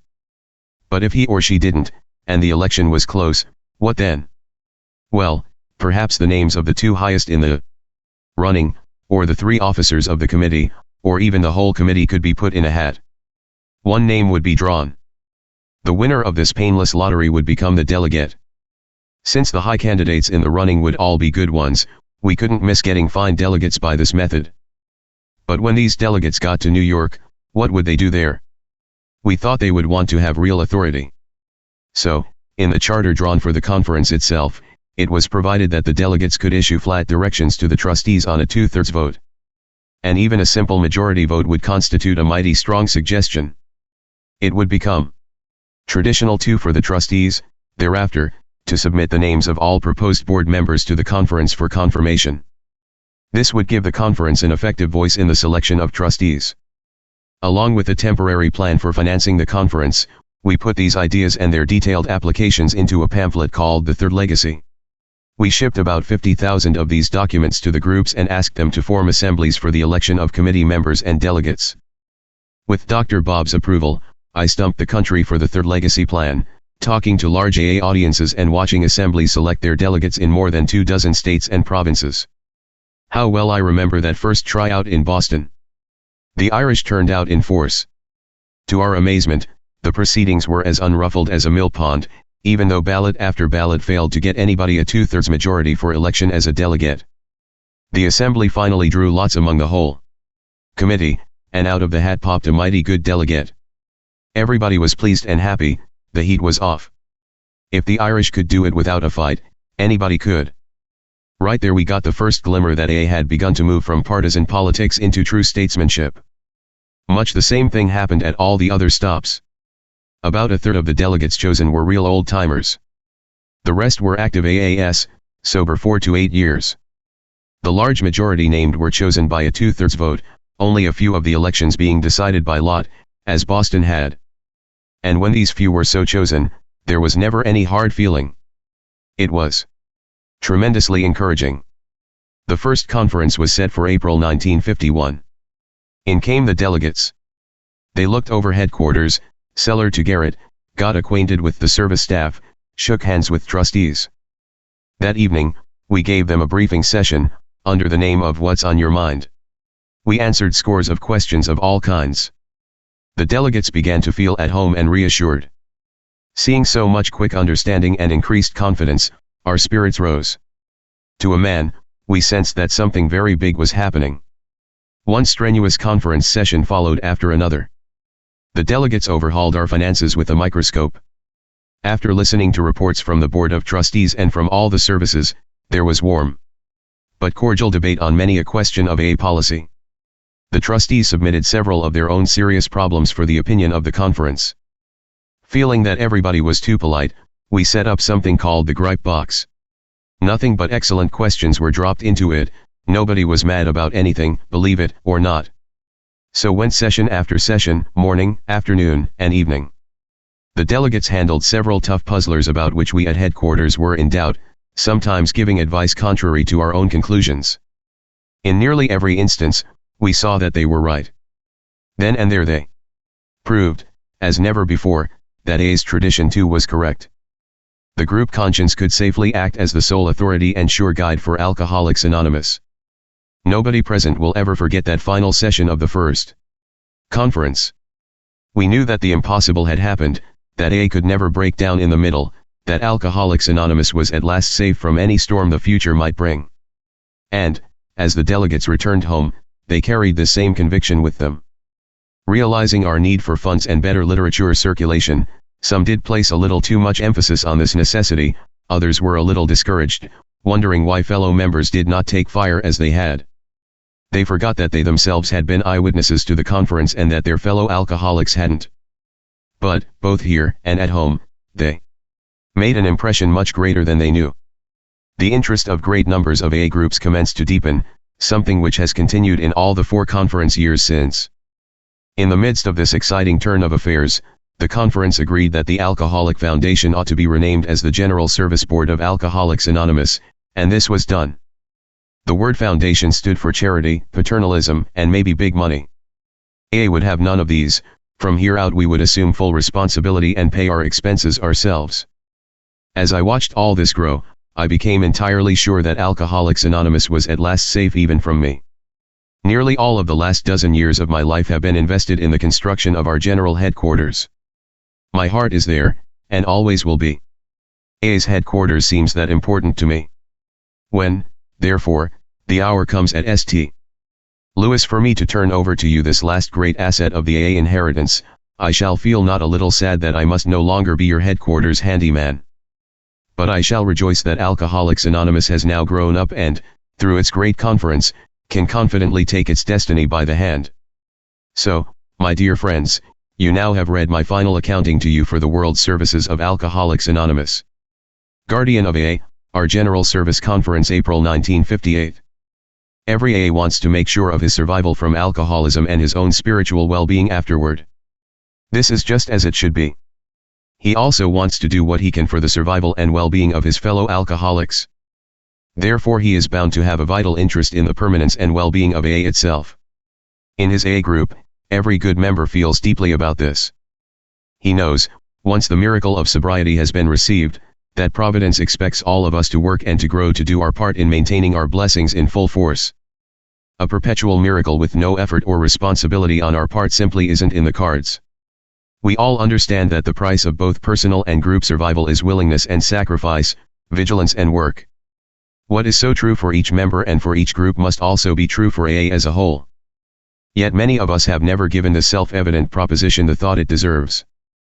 We are apt to take it for granted that AA, as a whole, will go on forever, no special attention or contribution being required of us. Save an occasional glow of pride in AA's size and reach, it is possible that half of AA's members and groups still have little active concern for the total welfare. That isn't negligence on their part at all. They simply haven't seen the need. There are 2 good reasons for this. One is that AA as a whole has never run into any trouble. The other is that, until recently, a small group of AA's old-timers acting as parents have tended to the perils and problems of our whole society without consulting the membership very much about such matters. Never have we had a problem that cut clear across us. The public admires us, our friends love us. Religion and medicine are in our corner. Nobody has seriously exploited us. We have avoided public controversy. The world's political strife hasn't touched us. We haven't had even one full-sized family quarrel. While members and groups have had just about all the woe there is, AA as a whole has never had any. This is the miracle of our 23 years of existence. No wonder so many truly believe that nothing can ever happen to AA itself. That we have been so long exempt from the pains that all nations and societies must suffer is something for the deepest gratitude. But we certainly cannot presume that this benign phenomenon will last forever. For one, I do not think that it should last. We can never call ourselves grown up until we have successfully met with all those temptations and problems that invariably harass every large grouping of men and women. This will be good for us, very good, I'm sure. Someday we may have to resist all the pressure that a destruction-bent world can put upon us in this craziest and most perilous century that the human race has ever seen. As a fellowship, we shall always need to make whatever sacrifices are necessary to ensure AA's unity, service, and survival. Under any conditions whatever. That is why I'm now writing to you about AA's General Service Conference, the guardian of our future. Until recently, we have behaved like a still young family. This family, like all families, has had parents. These parents have been the so-called old-timers and originators of AA. I was fortunate enough to have been one of them. Since the earliest days we parents have been more concerned with the future welfare of AA than with anything else. At local levels, we old-timers used to look after things, until very recently, Dr. Bob and I, mightily assisted by dedicated alcoholic and non-alcoholic friends, have been doing the same at national and international levels. As parents of AA we had to see to it that our growing brood was protected against itself, and against the world outside. Very early, our family had to have principles to live by, and schooling in those principles. The good news of AA had to be spread far and wide so that we could grow in numbers as well as in quality. Such were our responsibilities. It was in 1937 when Dr. Bob and one first began to see what we must do. We knew there would have to be an AA text of principles and methods. Other old-timers agreed. By 1939, with lots of help, we had published the big book, Alcoholics Anonymous. This ended all doubt about AA's methods. The 300,000 big books today in circulation constitute the platform of recovery upon which our whole fellowship stands. We next realized that AA would have to have publicity, lots of it, and of the right kind. We commenced work on this problem. Maybe half of today's members owe their lives and their fortunes to the telling efforts of the press and other means of communication. From 1940 to 1950, we were beset by group problems of every sort, frightening beyond description. Out of these experiences, the 12 traditions of AA were forged, traditions that now protect us against ourselves and the world outside. This effort, requiring immense office correspondence and experience, finally resulted in a whole new literature dealing with AA's unity and services. Under these influences we grew solid. The news of AA began to spread around the world, finally reaching into 70 lands. This brought a host of new problems and the need to publish AA literature in many tongues. Hospitals and prisons and loners and men on ships also had to be reached and helped. AA's lifelines had to extend everywhere. AA needed a monthly magazine. Today, the AA Grapevine reaches 40,000 subscribers plus countless thousands of others each month. These have been the duties and privileges of our parenthood worldwide. We did our best to protect AA so that it could grow undisturbed. Not troubling the growing family about these critical matters, we acted on the principle that Father knows best. In the early days, it was just as simple as that. It was then far too soon to throw the full weight of responsibility onto our whole fellowship. From the beginning, Dr. Bob and I found that we needed special help ourselves. Therefore we called upon certain dedicated non-alcoholics to give us a lift. With these men, we formed a trusteeship for Alcoholics Anonymous. It was created way back in 1938 and we called it the Alcoholic Foundation, since renamed the General Service Board of AA. In 1940, our trustees acquired the AA book, assumed full responsibility for AA's general funds, its World Service Office, its magazine, and its public relations. To this body of trustees, alcoholic and non-alcoholic, must go most of the credit for making our world headquarters what it now is. I am very glad that this issue of the Grapevine carries the pictures of two of our distinguished non-alcoholic chairmen of the board, men whose steadfastness saw us through a long season of labor and peril. In the faces of Leonard Harrison and Bernard Smith you can see what these men are. And in our new history book, AA Comes of Age, you can read what they and others like them did for us in our pioneering time as the moving drama of AA unfolded. During the year 1948 we workers at AA's headquarters got a terrific jolt. Dr. Bob was stricken with a consuming and slowly fatal malady. This created a severe crisis in our affairs because it made us face up to the fact that the old-time parents of our society weren't going to last forever. We were filled with foreboding as we realized how insecure were the existing links between our headquarters and the vast sprawling fellowship that it served. There was, of course, our small board of trustees. But not one AA in 1,000 could name half of them. At the headquarters office, there were Bobby, Ann, and Charlotte. There were Dr. Bob and myself. We few were just about the only links to worldwide AA. Meanwhile thousands of our members went serenely about their business. They knew little or nothing about AA's overall problems. They vaguely supposed that God, with maybe a slight assist from Dr. Bob and me, would go right on handling them. Thus they were completely ignorant of the actual state of our affairs and of the awful potential there was for an ultimate collapse. It was a racking dilemma. Somehow AA as such, AA as a whole, would have to take over the full responsibility. Without doubt the groups would have to elect numerous delegates and send them to New York each year, where they could sit with and guide the trustees. Only by so doing could the increasing isolation of the trustees from the movement itself be halted. Only such a body could take binding decisions in any future crisis. When our scheme for a joint conference of trustees and delegates was first proposed, a howl went up countrywide. At first it looked as though the AA family didn't want any part of this new and unexpected responsibility. To them, AA delegates spelled nothing but politics, controversy, and confusion. Let's keep it simple, they cried. But after a couple of years of agitation and education, our fellowship clearly realized that the ultra-simplicity of the early days could be no more. Direct family responsibility there would have to be, or else AA would fold up at its very center. The erstwhile elders, fathers, and founders would have to be taken off the hook and replaced by delegates. There was no other way. The family would have to come of age or suffer dire penalties for the failure to do so. So we called in some 75 delegates from the United States and Canada. Together with the trustees and the headquarters and Grapevine staff, those delegates formed themselves into the General Service Conference of Alcoholics Anonymous. By then, it was 1951. At first this was an experiment, pure and simple. If it worked, it would mean that AA had truly come of age and could really manage its own affairs. Through its representative conference, it could become the guardian of its own future and the protector of its own lifelines of service. Well, our conference did work. Its performance, God be thanked, exceeded all our expectations. At the end of its 5-year experimental period, we knew that it could become a permanent part of our fellowship. In July of 1955, at AA's 20th anniversary, I stood before the great St. Louis Convention. Amid a dwindling band of old-timers, and on their behalf, I delivered the destiny of AA into the hands of its chosen representatives, the General Service Conference of Alcoholics Anonymous. I cannot remember any happier day in my life. A gaping chasm had been bridged. AA was secure at last. Some people still ask these questions: will the AA family send to the conference its finest delegates? Will we continue to choose able and wise trustees?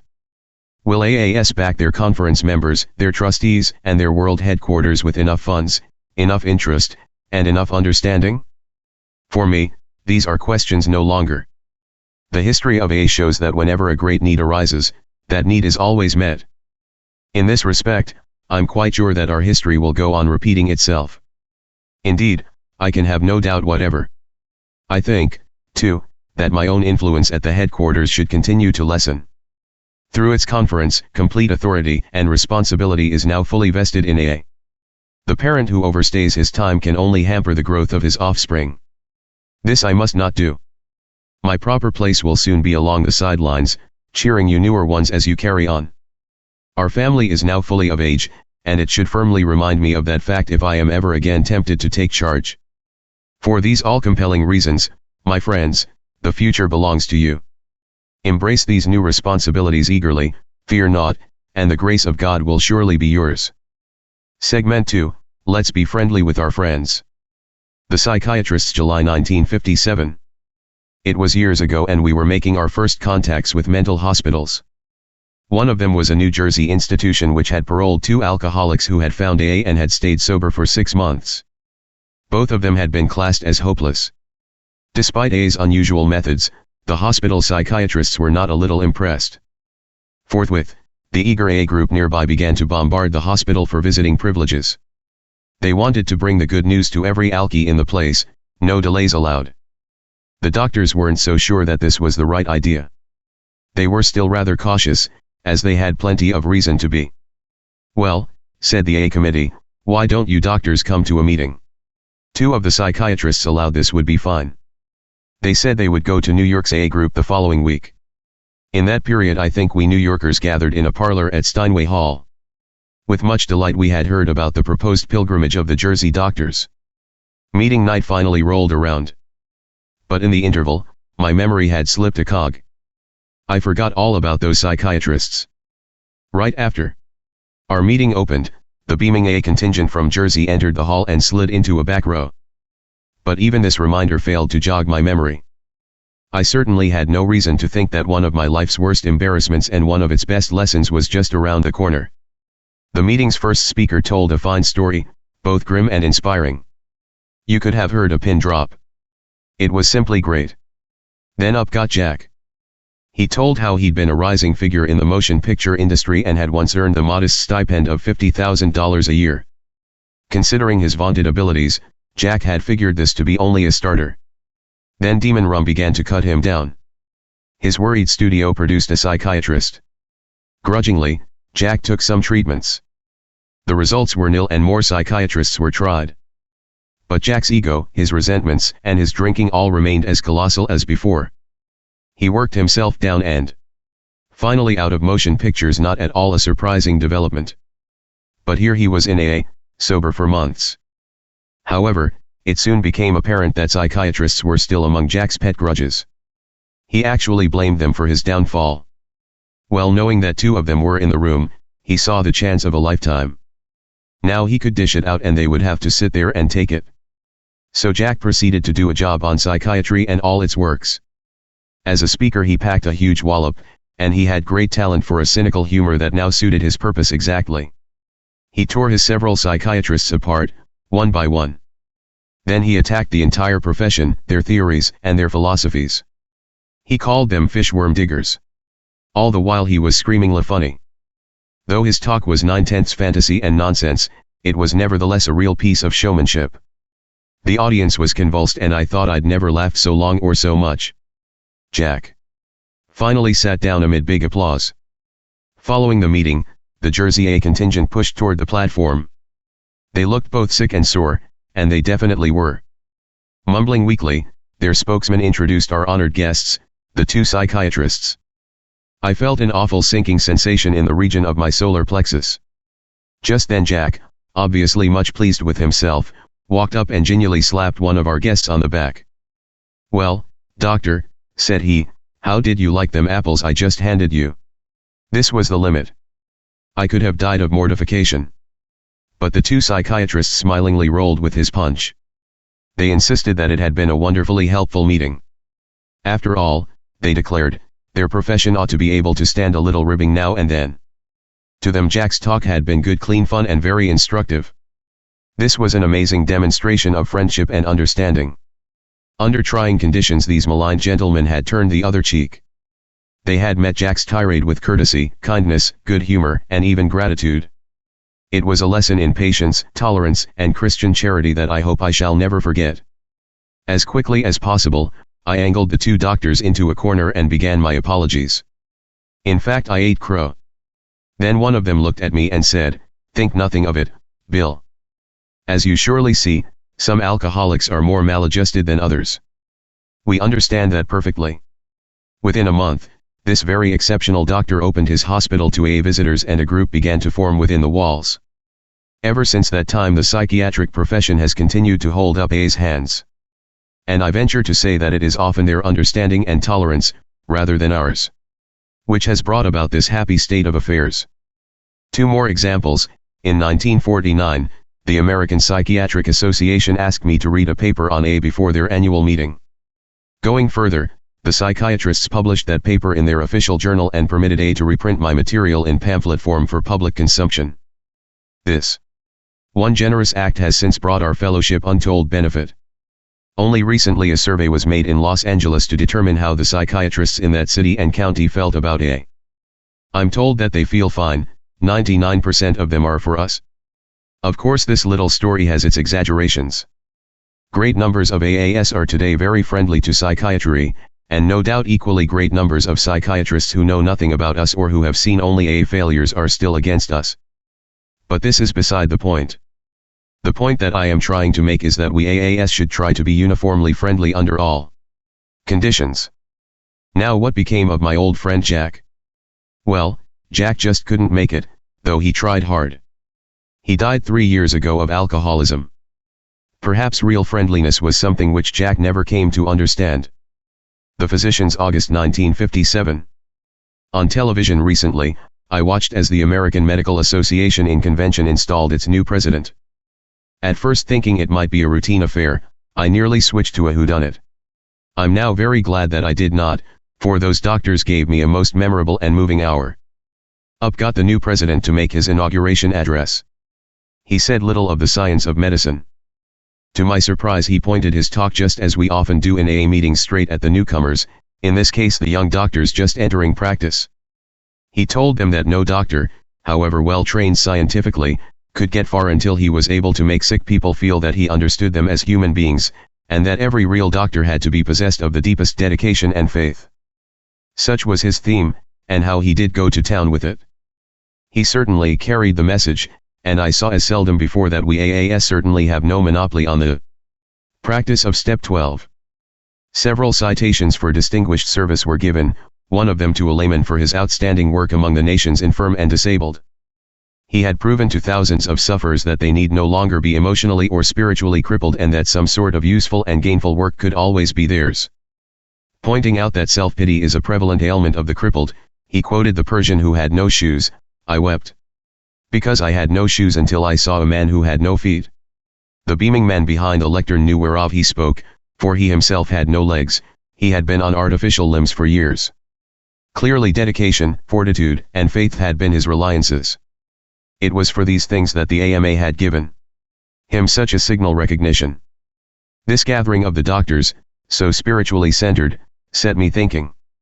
I keenly realized that doctoring is mainly a spiritual vocation and that the vast majority of physicians really join the profession to serve their fellow human beings. We AAS are apt to set a triple rating on ourselves and our fellowship. But when the names of certain doctors come to mind, doctors who devoted themselves to us in our pioneering time, I wonder how many of us could really match their humility and their dedication. Take my own doctor, William D. Silkworth. In our forthcoming history book, A Comes of Age, I have drawn a word portrait of him which runs in part as follows. As we looked back over those early scenes in New York, we saw often in the midst of them the benign little doctor who loved drunks, William Duncan Silkworth, then physician-in-chief of the Charles B. Towns Hospital in New York, and the man who we now realize was very much a founder of A. From him we learned the nature of our illness. And he supplied us with the tools with which to puncture the toughest alcoholic ego, those shattering phrases by which he described our illness, the obsession of the mind that compels us to drink and the allergy of the body that condemns us to go mad or die. Without these indispensable passwords, A could never have worked. Dr. Silkworth taught us how to till the black soil of hopelessness, out of which every single spiritual awakening in our fellowship has since flowered. In December 1934 this man of science had sat humbly by my bed following my own sudden and overwhelming spiritual experience, reassuring me, "No, Bill," he had said, "you are not hallucinating. Whatever you have got, you had better hang on to, it is so much better than what you had only an hour ago." These were great words for the AAS to come. Who else could have said them? When I wanted to go to work with alcoholics, he led me to them right there in his hospital, risking his professional reputation. After 6 months of failure on my part to dry up any drunks, Dr. Silkworth again reminded me of Professor William James' observation that truly transforming spiritual experiences are nearly always founded on calamity and collapse. Stop preaching at them, Dr. Silkworth had said, and give them the hard medical facts first. This may soften them up at depth so that they will be willing to do anything to get well. Then they may accept those moral psychology ideas of yours, and even a higher power.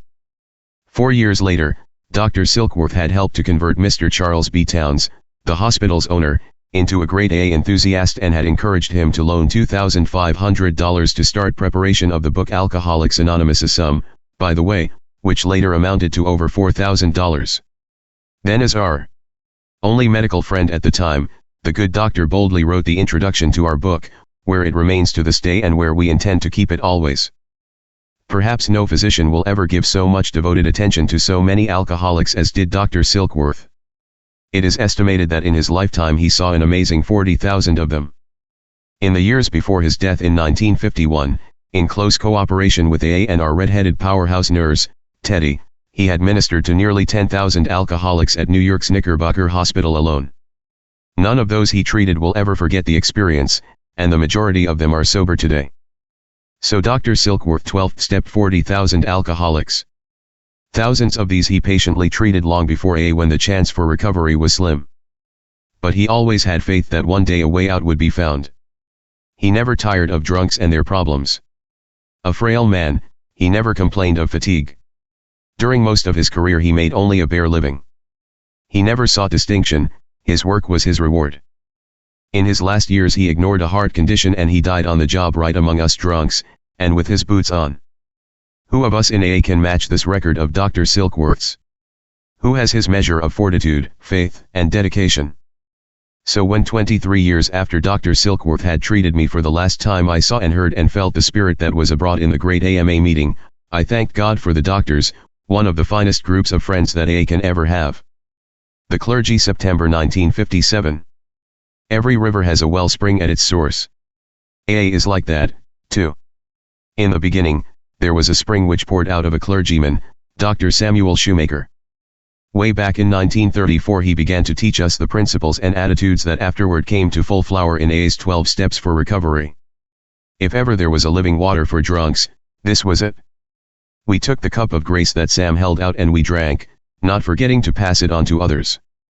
Our gratitude goes up to him whose grace ever fills that cup, and out to Sam who first offered it to us. But rivers must have tributaries, else they cannot travel far nor grow great. The ever-deepening stream of spirit on which we AAS journey to better things now has its myriad tributaries, branches which feed into the main current of the life of our whole fellowship.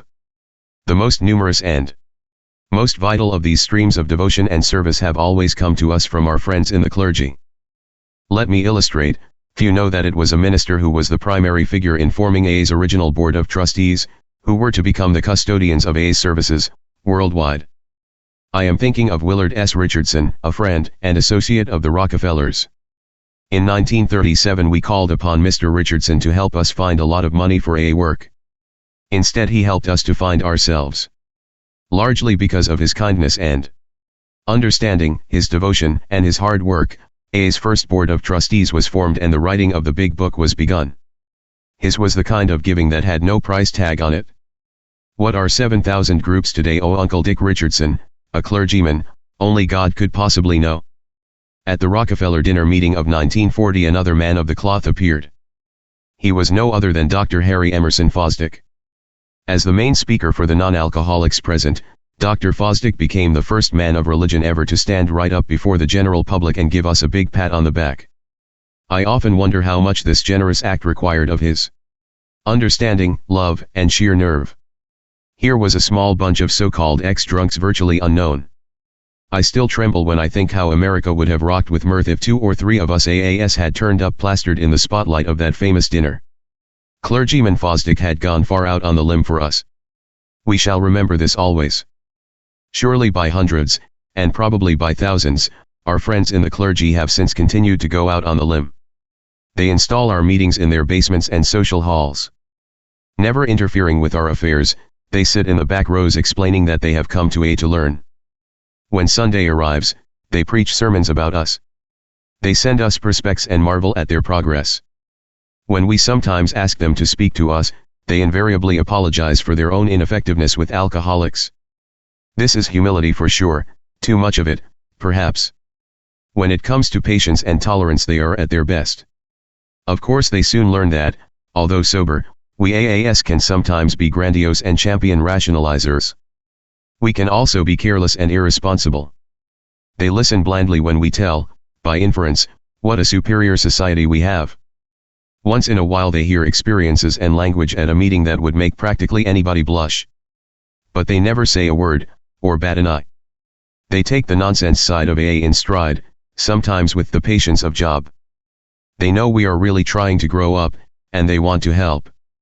This stirring and round-the-clock demonstration by our friends in religion sets many of us to thinking, when we consider all that these priests and preachers have done for us, just what have we ever done for them? This is a good question indeed. Though the following isn't strictly AA business, I cannot help but report what priests and ministers have done for many of us, personally. Some AAS say, I don't need religion, because AA is my religion. As a matter of fact, I used to take this tack myself. After enjoying this simple and comfortable view for some years I finally awoke to the probability that there might be sources of spiritual teaching, wisdom, and assurance outside of AA. I recalled that preacher Sam probably had a lot to do with the vital spiritual experience that was my first gift of faith. He had also taught me principles by which I could survive and carry on. AA had provided me with the spiritual home and climate wherein I was welcome and could do useful work. This was very fine, all to the good. Yet I finally discovered that I needed more than this. Quite rightly, AA didn't try to answer all of my questions, however important they seemed to me. Like any other adolescent, I had begun to ask myself, who am I? Where did I come from? What is my purpose here? What is the real meaning of life? When the undertaker gets through with me, am I still alive, or not? Where, if any place, do I go from here? Neither science nor philosophy seemed able to supply me convincing answers. Naturally I began to shop about in other directions, and I think I made a little progress. Though still rather gun-shy about clergymen and their theology, I finally went back to them, the place where AA came from. If they had been able to teach me the principles on which I could recover, then perhaps they might now be able to tell me more about growth in understanding, and in belief. Though my sobriety had come easy, the growing up business hadn't. Both emotional and spiritual growth have always been mighty difficult for me. My quest to understand myself and better to know God and His design for me became a matter of great urgency. The clergy, I reflected, must represent the accumulated wisdom of the ages in matters moral and theological. So I began to make friends with them, this time to listen, and not to argue. I can happily report that one of these clergymen has turned out to be the greatest friend, teacher, and advisor that I ever expect to have. Through the years I have found in Father Ed Dowling much of the grace and understanding by which I can now grow, if only a little at a time. He is the finest living example of spirituality that I happen to know. He has often said, "My feet back on the path when otherwise I might have gone off on an indefinite dry bender." It is characteristic that he has never, in all these years, asked me to join his church. Therefore it is with the deepest feeling that I here cast up AA's debt to the clergy. Without their works for us, AA could never have been born. Nearly every principle that we use came from them. Their example, their faith, and their beliefs in some part, we have appropriated and made our own. Almost literally, we AAS owe them our lives, our fortunes, and such salvation as each of us has found. Surely, this is an infinite debt. Press, radio, television, October 1957. It was the summer of 1939. A few months before, our alcoholic fellowship, boasting all of 100 members, had published a book we called Alcoholics Anonymous. But nothing else had happened. Our books, 5,000 of them, were piled in the warehouse of the printer, Cornwall Press, and nary a one could be sold. The much hoped for piece in the Reader's Digest which might have told the public about us and the new book had failed to materialize. Panic-stricken, we had rushed from one national magazine to another, pleading for help. But this was in vain.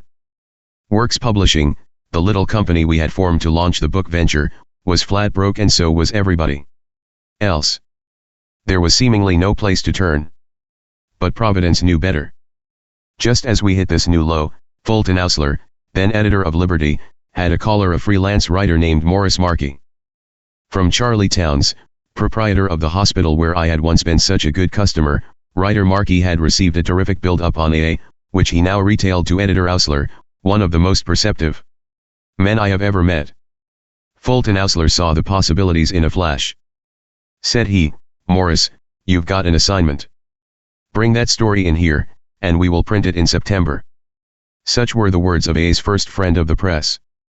These words were to save the bankrupt book, and they also meant that the public was to have its first view of Alcoholics Anonymous. Just as promised, Morris Markey's article, Alcoholics and God, was printed in Liberty magazine. The results were immediate and electrifying. More than 800 urgent pleas for help hit Liberty's office. We carefully answered each one, not forgetting to enclose a book order blank.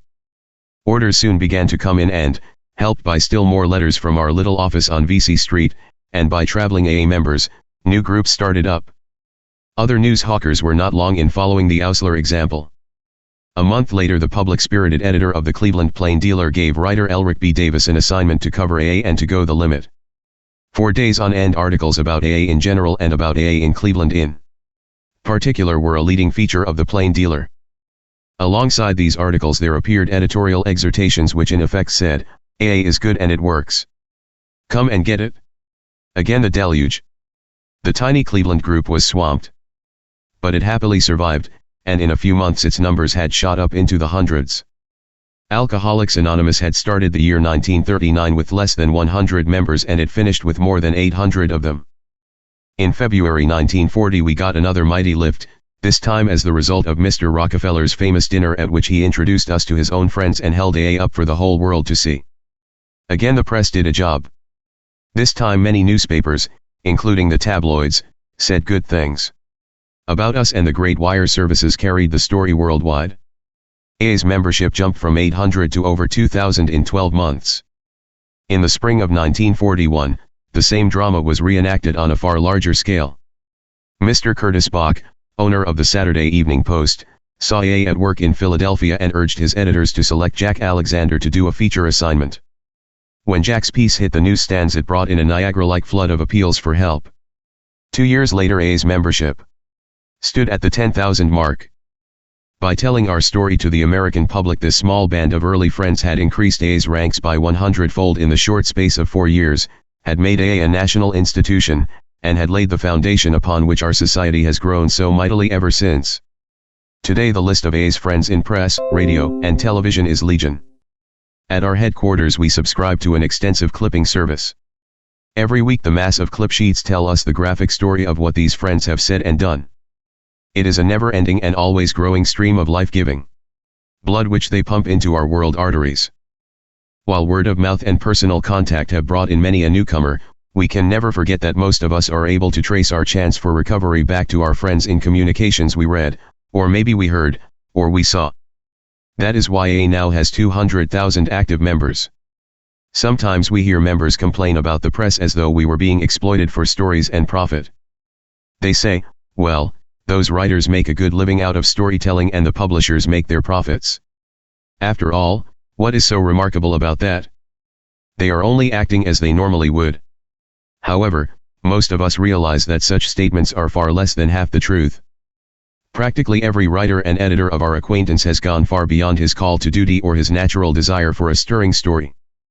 Years ago we requested all people in communications to respect the anonymity of our members. This was asking for a great deal because the average reporter couldn't imagine doing business without full names and pictures. But when we explained the why of our anonymity, that we dare not allow big shotism to get going among us, they saw the situation at once, and they have ever since fallen over backward to conform to our needs, despite many a temptation to publicize personally our nationally famous members. On a few occasions, such members have deliberately broken anonymity, but this has seldom been the fault of the press. As a matter of fact, editors have frequently restrained overeager AAs who wanted their membership made public. In their continuing enthusiasm for A, many of these friends have gone still further. They have personally dedicated themselves to our cause. Jack Alexander, for instance, became a trustee for A and greatly helped us with our literature problem, and never missed a chance to give us a boost by word and by pen. Less well known is the relation we had with Fulton Ausler. His was a most brilliant example of personal dedication to Alcoholics Anonymous. In 1944 it was decided that AA ought to have a monthly magazine. By this time Fulton had seen AA at work close at hand. A person well known to him had made a remarkable recovery. The moment Fulton heard of our magazine project he volunteered at once and, though never an alcoholic, he became a member of the Grapevine's editorial board and one of its founders. He went into his own pocket for organization expenses, gave advice, scanned manuscripts, and wrote a piece for one of the early issues which he called Alcoholics Are Charming People. Correct title: Charming is the word for alcoholics. We afterward joshed him about this title. Grinning, he used to say that the title should have been some Alcoholics Are Charming People. In the years afterward I came to know friend Fulton very well. A busier man I have never seen. No matter when he went to bed, nothing short of pneumonia could keep him from being at his desk at 5 a.m., where he wrote until 11. But his day had then only begun, his countless friends and activities kept him going far into the evening, and I was the one who sometimes kept him up until midnight. A was then in the storms of its adolescence. Our headquarters was just taking on its shape and its responsibility. We needed advice, especially about public relations, and it was to Fulton that I frequently went. It was in this period that Fulton became a senior editor of the Reader's Digest, where his helpfulness to us was soon reflected in the wide coverage they began to give us. Then came the time when we wanted Fulton as a trustee for A. Knowing his immense burden of work, I was most reluctant to ask him. But I needn't have felt that way, for when I popped the question, his face lit up and he said, "Why, certainly. When do I begin?" Fulton couldn't get to all our meetings, but he was always on tap. I remember once breaking into his busy hours with a request that he help us out in Hollywood, where we were in a jam with a motion picture producer. He instantly dropped his work, and got on the long-distance phone. Within an hour he called me back to say that everything was settled, that we need worry no more. A few months before he died we spent one more evening together. It was then that he told me what A had meant to him. Most humbly describing his earlier life as a time of prideful agnosticism and sophistication which had led him down a blind alley, he went on to relate how the example of AA had affected him, how he had eventually joined the church of his choice, and how these two influences had inspired him to write about the Bible in the greatest story ever told. He had done for AA, he went on to say, only a fraction of what AA had done for him, a non-alcoholic. These, and a host of other experiences with the men and women of press, radio, and television, plainly tell us of what their dedication has meant. In nearly every city where AA grows today, we see our friends in communications following in the footsteps of Jack Alexander and Fulton Ausler. For all such couriers of goodwill, let us be everlastingly grateful. And let us always be worthy of their friendship. On the alcoholism front, March 1958. We are told there are 4,500,000 alcoholics in America. Up to now AA has sobered up perhaps 250,000 of them. That's about 1 in 20, or 5% of the total. This is a brave beginning, full of significance and hope for those who still suffer. Yet these figures show that we have made only a fair-sized dent on this vast world health problem. Millions are still sick and other millions soon will be. These facts of alcoholism should give us good reason to think, and to be humble. Surely we can be grateful for every agency or method that tries to solve the problem of alcoholism, whether of medicine, religion, education, or research. We can be open-minded toward all such efforts, and we can be sympathetic when the ill-advised ones fail. We can remember that AA itself ran for years on trial and error. As individual AAs, we can and should work with those that promise success, even a little success. Nor ought we allow our special convictions or prejudices to overcome our good sense and goodwill. For example, numbers of us think that alcoholism is mainly a spiritual problem. Therefore we have little time for biochemists who would like us to believe that drunks drink mostly because they are bedeviled by bad metabolisms. Likewise, we are apt to get red hot when psychiatrists wave aside all issues of right or wrong and insist that the real problem of the alcoholic always gathers around the neurotic compulsions which he innocently acquired as a child by reason of being maladjusted by erring parents. Or, when social workers say that the true causes of alcoholism are to be seen in faulty social conditions, we are apt to get restive and say, who cares a hang what the causes are, anyway. AA can fix drunks without getting into all that. In similar fashion, some of us AAs decry every attempt at therapy, save our own. We point to certain clinics and committees that have accomplished little, we complain that huge sums are being wasted by state and private sources. We roundly thump every experimental drug that turns out badly. We belittle the attempts of the men and women of religion to deal with us drunks. We believe that sound alcohol education is a good thing. But we are also apt to think that AA indirectly is doing the most of it anyhow. Now this may seem to be a confession of the sins of AA, and in some part it is. It is also a confession that at one time or another, I have myself held many of these often short-sighted views and prejudices. But I do make haste to add that what I've just said applies far more to AA's past than to the present. Today, the vast majority of us welcome any new light that can be thrown on the alcoholic's mysterious and baffling malady. We don't care too much whether new and valuable knowledge issues from a test tube, a psychiatrist's couch, or from revealing social studies. We are glad of any kind of education that accurately informs the public and changes its age-old attitude toward the drunk. More and more we regard all who labor in the total field of alcoholism as our companions on a march from darkness into light. We see that we can accomplish together what we could never accomplish in separation and in rivalry. Preoccupied with AA and its affairs, I must admit that I've given too little thought to the total alcohol problem. But I do have a glimpse of it, and that glimpse I would like to share with you. Take those 4,500,000 drunks in America. What is their condition now? What is being done, and what might be done for them? What about the next generation, yet another 4 million who are still children and adolescents? Excepting for what AA can do, must they be victims, too? Let's start at the bottom of the heap. Our mental institutions are flooded with the brain damaged and the deeply psychopathic. Here and there a few find their way back, but not many. Most are gone beyond recall, the next world is their best hope. But more research upon their condition may add to our knowledge of prevention for the benefit of others who are approaching the jumping off place. Great numbers of alcoholics are also to be found in prisons. Either alcohol directly got them into the jams that landed them there, or they had to drink in order to commit the crimes toward which they had compulsive tendencies. Here research medical, psychiatric, and social is plainly needed. AA can't do this job, but others have already made a great beginning. Every large city has its skid row.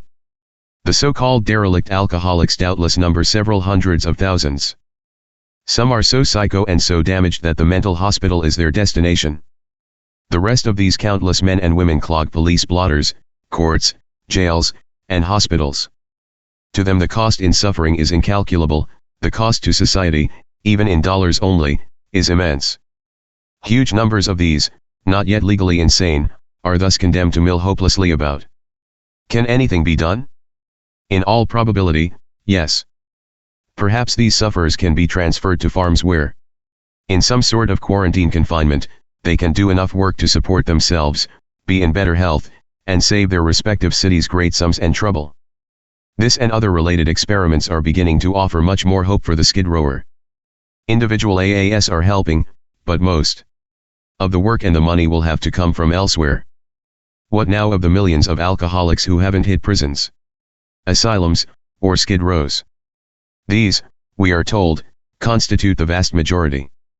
At the moment, their best hope of recovery seems to be AA. Well, then, why haven't these millions come to us? Or why haven't they tried to get well by some other method? Any AA can give you a quick and very accurate answer: they aren't ready, they don't know how sick they really are. If they did, they would flock to treatment, just as though they had diabetes or cancer. The problem, therefore, is how to expose them to the facts that will convince them they are gravely ill. More than anything, the answer seems to be in education in schoolrooms, in medical colleges, among clergy and employers, in families, and in the public at large. From cradle to grave, the drunk and the potential alcoholic will have to be completely surrounded by true and deep understanding and by a continuous barrage of information, the facts about his illness, its symptoms, its grim seriousness. Why should an alcoholic have to wait until he is 55 and be horribly mangled to find out that he is a very sick person, when enough education of the right kind might have convinced him at 30 or 35? History has shown that whatever their several merits, neither preaching, nor moralizing, nor other efforts at reform have ever made much impression on alcoholics as a whole. But factual education about the malady has in the last few years shown great promise. Even now we are seeing a great many younger people coming to AA as a direct result of the recently more widespread information about the disease. We AAS have done a lot of this kind of education, and friends outside AA have done even more. As a result, right now maybe 500,000 of the U.S.A.S drunks are trying to get well, or at least thinking seriously about getting well either on their own, or by actual treatment. Maybe this guess is too high, but it is by no means fanciful. Sound education on alcoholism, and far more of it at all levels, will clearly pay off. Education will not only pay off in numbers treated, it can pay off even more handsomely in prevention. This means factual education, properly presented to children and adolescents, at home and at school. Heretofore, much of this education has attacked the immorality of drinking rather than the disease of alcoholism. We AAS can speak with a lot of conviction about this. Most of our children have been emotionally bunged up by our drinking behavior, maladjusted for sure. Large numbers of them should have turned into problem drinkers by now. But they have done no such thing. Alcoholism, or potential alcoholism, is a rare thing to see among the children of AA parents. Yet we never forbid them to drink, and we don't preach if they do. They simply learn by what they have seen and by what they hear that alcoholism is a ghastly business and that their chances are about 1 in 15 of contracting the illness alcoholism if they drink. Most of them don't drink at all. Others drink sparingly. The remainder, after getting into a few ominous jams, are able to quit, and they promptly do. This seems to be preventive education at its best. Therefore, it is entirely possible that many of these AA attitudes and methods can be widely applied to kids of all kinds. Now, who is going to do all this education? Obviously, it is both a community job and a job for specialists. Individually, we AAS can help, but AA as such cannot, and should not, get directly into this field. Therefore, we must rely on other agencies, on outside friends and their willingness to supply great amounts of money and effort which will steer the alcoholic toward treatment as never before, and which will prevent the development of alcoholism in millions of predisposed kids who will otherwise take the road we know so well. As the following fragment of history will show, Great and promising progress, outside of AA, has been made in the field of research, treatment, rehabilitation, and education. It happened that I was a witness to the beginning of modern methods in these areas, and this is what I saw. I well remember Dr. H. W. Haggard of the Yale University faculty. In 1930, 4 years before I sobered up, this good physician was wondering what ailed drunks. He wanted to begin research, mostly a test tube project at the beginning, to see what their chemistry was all about. This so amused some of his colleagues that no funds were forthcoming from Yale Treasury. But Dr. Haggard was a man with a mission. He put his hands in his own pockets and begged personal friends to do the same. His project launched, he and an associate, Dr. Henderson, began work. Later, in 1937, the renowned physiologist Dr. Anton Carlson and a group of interested scientists formed a subsidiary body called the Research Council on Problems of Alcohol. This was to be a more inclusive effort. Some of us early New York AAS went to their meetings sometimes to cheer, and sometimes, I must confess, to jeer. AA, you see, then thought it had a monopoly on the drunk-fixing business. Presently the Research Council took on a live wire, Dr. E.M. Jelinek.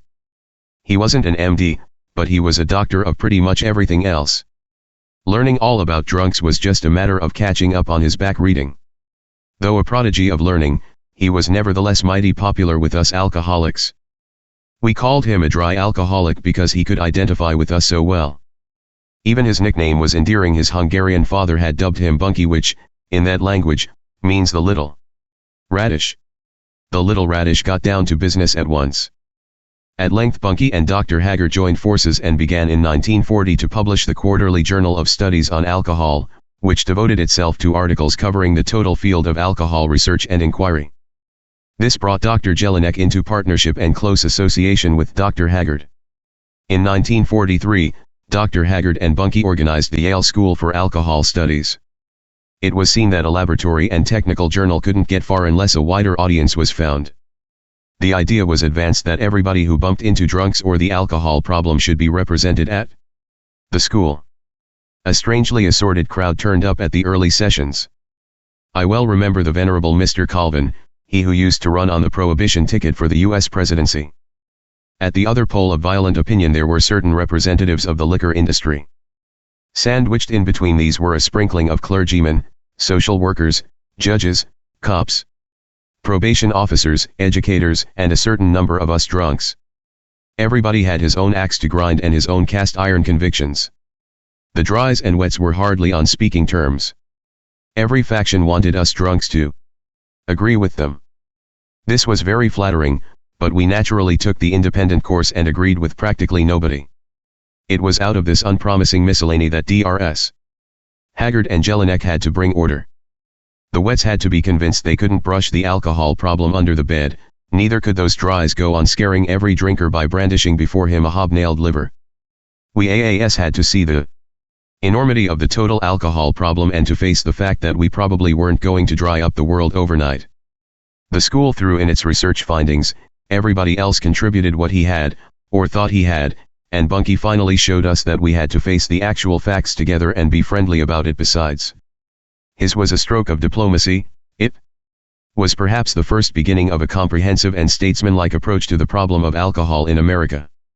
In the next year, 1944, there were two signal events. The Yale group opened up a clinic where there would be plenty of live drunks to research and to treat experimentally. Here Ray McCarthy, as first administrator, began to sweat out the clinic method with his first batch of alcoholics. Then along came Marty. As an early AA, she knew public attitudes had to be changed, that people had to know that alcoholism was a disease and alcoholics could be helped. She developed a plan for an organization to conduct a vigorous program of public education and to organize citizens' committees all over the country. She brought her plan to me. I was enthusiastic but felt scientific backing was essential, so the plan was sent to Bunky, and he came down to meet with us. He said the plan was sound, the time was ripe, and he agreed with me that Marty was the one to do the job. Originally financed by the tireless Dr. Haggard and his friends, Marty started her big task. I cannot detail in this space the great accomplishments of Marty and her associates in the present-day National Council on Alcoholism. But I can speak my conviction that no other single agency has done more to educate the public, to open up hospitalization, and to set in motion all manner of constructive projects than this one. Growing pains there have been aplenty, but today the NCA results speak for themselves. In 1945, Dr. Selden Bacon, the noted sociologist, was appointed chairman of the first program to be supported by state funds, the Connecticut Commission on Alcoholism. This first state effort was the direct result of the work of Dr. Bacon and the Yale Group. Our friend Selden has since brought his immense energy and the finest perceptions of his profession to the aid of us alcoholics. He is without doubt one of the best authorities from the social point of view that we now have. I much wish I could name and tell you of many another dedicated friend of that early pioneering time. They have since been followed by others who are today legion. To all of them I send the timeless gratitude of Alcoholics Anonymous.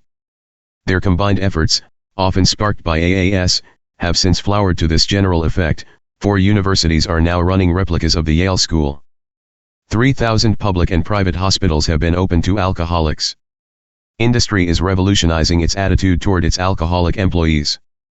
Penal institutions, police, and judges alike have taken new heart. Citizens' committees in large numbers are attacking the total problem in their several communities. Over 30 U.S. states and the majority of Canadian provinces have a program of rehabilitation and treatment. Many clergy groups are educating their co-workers. Psychiatric research and treatment is making telling strides. Test tube devotees are working hopefully in their laboratories. The American Medical Association has officially declared alcoholism to be a chronic illness, and has activated its own committee on alcoholism. Medical colleges are beginning to include the subject in their courses. Sparked by Bunkie, the World Health Organization is carrying all this good news around the world. School textbooks are being modernized. In the cause of general education, the press, radio, and television are pouring out floods of it daily. This has all happened in the 28 years since Dr. Haggard first decided to find out what makes drunks tick. Every one of these pioneers in the total field will generously say that had it not been for the living proof of recovery in AA, they could not have gone on. AA was the lodestar of hope and help that kept them at it. So let us work alongside all these projects of promise to hasten the recovery of those millions who have not yet found their way out. These varied labors do not need our special endorsement, they need only a helping hand when, as individuals, we can possibly give it. Segment 3, Additional Writings from this Period. Salute to Canada, May 1951. Our congratulations and thanks to Canada, no finer AA exists. This far-flung society of ours has the odd quality of being everywhere the same, yet everywhere so different. We AAS are totally alike, whether by regions or by nations. This, of course, is just as it should be. When AA travelers return from Canada, they all report how much more they brought away from Canada than they took in. Nor shall we forget that Canada has brought the AA now Al-Anon family groups to their present happy degree of success and to the high favor they found among those of us who heard their testimonies at Cleveland last summer. Nor shall the bright memory ever fade of that day in Montreal, when Lois and I heard the Lord's Prayer spoken in French and English, our first meeting in 2 languages. We are immeasurably grateful for fast friends from Halifax to Vancouver. They are always the same, devoted workers upon that great fabric which is AA of today and of tomorrow. Meet the Non-Alcoholic Trustees, November 1951. Why does AA's Alcoholic Foundation have 8 non-alcoholics on its board? What do they do, and how did they get there in the first place? There are some mighty good answers to these oft-heard queries. It all started this way. Back there in 1937 we figured we needed a lot of money. We considered going into the hospital business and thought of putting out some sort of paid AA missionaries. Even more sure, we would have to publish a book. Since we didn't have that kind of cash, we had to look around. These needs, real and imaginary, got us on the search for non-alcoholics who had money, or who could get some for us. Many have heard me tell the story how, through my brother-in-law, Dr. Leonard V. Strong, we met Mr. Willard S. Richardson, one of the finest friends AA can ever have. In our early extremity we certainly thought he had great promise for, you see, he was a close friend and associate of Mr. John D. Rockefeller, Jr. His interest in us was immediate and lively. Our money problems were solved, we felt sure. Providentially, that was not to be the case. Nevertheless, Mr. Richardson quickly assembled a company of non-alcoholics who were at once infected with his own enthusiasm for what we were doing. Those early friends, Dick Richardson, Leonard Strong, Frank Amos, A. Leroy Chipman, and Albert Scott, will surely appear in the forefront of any history of Alcoholics Anonymous to be written. At first, though, they were rather disappointing. These men were not so sure we needed large sums of money, an opinion still more strongly held by Mr. John D. Rockefeller, Jr., when approached later on. Little did we guess that the wisdom of these new friends was soon to save Alcoholics Anonymous from professionalism and the perils of great wealth. By the spring of 1938, however, most of our new sponsors concluded that we could safely use a little money. Our grandiose ideas of hospitals and missionaries had evaporated, but we were still very sure we ought to publish a book of recovery experience. Earlier in the year, Mr. Rockefeller had set aside a sum in assistance to Dr. Bob and me personally. But the end of that was in sight. The book project definitely needed funds. This was the point at which the Alcoholic Foundation took shape. A trust agreement was drawn in May 1938. Those named above, save Messrs. Scott and Rockefeller, became trustees. We already relied upon their careful judgment and unabating interest. Moreover, AA badly needed friends. People who would stand right up in public and say what they thought about us. Just as Mr. Rockefeller himself did, 2 years later. Out of that foundation creation comes an amusing recollection. None of the alcoholic members of the newly named board were sure they could stay sober. Who, then, would look after the money if all the drunks got drunk? With this potential catastrophe in mind, we inserted into the trust agreement a provision that the number of non-alcoholics on the board must always exceed the number of alcoholics by 1. Just in case. All during the summer of 1938, with the best of recommendations, we solicited money for our shining new foundation. There was no result whatever. So in the fall of that year, under the name of Works Publishing Incorporated, the New York Alcoholics and their friends, 49 in all, raised funds for the publication of the AA book. The foundation itself had practically no cash until 1940, when Mr. Rockefeller gave his much publicized dinner for Alcoholics Anonymous. That resulted in approximately $3,000 annually for the foundation over a period of 5 years. The Rockefeller family later loaned funds to pay off the cash subscribers to the AA book, thereby completing the foundation's ownership. This was about all the money the foundation ever had from outside sources. Right then, the character of the foundation began to change. After acquiring the book, the trustees came successively into possession of AA's public relations, its contributions for support of the general office, and, in recent years, the AA Grapevine, which had originally been founded by a separate group of journalistic AAs in New York City. So you can see that what began as a simple committee to help Dr. Bob and me along has since evolved into an AA service board of custody for our principal affairs. At first concerned only with the problem of money, the board today operates chiefly in the field of overall policy and business management of the AA General Office and the AA Grapevine. We are apt to forget how remote the foundation is from the average AA groups, a situation that changed only last April with the advent of the General Service Conference. Even this body will meet but once a year. In this unique and isolated situation, the non-alcoholics have, time after time, proved their immense worth to AA. Because of their detached position, they have often shown better judgment than we mercurial and prejudiced alcoholics.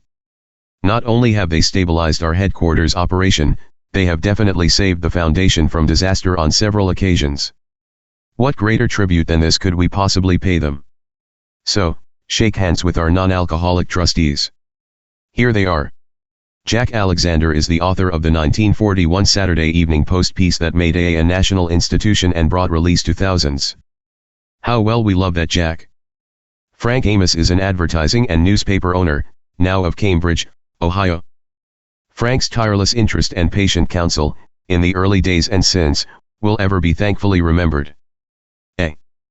Leroy Chipman, an associate of Mr. Rockefeller, is a very early board member, a watchful conscientious treasurer, whose great devotion to our cause ought to be better known and appreciated. Frank Golden is new to the foundation. A prominent churchman, member of the board of St. John's Hospital, which cooperates closely with Brooklyn AA, and owner of the noted food enterprise which bears his name. We deem his keen discernment a real find. Dr. John Norris is chief physician, Eastman Kodak Company. Recently seated at the foundation board, Dr. Norris bears a high reputation in the field of industrial medicine. He is notable for his knowledge of alcoholics and is responsible for the wonderful relation that exists between Eastman Kodak and Alcoholics Anonymous. Fulton Ausler is senior editor of the Reader's Digest. Enjoys worldwide renown as an author and public relations expert. Thousands of AAS have read his greatest story ever told. There is no more lovable and ardent AA fan than Fulton. Bernard Smith is chairman of the foundation board, well-known corporation lawyer, a friend of exceptional vision and goodwill. His ceaseless advocacy of the General Service Conference idea from the moment it was first proposed entitles him to our everlasting gratitude. Dr. Leonard V. Strong is the one whose connection with Mr. Willard Richardson led to the creation of the foundation. He's been secretary virtually ever since. No one has attended more meetings nor worked harder than Leonard to bring the foundation where it is today. He happens to be my brother-in-law. In the last days of my drinking, his unfailing confidence and medical attention probably saved my life. Mr. Willard S. Richardson is trustee emeritus. This good friend, retired now, is affectionately remembered by all who served with him as the one who infused wonderful spiritual substance and fine wisdom into our foundation activity from the beginning. Behind his back, we call him Uncle Dick. That speaks volumes, doesn't it? Leonard V. Harrison. No roll call would be complete without him. He served as chairman of the foundation board during those very uncertain years of A's adolescence when we shivered for fear the forces which would rend us apart might win out. In this period of severe strain, our friend's steady hand at the foundation helm kept us off many a shoal. We here record our timeless thanks. Now you have met our non-alcoholic trustees. Where would AA have been today without them? As for me, I'd rather not guess. A fragment of history. Origin of the 12 Steps, July 1953. AAS are always asking, where did the 12 steps come from? In the last analysis, perhaps nobody knows. Yet some of the events which led to their formulation are as clear to me as though they took place yesterday. So far as people were concerned, the main channels of inspiration for our steps were three in number: the Oxford groups, Dr. William D. Silkworth of Towns Hospital, and the famed psychologist William James, called by some the father of modern psychology. The story of how these streams of influence were brought together and how they led to the writing of our 12 steps is exciting and in spots downright incredible. Many of us will remember the Oxford groups as a modern evangelical movement which flourished in the 1920s and early 30s, led by a one-time Lutheran minister, Dr. Frank Buckman. The Oxford groups of that day threw heavy emphasis on personal work, one member with another. A's 12th step had its origin in that vital practice. The moral backbone of the O.G. was absolute honesty, absolute purity, absolute unselfishness, and absolute love. They also practiced a type of confession, which they called sharing, the making of amends for harms done they called restitution. They believed deeply in their quiet time, a meditation practiced by groups and individuals alike, in which the guidance of God was sought for every detail of living, great or small. These basic ideas were not new, they could have been found elsewhere. But the saving thing for us first alcoholics who contacted the Oxford groupers was that they laid great stress on these particular principles. And fortunate for us was the fact that the groupers took special pains not to interfere with one's personal religious views. Their society, like ours later on, saw the need to be strictly non-denominational. In the late summer of 1934, my well-loved alcoholic friend and schoolmate, Abby, had fallen in with these good folks and had promptly sobered up. Being an alcoholic, and rather on the obstinate side, he hadn't been able to buy all the Oxford group ideas and attitudes. Nevertheless, he was moved by their deep sincerity and felt mighty grateful for the fact that their ministrations had, for the time being, lifted his obsession to drink. When he arrived in New York in the late fall of 1934, Abby thought at once of me. On a bleak November day he rang up. Soon he was looking at me across our kitchen table at 182 Clinton Street, Brooklyn, New York. As I remember that conversation, he constantly used phrases like these: I found I couldn't run my own life, I had to get honest with myself and somebody else, I had to make restitution for the damage I had done, I had to pray to God for guidance and strength, even though I wasn't sure there was any God, and after I'd tried hard to do these things I found that my craving for alcohol left. Then over and over, Abby would say something like this: Bill, it isn't a bit like being on the water wagon. You don't fight the desire to drink, you get released from it. I never had such a feeling before. Such was the sum of what Abby had extracted from his Oxford group friends and had transmitted to me that day. While these simple ideas were not new, they certainly hit me like tons of brick. Today we understand just why that was. One alcoholic was talking to another as no one else can.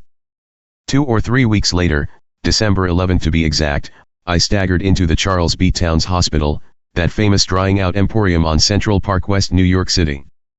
I'd been there before, so I knew and already loved the doctor in charge, Dr. Silkworth. It was he who was soon to contribute a very great idea without which AA could never have succeeded. For years he had been proclaiming alcoholism an illness, an obsession of the mind coupled with an allergy of the body. By now I knew this meant me. I also understood what a fatal combination these twin ogres could be. Of course, I'd once hoped to be among the small percentage of victims who, now and then, escape their vengeance. But this outside hope was now gone. I was about to hit bottom. That verdict of science, the obsession that condemned me to drink and the allergy that condemned me to die, was about to do the trick. That's where medical science, personified by this benign little doctor, began to fit in. Held in the hands of one alcoholic talking to the next, this double-edged truth was a sledgehammer which could shatter the tough alcoholic's ego at depth and lay him wide open to the grace of God. In my case it was of course Dr. Silkworth who swung the sledge, while my friend Ebby carried to me the spiritual principles and the grace which brought on my sudden spiritual awakening at the hospital 3 days later. I immediately knew that I was a free man. And with this astonishing experience came a feeling of wonderful certainty that great numbers of alcoholics might one day enjoy the priceless gift which had been bestowed upon me. At this point a third stream of influence entered my life through the pages of William James's book, Varieties of Religious Experience. Somebody had brought it to my hospital room. Following my sudden experience, Dr. Silkworth had taken great pains to convince me that I was not hallucinating. But William James did even more. Not only, he said, could spiritual experiences make people saner, they could transform men and women so that they could do, feel, and believe what had hitherto been impossible to them. It mattered little whether these awakenings were sudden or gradual, their variety could be almost infinite.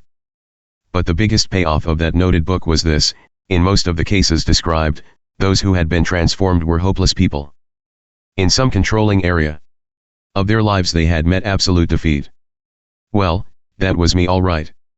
In complete defeat, with no hope or faith whatever, I had made an appeal to a higher power. I had taken step 1 of today's AA program, admitted we were powerless over alcohol, that our lives had become unmanageable. I'd also taken step 3, made a decision to turn our will and our lives over to the care of God as we understood Him. Thus was I set free. It was just as simple, yet just as mysterious, as that.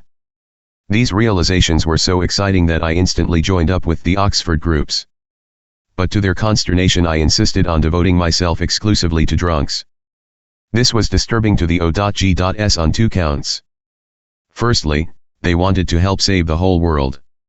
Secondly, their luck with drunks had been poor. Just as I joined they had been working over a batch of alcoholics who had proved disappointing indeed. One of them, it was rumored, had flippantly cast his shoe through a valuable stained glass window of an Episcopal church across the alley from OG headquarters. Neither did they take kindly to my repeated declaration that it shouldn't take long to sober up all the drunks in the world. They rightly declared that my conceit was still immense. After some 6 months of violent exertion with scores of alcoholics which I found at a nearby Mission and Towns hospital, it began to look like the groupers were right.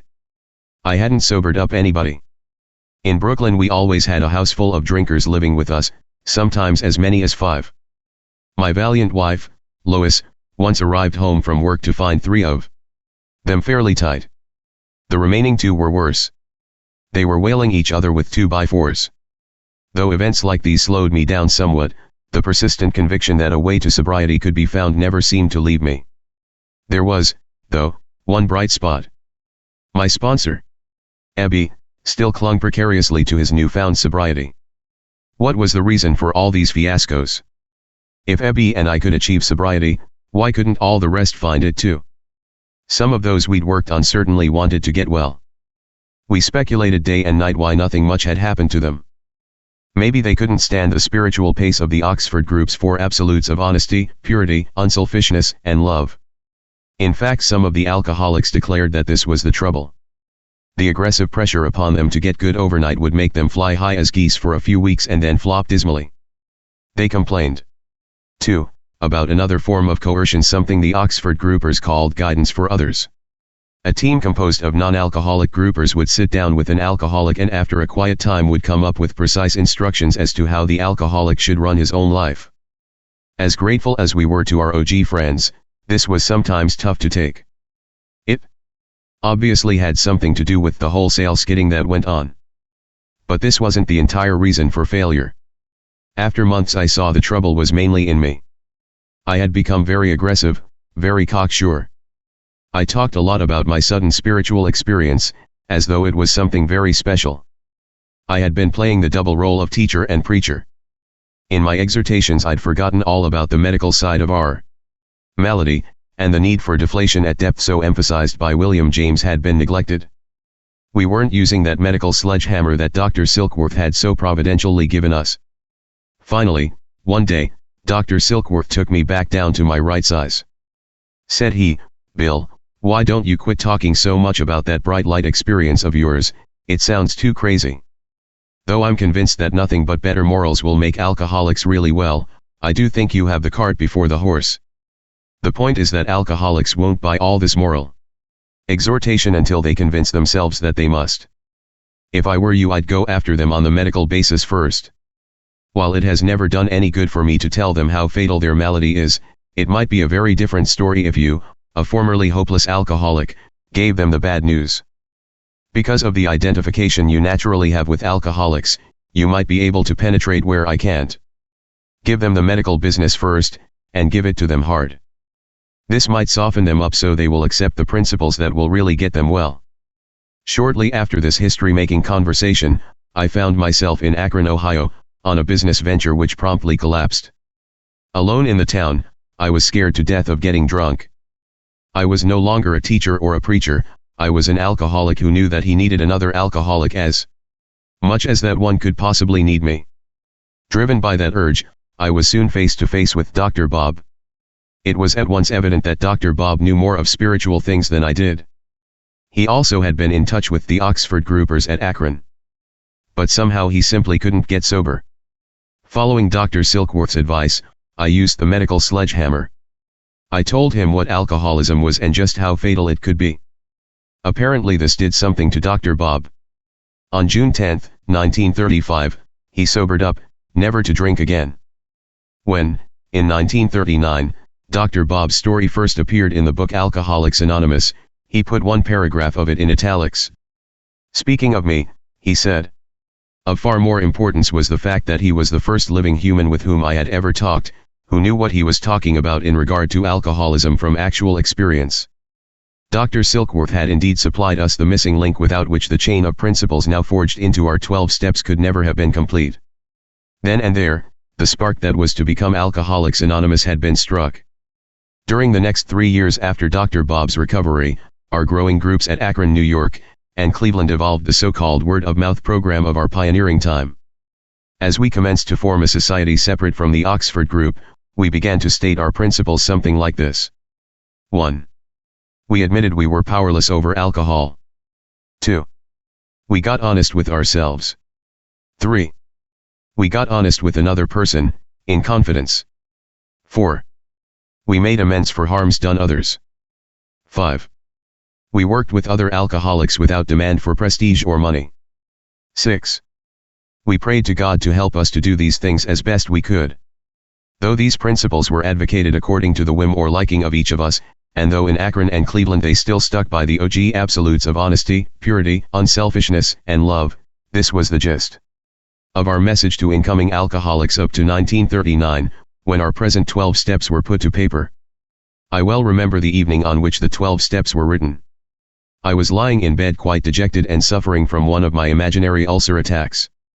4 chapters of the book, Alcoholics Anonymous, had been roughed out and read in meetings at Akron and New York. We quickly found that everybody wanted to be an author. The hassles as to what should go into our new book were terrific. For example, some wanted a purely psychological book which would draw in alcoholics without scaring them.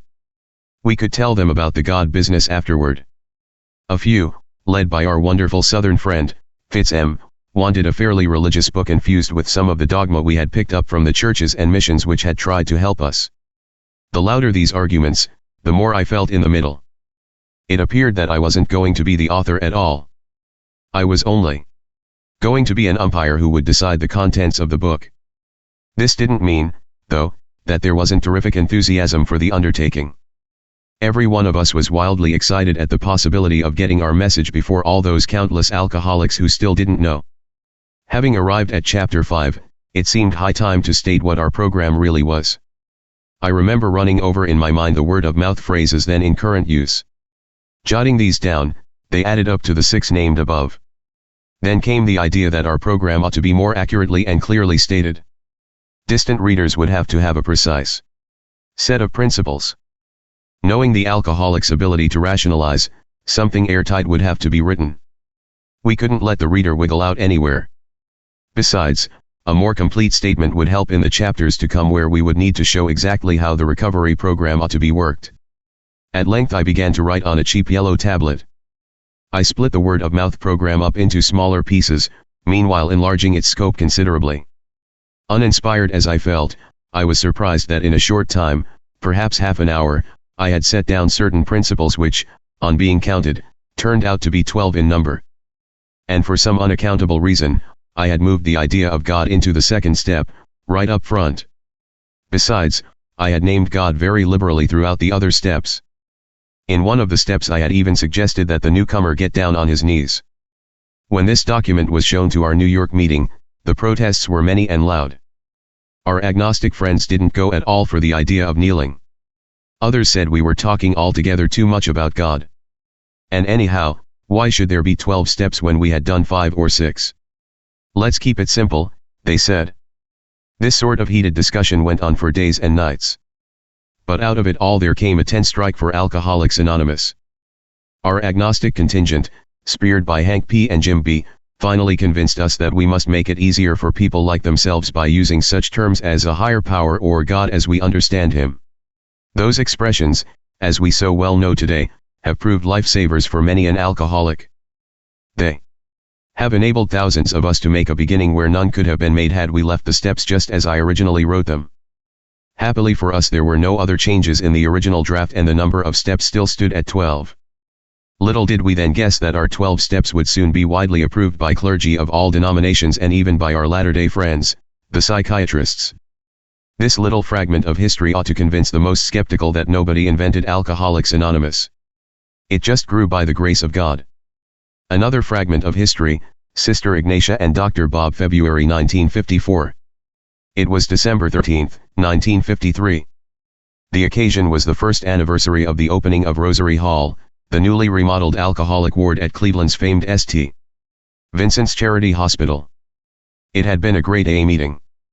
The small auditorium was crammed with alcoholics and their friends. So was the balcony. 1,000 people now rose to their feet, clapping wildly.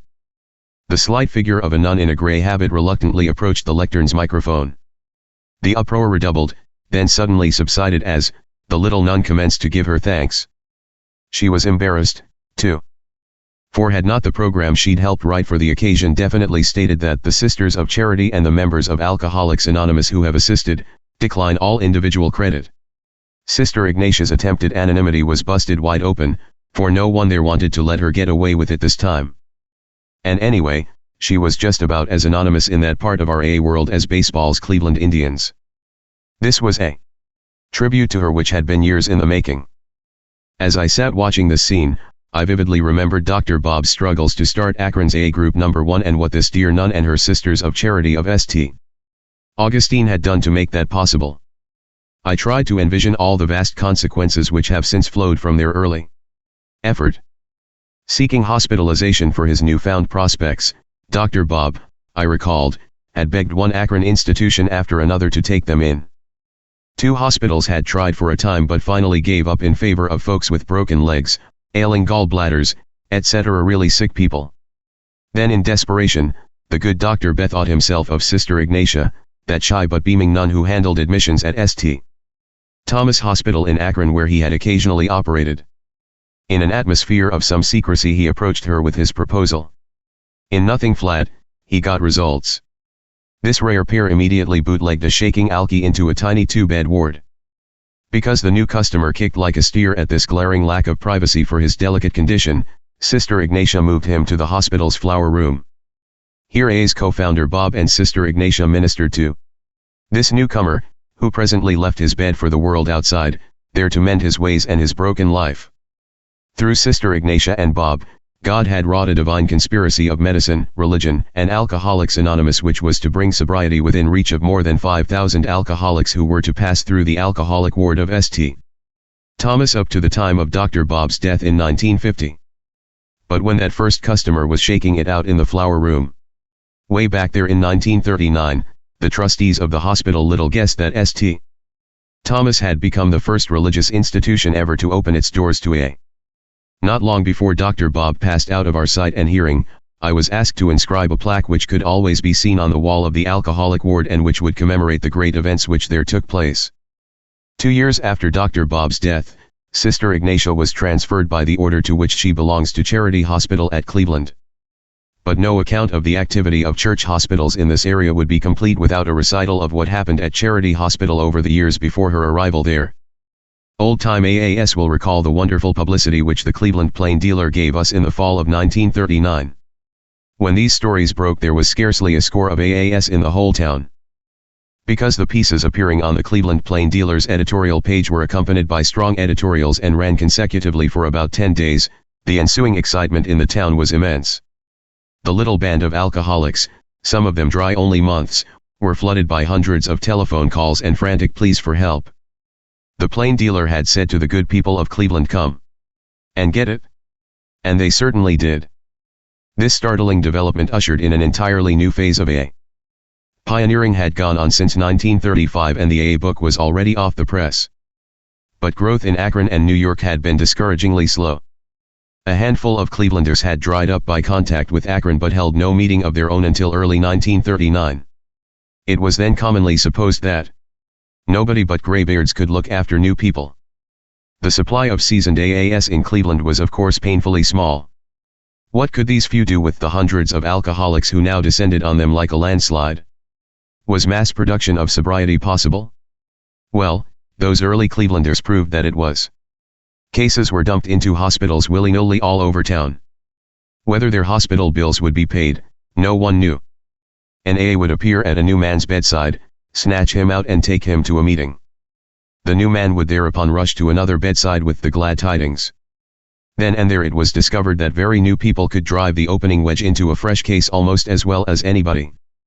Out of this confused scramble there soon evolved the great idea of organized personal sponsorship for each and every new man and woman. Meanwhile Cleveland's membership soared to hundreds in a matter of months. There at Cleveland in the winter of 1939, they proved that mass production of sobriety was a glad fact. This is Cleveland's great and rightful claim to distinction as a pioneer group. But this prodigious effort had to have help from the town's hospitals. Such amazing results could have been obtained in no other way. As in Akron, after the excitement died down, some of the hospitals got weary of drunks. But Cleveland's Charity Hospital never did. Since 1940 it has admitted alcoholics and has provided a ward for them. Though Cleveland was lacking a Dr. Bob, the charity ward did nevertheless prosper nobly under the guidance and devoted interest of Sister Victorine and Father Nagel, the hospital's chaplain. Though work with the alcoholics could take up only a fraction of their time, and though Father Nagel suffered constantly from ill health, they continued to press on with such a result that their work will always stand as a shining mark in our annals. St. John's Hospital in Cleveland, too, did provide a 2-bed ward for a time under the devoted Sister Merced, who was finally transferred to Akron where she became associated with Sister Ignatia and Dr. Bob. With the arrival of Sister Ignatia at Cleveland's Charity Hospital in 1952, plenty more began to happen. Suddenly thousands of AAS from near and far who had sobered up in these wonderful institutions began to realize their long-standing debt of gratitude. Permission was obtained to modernize completely the battered old ward at Charity. Sister Ignatia, helped by the hospital authorities and the sisters of her order, and further buttressed by an enthusiastic committee of AAS, went to work. Money, and much more, flowed in. With special dispensations from their respective unions, AA carpenters, plumbers, and electricians worked long nights. When they were done, the ward gleamed, it was possessed of every modern device. Neither were two indispensable adjuncts forgotten: the chapel and the coffee bar.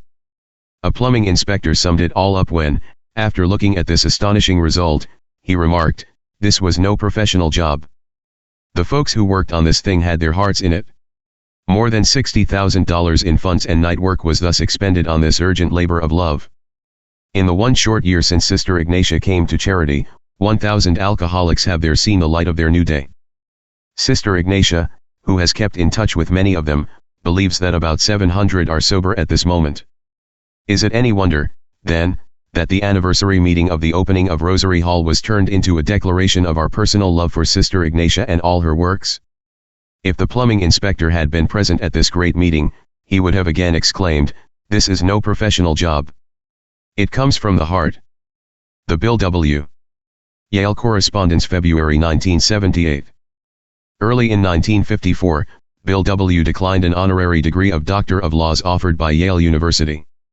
Following is the correspondence between Bill and Reuben A. Holden, then secretary of the university.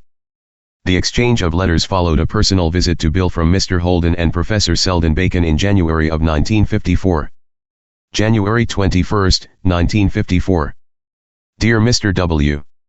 I enclose a suggested draft of a citation which might be used in conferring upon you the proposed honorary degree on June 7. If your trustees approve this formula, I should then like to submit it to the Yale Corporation for their consideration. The wording can be considerably improved. We shall work on that during the next few months, but in every instance we shall be sure it has your unqualified blessing. Thanks for your hospitality on Tuesday and for your thoughtful consideration of our invitation. Very sincerely yours, Reuben A. Holden. W.W. Co-founder of Alcoholics Anonymous. For 20 years, this fellowship has rendered a distinguished service to mankind. Victory has been gained through surrender, fame achieved through anonymity, and for many tens of thousands, the emotional, the physical, and the spiritual self has been rediscovered and reborn. This non-professional movement, rising from the depths of intense suffering and universal stigma, has not only shown the way to the conquest of a morbid condition of body, mind, and soul, but has invigorated the individual, social, and religious life of our times. Yale takes pride in honoring this great anonymous assembly of men and women by conferring upon you, a worthy representative of its high purpose, this degree of Doctor of Laws, admitting you to all its rights and privileges. February 2, 1954. Dear Mr. Holden. This is to express my deepest thanks to the members of the Yale Corporation for considering me as one suitable for the degree of Doctor of Laws. It is only after most careful consultation with friends, and with my conscience, that I now feel obligated to decline such a mark of distinction. Were I to accept, the near-term benefit to Alcoholics Anonymous and to legions who still suffer our malady would, no doubt, be worldwide and considerable. I am sure that such a potent endorsement would greatly hasten public approval of AA everywhere. Therefore, none but the most compelling of reasons could prompt my decision to deny Alcoholics Anonymous an opportunity of this dimension. Now this is the reason: the tradition of Alcoholics Anonymous our only means of self-government entreats each member to avoid all that particular kind of personal publicity or distinction which might link his name with our society in the general public mind. AA's Tradition 12 reads as follows: Anonymity is the spiritual foundation of all our traditions, ever reminding us to place principles before personalities. Because we have already had much practical experience with this vital principle, it is today the view of every thoughtful AA member that if, over the years ahead, we practice this anonymity absolutely, it will guarantee our effectiveness and unity by heavily restraining those to whom public honors and distinctions are but the natural stepping stones to dominance and personal power. Like other men and women, we AAS look with deep apprehension upon the vast power struggle about us, a struggle in myriad forms that invades every level, tearing society apart. I think we AAS are fortunate to be acutely aware that such forces must never be ruling among us, lest we perish altogether. The tradition of personal anonymity and no honors at the public level is our protective shield. We dare not meet the power temptation naked. Of course, we quite understand the high value of honors outside our fellowship. We always find inspiration when these are deservedly bestowed and humbly received as the hallmarks of distinguished attainment or service. We say only that in our special circumstances it would be imprudent for us to accept them for AA achievement. For example, my own life story gathered for years around an implacable pursuit of money, fame, and power, and climaxed by my near sinking in a sea of alcohol. Though I survived that grim misadventure, I well understand that the dread neurotic germ of the power contagion has survived in me also. It is only dormant, and it can again multiply and rend me an AA. 2. Tens of thousands of my fellow AAS are temperamentally just like me. Fortunately, they know it, and I know it. Hence our tradition of anonymity, and hence my clear obligation to decline the signal honor with all the immediate satisfaction and benefit it could have yielded. True, the splendid citation you propose, which describes me as W.W., does protect my anonymity for the time being. Nevertheless, it would surely appear on the later historical record that I had taken an LL.D. The public would then know the fact. So, while I might accept the degree within the letter of A's tradition as of today, I would surely be setting the stage for a violation of its spirit tomorrow. This would be, I am certain, a perilous precedent to set. Though it might be a novel departure, I'm wondering if the Yale Corporation could consider giving AA itself the entire citation, omitting the degree to me. In such an event, I will gladly appear at any time to receive it on behalf of our society. Should a discussion of this possibility seem desirable to you, I'll come to New Haven at once. Gratefully yours, William G. W. February 8, 1954. Dear Mr. W. I have waited to respond to your letter of February 2 until we had a meeting of the Committee on Honorary Degrees, which has now taken place, and I want to report to you on behalf of the committee that after hearing your magnificent letter, they all wish more than ever they could award you the degree, though it probably in our opinion isn't half good enough for you. The entire committee begged me to tell you in as genuine a way as I can how very deeply they appreciated your considering this invitation as thoroughly and thoughtfully and unselfishly as you have. We understand completely your feelings in the matter, and we only wish there were some way we could show our deep sense of respect for you and AA. Someday, the opportunity will surely come. Meanwhile, I should say that it was also the feeling of the committee that honorary degrees are, like knighthoods, bestowed on individuals, and that being the tradition, it would seem logical that we look in other ways than an honorary degree award for the type of recognition that we should like to give the organization in accordance with the suggestion you made in your last paragraph. I hope this may be possible. I send you the warmest greetings of the President of Yale University and of the entire corporation and assure you of our sincere admiration and good wishes for the continued contribution you are making to the welfare of this country. Cordially yours, Reuben A. Holden. March 1, 1954. Dear Mr. Holden, your letter of February 8, in which you record the feelings of the Yale Corporation respecting my declination of the degree of Doctor of Laws, has been read with great relief and gratitude. I shall treasure it always. Your quick and moving insight into AA's vital need to curb its future aspirants to power, the good thought you hold of me, and your hope that the Yale Corporation might presently find the means of giving Alcoholics Anonymous a suitable public recognition, are something for the greatest satisfaction. Please carry to the President of Yale and to every member of the board my lasting appreciation. Devotedly yours, Bill W. Why Alcoholics Anonymous is Anonymous, January 1955. As never before, the struggle for power, importance, and wealth is tearing civilization apart. Man against man, family against family, group against group, nation against nation. Nearly all those engaged in this fierce competition declare that their aim is peace and justice for themselves, their neighbors, and their nations. Give us power and we shall have justice, give us fame and we shall set a great example, give us money and we shall be comfortable and happy. People throughout the world deeply believe that, and act accordingly. On this appalling dry bender, society seems to be staggering down a dead-end road. The stop sign is clearly marked. It says disaster. What has this got to do with anonymity and Alcoholics Anonymous? We of AA ought to know. Nearly every one of us has traversed this identical dead-end path. Powered by alcohol and self-justification, many of us have pursued the phantoms of self-importance and money right up to the disaster stop sign. Then came AA. We faced about and found ourselves on a new high road where the direction sign said never a word about power, fame, or wealth. The new signs read, "This way to sanity and serenity, the price is self-sacrifice." Our new book, 12 Steps and 12 Traditions, states that anonymity is the greatest protection our society can ever have. It says also that the spiritual substance of anonymity is sacrifice. Let's turn to AA's 20 years of experience and see how we arrived at that belief, now expressed in our traditions 11 and 12. At the beginning we sacrificed alcohol. We had to, or it would have killed us. But we couldn't get rid of alcohol unless we made other sacrifices. Big shotism and phony thinking had to go. We had to toss self-justification, self-pity, and anger right out the window. We had to quit the crazy contest for personal prestige and big bank balances. We had to take personal responsibility for our sorry state and quit blaming others for it. Were these sacrifices? Yes, they were.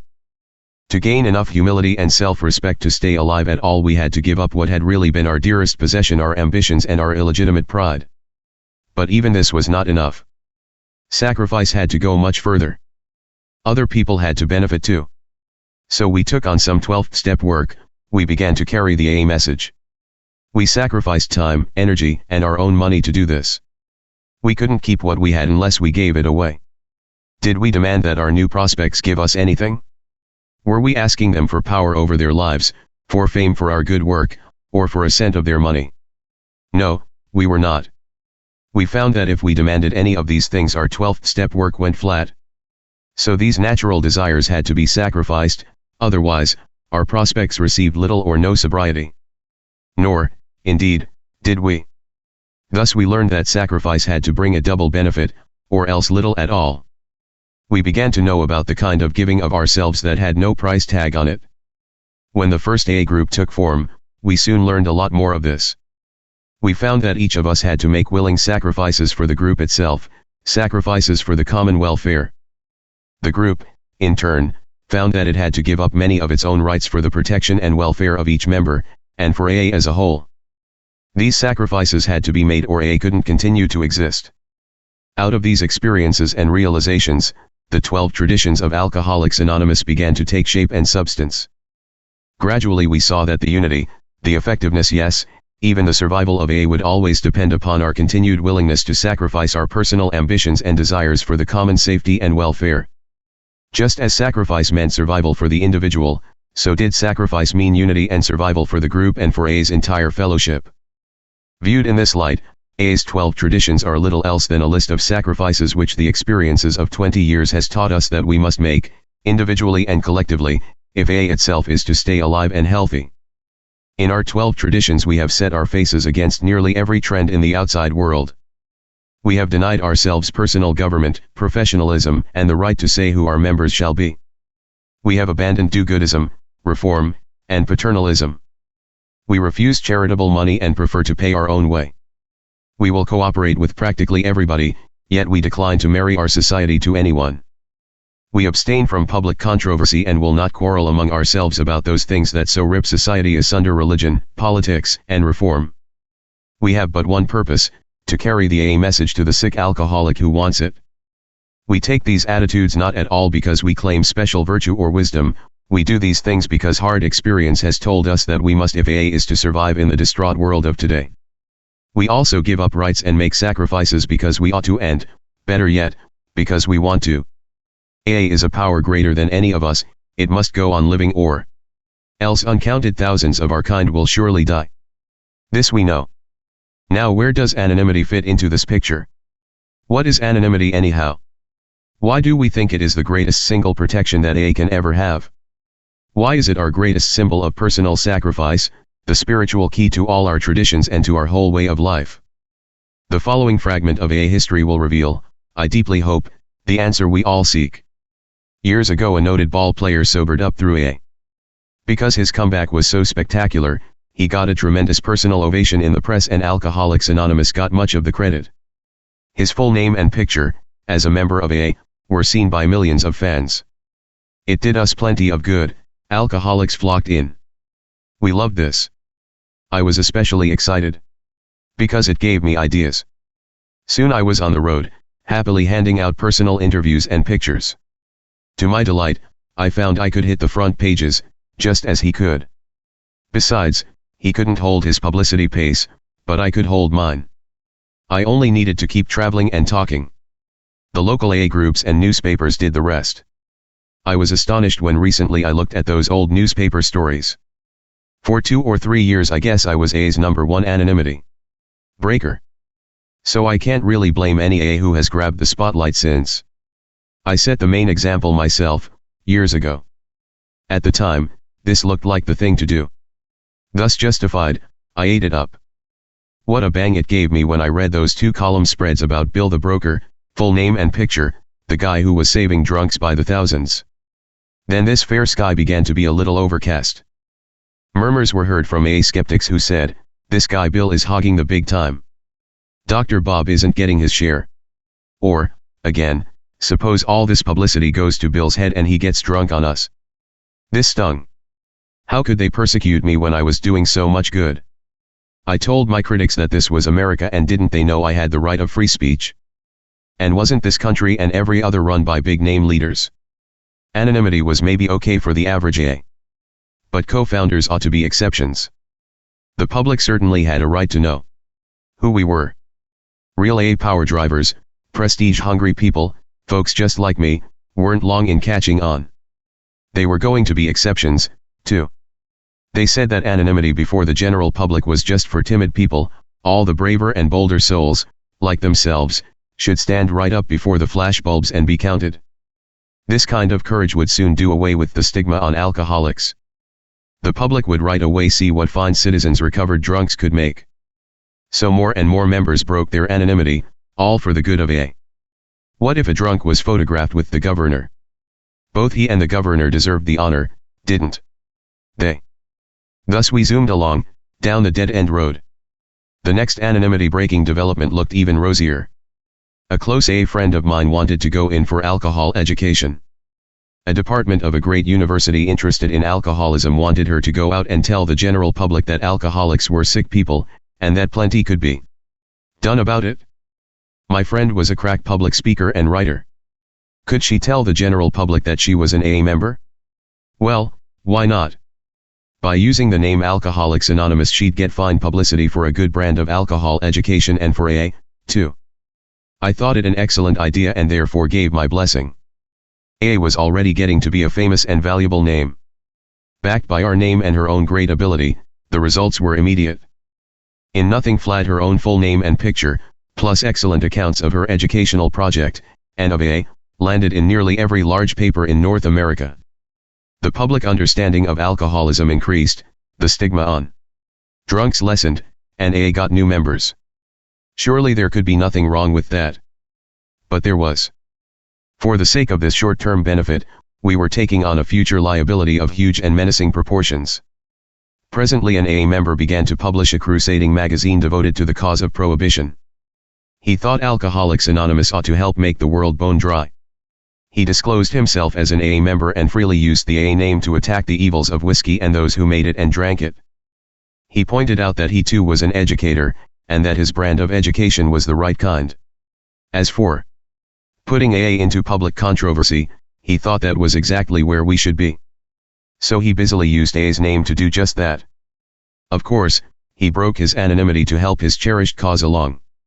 This was followed by a proposal from a liquor trade association that an AA member take on a job of education. People were to be told that too much alcohol was bad for anyone and that certain people, the alcoholics, shouldn't drink at all. What could be the matter with this? The catch was that our AA friend had to break his anonymity. Every piece of publicity and literature was to carry his full name as a member of Alcoholics Anonymous. This of course would be bound to create the definite public impression that AA favored education, liquor trade style. Though these two developments never happened to get far, their implications were nevertheless terrific. They spelled it right out for us. By hiring out to another cause, and then declaring his AA membership to the whole public, it was in the power of an AA to marry Alcoholics Anonymous to practically any enterprise or controversy at all, good or bad. The more valuable the AA name became, the greater the temptation would be. Further proof of this was not long in showing up. Another member started to put us into the advertising business. He had been commissioned by a life insurance company to deliver a series of 12 lectures on Alcoholics Anonymous over a national radio hookup. This would of course advertise life insurance and Alcoholics Anonymous and naturally our friend himself all in one good-looking package. At AA headquarters, we read the proposed lectures. They were about 50% AA and 50% our friend's personal religious convictions. This could create a false public view of us. Religious prejudice against AA would be aroused. So we objected. Our friend shot back a hot letter saying that he felt inspired to give these lectures, and that we had no business to interfere with his right of free speech. Even though he was going to get a fee for his work, he had nothing in mind except the welfare of AA. And if we didn't know what was good for us, that was too bad. We and AA's board of trustees could go plumb to the devil. The lectures were going on the air. This was a poser. Just by breaking anonymity and so using the AA name for his own purposes, our friend could take over our public relations, get us into religious trouble, put us into the advertising business, and, for all these good works, the insurance company would pay him a handsome fee. Did this mean that any misguided member could thus endanger our society any time or any place simply by breaking anonymity and telling himself how much good he was going to do for us? We envisioned every AA advertising man looking up a commercial sponsor, using the AA name to sell everything from pretzels to prune juice. Something had to be done. We wrote our friend that AA had a right of free speech too. We wouldn't oppose him publicly, but we could and would guarantee that his sponsor would receive several thousand letters of objection from AA members if the program went on the radio. Our friend abandoned the project. But our anonymity dike continued to leak. AA members began to take us into politics. They began to tell state legislative committees publicly, of course, just what AA wanted in the way of rehabilitation, money, and enlightened legislation. Thus, by full name and often by pictures, some of us became lobbyists. Other members sat on benches with police court judges, advising which drunks in the lineup should go to AA and which to jail. Then came money complications involving broken anonymity. By this time, most members felt we ought to stop soliciting funds publicly for AA purposes. But the educational enterprise of my university-sponsored friend had meanwhile mushroomed. She had a perfectly proper and legitimate need for money and plenty of it. Therefore, she asked the public for it, putting on drives to this end. Since she was an AA member and continued to say so, many contributors were confused. They thought AA was in the educational field, or else they thought AA itself was raising money when indeed it was not and didn't want to.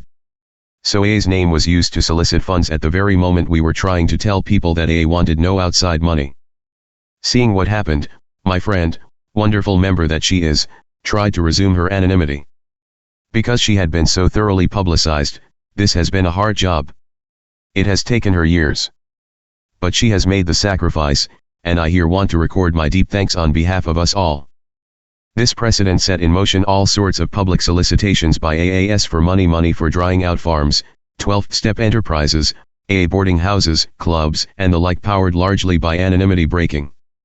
We were next startled to learn that we had been drawn into partisan politics, this time for the benefit of a single individual. Running for public office, a member splashed his political advertising with the fact that he was an AA and, by inference, sober as a judge. AA being popular in his state, he thought it would help him win on election day. Probably the best story in this class tells how the AA name was used to back up a libel lawsuit. A member, whose name and professional attainments are known on 3 continents, got hold of a letter which she thought damaged her professional reputation. She felt something should be done about this, and so did her lawyer, also an AA. They assumed that both the public and AA would be rightfully angry if the facts were known.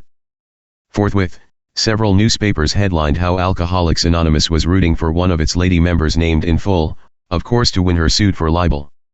Shortly after this, a noted radio commentator told a listening audience, estimated at 12 million people, the same thing. This again proved that the AA name could be used for purely personal purposes, this time on a nationwide scale. The old files at AA headquarters reveal many scores of such experiences with broken anonymity. Most of them point up the same lessons. They tell us that we alcoholics are the biggest rationalizers in the world, that fortified with the excuse we are doing great things for AA we can, through broken anonymity, resume our old and disastrous pursuit of personal power and prestige, public honors, and money, the same implacable urges that when frustrated once caused us to drink, the same forces that are today ripping the globe apart at its seams. Moreover, they make clear that enough spectacular anonymity breakers could someday carry our whole society down into that ruinous dead end with them. So we are certain that if such forces ever rule our fellowship, we will perish too, just as other societies have perished throughout human history. Let us not suppose for a moment that we recovered alcoholics are so much better or stronger than other folks, or that because in 20 years nothing has ever happened to AA, nothing ever can. Our really great hope lies in the fact that our total experience, as alcoholics and as AA members, has at last taught us the immense power of these forces for self-destruction. These hard-won lessons have made us entirely willing to undertake every personal sacrifice necessary for the preservation of our treasured fellowship. This is why we see anonymity at the general public level as our chief protection against ourselves, the guardian of all our traditions, and the greatest symbol of self-sacrifice that we know. Of course, no AA need be anonymous to family, friends, or neighbors. Disclosure there is usually right and good. Nor is there any special danger when we speak at group or semi-public AA meetings, provided press reports reveal first names only. But before the general public press, radio, films, television, and the like, the revelation of full names and pictures is the point of peril. This is the main escape hatch for the fearful destructive forces that still lie latent in us all. Here the lid can and must stay down. We now fully realize that 100% personal anonymity before the public is just as vital to the life of AA as 100% sobriety is to the life of each and every member. This is not the counsel of fear, it is the prudent voice of long experience. I am sure that we are going to listen, that we shall make every needed sacrifice. Indeed, we have been listening. Today only a handful of anonymity breakers remain. I say all this with what earnestness I can. I say this because I know what the temptation of fame and money really is. I can say this because I was once a breaker of anonymity myself. I thank God that years ago the voice of experience and the urging of wise friends took me out of that perilous path, into which I might have led our entire society. Thus I learned that the temporary or seeming good can often be the deadly enemy of the permanent best. When it comes to survival for AA, nothing short of our very best will be good enough.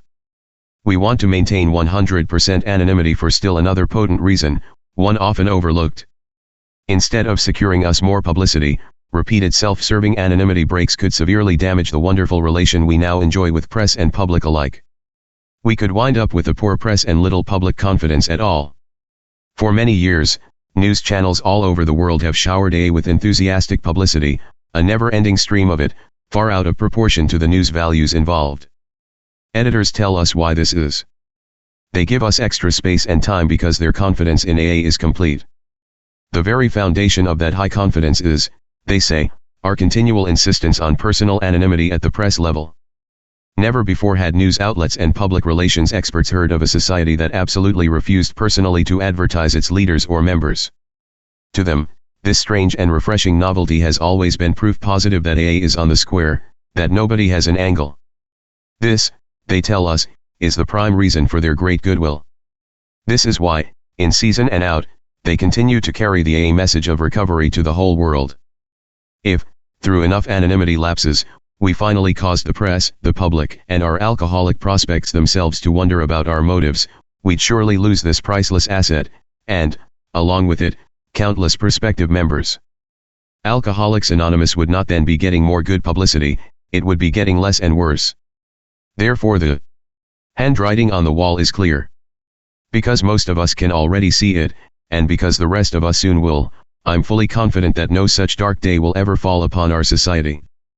For a long time now, both Dr. Bob and I have done everything possible to maintain the tradition of anonymity. Just before he died, some of Dr. Bob's friends suggested that there should be a suitable monument or mausoleum erected in honor of him and his wife, and something befitting a founder. Dr. Bob declined, with thanks. Telling me about this a little later, he grinned and said, "For heaven's sake, Bill, why don't you and I get buried like other folks?" Last summer I visited the Akron cemetery where Bob and Ann lie. Their simple stone says never a word about Alcoholics Anonymous. This made me so glad I cried.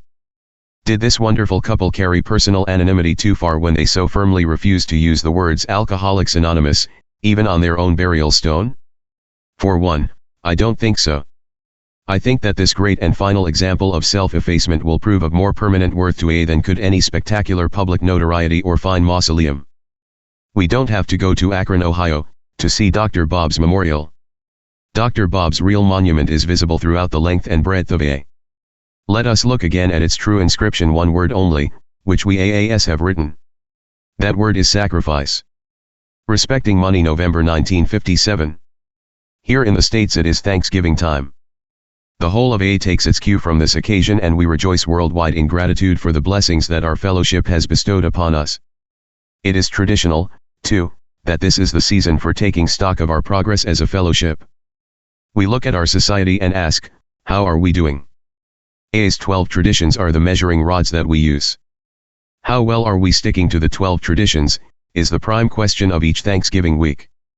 Every year we see more clearly that adherence to our hard-won traditional principles is the basis for our unity and the effective carrying of our message, that indifference, lack of understanding, or rebellion against these principles could result in widespread dissension and maybe ruin.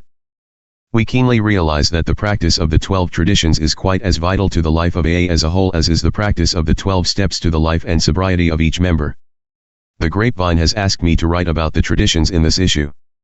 Accordingly, I've selected those which deal with the often misunderstood and sometimes unpopular topic of money, its use and its misuse. About this, our traditions make two short and simple declarations. In Tradition 7 we read, every AA group ought to be fully self-supporting, declining outside contributions.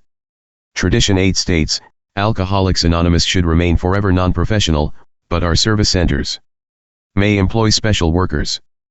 These few words pack immense meaning. They are the outcome of the huge controversies and struggles of our pioneering time when we knew that AA would have to come up with a sound and workable money policy or else face endless ineffectiveness and possible collapse. If ever a matter was taken seriously, it was the question of money. The money debates of that time veered crazily between two extreme poles of opinion. The conservatives said that AA as such should use no money at all. Meetings would be confined to homes, we could spread our message by word of mouth. There would be no publicity, no literature, no treasurers, no committees, no intergroups, and no trustees. There would be no paid workers, hence no army of bureaucrats and therefore no possibility of any government. By refusing to collect money, we'd stay completely out of business. Everything would be done spontaneously, each member following his own conscience. Cried the conservatives, lead us not into temptation. Let's keep it just that simple. At the other extreme we had the radicals, the promoters. They said we had to have vast sums. We must employ press agents, we'd need a great literature. We would have to own chains of hospitals, there would need to be regiments of paid workers of every description, even paid missionaries to carry the message to distant cities and far lands. As we got going there would have to be vast public rallies. Squads of members, riding sound trucks, would crisscross the country. As world-famous men and women joined up with us, they would gladly stand on the rooftops to shout the good word. Thus the AA message, pure and ungarbled, would whiz around the world quite as fast as did Jules Verne's hero in just about 80 days. No. Fantasy was too impossible, no idea too grandiose for the promoters. And where would they get the money?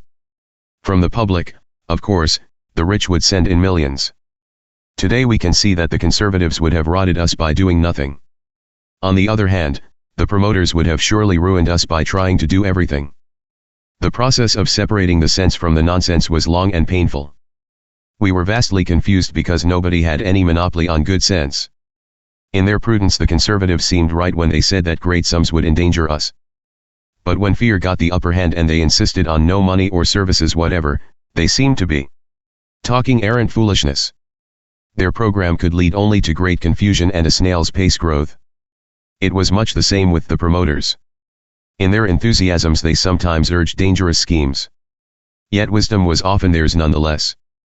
Slowly, as the hammers of the promoters beat on the stubborn anvils of the conservatives, our two money traditions were fashioned.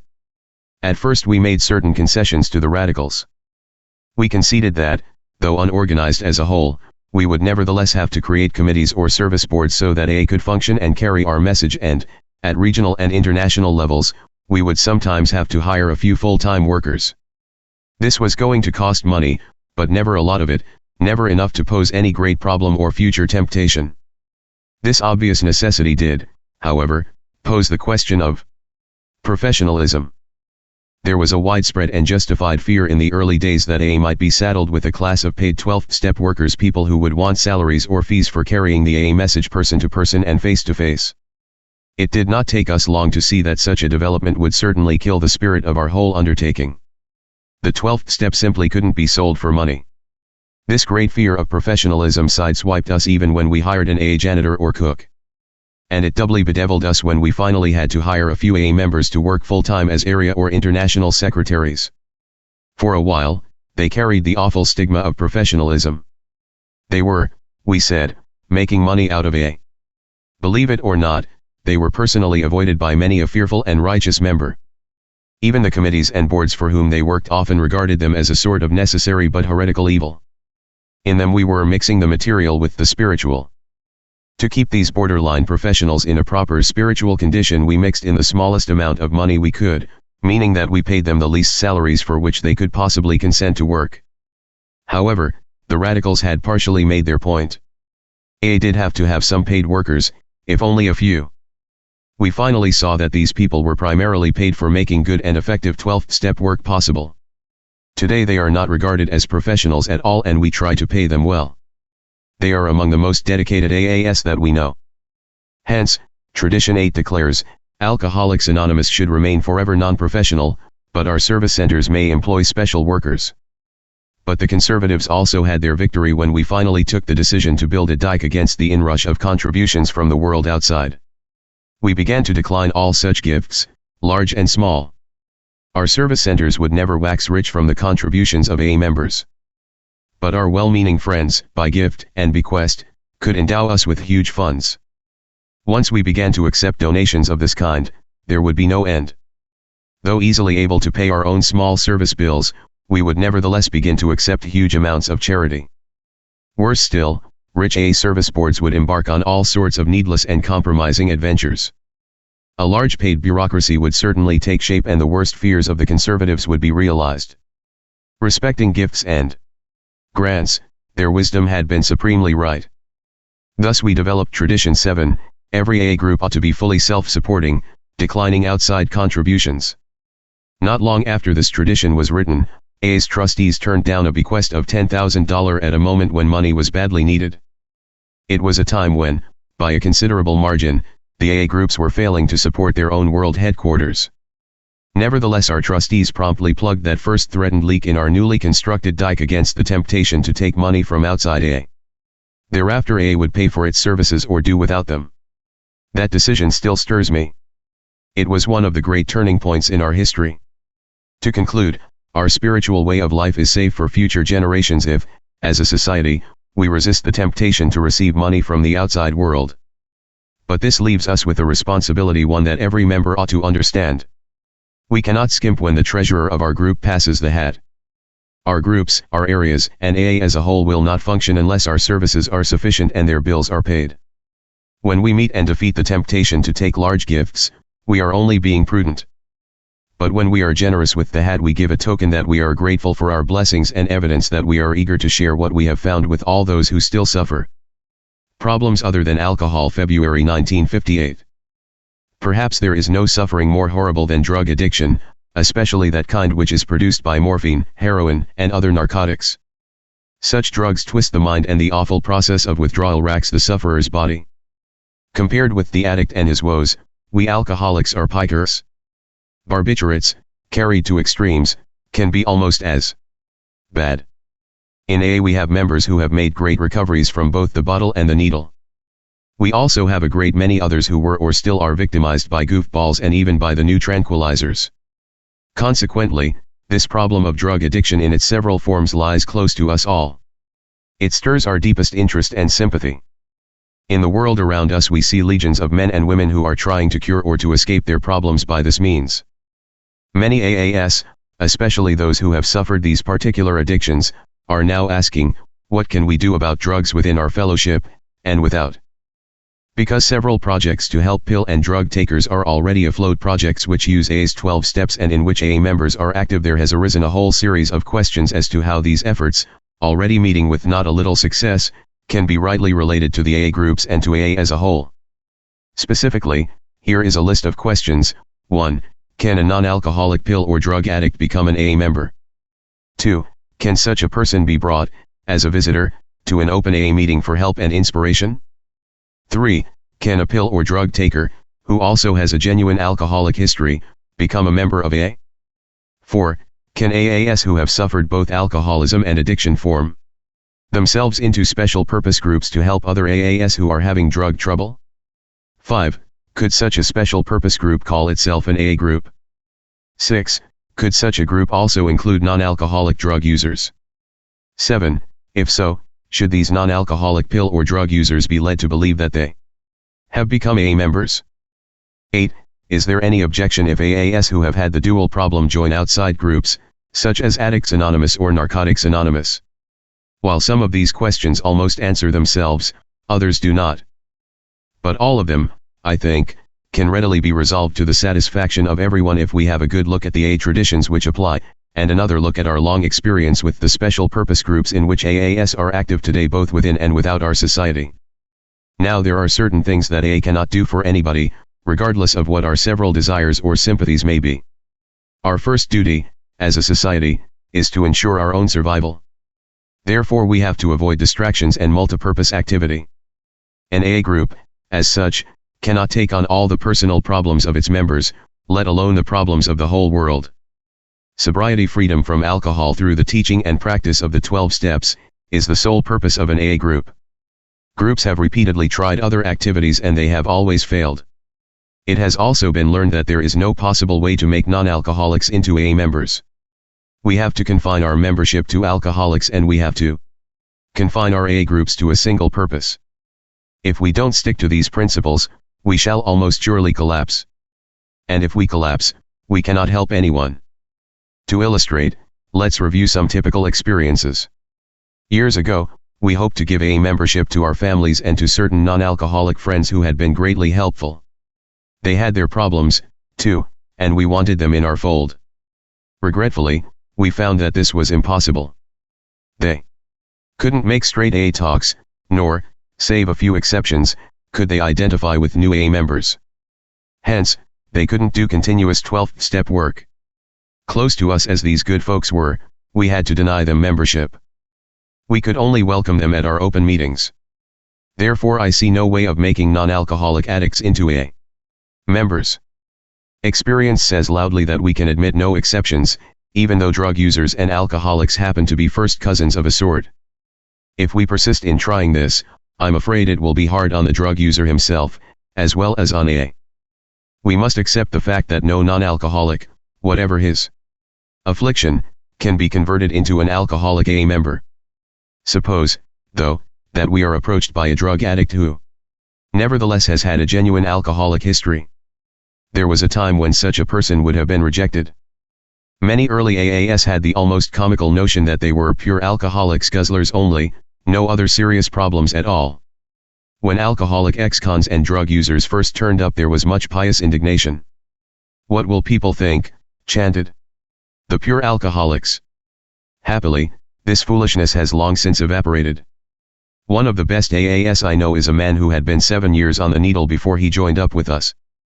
But prior to that, he had been a terrific alcoholic and his history proved it. Therefore he could qualify for AA, and this he certainly did. Since then, he has helped many AAs and some non-AAs with their pill and drug troubles. Of course, that is strictly his affair, and is no way the business of the AA group to which he belongs. In his group he is a member because, in actual fact, he is an alcoholic. Such is the sum of what AA cannot do for narcotics addicts or for anybody else. Now, then, what can be done? Very effective answers to problems other than freedom from alcohol have always been found through special purpose groups, some of them operating within AA and some on the outside. Our first special purpose group was created way back in 1938. AA needed a World Service office and some literature. It had a service problem that could not be met by an AA group, as such. Therefore, we formed a board of trustees, the Alcoholic Foundation, to look after these matters. Some of the trustees were alcoholics, and some were non-alcoholics. Obviously, this was not an AA group. Instead, it was a group of AAs and non-AAs who devoted themselves to a special task. Another example, in 1940, the New York AAs got lonesome and installed themselves in a club. The club had directors and dues-paying AA members. For a long time, the club members and directors thought that they were an AA group. But after a while, it was found that lots of AAs who attended meetings at Old 24th didn't care one hoot for the club, as such. Hence, the management of the club, for its social purpose, had to be completely separated from the management of the AA group that came there to hold its meetings. It took years of hassling to prove that you couldn't put an AA group into the club business and make it stick. Everywhere today, club managements and their dues-paying members are seen as special purpose groups, not as AA groups. The same thing has happened with drying out places and 12-step houses managed by AAS. We never think of these activities as AA groups. They are clearly seen as the functions of interested individuals who are doing helpful and often very valuable jobs. Some years ago, numbers of AAS formed themselves in retreat groups having a religious purpose. At first, they wanted to call themselves AA groups of various descriptions. But they soon realized this could not be done because their groups had a dual purpose, both AA and religion. At another time a number of us AAS wanted to enter the field of alcohol education. I was one of them. We associated ourselves with some non-alcoholics, likewise interested. The non-alcoholics wanted AAS because they needed our experience, philosophy, and general slant. Things were fine. Until some of us AAS publicly disclosed our membership in the educational group. Right away, the public got the idea that this particular brand of alcoholic education and Alcoholics Anonymous were one and the same thing. It took years to change this impression. But now that this correction has been made, plenty of AA members work with this fine group and we are glad that they do. It was thus proven that, as individuals, we can carry the AA experience and ideas into any outside field whatever, provided that we guard anonymity and refuse to use the AA name for money-raising or publicity purposes. I'm very sure that these experiences of yesterday can be the basis of resolving today's confusions about the narcotic problem. This problem is new, but the AA experience and tradition which can solve it is already old and time-tested. I think we might sum it up like this: we cannot give AA membership to non-alcoholic narcotics addicts. But, like anyone else, they should be able to attend certain open AA meetings, provided, of course, that the groups themselves are willing. AA members who are so inclined should be encouraged to band together in groups to deal with sedative and drug problems. But they ought to refrain from calling themselves AA groups. There seems to be no reason why several AAS cannot join, if they wish, with a group of straight addicts to solve the alcohol and the drug problem together. But, obviously, such a dual-purpose group should not insist that it be called an AA group, nor should it use the AA name in its title. Neither should its straight addict contingent be led to believe that they have become AA members by reason of such an association. Certainly there is every good reason for interested AAS to join with outside groups, working on the narcotic problem, provided the traditions of anonymity and of no endorsements are respected. In conclusion, I want to say that throughout AA's history, most of our special purpose groups have accomplished very wonderful things. There is great reason to hope that those AAS who are now working in the grim regions of narcotic addiction will achieve equal success. In AA, the group has strict limitations, but the individual has scarcely any. Remembering to observe the traditions of anonymity and non-endorsement, the AA member can carry AA's message into every troubled area of this very troubled world. Let's make practical and spiritual sense. August 1958. The 1958 General Service Conference unanimously voted down a proposal for a paperback edition of the Big Book. Believing that all AAS should fully understand why this was done, Bill asked Grapevine to reprint portions of a letter he had written to an old friend on this long-debated topic. Dear, it was fine to hear from you again. We old-timers are getting more and more separated. My nostalgia for the old days is often with me, and letters like yours bring it back. You raised a time-tested question: what about a cheap edition of the AA book, maybe a 50-cent paperback? This question raises a considerable number of other questions, having both a practical and spiritual bearing. First, let's take a look at the early history of the cheap book question. The issue of a low-priced book versus a higher-priced one was seriously and heatedly debated for several years after the Big Book came out in 1939. At $3.50. In this era, the majority of AAS were doubtless in favor of a $1 job. When we announced the $3.50 price, the reaction was very strong, and to some extent unreasonable. Bill had let AA down. The price is too high for the poor drunk. Since everything in AA is free, why not a giveaway book? Because AA is non-profit, why should the groups and the New York headquarters make a profit? As for royalties to Dr. Bob and me, well, some said that made us profiteers, if not racketeers. From the point of view of many of the membership, these were powerful arguments. A giveaway book was the purest kind of spiritual enterprise.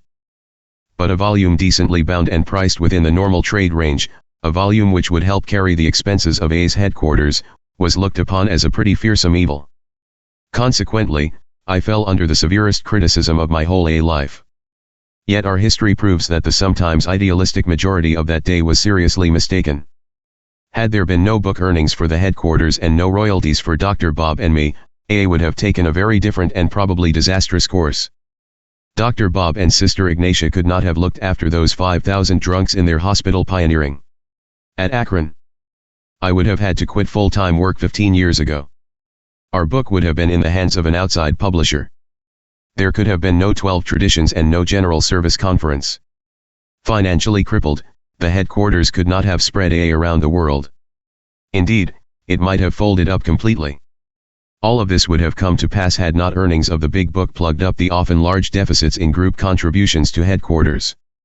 In the 1945 to 1950 period, for example, I saw our reserve fund of $100,000 drop to $40,000 in 3 hectic years.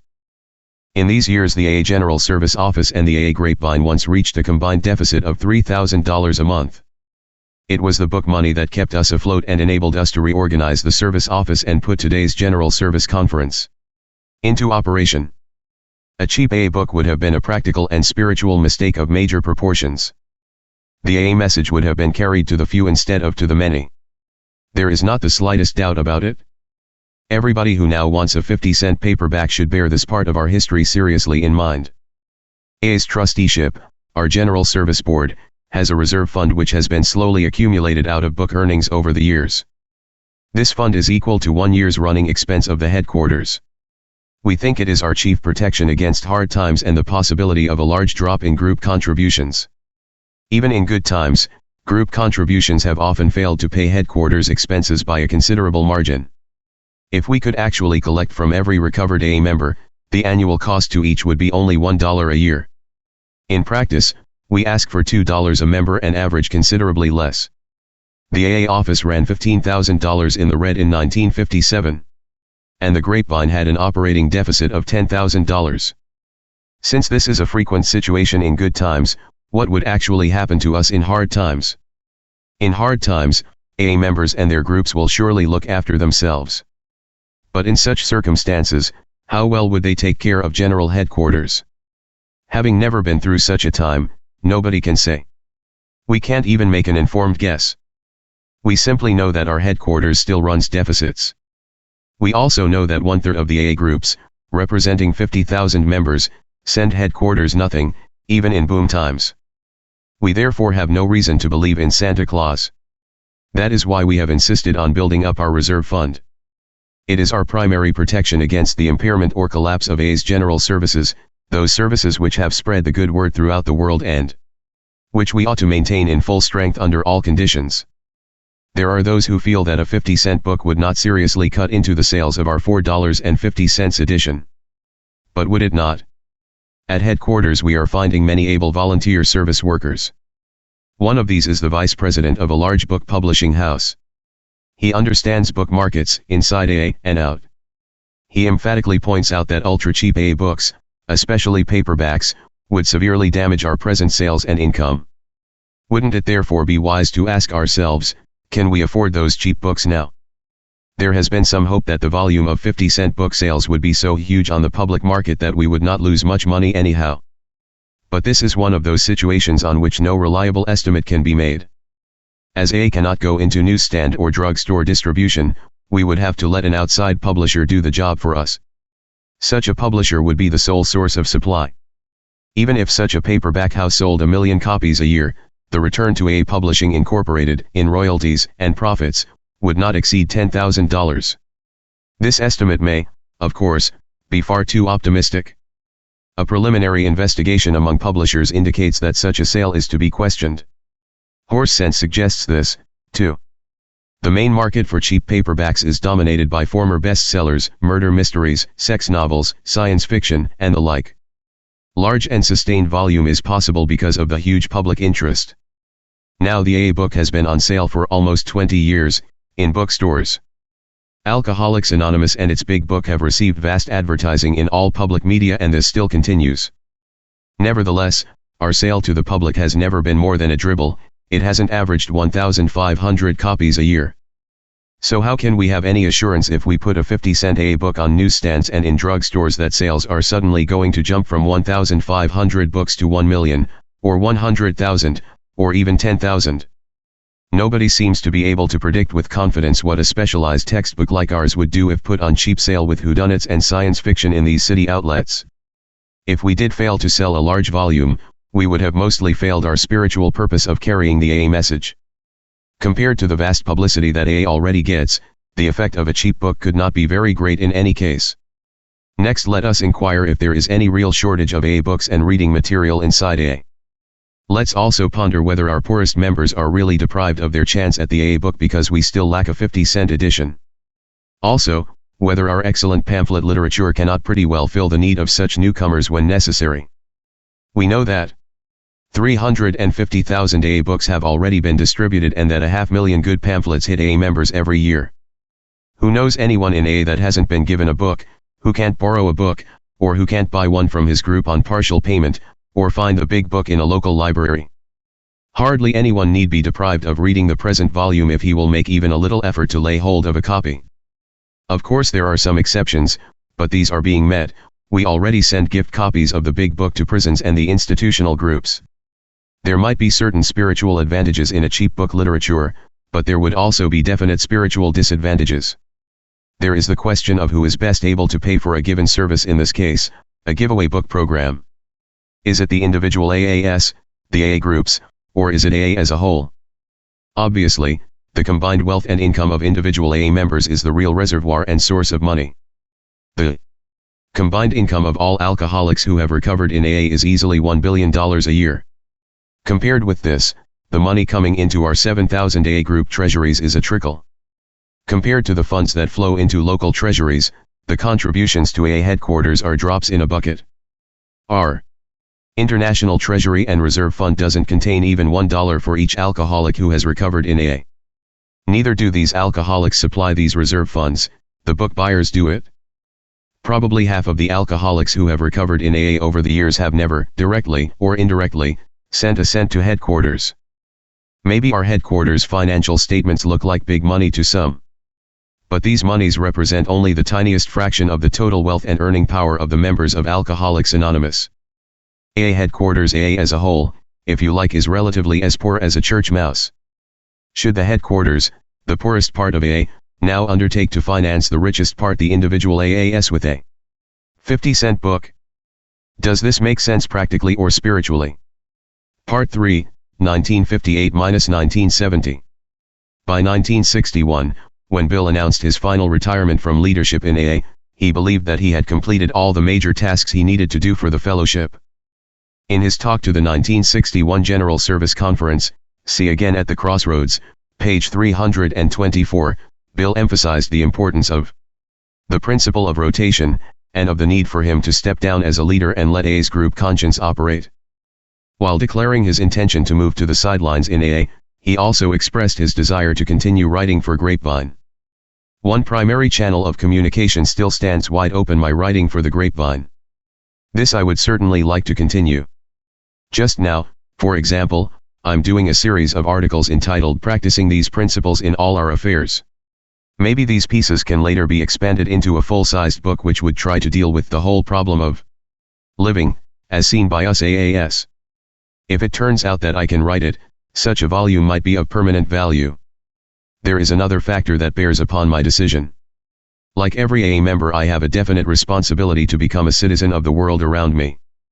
Therefore, I'm already exploring certain areas of outside activity in which I may be able to make a helpful, and possibly a meaningful, contribution. Among those areas of outside activity were a return, in a limited fashion, to work on Wall Street, and pursuit of an interest in niacin therapy. The full-sized book Bill hoped to write was never completed, partially because of his increasing outside involvement and also because his emphysema was growing worse as the 1960s progressed. 3 articles, pages 251, 254, and 259, were introduced in Grapevine as parts of the series on practicing these principles in all our affairs. No other articles were earmarked for the book, though much of the material reprinted here deals explicitly with its theme. Segment 1, in all our affairs. The greatest gift of all. December 1957. The greatest gift that can come to anybody is a spiritual awakening. Without doubt this would be the certain verdict of every well-recovered alcoholic in A's entire fellowship. So, then, what is this spiritual awakening, this transforming experience? How can we receive it and what does it do? To begin with, a spiritual awakening is our means of finding sobriety. And to us of A, sobriety means life itself.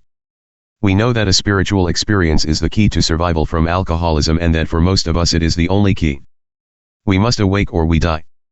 So we do awake, and we are sober. Then what? Is sobriety all that we are to expect of a spiritual awakening? Again, the voice of A speaks up.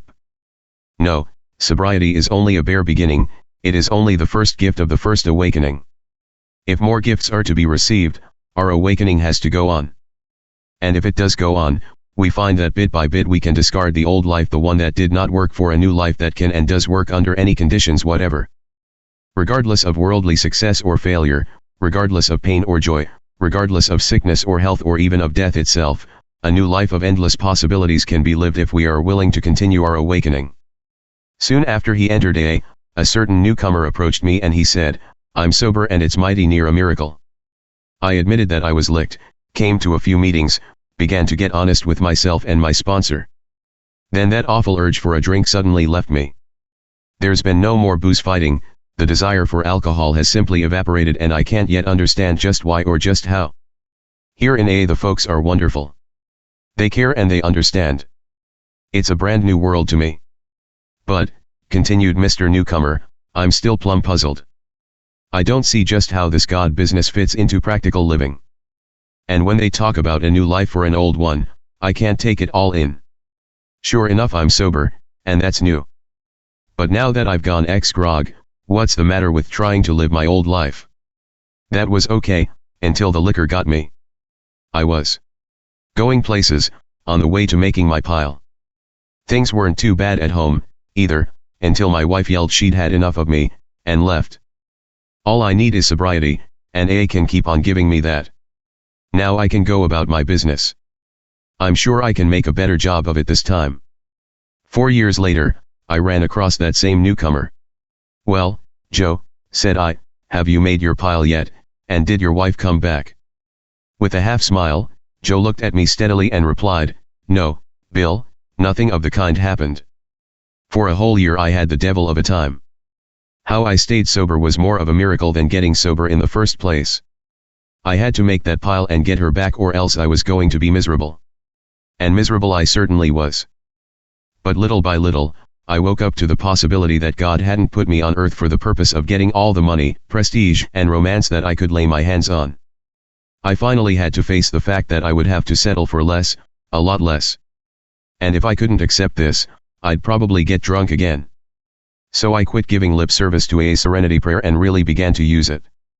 Over and over I kept saying, "God grant me the serenity to accept the things I cannot change, courage to change the things I can, and wisdom to know the difference." As I slowly learned acceptance, my pain subsided. I began to wake up and look around. I began to see that my modest job was a means of living, and of serving society. The bigger and the better job could no longer be my chief aim. Then I looked at A. What had I done for the fellowship that had saved my life? Mighty little, I had to confess. So I began to go to meetings with a very different attitude. I quit my envy of financially well-heeled AAs and listened closely to what they said. I learned that their money was no longer a symbol of prestige, it was a trust for the best use to which it could be put. They also showed me that the temptations of riches could sometimes be worse than the pains of poverty. I also found that there was no such thing as an unfortunate A, that is, if he were a real member. If sick, he was, by fine example, an inspiration to those both sick and well. If poor in pocket, he could often be rich in spirit, an eager worker and servant of our society. I now see that awakening and growing is something that never needs stop, and that growing pains are never to be feared, provided I am willing to learn the truth about myself from them. The other day an old-time A gave me an example which I'll never forget. Jack is a real old-timer. In fact, he started AA in my town. I used to envy him because he was a millionaire. They told me he was in our local hospital, deathly sick, and about to die. In a way, I hated to go there, it would be so sad. When I walked into the room it was filled with AAs all in a happy mood. They were happy because Jack was happy. He was telling funny drinking stories, now and then wiping away the blood that ran down his chin from a cancerous mouth. He sat upright, his legs and bare feet hanging from the edge of the bed. A nurse came in, remonstrating, begging him to lie down. Waving her away, he said, "If I lie down flat on this bed, I might die now. And that would be too bad, because I want to go to our AA state convention next week." We saw that this was no bravado, he really meant it. A little later Jack again spoke of death. He said that he'd had a wonderful life. Whiskey had brought him great pain but, as a result, AA had given him great joy. With his awakening in AA had come the utter conviction, indeed the sure knowledge, that in my Father's house there are many mansions. Everybody there could see that to Jack, death was but a fresh awakening. He never did get to the AA convention. But Jack knew, and we know, that this didn't really matter, for Jack was in full possession of the greatest gift of all. The Next Frontier, Emotional Sobriety, January 1958. This article is the substance of a letter Bill wrote to a close friend who also had troublesome depressions. I think that many oldsters who have put our AA booze cure to severe but successful tests still find they often lack emotional sobriety. Perhaps they will be the spearhead for the next major development in AA, the development of much more real maturity and balance, which is to say, humility, in our relations with ourselves, with our fellows, and with God.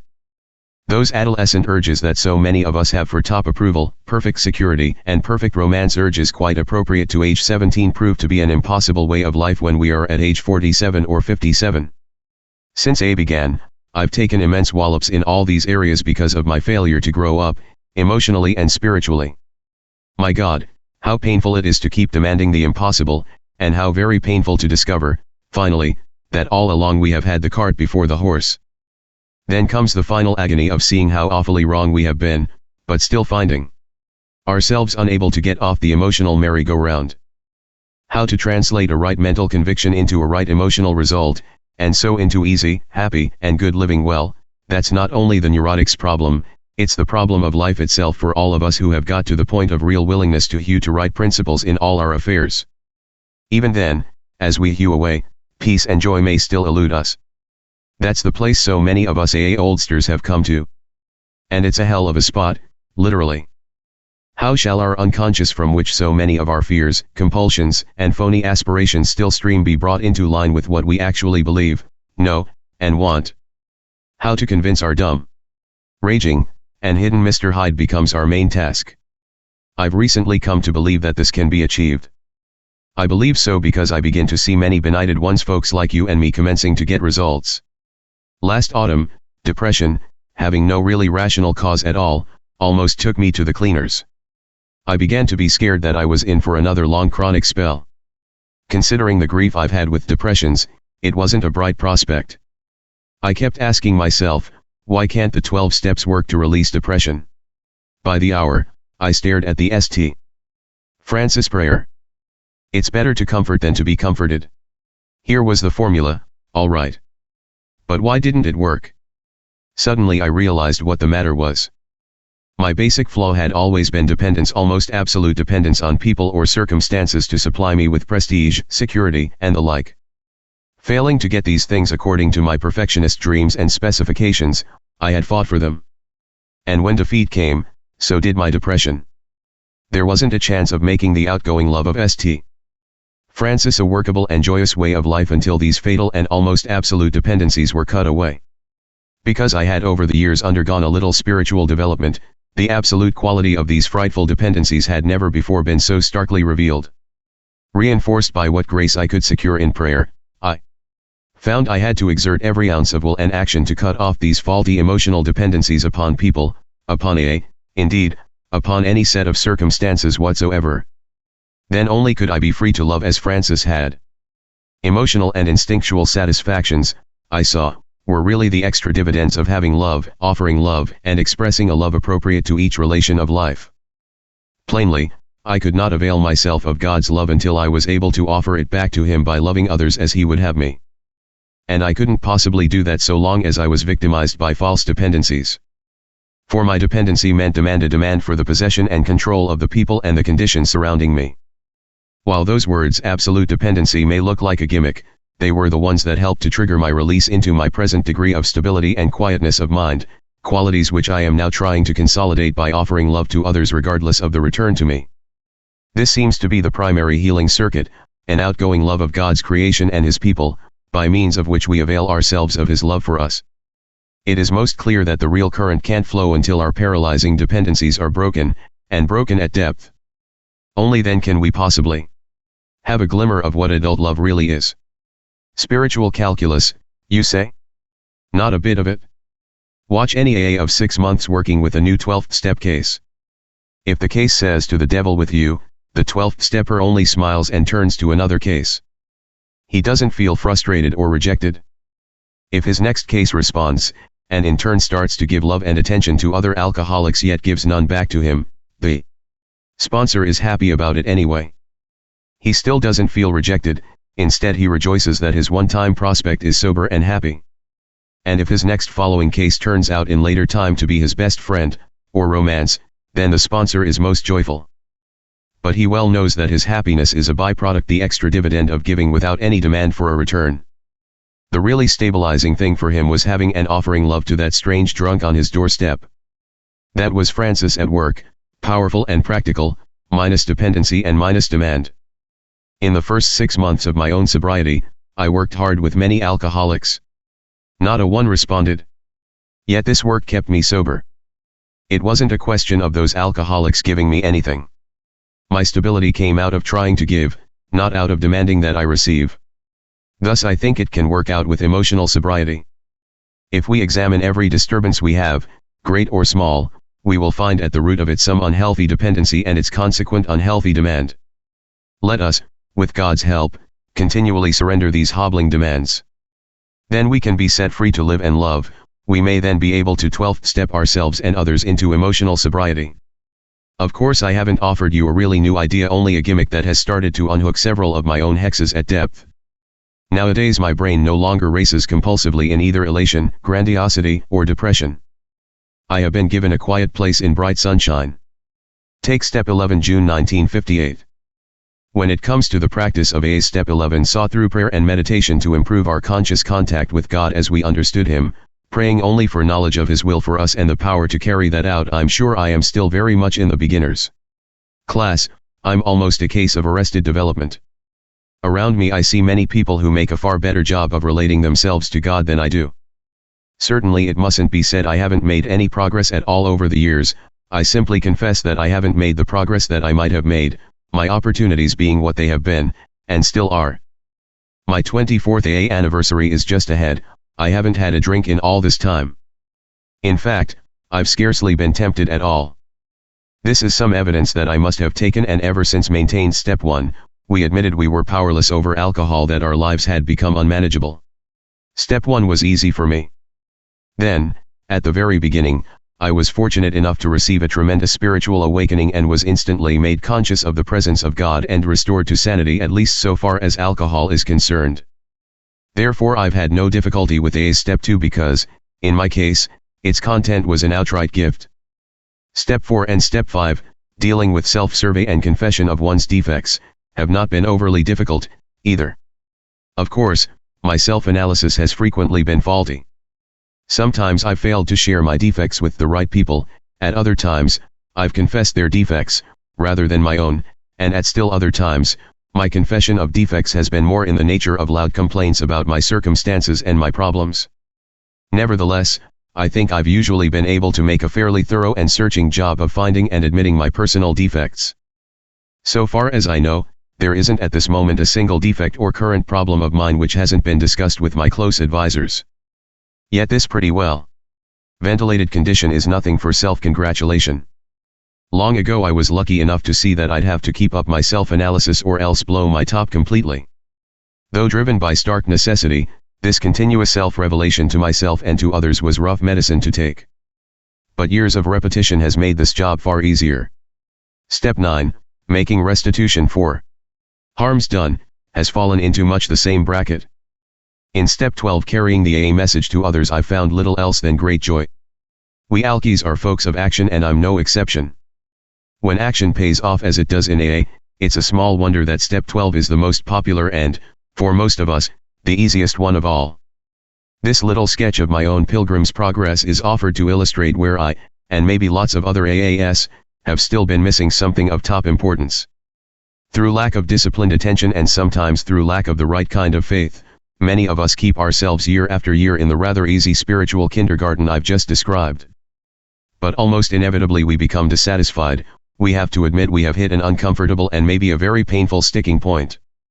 12th, stepping, talking at meetings, recitals of drinking histories, confessions of our defects and what progress we have made with them no longer provide us with the released and the abundant life. Our lack of growth is often revealed by an unexpected calamity or a big emotional upset. Perhaps we hit the financial jackpot and are surprised that this solves almost nothing, that we are still bored and miserable, notwithstanding. As we usually don't get drunk on these occasions, our bright-eyed friends tell us how well we are doing. But inside, we know better. We know we aren't doing well enough. We still can't handle life, as life is. There must be a serious flaw somewhere in our spiritual practice and development. What, then, is it? The chances are better than even that we shall locate our trouble in our misunderstanding or neglect of A's step 11, prayer, meditation, and the guidance of God. The other steps can keep most of us sober and somehow functioning. But step 11 can keep us growing, if we try hard and work at it continually. If we expend even 5% of the time on step 11 that we habitually, and rightly, lavish on step 12, the results can be wonderfully far-reaching. That is an almost uniform experience of those who constantly practice step 11. In this article, I'd like to develop step 11 further for the benefit of the complete doubter, the unlucky one who can't believe it has any real merit at all. In lots of instances I think that people find their first great obstacle in the phrase God as we understand him. The doubter is apt to say, on the face of it, nobody can understand God. I half believe that there is a first cause, a something, and maybe a somebody. But I can't get any further than this. I think people are kidding themselves when they say they can. Even if there were a somebody, why should he bother with little me, when, in making the cosmos run, he already has plenty to do? As for those folks who claim that God tells them where to drill for oil, or when to brush their teeth, well, they just make me tired. Our friend is clearly one who believes in some kind of God as he understands him. But he doesn't believe any bigger concept or better feeling about God to be possible. So he looks upon meditation, prayer, and guidance as the means of a self-delusion. Now what can our hard-pressed friend do about this?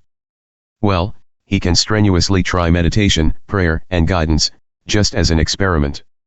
He can address himself to whatever God he thinks there is. Or, if he thinks there is none, he can admit just for experimental purposes that he might be wrong. This is all important. As soon as he is able to take this attitude, it means that he has stopped playing God himself, his mind has opened. Like any good scientist in his laboratory, our friend can assume a theory and pray to a higher power that may exist and may be willing to help and guide him. He keeps on experimenting in this case, praying for a long time. Again he tries to behave like the scientist, an experimenter who is never supposed to give up so long as there is a vestige of any chance of success. As he goes along with his process of prayer, he begins to add up the results. If he persists, he will almost surely find more serenity, more tolerance, less fear, and less anger. He will acquire a quiet courage, the kind that doesn't strain him. He can look at so-called failure and success for what they really are. Problems and calamity will begin to mean instruction instead of destruction. He will feel freer and saner. The idea that he may have been hypnotizing himself by auto-suggestion will become laughable. His sense of purpose and of direction will increase. His tensions and anxieties will commence to fade. His physical health is likely to improve. Wonderful and unaccountable things will start to happen. Twisted relations in his family and on the outside will unaccountably improve. Even if few of these things happen, he will still find himself in possession of great gifts. When he has to deal with hard circumstances, he can face them and accept them. He can now accept himself and the world around him. He can do this because he now accepts a God who is all and who loves all. When he now says, "Our Father who art in heaven, hallowed Be thy name, our friend deeply and humbly means it. When in good meditation and thus freed from the clamors of the world, he knows that he is in God's hand, that his own destiny is really secure, here and hereafter. A great theologian once declared, the chief critics of prayer are those who have never really tried it enough. That's good advice I'm trying to take ever more seriously for myself. Many AAS have long been striving for a better conscious contact with God, and I trust that many more of us will presently join with that wise company. I've just finished rereading the chapter on Step 11 in our book 12 Steps and 12 Traditions. This was written almost 5 years ago. I was astonished when I realized how little time I had actually been giving to my own elementary advice on meditation, prayer, and guidance practices that I had so earnestly recommended to everybody else. In this lack of attention I probably have plenty of company. But I do know that this is a neglect that can cause us to miss the finest experiences of life, a neglect that can seriously slacken the growth that God hopes we may achieve right here on earth, here in this great day at school, this very first of our Father's many mansions. The Language of the Heart, July 1960. From the Grapevine Book A Today, published on the occasion of AA's 25th anniversary. My workshop stands on a hill back of our home. Looking over the valley, I see the village community house where our local group meets. Beyond the circle of my horizon lies the one world of AA, 8,000 groups, 250,000 of us. How in 25 years did AA get the way it is? And where are we going from here? Often, I sense the deep meaning of the phenomenon of Alcoholics Anonymous, but I cannot begin to fathom it. Why, for instance, at this particular point in history has God chosen to communicate his healing grace to so many of us? Who can say what this communication actually is, so mysterious and yet so practical? We can only partly realize what we have received and what it has meant to each of us. It occurs to me that every aspect of this global unfoldment can be related to a single crucial word. The word is communication. There has been a life-saving communication among ourselves, with the world around us, and with God. From the beginning, communication in AA has been no ordinary transmission of helpful ideas and attitudes. It has been unusual and sometimes unique. Because of our kinship in suffering, and because our common means of deliverance are effective for ourselves only when constantly carried to others, our channels of contact have always been charged with the language of the heart. And what is that? Let's see if I can communicate to you something of what it means to me. At once, I think of my own doctor, William Duncan Silkworth, and how he ministered to me with the language of the heart during the last shattering years of my alcoholism. Love was his magic, and with it he accomplished this wonder. He conveyed to the foggy mind of the drunk that here was a human being who understood, and who cared without limit. He was one who would gladly walk the extra mile with us, and if necessary, as it often was, even the last mile of all. At that time he had already tried to help over 20,000 drunks, and he had failed with nearly all. Only here and there had this dismal experience of futility been brightened by a genuine recovery. People wondered how he could go on, how he could still believe in the possibility of help for chronic alcoholics. Yet he did believe with a faith that never faltered. He kept saying, someday we'll find the answer. He had developed some ideas of his own about what ailed drunks. They had an obsession to drink, a veritable and a destructive lunacy. Observing that their bodies could no longer tolerate alcohol, he spoke of this as an allergy. Their obsession made them drink, and their allergy was the guarantee that they would go mad or die if they kept it up. Here, in contemporary terms, was the age-old dilemma of the alcoholic.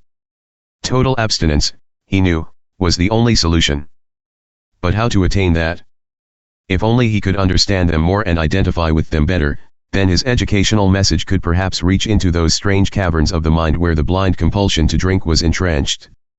So the little doctor who loved drunks worked on, always in hope that the very next case might somehow reveal more of the answer. When I came to him, his more recent concepts and tactics had begun to produce slightly improved results. So he was encouraged, and he went after my situation with something of the enthusiasm and hope of a young doctor on his first critical case. He told me what an infernal malady alcoholism is, and why. He made no promises, and he did not try to conceal the poor recovery rate. For the first time, I saw and felt the full gravity of my problem. I learned, also for the first time, that I was a sick man emotionally and physically. As every A today knows, this knowledge can be an enormous relief. I no longer needed to consider myself essentially a fool or a weakling.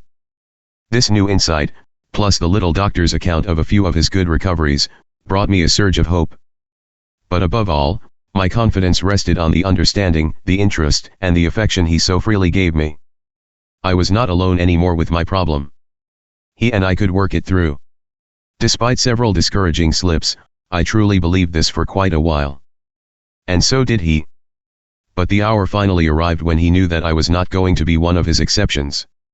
He would have to begin to walk that last mile with my wife Lois and me. Characteristically, he found the courage gently but frankly to tell us the whole truth. Neither mine nor his nor any other resources he knew could stop my drinking. I would have to be locked up or suffer brain damage or death within perhaps a year. It was a verdict I would not have accepted from any other person. He had spoken to me in the language of the heart, and so I was able to receive the truth he offered me. But it was a terrible and hopeless truth. He spoke in the name of science, which I deeply respected, and by science I seemed condemned. Who else could have driven home this indispensable principle, on which every recovery depends? I seriously doubt that any other man alive could have done it. Today, every AA member implants in his new prospect just what Dr. Silkworth so powerfully lodged in me. We know that the newcomer has to hit bottom, otherwise, not much can happen. Because we are drunks who understand, we can use that nutcracker of the obsession plus the allergy as a tool of such power that it can shatter the newcomer's ego at depth. Only thus can he be convinced that on his own unaided resources he has little or no chance. I was in precisely the state of inner collapse when, in November of 1934, I was visited by Ebby. He was an old friend, an alcoholic, and my sponsor-to-be. Why was it that he could communicate with me in areas that not even Dr. Silkworth could touch? Well, first of all, I already knew that he himself was a hopeless case just like me. Earlier that year, I had heard that he, too, was a candidate for the lockup. Yet here he was, sober and free. And his powers of communication now were such that he could convince me in minutes that he really felt he had been released from his drinking compulsion. He represented something very different from a mere jittery ride on the water wagon. And so he brought me a kind of communication and evidence that even Dr. Silkworth could not give. Here was one drunk talking to another. Here was hope indeed. Ebby told me his story, carefully detailing his drinking experiences of recent years. Thus he drew me still closer to him. I knew beyond doubt that he had lived in that strange and hopeless world where I still was. This fact established his identification with me. At length, our channel of communication was wide open, and I was ready for his message. And what was his message? All AAS know what it was: honesty with oneself, leading to a fearless moral inventory of character defects, a revelation of these defects to another human being, the first humble and faltering steps away from isolation and guilt, willingness to face up to those we had harmed, making all possible restitution.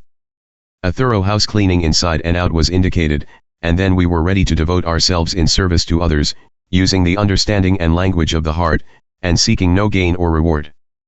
Then there was that vital attitude of dependence on God, or a higher power. None of Ebby's ideas were really new. I'd heard them all before. But coming over his powerful transmission line, they were not at all what in other circumstances I would have regarded as conventional clichés for good church behavior. They appeared to me as living truths which might liberate me as they had liberated him. He could reach me at depth.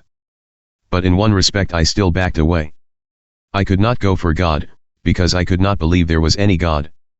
Ebby sold me his other ideas at once, but not this one. I could not share his faith, as much as I had to admit it's a very evident result. I had struck an impasse with which thousands of incoming AAS have since collided. Mine was exactly the kind of deep-seated block we so often see today in new people who say they are atheistic or agnostic. Their will to disbelieve is so powerful that apparently they prefer a date with the undertaker to an open-minded and experimental quest for God. Happily for me, and for most of my kind who have since come along in AA, the constructive forces brought to bear in our fellowship have nearly always overcome this colossal obstinacy. Beaten into complete defeat by alcohol, confronted by the living proof of release, and surrounded by those who can speak to us from the heart, we have finally surrendered. And then, paradoxically, we have found ourselves in a new dimension, the real world of spirit and of faith. Enough willingness, enough open-mindedness, and there it is. When my own time for open-mindedness and surrender finally came, that new world of spirit burst upon me in a flash of overwhelming conviction and power. And as a result, freedom from obsession, faith in God, and a consciousness of His presence have remained with me ever since, regardless of subsequent ups and downs. The gift of faith instantaneously became built into me. My pride had paid a very high price. In despair, I had cried out, "Now I am willing to do anything. If there is a God, will He show Himself?" And He did. This was my first conscious contact, my first awakening. I asked from the heart, and I received. With this illumination came the vision of a possible chain reaction, one alcoholic working with the next. I was convinced that I could give to fellow sufferers that which Ebby had given to me, and for months afterward I tried to carry the message. But nobody sobered up, and a wonderful lesson came out of the experience. I was painfully learning how not to communicate. No matter how truthful the words of my message, there could be no deep communication if what I said and did was colored by pride, arrogance, intolerance, resentment, imprudence, or desire for personal acclaim even. Though I was largely unconscious of these attitudes. Without realizing it, I had fallen pretty heavily into these errors. My spiritual experience had been so sudden, brilliant, and powerful that I had begun to be sure I was destined to fix just about all the drunks in the world. Here was pride. I kept harping on my mystical awakening, and the customers were uniformly repelled. Here was imprudence. I began to insist that every drunk should have a bright light uplift just about like mine. I ignored the fact that God comes to man in many ways. I had begun in effect to say to my clients, "You must be as I am, believe as I believe, do as I do." Here was the sort of unconscious arrogance that no drunk can stand.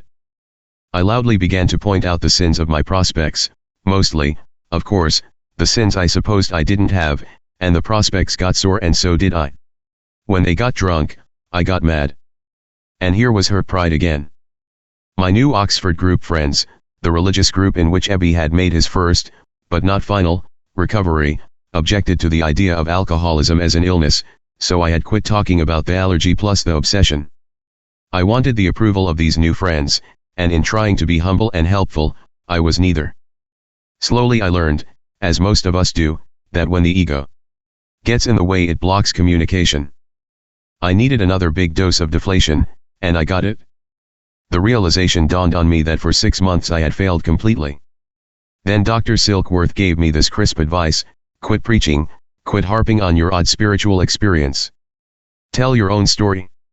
Then pour it into those drunks how medically hopeless alcoholism is. Soften them up enough first. Then maybe they will buy what you really have to say. You've got the cart before the horse. My meeting with Dr. Bob in Akron was my first successful rapport with another alcoholic. I followed Dr. Silkworth's advice to the letter. Dr. Bob did not need spiritual instruction. He already had more of that than I did. What he did need was the deflation at depth and the understanding that only one drunk can give another. What I needed was the humility of self-forgetfulness and the kinship with another human being of my own kind. I thank God for providing it. One of the first insights Dr. Bob and I shared was that all true communication must be founded on mutual need. Never could we talk down to anyone, certainly not to a fellow alcoholic. We saw that each sponsor would have to humbly admit his own needs as clearly as those of his prospect. Here was the foundation for AA's 12th step to recovery, the step in which we carry the message. Our next great adventure in communication was the book Alcoholics Anonymous. After 4 strenuous years, we had produced 3 small groups and less than 100 recoveries. We knew we could communicate face to face. But it was very slow going. As we prepared the book, we all wondered, could the written word carry the message? Could the book speak the language of the heart to the drunk who read it? We didn't know, we simply hoped. But now we do know. Alcoholics Anonymous appeared in 1939. At that time, there were 100 drunks who had recovered in AA. And there were 5 million alcoholics and their families in America alone who had never heard of Alcoholics Anonymous. There were perhaps another 20 million sufferers in other parts of the world. How were we going to get the good news to even a fraction of all these? There was now a book about AA, but almost nobody outside the fellowship knew about it. It became apparent that we would have to have the help of press and radio, that we would need communication resources of every kind. Would these agencies really be interested? Would they be friendly? Would they be able to place a true image of A before the alcoholic and his family and friends? The answer turned out to be yes. In the fall of 1939, Elric Davis, a fine reporter, wrote a series of pieces about us in the Cleveland Plain Dealer. These pieces embodied truly wonderful insight into what A really is and what it can do, and within a few days several hundred alkies and their families literally swamped the small A group in Cleveland with pleas for help. In the next year, Jack Alexander wrote his famous Saturday Evening Post feature article on Alcoholics Anonymous, published in 1941. And for the first time we saw what communication in the language of the heart could mean nationwide. The impact of his article upon the alcoholics of America, upon their families, and upon the general public was tremendous. There was an immediate deluge of calls for information and for help, not hundreds, but thousands. We were flabbergasted. It was evident that our recovery message could be transmitted all over the country if we did our part. As our fellowship now entered its period of rapid growth, the traditions of AA gradually took form. The 12 traditions communicate our principles of unity as the 12 steps communicate our principles of recovery. The traditions show how an AA member can best relate himself to his group, the group to other groups, and AA as a whole to the world around us. They show what AA membership is, they reveal AA's experience in matters of authority and money, they guard against compromising alliances, professionalism, and our very natural desires for personal public acclaim.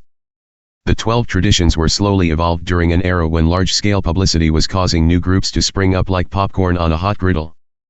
Many a power-driven ego ran hog-wild among us. In those days, and it was the traditions that finally brought order, coherence, and effective functioning out of the noisy anarchy which for a time threatened us with collapse. The traditions are neither rules, regulations, nor laws. No sanctions or punishments can be invoked for their infraction.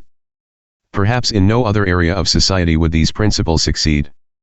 Yet in this fellowship of alcoholics, the unenforceable traditions carry a power greater than that of law. For years now, we have seldom seen a serious departure from them. The example of the very few who have persistently ignored them has not caused others to follow suit. We obey our traditions willingly because of the need for a survival. We obey them because we ought to and because we want to. Perhaps the secret of their power lies in the fact that these life-giving communications spring out of living experience and are rooted in sacrificial love. Even in the very earliest days of AA, we began to find that the kinship of having suffered severe alcoholism was in itself not enough. We saw that, in order to cross certain barriers, our channels of communication had to be broadened and deepened.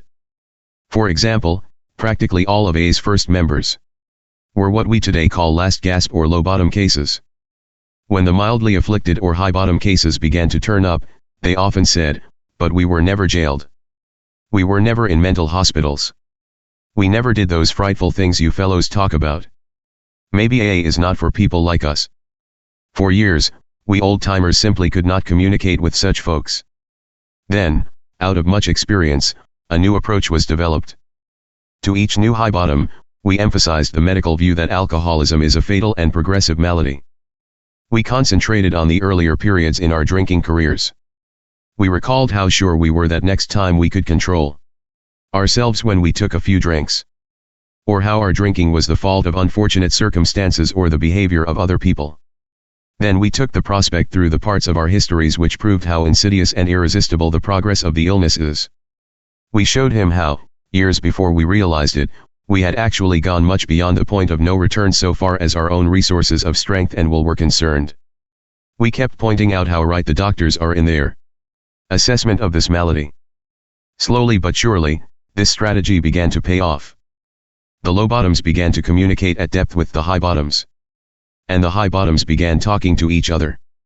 As soon as any A locality took in even a small number of high bottom drunks, progress with this class of sufferer became very much faster and easier.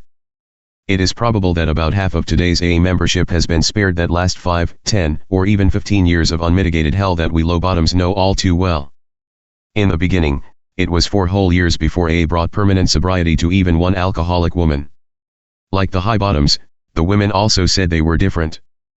But as communication was improved, mostly by the women themselves, the picture changed. Today, our sister AAs are many thousands strong. The Skid Row man said he was different.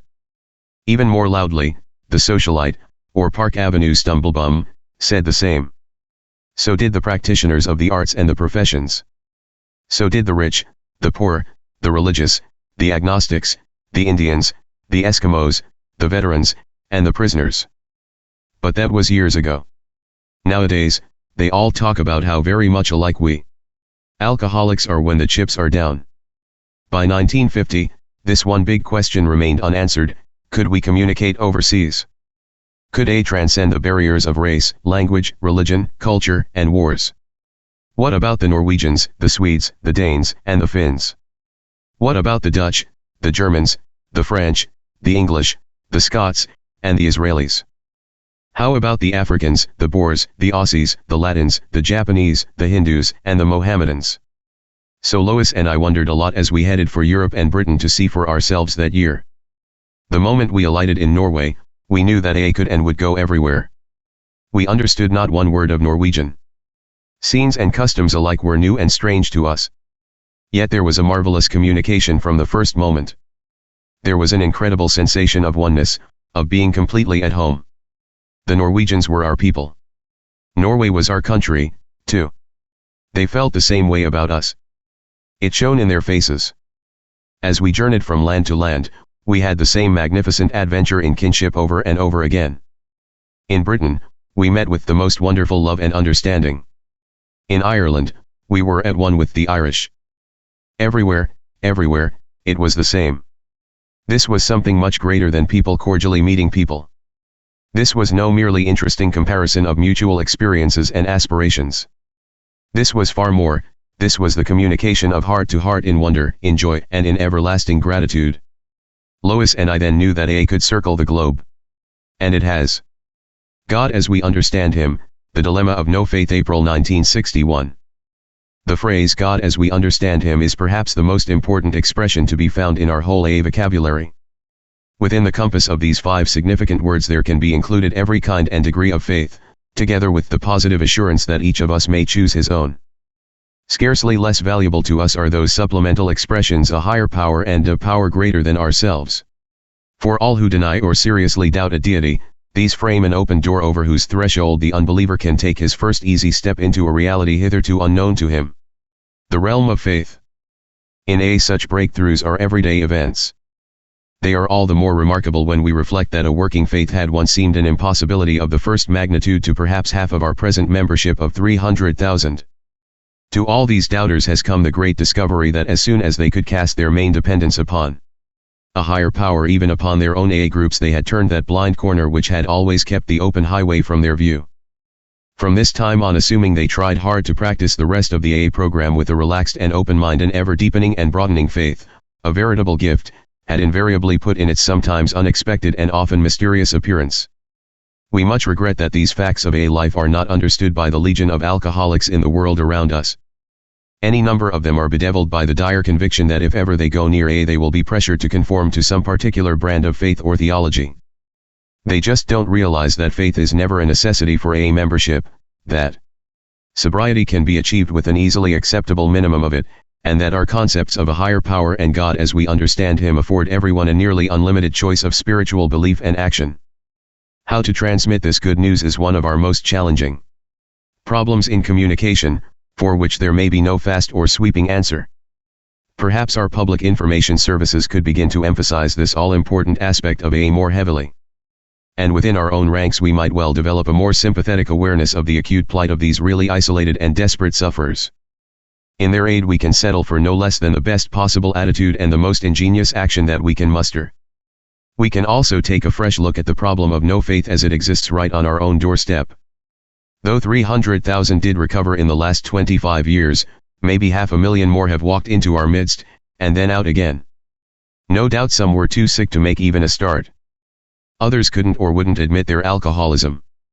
Still others couldn't face up to their underlying personality defects. Numbers departed for still other reasons. Yet we can't well content ourselves with the view that all these recovery failures were entirely the fault of the newcomers themselves. Perhaps a great many didn't receive the kind and amount of sponsorship they so sorely needed. We didn't communicate when we might have done so. So we AAS failed them. Perhaps more often than we think, we still make no contact at depth with those suffering the dilemma of no faith. Certainly none are more sensitive to spiritual cocksureness, pride, and aggression than they are. I'm sure this is something we too often forget. In A's first years I all but ruined the whole undertaking with this sort of unconscious arrogance. God as I understood him had to be for everybody. Sometimes my aggression was subtle and sometimes it was crude. But either way it was damaging, perhaps fatally so, to numbers of non-believers. Of course this sort of thing isn't confined to 12th step work. It is very apt to leak out into our relations with everybody. Even now, I catch myself chanting that same old barrier-building refrain, do as I do. Believe as I do or else. Here's a recent example of the high cost of spiritual pride. A very tough-minded prospect was taken to his first AA meeting. The first speaker majored on his own drinking pattern. The prospect seemed impressed. The next two speakers, or maybe lecturers, each themed their talks on God as I understand him. This could have been good, too, but it certainly wasn't. The trouble was their attitude, the way they presented their experience. They did ooze arrogance. In fact, the final speaker got far overboard on some of his personal theological convictions. With perfect fidelity, both were repeating my performance of years before. Quite unspoken, yet implicit in everything they said, was the same idea: folks, listen to us. We have the only true brand of AA and you'd better get it. The new prospect said he'd had it, and he had. His sponsor protested that this wasn't real AA.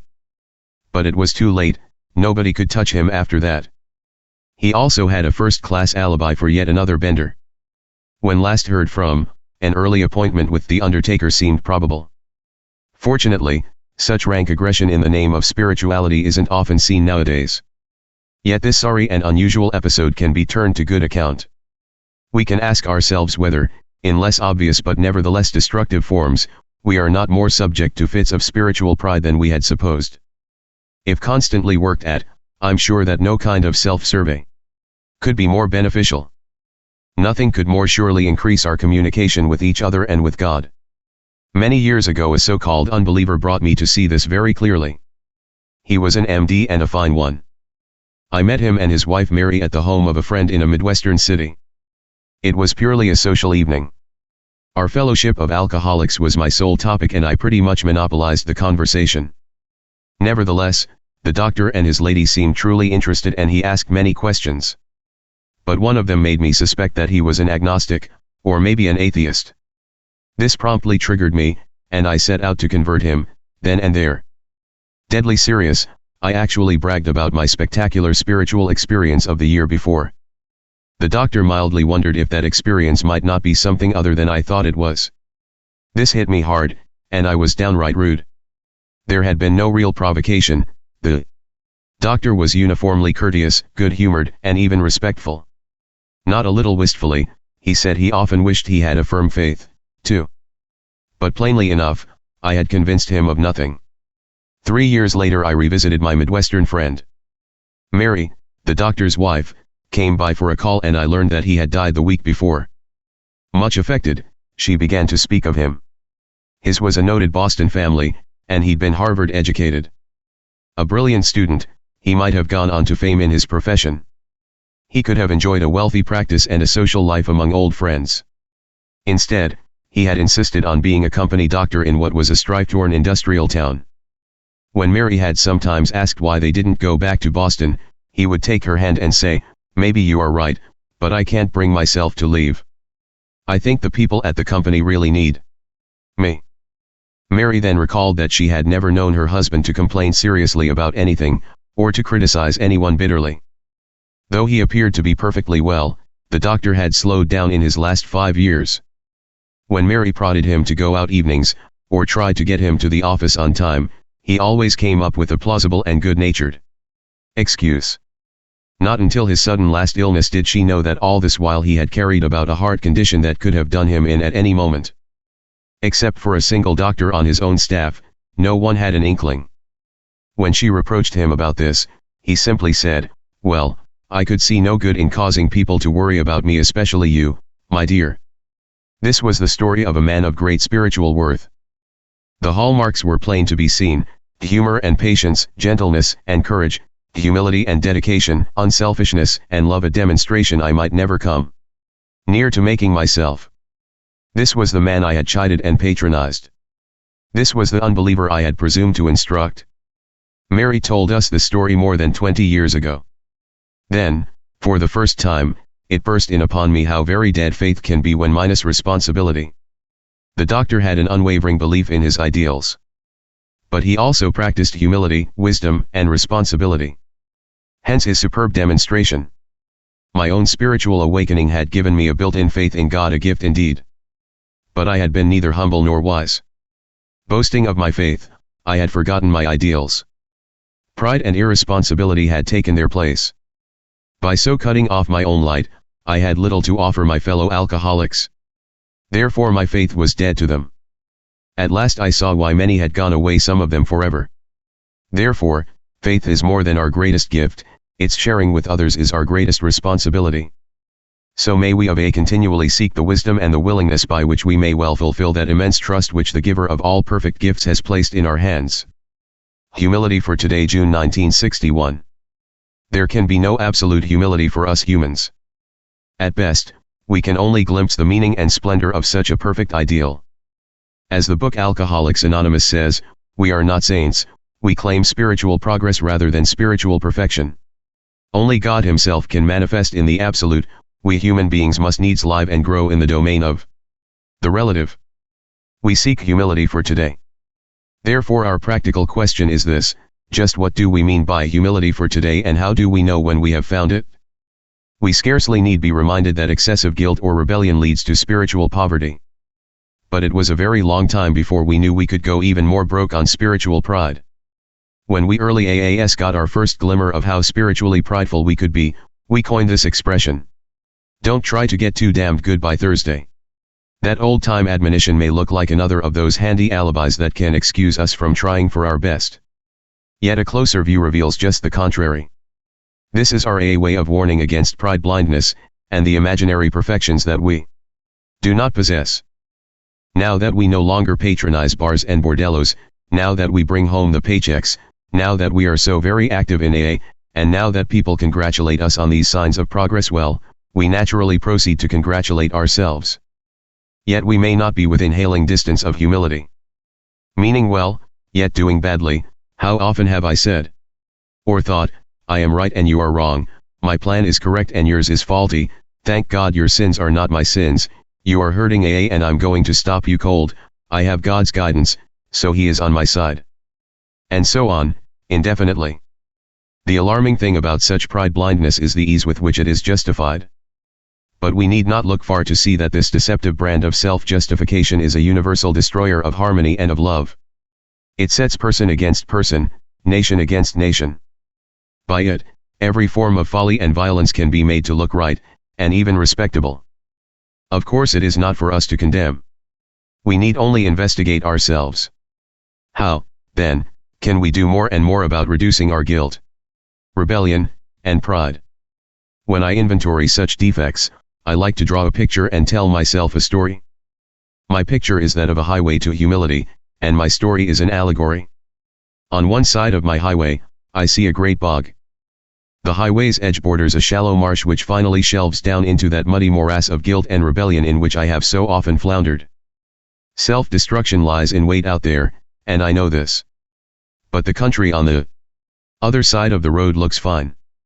I see inviting glades, and beyond them great mountains. The countless trails leading into this pleasant land look safe.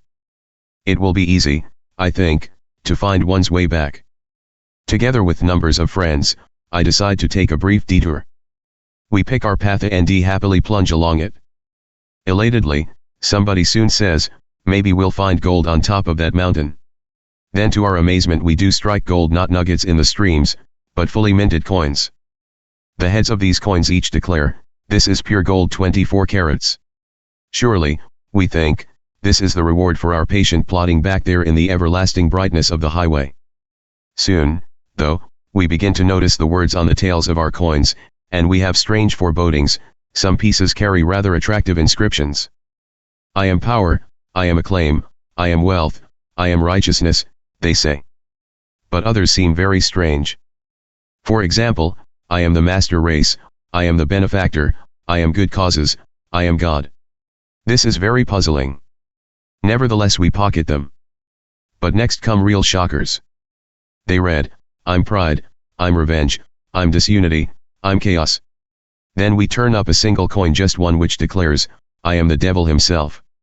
Some of us are horrified and we cry, this is fool's gold, and this is a fool's paradise, let's clear out of here. But many would not return with us. They said, let's stay here and sort over those damned coins. We'll pick only the ones that carry the lucky inscriptions. For instance, those that say, power and glory and righteousness. You fellows are going to be sorry you didn't stick around. Not strangely, it was years before this part of our original company returned to the highway. They told us the story of those who had sworn never to return.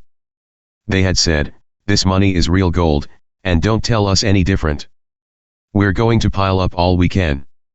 Sure, we don't like those fool mottos. But there's plenty of firewood here.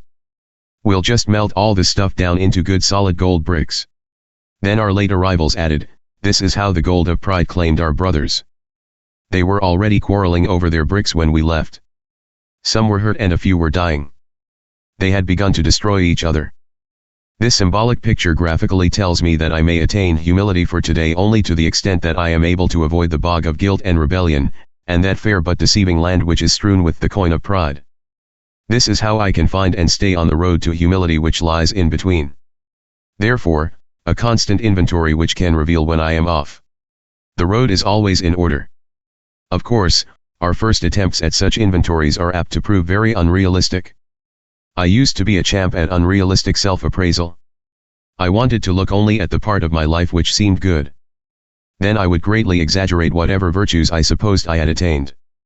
Next I would congratulate myself on the grand job I was doing. So my unconscious self-deception never failed to turn my few good assets into serious liabilities. This astonishing process was always a pleasant one. Naturally this generated a terrible hankering for still more accomplishments, and still more approval. I was falling straight back into the pattern of my drinking days. Here were the same old goals: power, fame, and applause. Besides, I had the best alibi known, the spiritual alibi. The fact that I really did have a spiritual objective always made this utter nonsense seem perfectly right. I couldn't tell a good coin from a bad one, it was spiritual gold bricking at its worst. I shall forever regret the damage I did to people around me. Indeed, I still tremble when I realize what I might have done to AA and to its future. In those days I wasn't much bothered about the areas of life in which I was standing still. There was always the alibi. After all, I said to myself, I'm far too busy with much more important matters. That was my near-perfect prescription for comfort and complacency. But sometimes I would simply have to look at certain situations where, on the face of them, I was doing very badly. Right away, a rousing rebellion would set in. Then the search for excuses would become frantic. These, I would exclaim, are really a good man's faults. When that pet gadget finally broke apart, I would think, well, if those people would only treat me right, I wouldn't have to behave the way I do. Next in order was this: God well knows that I do have awful compulsions. I just can't get over this one. So he will have to release me. At last came the time when I would shout, this, I positively will not do, I won't even try. Of course my conflicts went right on mounting because I was simply loaded with excuses and refusals. When these troubles had finally exhausted me enough, there was yet another escape. I would commence to wallow in the bog of guilt. Here pride and rebellion would give way to depression. Though the variations were many, my main theme always was, how god-awful I am. Just as I had exaggerated my modest attainments by pride, so now I would exaggerate my defects through guilt. I would race about, confessing all, and a great deal more, to whoever would listen. Believe it or not, I took that to be great humility on my part, and I counted this as my sole remaining asset and consolation. During those bouts with guilt, there was never a decent regret for the harms I had done, nor was there any serious thought of making such restitution as I could. The idea of asking God's forgiveness, let alone any forgiveness of myself, never occurred to me. Of course my really big liability, spiritual pride and arrogance, was not examined at all. I had shut out the light by which I might have seen it. Today I think I can trace a clear linkage between my guilt and my pride. Both of them were certainly attention getters. In pride I could say, look at me, I am wonderful. In guilt I would moan, I'm awful. Therefore guilt is really the reverse side of the coin of pride. Guilt aims at self-destruction, and pride aims at the destruction of others. This is why I see humility for today as that safe and secure stance midway between these violent emotional extremes. It is a quiet place where I can keep enough perspective, and enough balance, to take my next small step up the clearly marked road that points toward eternal values. Many of us have experienced far greater emotional gyrations than I. Others have experienced less. But all of us still have them at times. Yet I think we need not regret these conflicts. They seem to be a necessary part of growing up, emotionally and spiritually. They are the raw material out of which much of our progress has to be made. Does anyone ask if AA is but a retching pit of pain and conflict? The answer is certainly not. In great measure, we AAs have really found peace. However haltingly, we have managed to attain an increasing humility whose dividends have been serenity and legitimate joy. We do not deter as much or as far as we once did. At the outset of this meditation, it was thought that absolute ideals are far beyond our attainment, or even our comprehension, that we would be sadly lacking in humility if we really felt that we could achieve anything like absolute perfection in this brief span of earthly existence. Such a presumption would certainly be the acme of spiritual pride. Reasoning thus, many people will have no truck at all with absolute spiritual values. Perfectionists, they say, are either full of conceit because they fancy they have reached some impossible goal, or else they are swamped in self-condemnation because they have not done so. Yet I think that we should not hold this view. It is not the fault of great ideals that they are sometimes misused and so become shallow excuses for guilt, rebellion, and pride. On the contrary, we cannot grow very much unless we constantly try to envision what the eternal spiritual values are. As Step 11 of AA's recovery program says, we sought through prayer and meditation to improve our conscious contact with God as we understood Him, praying only for knowledge of His will for us and the power to carry that out. This surely means that we ought to look toward God's perfection as our guide rather than as a goal to be reached in any foreseeable time. I'm sure, for instance, that I ought to seek out the finest definition of humility that is possible for me to envision. This definition doesn't have to be absolutely perfect, I am only asked to try. Suppose I choose one like this: perfect humility would be a state of complete freedom from myself, freedom from all the claims that my defects of character now lay so heavily upon me.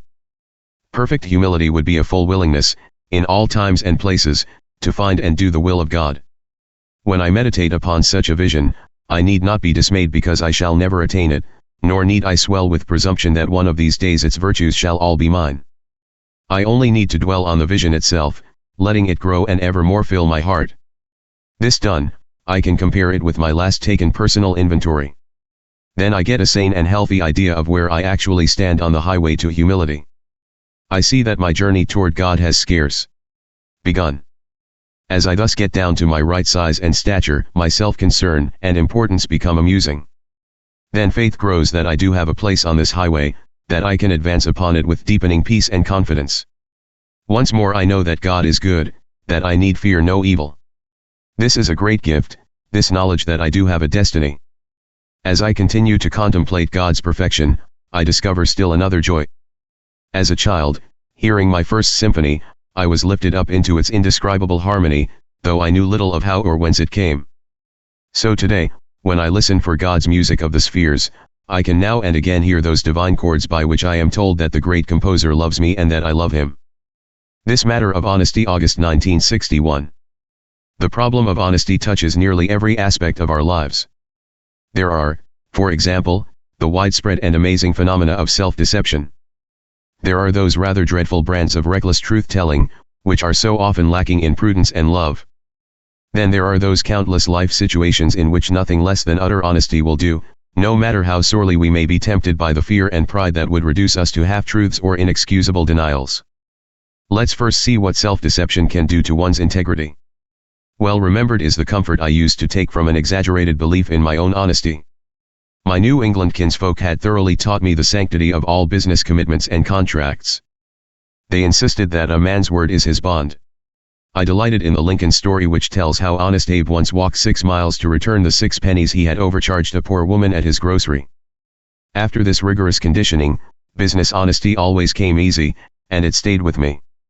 Even in Wall Street, where I landed years later, I never flim-flammed anyone. However, this small fragment of easy one virtue did produce some interesting liabilities. I was so absurdly proud of my business standards that I never failed to whip up a fine contempt for those of my fellow Wall Streeters who were prone to shortchange their customers. This was arrogant enough, but the ensuing self-deception proved even worse. My prized business honesty was presently converted into a comfortable cloak under which I could hide the many serious flaws that beset other departments of my life. Being certain of this one virtue, it was easy to conclude that I had them all. For years on end, this prevented me from taking a good look at myself. This is a very ordinary example of the fabulous capacity for self-deception that nearly all of us can display at times. Moreover, the deception of others is nearly always rooted in the deception of ourselves. As further illustrations, two extreme cases come to mind. One shows self-delusion in a very obvious form, that is, to all but the victim himself. The other depicts the more subtle brand of self-delusion, from which no human being can be entirely exempt. One of my good friends used to be a safe cracker. He told me this revealing tale. Said he, "You know, Bill, I used to think I was a kind of one-man revolution against society. All over the world I could see the have-nots taking it away from the haves. This seemed very reasonable. After all, those damn haves just wouldn't share their wealth. The revolutions that took it away from them were apt to get a lot of applause. But guys like me, who could also make those haves share their wealth, got no slick glad hand. After a while I figured this out. The plain fact was that nobody liked burglars. Revolutions, yes, but burglars, no.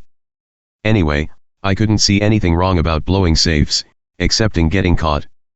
Even after years in jail, I still couldn't see it. When A showed up, I slowly began to get it through my head that there were good revolutions and bad ones. Bit by bit it dawned on me how I'd completely fooled myself. I could see that I had been pretty crazy.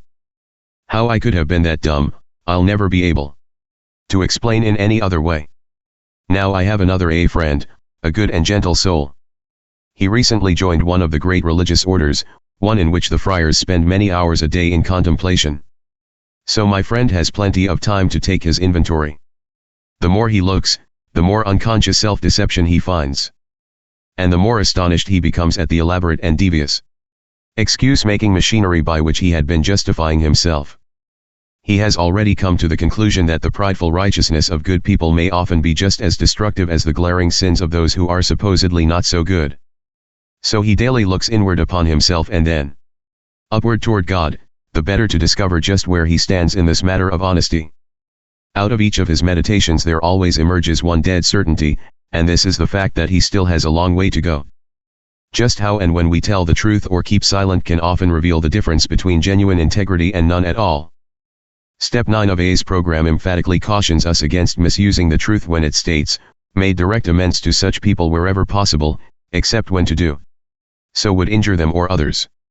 Because it points up the fact that the truth can be used to injure as well as to heal. This valuable principle certainly has a wide-ranging application to the problem of developing integrity. In A, for instance, we talk a great deal about each other. Provided our motives are thoroughly good, this is not in the least wrong. But damaging gossip is quite something else. Of course, this kind of scuttlebutt can be well grounded in fact.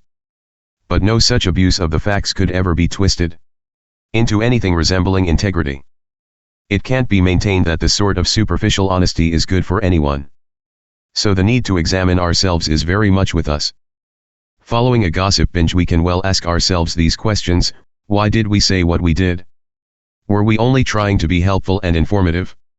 Or were we not trying to feel superior by confessing the other fellow's sins? Or, because of fear and dislike, were we not really aiming to damage him? This would be an honest attempt to examine ourselves, rather than the other fellow. Here we see the difference between the use of the truth and its misuse. Right here we begin to regain the integrity we had lost. Sometimes, though, our true motives are not so easily determined. There are times when we think we must reveal highly damaging facts so that we may stop the depredations of certain evildoers. All for the good of A. Or what have you now becomes our cry. Armed with this often false justification, we righteously press our attack. True enough, there may be a genuine need to remedy a damaging condition. True enough, we may have to make use of some unpleasant facts. But the real test is how we handle ourselves. We must be ever so certain that we are not pots who call the kettles black. Therefore it is wise if we pose ourselves these questions: do we really understand the people who are involved in the situation?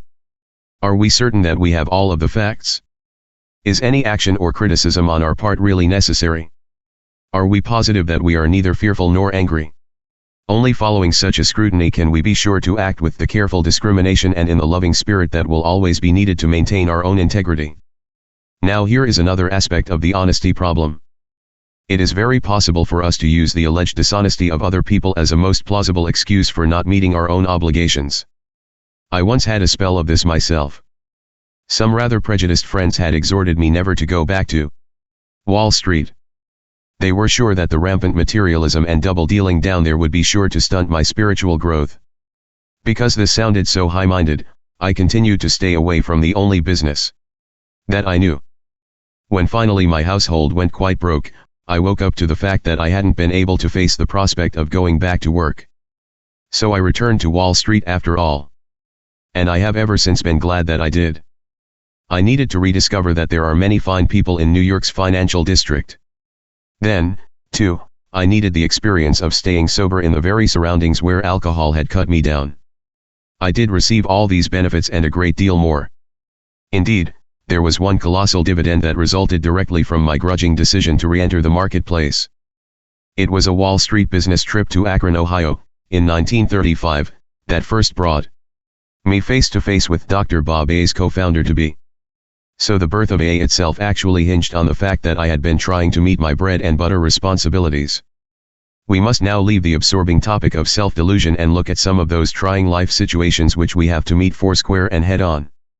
Suppose we are handed an employment application that asks, "Have you ever suffered from alcoholism, and were you ever hospitalized?" Here, we AAS can assuredly make a good report of ourselves. Almost to a man we believe that nothing short of the absolute truth will do in situations of this type. Most employers respect our fellowship and they like this rugged brand of honesty, especially when we reveal our AA membership and its results. Of course many another life problem calls for this identical brand of forthrightness.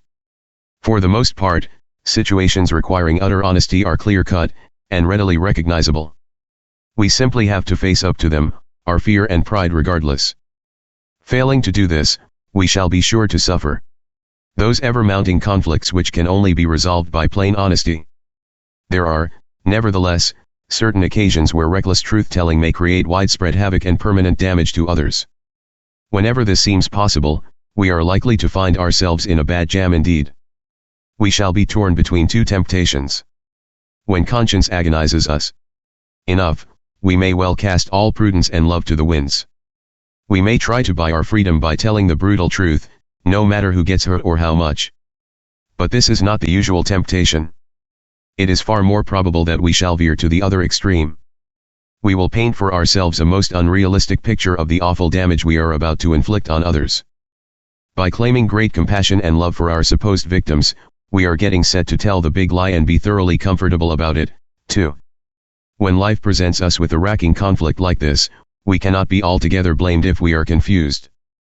In fact, our very first responsibility is to admit that we are confused. We may have to confess that, for the time being, we have lost all ability to tell right from wrong. Most difficult, too, will be the admission that we cannot be certain of receiving God's guidance because our prayers are so cluttered with wishful thinking. Surely this is the point at which we must seek the counsel of our finest friends. There is nowhere else to go. Had I not been blessed with wise and loving advisors, I might have cracked up long ago. A doctor once saved me from death by alcoholism because he obliged me to face up to the deadliness of that malady. Another doctor, a psychiatrist, later on helped me save my sanity because he led me to ferret out some of my deep-lying defects. From a clergyman I acquired the truthful principles by which we AAS now try to live. But these precious friends did far more than supply me with their professional skills. I learned that I could go to them with any problem whatever. Their wisdom and their integrity were mine for the asking. Many of my dearest AA friends have stood with me in exactly the same relation. Oftentimes they could help where others could not, simply because they were AAS. Of course we cannot wholly rely on friends to solve all our difficulties. A good advisor will never do all our thinking for us. He knows that each final choice must be ours. He will therefore help to eliminate fear, expediency, and self-deception, so enabling us to make choices which are loving, wise, and honest. The choice of such a friend is an all-important matter. We should look for a person of deep understanding, and then carefully listen to what he has to say. In addition, we must be positive that our prospective advisor will hold our communications in the strictest of confidence. Should he be a clergyman or doctor or lawyer, this can be taken for granted. But when we consult an AA friend, we should not be reluctant to remind him of our need for full privacy. Intimate communication is normally so free and easy among us that an AA advisor may sometimes forget when we expect him to remain silent. The protective sanctity of this most healing of human relations ought never be violated. Such privileged communications have priceless advantages. We find in them the perfect opportunity to be as honest as we know how to be.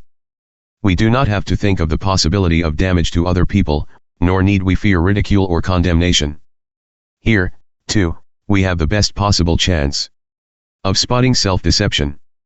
If we are fooling ourselves, a competent advisor can see this quickly. And, as he guides us out of our fantasies, we are surprised to find that we have few of the usual urges to defend ourselves against unpleasant truths. In no other way can fear, pride, and ignorance be so readily melted. After a time, we realize that we are standing firm on a brand new foundation for integrity. Let us therefore continue our several searches for self-deception, great or small. Let us painstakingly temper honesty with prudence and love. And let us never flinch from entire forthrightness whenever this is the requirement. How truth makes us free is something that we AAS can well understand. It cut the shackles that once bound us to alcohol. It continues to release us from conflicts and miseries beyond reckoning. It banishes fear and isolation. The unity of our fellowship, the love we cherish for each other, the esteem in which the world holds us, all of these are products of such integrity as, under God, we have been privileged to achieve. May we therefore quicken our search for still more genuine honesty, and deepen its practice in all our affairs. This matter of fear, January 1962. As the AA book says, fear is an evil, corroding thread, the fabric of our lives is shot through with it. Fear is surely a bar to reason, and to love, and of course it invariably powers anger, vainglory, and aggression. It underlies maudlin guilt and paralyzing depression. President Roosevelt once made the significant remark that we have nothing to fear but fear itself. This is a severe indictment, and it is possibly too sweeping. For all its usual destructiveness, we have found that fear can be the starting point for better things. Fear can be a stepping stone to prudence and to a decent respect for others. It can point the path to justice, as well as to hate. And the more we have of respect and justice, the more we shall begin to find the love which can suffer much, and yet be freely given. So fear need not always be destructive, because the lessons of its consequences can lead us to positive values. The achievement of freedom from fear is a lifetime undertaking, one that can never be wholly completed. When under heavy attack, acute illness, or in other conditions of serious insecurity, we shall all react, well or badly, as the case may be. Only the vainglorious claim perfect freedom from fear, though their very grandiosity is really rooted in the fears they have temporarily forgotten. Therefore the problem of resolving fear has two aspects. We shall have to try for all the freedom from fear that is possible for us to attain. Then we shall need to find both the courage and the grace to deal constructively with whatever fears remain. Trying to understand our fears, and the fears of others, is but a first step. The larger question is how, and where, we go from there. Since AA's beginning, I have watched as thousands of my fellows became more and more able to understand and to transcend their fears. These examples have been of unfailing help and inspiration. Perhaps, then, some of my own experiences with fear and the shedding of it to an encouraging degree may be appropriate. As a child I had some pretty heavy emotional shocks. There was deep family disturbance, I was physically awkward and the like. Of course other kids have such emotional handicaps and emerge unscathed. But I didn't. Evidently I was oversensitive, and therefore overscared. Anyhow, I developed a positive phobia that I wasn't like other youngsters, and never could be. At first this threw me into depression and thence into the isolation of retreat. But these child miseries, all of them generated by fear, became so unbearable that I turned highly aggressive. Thinking I never could belong, and vowing I'd never settle for any second-rate status, I felt I simply had to dominate in everything I chose to do, work or play. As this attractive formula for the good life began to succeed, according to my then specifications of success, I became deliriously happy. But when an undertaking occasionally did fail, I was filled with a resentment and depression that could be cured only by the next triumph. Very early, therefore, I came to value everything in terms of victory or defeat, all or nothing. The only satisfaction I knew was to win. This was my false antidote for fear, and this was the pattern, ever more deeply etched, that dogged me through school days, World War I, the hectic drinking career in Wall Street, and down into the final hour of my complete collapse. By that time adversity was no longer a stimulant, and I knew not whether my greater fear was to live or to die. While my basic fear pattern is a very common one, there are of course many others. Indeed, fear manifestations and the problems that trail in their wake are so numerous and complex that in this brief article it is not possible to detail even a few of them. We can only review those spiritual resources and principles by which we may be able to face and deal with fear in any of its aspects. In my own case, the foundation stone of freedom from fear is that of faith, a faith that, despite all worldly appearances to the contrary, causes me to believe that I live in a universe that makes sense.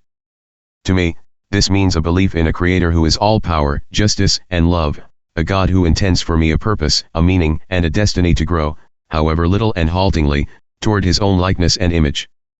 Before the coming of faith I had lived as an alien in a cosmos that too often seemed both hostile and cruel. In it there could be no inner security for me. Dr. Carl Jung, one of the three founders of modern depth psychology, had a profound conviction upon this great dilemma of the world today. In paraphrase, this is what he had to say about it: any person who has reached 40 years of age, and who still has no means of comprehending who he is, or where he is next going, cannot avoid becoming a neurotic to some degree or other. This is true whether his youthful drives for sex, material security, and a place in society have been satisfied, or not satisfied. When the benign doctor said becoming neurotic, he might just as well have said becoming fear-ridden. This is exactly why we of AA place such emphasis on the need for faith in a higher power, define that as we may. We have to find a life in the world of grace and spirit, and this is certainly a new dimension for most of us. Surprisingly, our quest for this realm of being is not too difficult. Our conscious entry into it usually begins as soon as we have deeply confessed our personal powerlessness to go on alone, and have made our appeal to whatever God we think there is or may be. The gift of faith and the consciousness of a higher power is the outcome. As faith grows, so does inner security.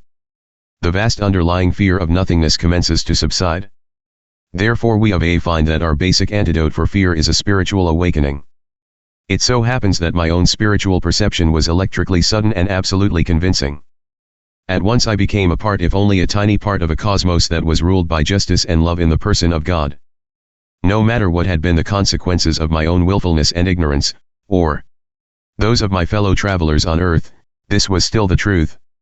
Such was the new and positive assurance, and this has never left me. I was given to know, at least for the time being, what the absence of fear could be like. Of course my own gift of faith is not essentially different from those spiritual awakenings since received by countless AAs. It was only more sudden. But even this new frame of reference, critically important though it was, only marked my entrance into that long path which leads away from fear, and toward love. The old and deeply carved etchings of anxiety were not instantly and permanently rubbed out. Of course they reappeared, and sometimes alarmingly. Being the recipient of such a spectacular spiritual experience, it was not surprising that the first phase of my AA life was characterized by a great deal of pride and power driving.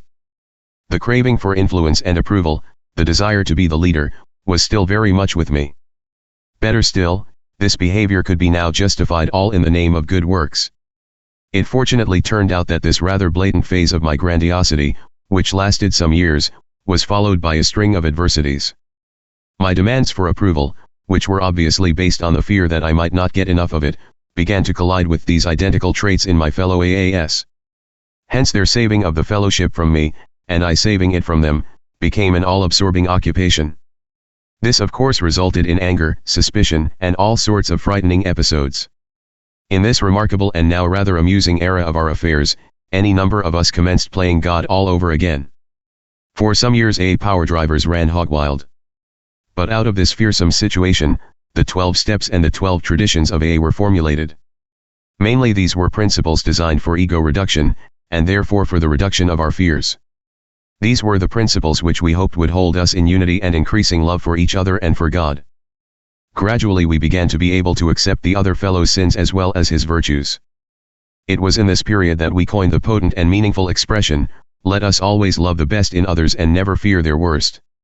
After some 10 years of trying to work this brand of love and the ego-reducing properties of the AA steps and traditions into the life of our society, the awful fears for the survival of AA simply vanished. The practice of AA's 12 steps and 12 traditions in our personal lives also brought incredible releases from fear of every description, despite the wide prevalence of formidable personal problems. When fear did persist, we knew it for what it was, and under God's grace we became able to handle it. We began to see each adversity as a God-given opportunity to develop the kind of courage which is born of humility, rather than of bravado. Thus we were enabled to accept ourselves, our circumstances, and our fellows. Under God's grace we even found that we could die with decency, dignity, and faith, knowing that the Father doth the works. We of AA now find ourselves living in a world characterized by destructive fears as never before in history. But in it we nevertheless see great areas of faith and tremendous aspirations toward justice and brotherhood. Yet no prophet can presume to say whether the world outcome will be blazing destruction or the beginning, under God's intention, of the brightest era yet known to mankind. I am sure we AAS well comprehend this scene. In microcosm, we have experienced this identical state of terrifying uncertainty, each in his own life. In no sense pridefully, we AAS can say that we do not fear the world outcome, whichever course it may take. This is because we have been enabled to deeply feel and say, "We shall fear no evil, thy will, not ours, be done." Often told, the following story can nevertheless bear repeating. On the day that the staggering calamity of Pearl Harbor fell upon our country, a friend of AA, and one of the greatest spiritual figures that we may ever know, was walking along a street in St. Louis. This was, of course, our well-loved Father Edward Dowling of the Jesuit order. Though not an alcoholic, he had been one of the founders and a prime inspiration of the struggling AA group in his city. Because large numbers of his usually sober friends had already taken to their bottles that they might blot out the implications of the Pearl Harbor disaster, Father Ed was understandably anguished by the probability that his cherished AA group would scarcely settle for less. To Father Ed's mind, this would be a first-class calamity, all of itself. Then an AA member, sober less than a year, stepped alongside and engaged Father Ed in a spirited conversation mostly about AA. As Father Ed saw, with relief, his companion was perfectly sober. And not a word did he volunteer about the Pearl Harbor business. Wondering happily about this, the good father queried, "How is it that you have nothing to say about Pearl Harbor? How can you roll with a punch like that?" "Well," replied the AA, "I'm really surprised that you don't know. Each and every one of us in AA has already had his own private Pearl Harbor. So, I ask you, why should we alcoholics crack up over this one? What is acceptance?" March 1962. One way to get at the meaning of the principle of acceptance is to meditate upon it in the context of AA's much-used prayer, "God grant me the serenity to accept the things I cannot change, courage to change the things I can, and the wisdom to know the difference." Essentially this is to ask for the resources of grace by which we may make spiritual progress under all conditions. Greatly emphasized in this wonderful prayer is a need for the kind of wisdom that discriminates between the possible and the impossible. We shall also see that life's formidable array of pains and problems will require many different degrees of acceptance as we try to apply this valued principle. Sometimes we have to find the right kind of acceptance for each day. Sometimes we need to develop acceptance for what may come to pass tomorrow, and yet again we shall have to accept a condition that may never change. Then, too, there frequently has to be a right and realistic acceptance of grievous flaws within ourselves and serious faults within those about us, defects that may not be fully remedied for years, if ever. All of us will encounter failures, some retrievable and some not. We shall often meet with defeat, sometimes by accident, sometimes self-inflicted, and at still other times dealt to us by the injustice and violence of other people. Most of us will meet up with some degree of worldly success, and here the problem of the right kind of acceptance will be really difficult. Then there will be illness and death. How indeed shall we be able to accept all these? It is always worthwhile to consider how grossly that good word acceptance can be misused. It can be warped to justify nearly every brand of weakness, nonsense, and folly. For instance, we can accept failure as a chronic condition, forever without profit or remedy. We can accept worldly success pridefully, as something wholly of our own making. We can also accept illness and death as certain evidence of a hostile and godless universe. With these twistings of acceptance, we AAS have had vast experience. Hence we constantly try to remind ourselves that these perversions of acceptance are just gimmicks for excuse-making, a losing game at which we are, or at least have been, the world's champions. This is why we treasure our serenity prayer so much. It brings a new light to us that can dissipate our old-time and nearly fatal habit of fooling ourselves. In the radiance of this prayer we see that defeat, rightly accepted, need be no disaster. We now know that we do not have to run away, nor ought we again try to overcome adversity by still another bulldozing power drive that can only push up obstacles before us faster than they can be taken down. On entering AA, we become the beneficiaries of a very different experience. Our new way of staying sober is literally founded upon the proposition that of ourselves, we are nothing, the Father doth the works. In steps 1 and 2 of our recovery program, these ideas are specifically spelled out. We admitted we were powerless over alcohol, that our lives had become unmanageable, came to believe that a power greater than ourselves could restore us to sanity. We couldn't lick alcohol with our own remaining resources, and so we accepted the further fact that dependence upon a higher power, if only our AA group, could do this hitherto impossible job. The moment we were able to fully accept these facts, our release from the alcohol compulsion had begun. For most of us this pair of acceptances had required a lot of exertion to achieve. Our whole treasured philosophy of self-sufficiency had to be cast aside. This had not been done with old-fashioned willpower, it was instead a matter of developing the willingness to accept these new facts of living. We neither ran nor fought, but accept we did. And then we were free. There had been no irretrievable disaster. This kind of acceptance and faith is capable of producing 100% sobriety. In fact it usually does, and it must, else we could have no life at all. But the moment we carry these attitudes into our emotional problems, we find that only relative results are possible. Nobody can, for example, become completely free from fear, anger, and pride. Hence in this life we shall attain nothing like perfect humility and love. So we shall have to settle, respecting most of our problems, for a very gradual progress, punctuated sometimes by heavy setbacks. Our old-time attitudes of all or nothing will have to be abandoned. Therefore our very first problem is to accept our present circumstances as they are, ourselves as we are, and the people about us as they are. This is to adopt a realistic humility without which no genuine advance can even begin. Again and again, we shall need to return to that unflattering point of departure. This is an exercise in acceptance that we can profitably practice every day of our lives, provided we strenuously avoid turning these realistic surveys of the facts of life into unrealistic alibis for apathy or defeatism. They can be the sure foundation upon which increased emotional health and therefore spiritual progress can be built. At least this seems to be my own experience. Another exercise that I practice is to try for a full inventory of my blessings and then for a right acceptance of the many gifts that are mine, both temporal and spiritual. Here I try to achieve a state of joyful gratitude. When such a brand of gratitude is repeatedly affirmed and pondered, it can finally displace the natural tendency to congratulate myself on whatever progress I may have been enabled to make in some areas of living. I try hard to hold fast to the truth that a full and thankful heart cannot entertain great conceits. When brimming with gratitude, one's heartbeat must surely result in outgoing love, the finest emotion that we can ever know. In times of very rough going, the grateful acceptance of my blessings, oft repeated, can also bring me some of the serenity of which our prayer speaks. Whenever I fall under acute pressures, I lengthen my daily walks and slowly repeat our serenity prayer in rhythm to my steps and breathing. If I feel that my pain has in part been occasioned by others, I try to repeat, God grant me the serenity to love their best, and never fear their worst. This benign healing process of repetition, sometimes necessary to persist with for days, has seldom failed to restore me to at least a workable emotional balance and perspective.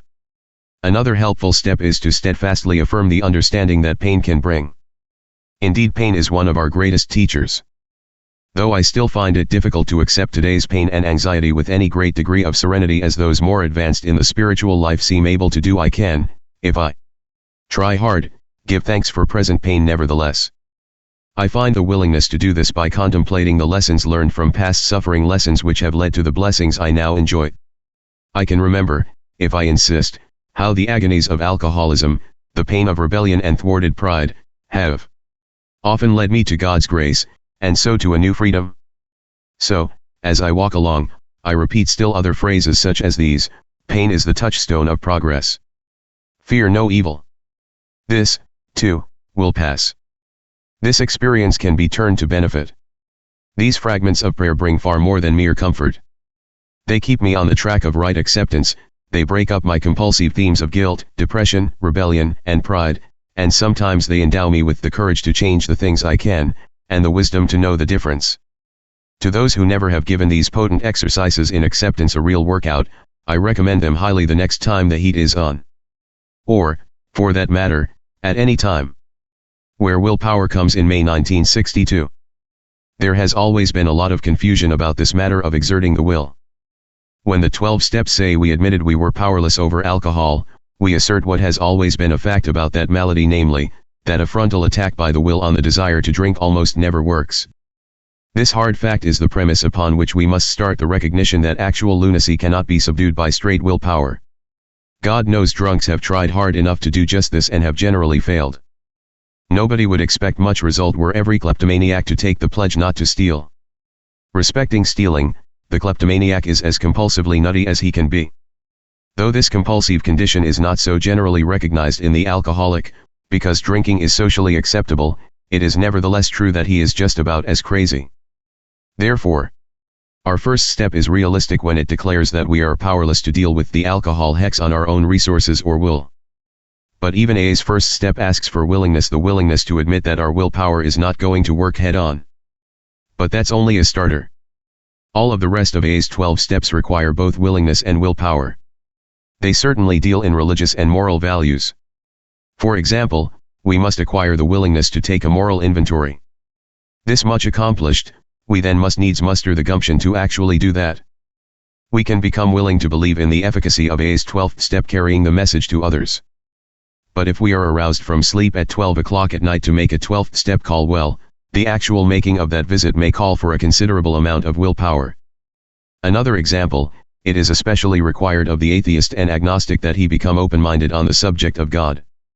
This seems to require a considerable exertion indeed. If then we suggest that he address himself to whatever God there may be, in meditation and prayer, he usually finds this takes a lot of discipline to do, even as an experiment. The net result of willingness and will, as applied to the life problem in general, does eventuate in a release from the desire to drink, thereby getting around any heavy exertion of willpower on the alcohol problem itself. Precisely why this release comes to most of us is totally unexplained. We are restored to sanity, provided we condition ourselves for the gift of restoration, or, to put it in religious terms, to the inflow of God's grace which results in the expulsion of the obsession. Nor does it seem to matter how we define God's grace.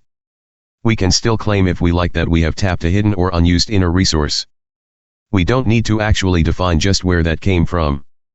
Or we can believe, as most of us finally do, that we have tapped the resources of God as He exists in us and in the cosmos generally. None of us can presume to know exactly how this is. Of course, I do not mean to say that no willpower respecting the alcohol problem is ever to be used. During my first couple of years, I had 2 or 3 severe temptations to drink. But having practiced the AA program pretty faithfully, I was fully able to see the consequences of so doing at the time I was tempted. The usual blinding rationalizations were not present. I had been restored to sanity, respecting alcohol. I nevertheless had to make a choice. But under these conditions it was not hard. And the choice did require a certain modicum of willpower. Or of willingness to choose rightly. I think this exercise of the will is appropriate and necessary during the interval in which one is developing a general release from the problem. But a general and complete release is quite possible, after considerable practice of AA's program. I know because I have been under enormous emotional strain since AA started. I had a neurotic depression that lasted from 1943 until 1955, one from which I never fully surfaced. About 3 years of this was suicidal. but the release from alcohol had been so thorough that I was never tempted during this long siege to resort to drink. So this is the substance of the AA party line as I happen to see it. But please be assured you don't necessarily have to see it the same way. Plenty of people differ with me, and yet remain sober. Nevertheless, the experience of most of us seems to back up what I have just said.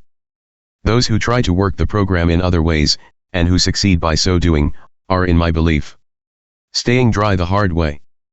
AA's orthodoxy, if it can be called that, is merely what the majority experience suggests. You can still take your pick. Spiritual Experiences, July 1962. It is the intention of the Grapevine to carry occasional accounts of spiritual experiences. To this interesting project I would like to say a few introductory words. There is a very natural tendency to set apart those experiences or awakenings which happen to be sudden, spectacular, or vision-producing. Therefore any recital of such cases always produces mixed reactions. Some will say, I wish I could have an experience like that.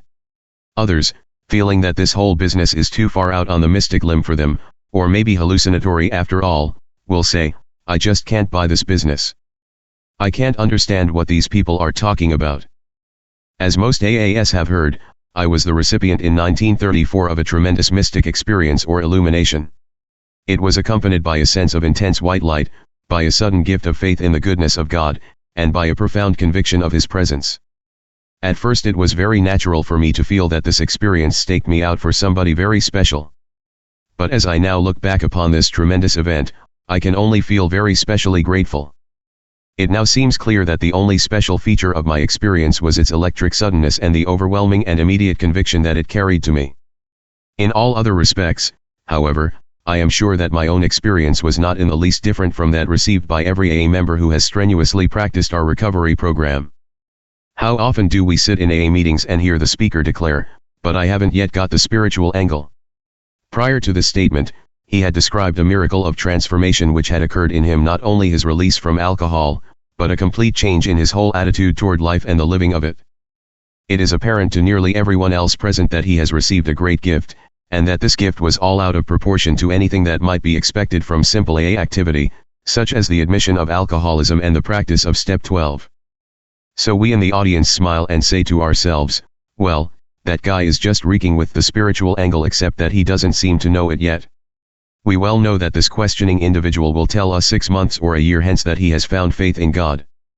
Moreover, he may by then be displaying spiritual qualities and a performance that I myself have never been able to duplicate, my sudden spiritual experience notwithstanding. So nowadays when AAs come to me, hoping to find out how one comes by those sudden experiences, I simply tell them that in all probability they have had one just as good and that theirs is identical, excepting it has been strung out over a longer period of time.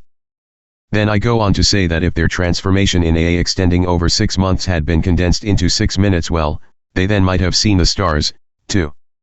In consequence of these observations, I fail to see any great difference between the sudden experiences and the more gradual ones. They are certainly all of the same piece. And there is one sure test of them all: by their fruits, ye shall know them. This is why I think we should question no one's transformation, whether it be sudden or gradual. Nor should we demand any one special type for ourselves, because our own experience suggests that we are apt to receive whatever may be the most useful for our needs.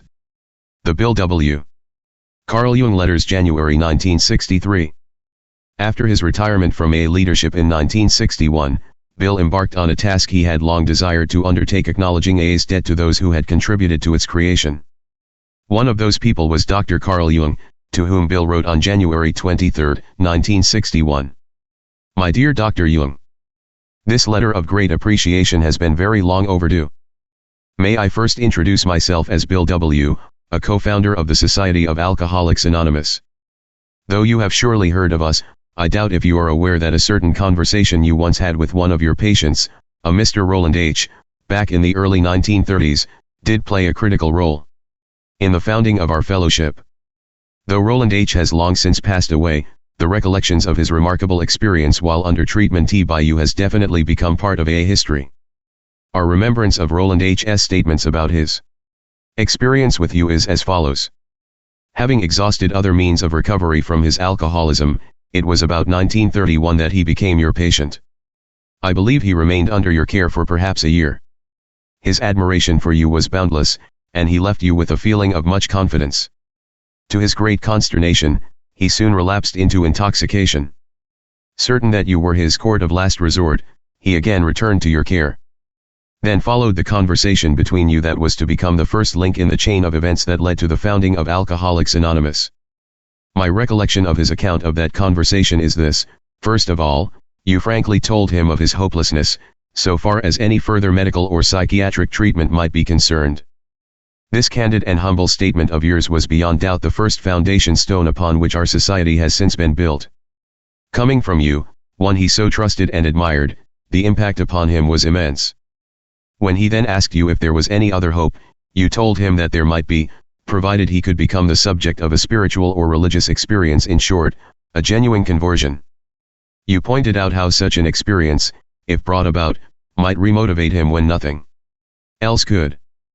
But you did caution, though, that while such experiences had sometimes brought recovery to alcoholics, they were, nevertheless, comparatively rare. You recommended that he place himself in a religious atmosphere and hope for the best. This, I believe, was the substance of your advice. Shortly thereafter, Mr. H joined the Oxford groups, an evangelical movement then at the height of its success in Europe, and one with which you are doubtless familiar. You will remember their large emphasis upon the principles of self-survey, confession, restitution, and the giving of oneself in service to others. They strongly stressed meditation and prayer. In these surroundings, Roland H. did find a conversion experience that released him for the time being from his compulsion to drink. Returning to New York, he became very active with the O.G. here, then led by an Episcopal clergyman, Dr. Samuel Shoemaker. Dr. Shoemaker had been one of the founders of that movement, and his was a powerful personality that carried immense sincerity and conviction.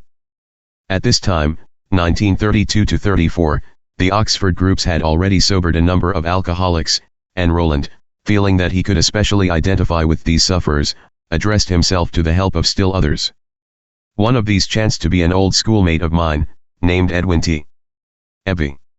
He had been threatened with commitment to an institution, but Mr. H. and another ex-alcoholic O.G. member procured his parole and helped to bring about his sobriety.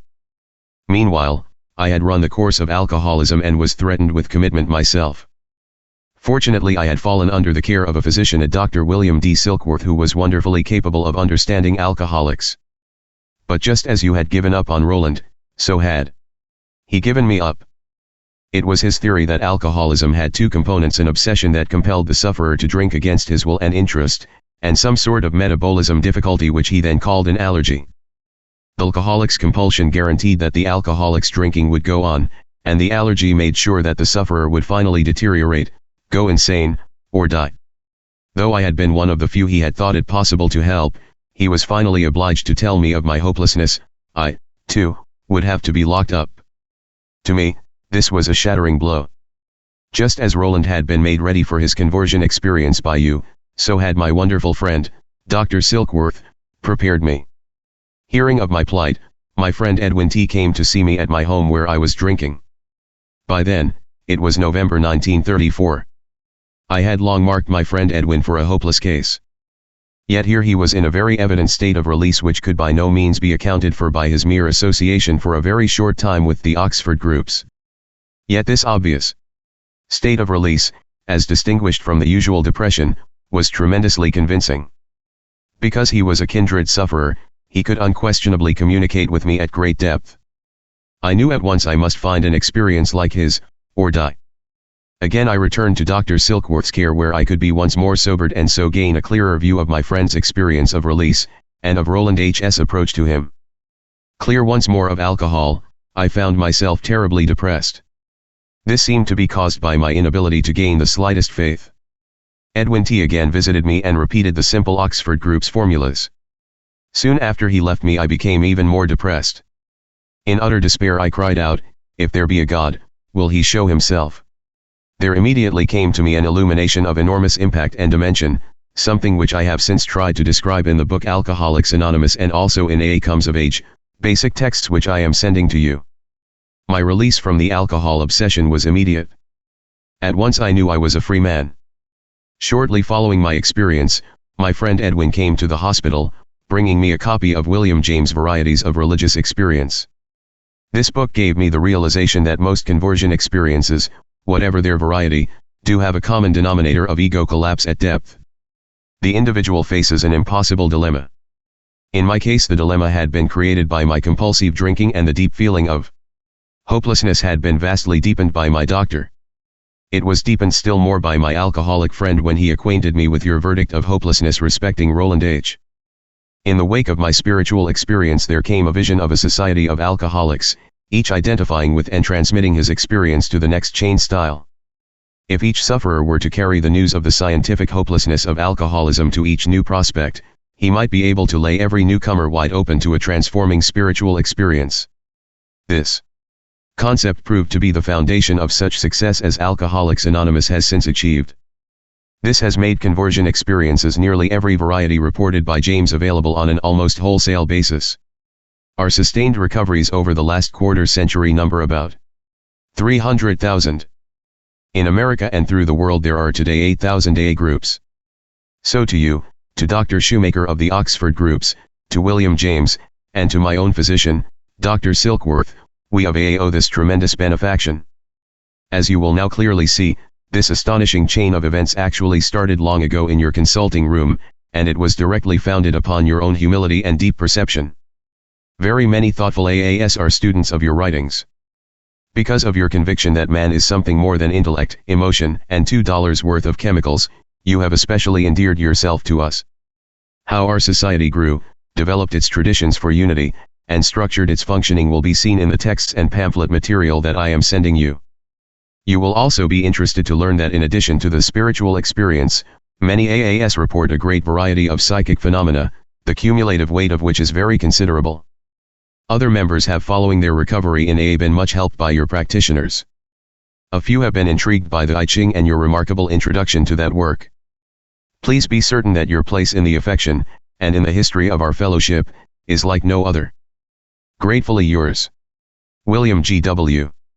Co-founder. Alcoholics Anonymous. January 30, 1961. Dear Mr. W. Your letter has been very welcome indeed.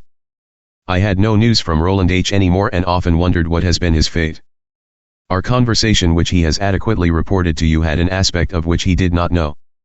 The reason that I could not tell him everything was that those days I had to be exceedingly careful of what I said.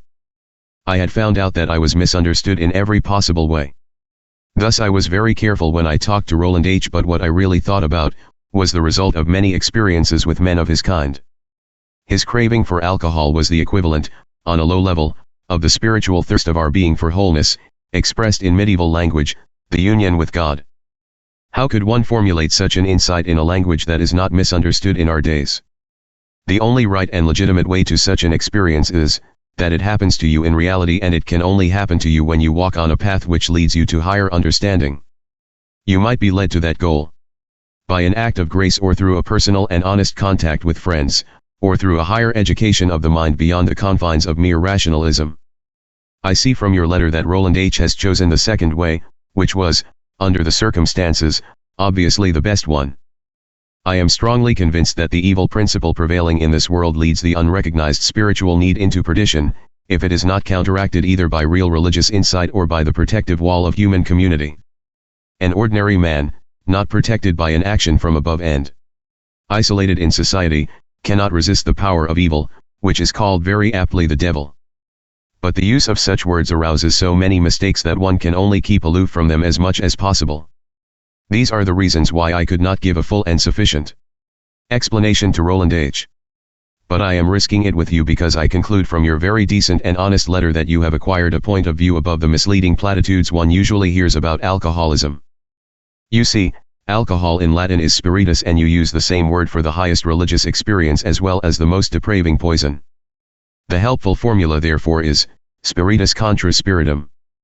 Thanking you again for your kind letter. I remain, yours sincerely, C.G. Jung. Dr. Jung, Dr. Silkworth, N.A. January 1968. The article that follows comprises excerpts from Bill's talk at his 33rd AA anniversary sponsored by New York City Intergroup. He was the third and final speaker, preceded by Jim from Long Island and Kirsten from Scarsdale. As Kirsten said so poignantly just now, the years laid waste by the locusts are over. And as Jim so simply remarked, there is a God and there is a grace.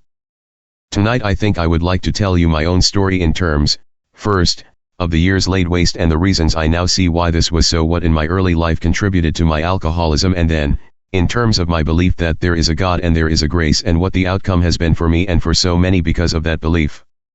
Our chairman tonight remarked on the wonderful friends that AA has had from the start. He might have said the wonderful friends we have had since before AA was even a gleam in the eye of any of us. Long before I was sober, long before there was any idea that there would be this AA way for alcoholics to help themselves, certain men and women were gaining skills and insights that were to make all the difference to us in later years. The thing that characterized all of these early friends of ours who were to donate their skill and wisdom to us in AA was this: in each case where telling contributions were made, the man or woman was spiritually centered, spiritually animated. Tonight I would like to sketch just one of the historical situations out of which our fellowship sprang. Many of you have heard parts of the story before, the story of how Roland H., an American businessman, was getting progressively worse in alcoholism, undergoing one treatment, one so-called cure after another, with no result.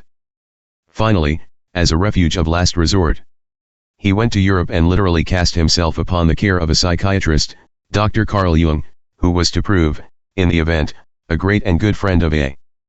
You will recall Dr. Jung as one of the three first pioneers in the art of psychiatry. The thing that distinguished him from his colleagues, Freud and Adler, was the fact that he was spiritually animated, something that was to make all the difference to each and every one of us now here, and will make the difference for all yet to come. I never realized what a very great man in spiritual dimensions Carl Jung was until, in 1961, I wrote him a very belated letter of gratitude for the part he had played in originating our Society of Alcoholics Anonymous. This was the last year of Dr. Jung's life. He was old. Nevertheless, he sat down and wrote me a letter. It looks like he tapped it out on a typewriter with one finger. It is one of my most cherished possessions. Lois framed it and it will always be with us. We ought to note very carefully what Dr. Jung said in that letter, so obviously written in profound love and understanding in the language of the heart. His insight into what was needed for recovery from alcoholism, an insight that came to me through Roland and Ebby at a crucial point in my own deterioration, meant everything for AA when it was still in embryo. His humble willingness to speak the truth, even when it meant disclosing the limitations of his own art, gives the measure of the man. There was another spiritually animated man, Dr. William D. Silkworth, whose contribution to AA paralleled Dr. Jung's.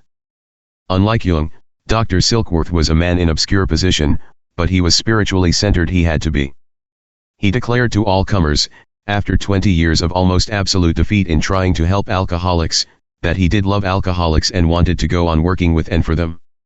Every alcoholic who came his way felt that love. A very few recovered. He thought I might recover.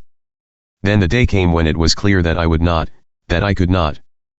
By this time Dr. Silkworth had defined alcoholism as a sickness of the emotions, coupled with a sickness of the body which he loosely described as an allergy. These words of his are to be seen in the foreword of the big book, Alcoholics Anonymous, entitled, The Doctor's Opinion, and over the intervening years they have been incorporated into the consensus that is AA. As Jung had told Roland that his case was hopeless and that medicine and psychiatry could do nothing more for him, so Silkworth told Lois on a fateful day in the summer of 1934, I am afraid that Bill will have to be committed. There is nothing that I can do for him, or anything else that I know. These were words of great humility from a professional. They scared me into sobriety for 2 months, although I soon resumed my drinking. But the message that Ebby had brought me from Dr. Jung and from the Oxford groups, and the sentence that Dr. Silkworth pronounced over me, continued to occupy my mind in every waking hour thereafter. I began to be very resentful. Here was Dr. Silkworth, who had defined alcoholism the obsession that condemns you to drink against your will and true interests, even unto destruction, and the bodily sensitivity that guarantees madness and death if you drink at all. And here came Dr. Jung via Roland and Ebby confirming that there was no way out known to the doctors. My God, science, the only God I had then, had declared me hopeless. But Ebby had also brought hope. Not much later, I was back in the hospital, in Dr. Silkworth's care after what proved to be my last drunk. Ebby came to visit me again.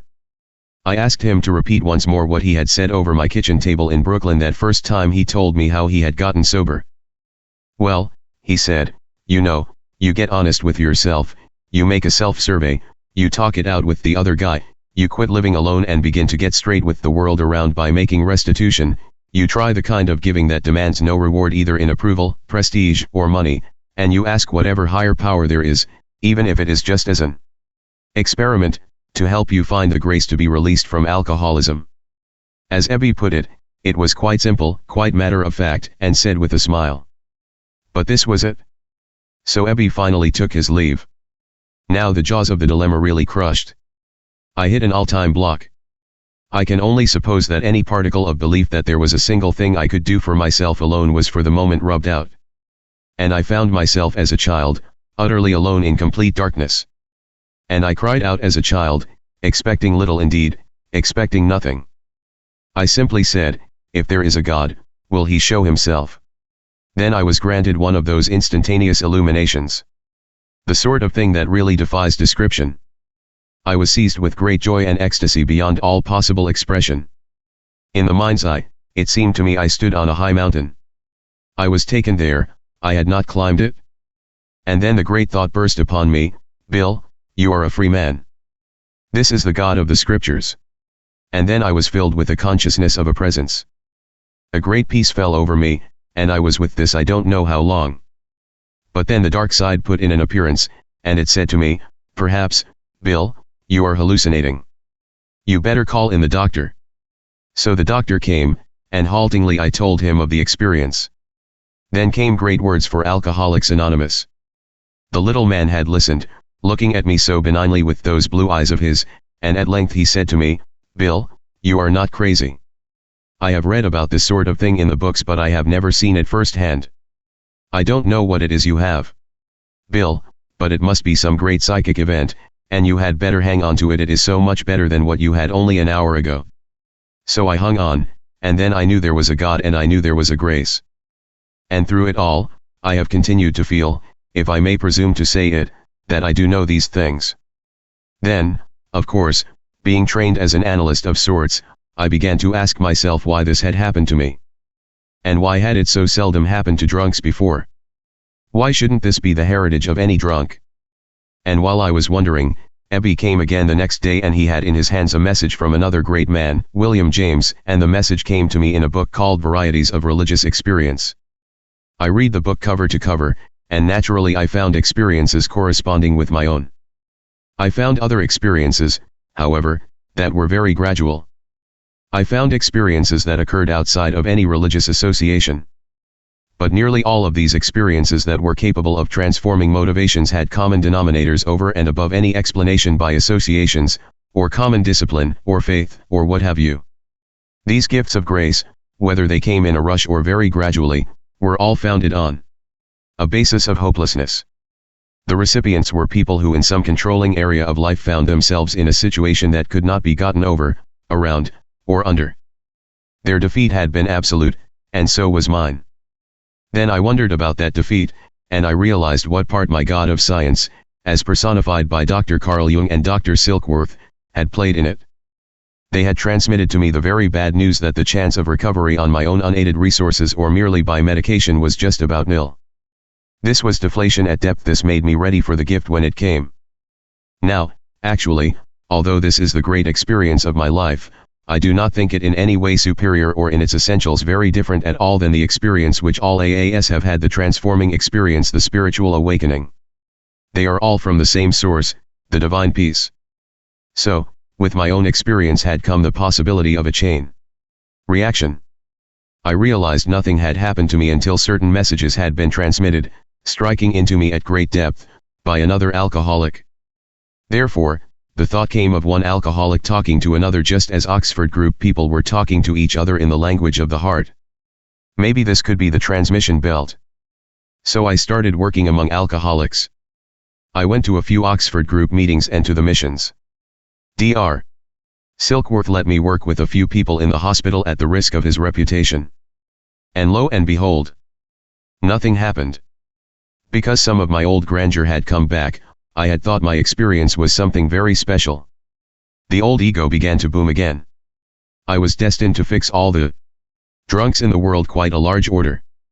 Naturally nothing happened until again the deflation came. It came on that day when, in the Mayflower Hotel in Akron, I was tempted to take a drink for the first time since my hospital experience. That was when I first realized that I would need other alcoholics to preserve myself and maintain that original gift of sobriety.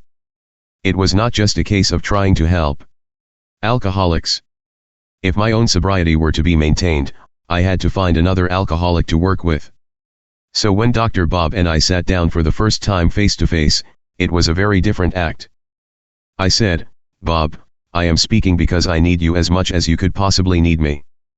I am in danger of slipping back down the drain." So there is the story.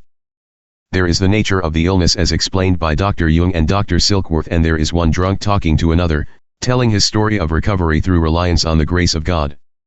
Segment 2, Looking Toward the Future. Leadership in AA, ever a vital need. April 1959. No society can function well without able leadership in all its levels, and AA can be no exception. It must be said, though, that we AAS sometimes cherish the thought that we can do without any leadership at all. We are apt to warp the traditional idea of principles before personalities around to such a point that there would be no personality in leadership whatever. This would imply rather faceless automatons trying to please everybody, regardless. At other times we are quite as apt to demand that AA's leaders must necessarily be people of the most sterling judgment, morals, and inspiration, big doers, prime examples to all, and practically infallible. Real leadership, of course, has to function in between these entirely imaginary poles of hope for excellence. In AA, certainly, no leader is faceless and neither is any leader perfect. Fortunately our society is blessed with any amount of real leadership, the active people of today and the potential leaders for tomorrow as each new generation of able members swarms in. We have an abundance of men and women whose dedication, stability, vision, and special skills make them capable of dealing with every possible service assignment. We have only to seek these folks out and trust them to serve us. Somewhere in our literature there is a statement to this effect: our leaders do not drive by mandate, they lead by example. In effect we are saying to them, act for us, but don't boss us. A leader in AA service is therefore a man, or a woman, who can personally put principles, plans, and policies into such dedicated and effective action that the rest of us want to back him up and help him with his job. When a leader power drives us badly, we rebel, but when he too meekly becomes an order taker and he exercises no judgment of his own, well, he really isn't a leader at all. Good leadership originates plans, policies, and ideas for the improvement of our fellowship and its services. But in new and important matters, it will nevertheless consult widely before taking decisions and actions. Good leadership will also remember that a fine plan or idea can come from anybody, anywhere. Consequently, good leadership will often discard its own cherished plans for others that are better, and it will give credit to the source. Good leadership never passes the buck. Once assured that it has, or can obtain, sufficient general backing, it freely takes decisions and puts them into action forthwith, provided of course that such actions be within the framework of its defined authority and responsibility. A politico is an individual who is forever trying to get the people what they want. A statesman is an individual who can carefully discriminate when, and when not to do this. He recognizes that even large majorities, when badly disturbed or uninformed, can, once in a while, be dead wrong. When such an occasional situation arises, and something very vital is at stake, it is always the duty of leadership, even when in a small minority, to take a stand against the storm using its every ability of authority and persuasion to effect a change. Nothing, however, can be more fatal to leadership than opposition for opposition's sake. It never can be, let's have it our way or no way at all. This sort of opposition is often powered by a visionless pride or a gripe that makes us want to block something or somebody. Then there is the opposition that casts its vote saying, no, we don't like it. No real reasons are ever given. This won't do. When called upon, leadership must always give its reasons, and good ones. Then too a leader must realize that even very prideful or angry people can sometimes be dead right, when the calm and the more humble are quite mistaken. These points are practical illustrations of the kinds of careful discrimination and soul-searching that true leadership must always try to exercise. Another qualification for leadership is give and take, the ability to compromise cheerfully whenever a proper compromise can cause a situation to progress in what appears to be the right direction. Compromise comes hard to us all or nothing drunks. Nevertheless, we must never lose sight of the fact that progress is nearly always characterized by a series of improving compromises. We cannot, however, compromise always. Now and then it is truly necessary to stick flatfoot to one's conviction about an issue until it is settled. These are situations for keen timing and a most careful discrimination as to which course to take. Leadership is often called upon to face heavy and sometimes long-continued criticism. This is an acid test. There are always the constructive critics, our friends indeed. We ought never fail to give them a careful hearing. We should be willing to let them modify our opinions or change them completely. Often, too, we shall have to disagree and then stand fast without losing their friendship. Then we have those who we like to call our destructive critics. They power drive, they are politicers, they make accusations. Maybe they are violent, malicious. They pitch gobs of rumors, gossip, and general scuttlebutt to gain their ends, all for the good of course. Well, in AA at least, we have at last learned that these folks, who may be a trifle sicker than the rest of us, need not be really destructive at all, depending entirely on how we relate ourselves to them. To begin with, we ought to listen very carefully to what they say. Sometimes they are telling the whole truth, at other times, a little truth. More often, though, they are just rationalizing themselves into nonsense. If we are within range, the whole truth, the half-truth, or even no truth at all can equally hurt us. That is why we have to listen so carefully. If they've got the whole truth, or even a little truth, then we'd better thank them and get on with our respective inventories, admitting we were wrong, regardless. If it's nonsense, we can ignore them. Or we can lay all the cards on the table and try to persuade them. Failing this, we can be sorry they are too sick to listen. And we can try to forget the whole business. We can think of few better means of self-survey, of developing genuine patience, than these usually well-meaning but erratic brother members can afford us. This is always a large order and we shall sometimes fail to make good on it ourselves. But we must needs keep trying. Now comes that all-important attribute of vision. Vision is, I think, the ability to make good estimates, both for the immediate and for the more distant future. Some might feel this sort of striving to be a sort of heresy because we AAS are constantly telling ourselves, one day at a time. But that valued maxim really refers to our emotional lives and means only that we are not to repine over the past nor wishfully fantasy or daydream about our future. As individuals and as a fellowship, we shall surely suffer if we cast the whole job of planning for tomorrow onto a kind providence. God has endowed us human beings with considerable capability for foresight and He evidently expects us to use it. Therefore we must distinguish between wishful dreaming for a happy tomorrow and today's use of our powers of thoughtful estimate of the kind which we trust will bring future progress rather than unforeseen woe. Vision is therefore the very essence of prudence, a sound virtue if ever there was one. Of course we shall often miscalculate the future in whole or in part. But even so, this will be far better than to refuse to think at all. The making of estimates has several aspects. We look at past and present experience to see what we think it means. From this, we derive a tentative idea or policy. Looking first at the nearby future, we ask how our idea or policy might work. Following this estimate, we ask how our policies and ideas might work under the several differing conditions that could arise in the longer future. If an idea looks like a good bet, we try it on always experimentally, when that is possible. Somewhat later, we revalue the situation and ask whether our estimate is, or may soon be, working out. At about this stage, we may have to take a critical decision. Maybe we have a policy or plan that still looks fine and is apparently doing well. Nevertheless, we ought to ponder very carefully what its long-time effect will be. Will today's nearby advantages boomerang into large liabilities for tomorrow? The temptation will almost always be to seize the nearby benefits and quite forget about the harmful precedents or consequences that we may be setting in motion. These are no fancy theories.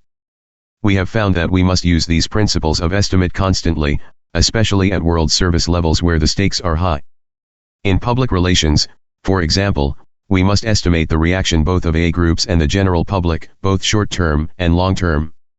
The same thing goes for our literature. Our finances have to be estimated and budgeted.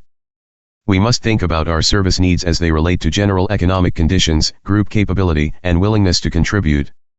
On many such problems we must very often try to think many months and even years ahead.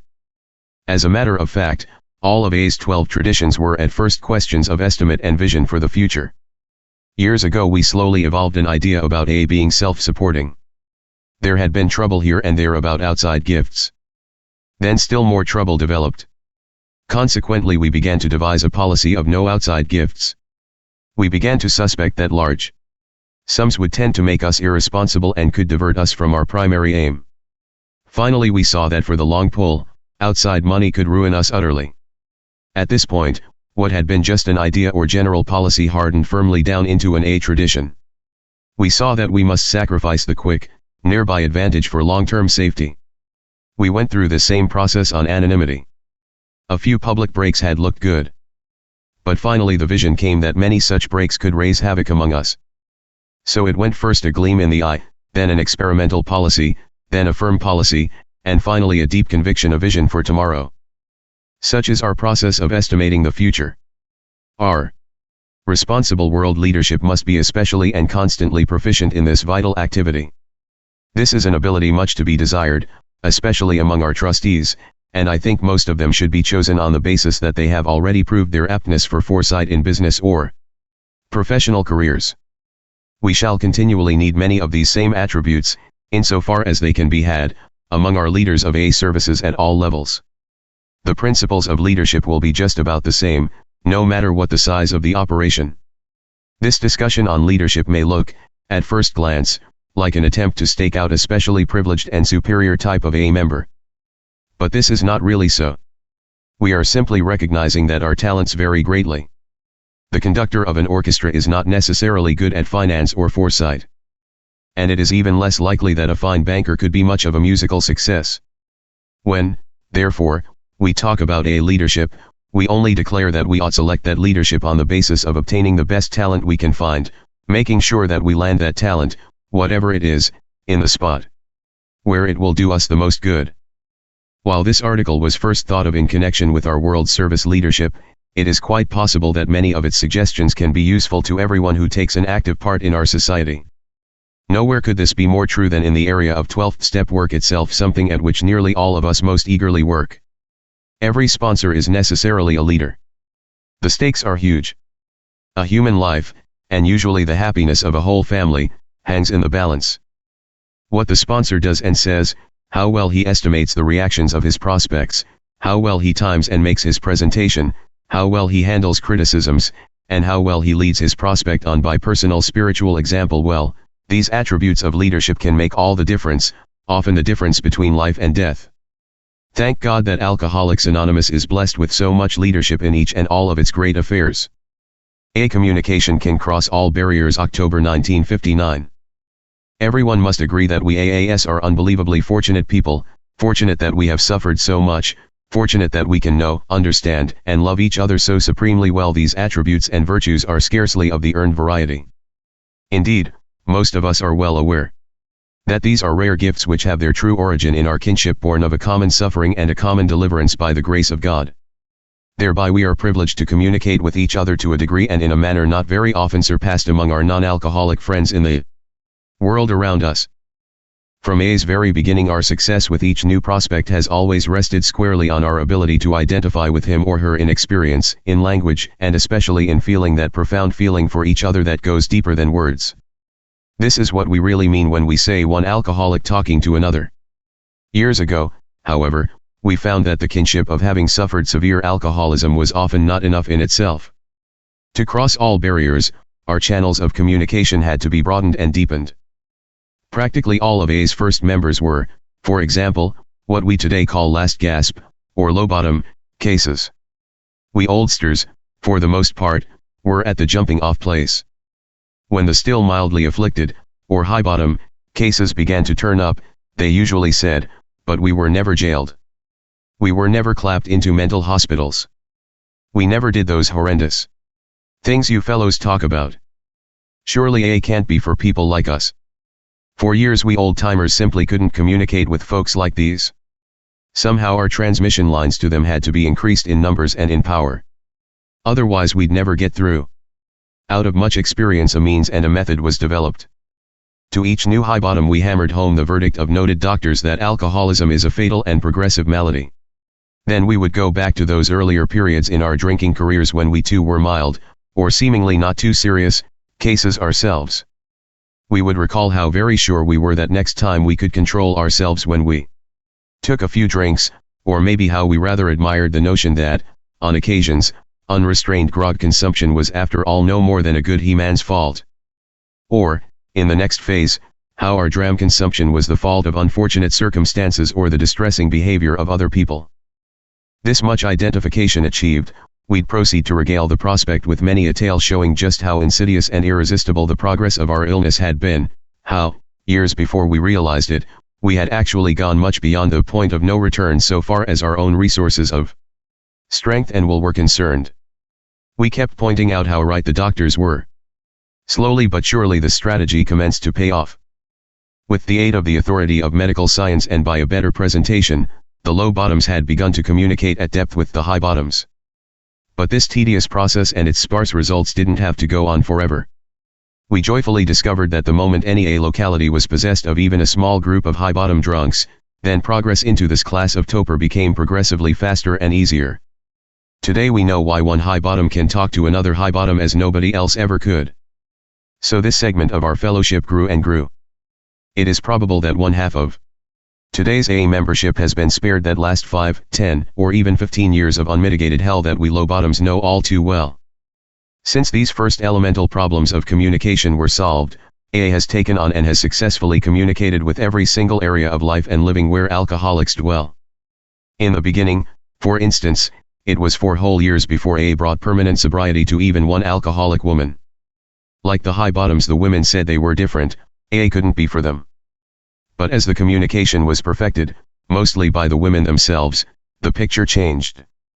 Spread all over the globe, our sister AAS must be 30,000 strong by now. In like manner, this process of identification and transmission has gone on and on. The skid rower said he was different. Even more loudly the socialite, or Park Avenue stumble bum, said the same. So did the arts and the professions, the rich, the poor, the religious, the agnostics, the Indians and the Eskimos, the veterans and the prisoners. But nowadays all of these, and legions more, soberly talk about how very much alike all of us alcoholics are when we all admit that the chips are finally down, when we see that it is really a question of do or die in our wide world fellowship of the common suffering and the common deliverance. Now this is our yearly international issue of the AA Grapevine. Here we feature the news and views of our far-flung and treasured groups beyond the seas who today return to us in double measure the inspiration that years ago we tried to send to them. In those days there was a problem of communications indeed. Could we possibly identify ourselves by mail, by our literature and its then scarce translations, and through random AA travelers abroad? By 1950, we weren't any too sure.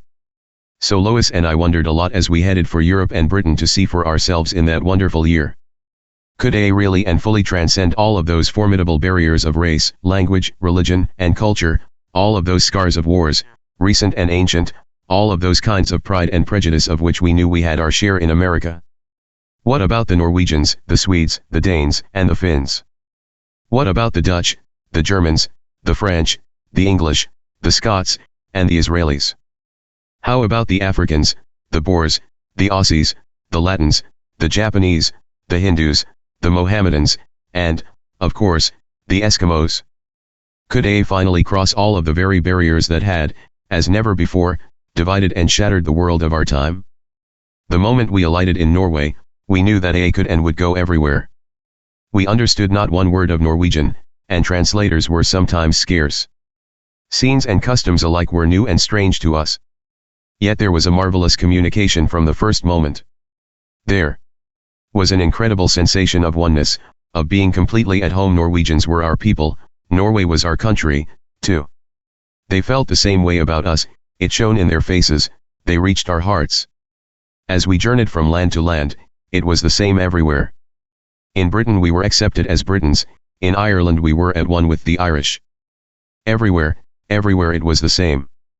It was so much more than minds cordially meeting minds, It was no simple and merely interesting comparison of mutual experiences and aspirations. This was much, much more. This was the forming of heart to heart in wonder, in joy, and in everlasting gratitude. Lois and I then knew that AA could circle the globe, and it has. For us no more proof will ever be needed.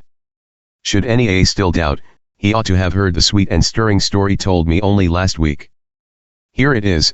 It's about a small English-speaking AA group in Japan. More properly, it's about two of its members, two Japanese who can't understand a word of English. It should also be known that the rest of the group, the English-speaking, don't know a word of Japanese. The language barrier is complete. The two Japanese have probably read a translation of the 12 steps, that's about all.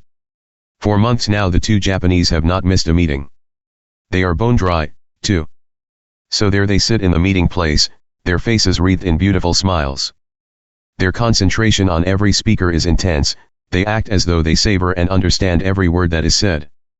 Those English words as words are still without meaning.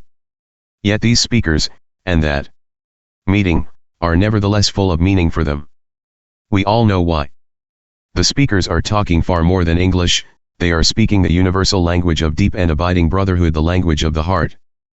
The once lonely and solitary Japanese are no longer alone, they see, they feel, they understand. And, thank God, so do all the rest of us. After 25 years, March 1960. It is very wonderful to know that most of our worldwide anniversary gatherings will be so widely shared by our families and by our dedicated friends, the ones who have seen us through, the ones who have watched and who have so much helped our passage from the darkness of alcoholism into the bright sunlight of AA. For Lois and me, and for AA people everywhere, this 25th anniversary time is one of warm and happy recollection, of gratitude for the sobriety and the new life that the last quarter century has brought to so many of us. Once hopeless people, of gratitude for the ever-widening opportunity to serve man and God which is today ours, an opportunity that will require of us an ever-deepening dedication to our cherished AA principles of recovery, unity, and service, those themes of our 25th anniversary now on every tongue.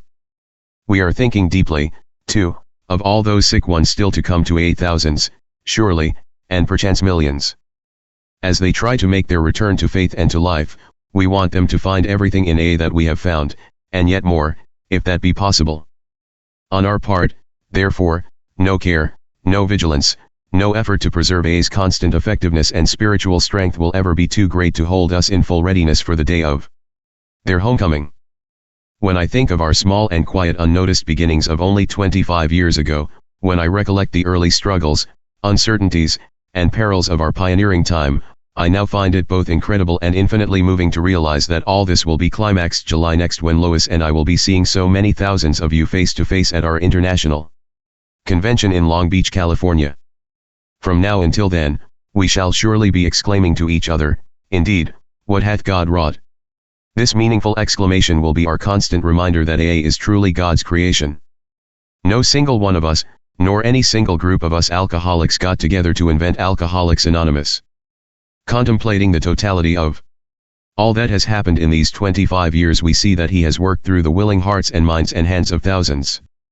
For this reason Dr. Bob and I have often deplored being called co-founders, because such titles may create the impression that we pretty much invented, structured, and spread AA all by ourselves. Nothing could, in fact, be further from the truth. To illustrate, we might review for a moment the basic ideas on which our recovery program is founded, and then ask whence these ideas came to us and just who brought them. Our recovery step 1 reads thus: we admitted we were powerless over alcohol, that our lives had become unmanageable. This simply means that all of us have to hit bottom, and hit it hard and lastingly.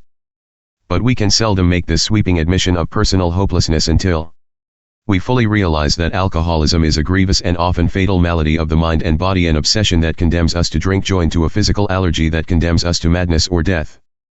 So, then, how did we first learn that alcoholism is such a fearful sickness as this? Who gave us this priceless piece of information on which the effectiveness of step 1 of our program so much depends? Well, it came from my own doctor, the little doctor who loved drunks, William Duncan Silkworth. More than 25 years ago at Towns Hospital, New York, he told Lois and me what the disease of alcoholism actually is. Of course, we have since found that these awful conditions of mind and body invariably bring on the third phase of our malady. This is the sickness of the spirit, a sickness for which there must necessarily be a spiritual remedy. We AAS recognize this in the first 5 words of Step 12 of the recovery program. Those words are, having had a spiritual awakening. Here we name the remedy for our threefold sickness of body, mind, and soul. Here we declare the necessity for that all-important spiritual awakening. Who, then, first told us about the utter necessity for such an awakening, for an experience that not only expels the alcohol obsession, but which also makes effective and truly real the practice of spiritual principles in all our affairs? Well, this life-giving idea came to us of A through William James, the father of modern psychology. It came through his famous book, Varieties of Religious Experience, when my friend Ebby handed me that volume at Towns Hospital immediately following my own remarkable spiritual experience of December 1934. William James also heavily emphasized the need for hitting bottom.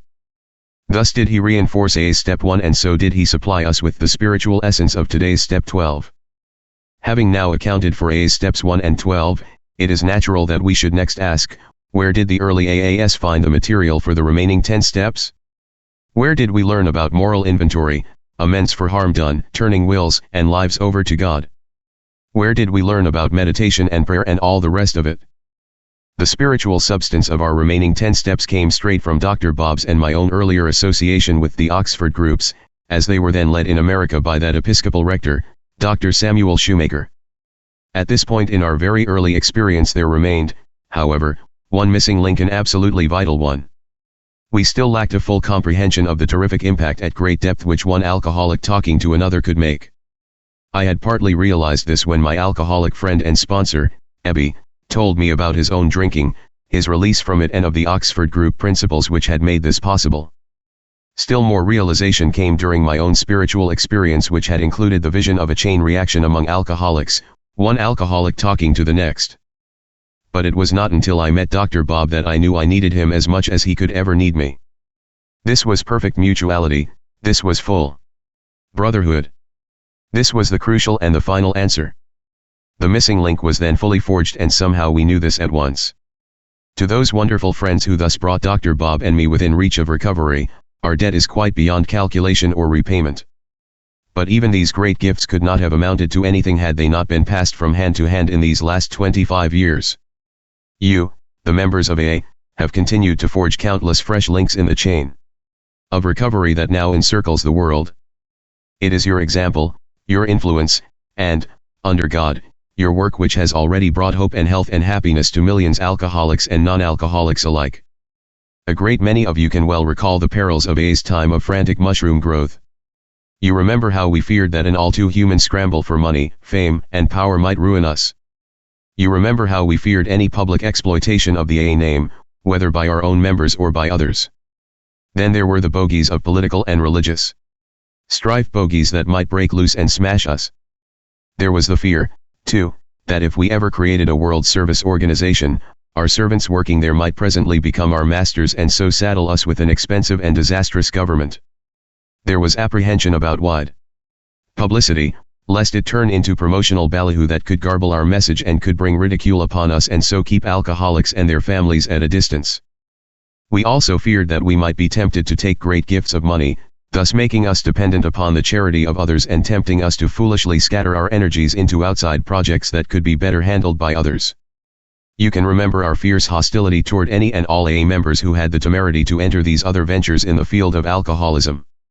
You can recall how we lambasted any AA who, for any purpose, received a cent of our money, how we so feared professionalism that we scarcely dared hire any full-time AAS to answer the phones in our local offices. Above all, you remember how we shuddered at that first rash of public anonymity breaks by both well-meaning and self-seeking members. Such were our fears, some of them ridiculous and some of them abundantly justified. What, then, could we do? For a long and anxious time we simply did not know whether we could live and work with each other or with the world about us. Could we hold in unity at all levels? Could we effectively function to carry A's message? We simply did not know.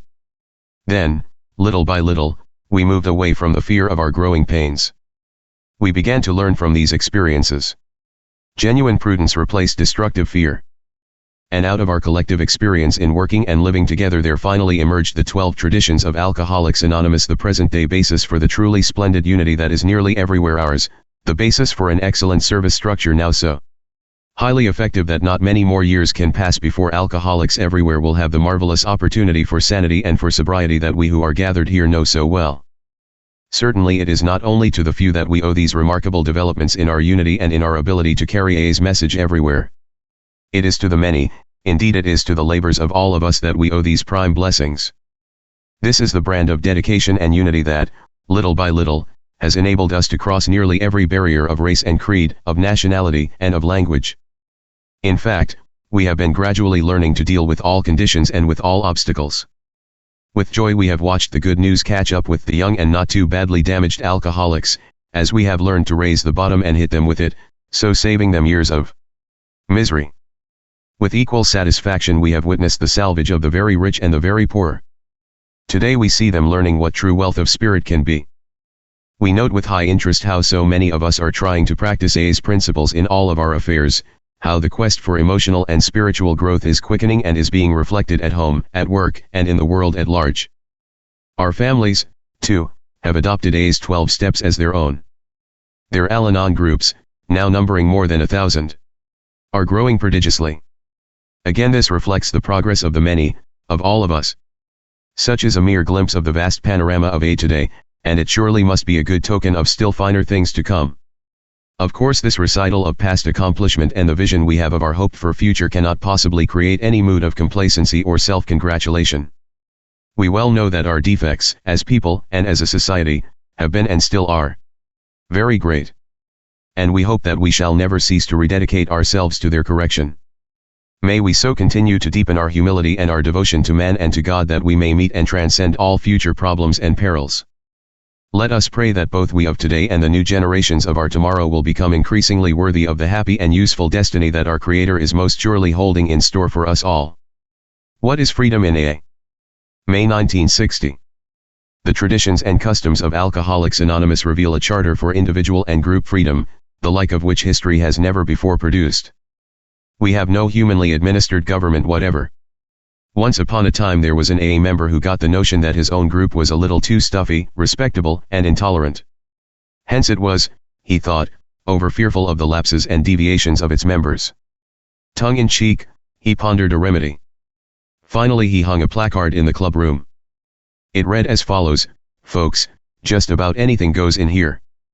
But if you happen to be drunk at this meeting, don't be too noisy about it. And please don't smoke your opium in the club elevators." True, our friend had gone overboard to make out his case.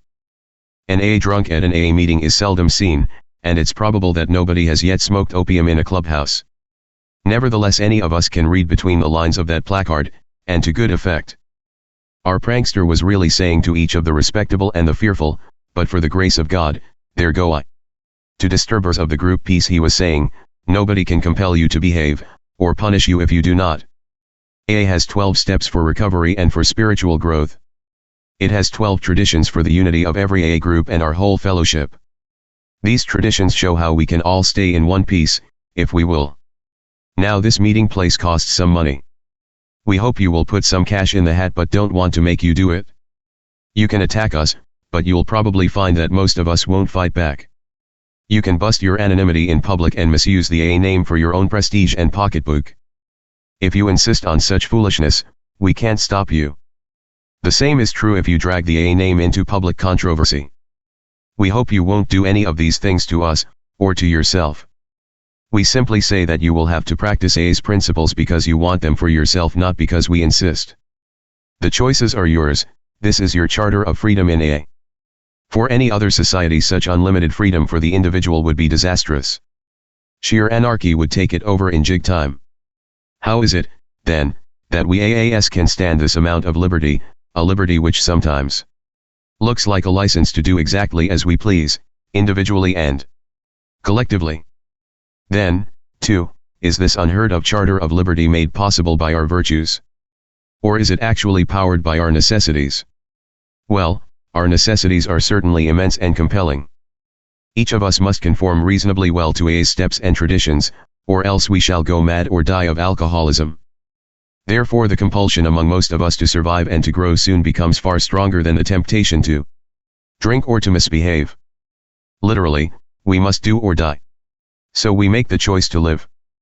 This, in turn, means the choice of principles, practices, and attitudes that can salvage us from total disaster by ensuring our sobriety. This is our first great and critical choice. Admittedly, this is made under the fearful and immediate lash of John Barleycorn, the killer. Plainly enough, this first choice is far more a necessity than it is an act of virtue. But once over this hump, we commence to make another kind of choice. We begin to see that principles are good ones. Though we are still beset with much rebellion, we increase the practice of these principles out of a sense of responsibility to ourselves, our families, and our groups. We begin to obey because we feel we ought to obey. Though painful, we see that this is the right thing to do. As we try for results, we see that we are growing. This is an earned satisfaction. Life still isn't easy, but it's a whole lot better. Besides, we have a lot of company. All around us there are plenty of fellow travelers, individuals, or groups. We can do together what we can't do in separation. Finally, we see that there is still another dimension of choice which may now and then be attained. This is the point where we can take an attitude, engage in a practice or obey a sound principle, because, without reservation or rebellion, that is what we really want. When our willingness and acceptance become this complete, we find that all rebellion disappears. Now we conform because we fully want to conform. Or to put it another way, we want nothing else but God's will for us, and His grace for our fellows. Looking back, we see that our freedom to choose badly was not, after all, a very real freedom. When we chose because we must, this was not a free choice either. But it got us started in the right direction. When we chose because we ought to, we were really doing better. This time we were earning some freedom, making ourselves ready for more. But when, now, and then, we could gladly make right choices without rebellion, holdout, or conflict, then we had our first view of what perfect freedom under God's will could be like. Few indeed can long remain on that lofty plateau, for most of us its permanent attainment has to be a lifetime and, more probably, an eternal job. But we know that this highest plateau is really there, a goal someday to be reached. Such are the several freedoms in AA, and this is how they seem to work among us. To gain these insights took a long time. It was not until 1945, 10 years after I met Dr. Bob, that we even dared put the traditions of Alcoholics Anonymous on paper. There had been a period in which we continually feared what erratic members within and the world without might do to us. It was difficult to believe that our group conscience could be a reliable guide. Hence we questioned the wisdom of giving every AA group its local autonomy. Still more, we questioned whether we shouldn't throw out undesirables and even unbelievers. To give every alcoholic in the world an exclusive right to say whether or not he would be an AA member was a breathtaking decision. Such were the years of those days, and such were the restrictions that we were tempted to place upon each other. After all, these were the restrictions that even the more benign of societies and governments had had to place on their members and citizens. Why should we be the exception? Happily, however, we adopted no governmental measures. Instead, we cast up the 12 traditions of AA. These were truly the utterance of our entire group conscience. The amazing degree of today's voluntary conformity to them is something for the greatest wonder and thanksgiving. We now know that we shall always practice these principles, first because we must, then because we ought to, and finally because the majority of us will deeply want to do just that. There cannot be the slightest question of this. We trust that we already know what our several freedoms truly are, that no future generation of AAS will ever feel compelled to limit them. Our AA freedoms create the soil in which genuine love can grow, the love of each for the other, and all for God Himself. Let's keep it simple, but how? July 1960. This grapevine will be read as we celebrate AA's 25th anniversary in July at Long Beach, California. We shall be stepping over a new threshold into our future. We shall rejoice as we think of the gifts and the wonders of yesterday.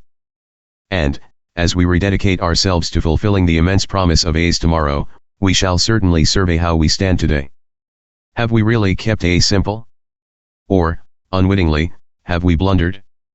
Thinking on this, I began to wonder about our fundamental structure, those principles, relationships, and attitudes which are the substance of our three legacies of recovery, unity, and service. In our 12 steps and 12 traditions we find 24 definitely stated principles. Our third legacy includes a charter for world service that provides thousands of general service representatives, hundreds of local committee members, 80 general service conference delegates, 15 general service board trustees, together with our headquarters legal, financial, public relations, editorial experts, and their staffs. Our group and area services add still more to the seeming complexity. 22 years ago last spring, we were just setting about the formation of a trusteeship for AA as a whole. Up to that moment, we had neither stated principles nor special services. Our 12 steps weren't even a gleam in the eye. As for the 12 traditions, well, we had only 40 members and but 3 years experience. So there wasn't anything to be traditional about. AA was 2 small groups, one at Akron and another in New York. We were a most intimate family. Dr. Bob and I were its papas. And what we said in those days went. Home parlors were meeting places. Social life ranged around coffee pots on kitchen tables. Alcoholism was of course described as a deadly malady. Honesty, confession, restitution, working with others, and prayer was the sole formula for our survival and growth. These were the uncomplicated years of halcyon simplicity. There was no need for the maxim, let's keep it simple. We couldn't have been less complicated. The contrast between then and now is rather breathtaking. To some of us it is frightening. Therefore we ask, has AA really kept faith with Dr. Bob's warning, let's keep it simple? How can we possibly square today's 12 steps, 12 traditions, general service conferences and international conventions with our original coffee and cake AA? For myself, I do not find this difficult to do. Genuine simplicity for today is to be found, I think, in whatever principles, practices, and services can permanently ensure our widespread harmony and effectiveness. Therefore it has been better to state our principles than to leave them vague, better to clarify their applications than to leave these unclear, better to organize our services than to leave them to hit or miss methods, or to none at all. Most certainly indeed, a return to the kitchen table era would bring no hope for simplicity. It could only mean wholesale irresponsibility, disharmony, and ineffectiveness. Let's picture this: there would be no definite guiding principles, no literature, no meeting halls, no group funds, no planned sponsorship, no stable leadership, no clear relations with hospitals, no sound public relations, no local services, no world services. Returning to that early time brand of simplicity would be as absurd as selling the steering wheel, the gas tank, and the tires off our family car. The car would be simplified all right, no more gas and repair bills, either. But our car wouldn't go anyplace. The family life would hardly be simplified, it would instantly become confused and complicated. A formless AA anarchy, animated only by the let's get together spirit, just isn't enough for AA's here and now. What worked fine for 20 members in 1938 won't work at all for more than 200,000 of them in 1960. Our added size and therefore greater responsibility simply spells the difference between AA's childhood and its coming of age. We have seen the folly of attempting to recapture the childhood variety of simplicity in order to sidestep the kind of responsibility that must always be faced to keep it simple for today. We cannot possibly turn back the clock and shouldn't try. The history of our changing ideas about simplicity for today is fascinating. For example, the time came when we actually had to codify or organize, if you please, the basic principles that had emerged out of our experience. There was a lot of resistance to this.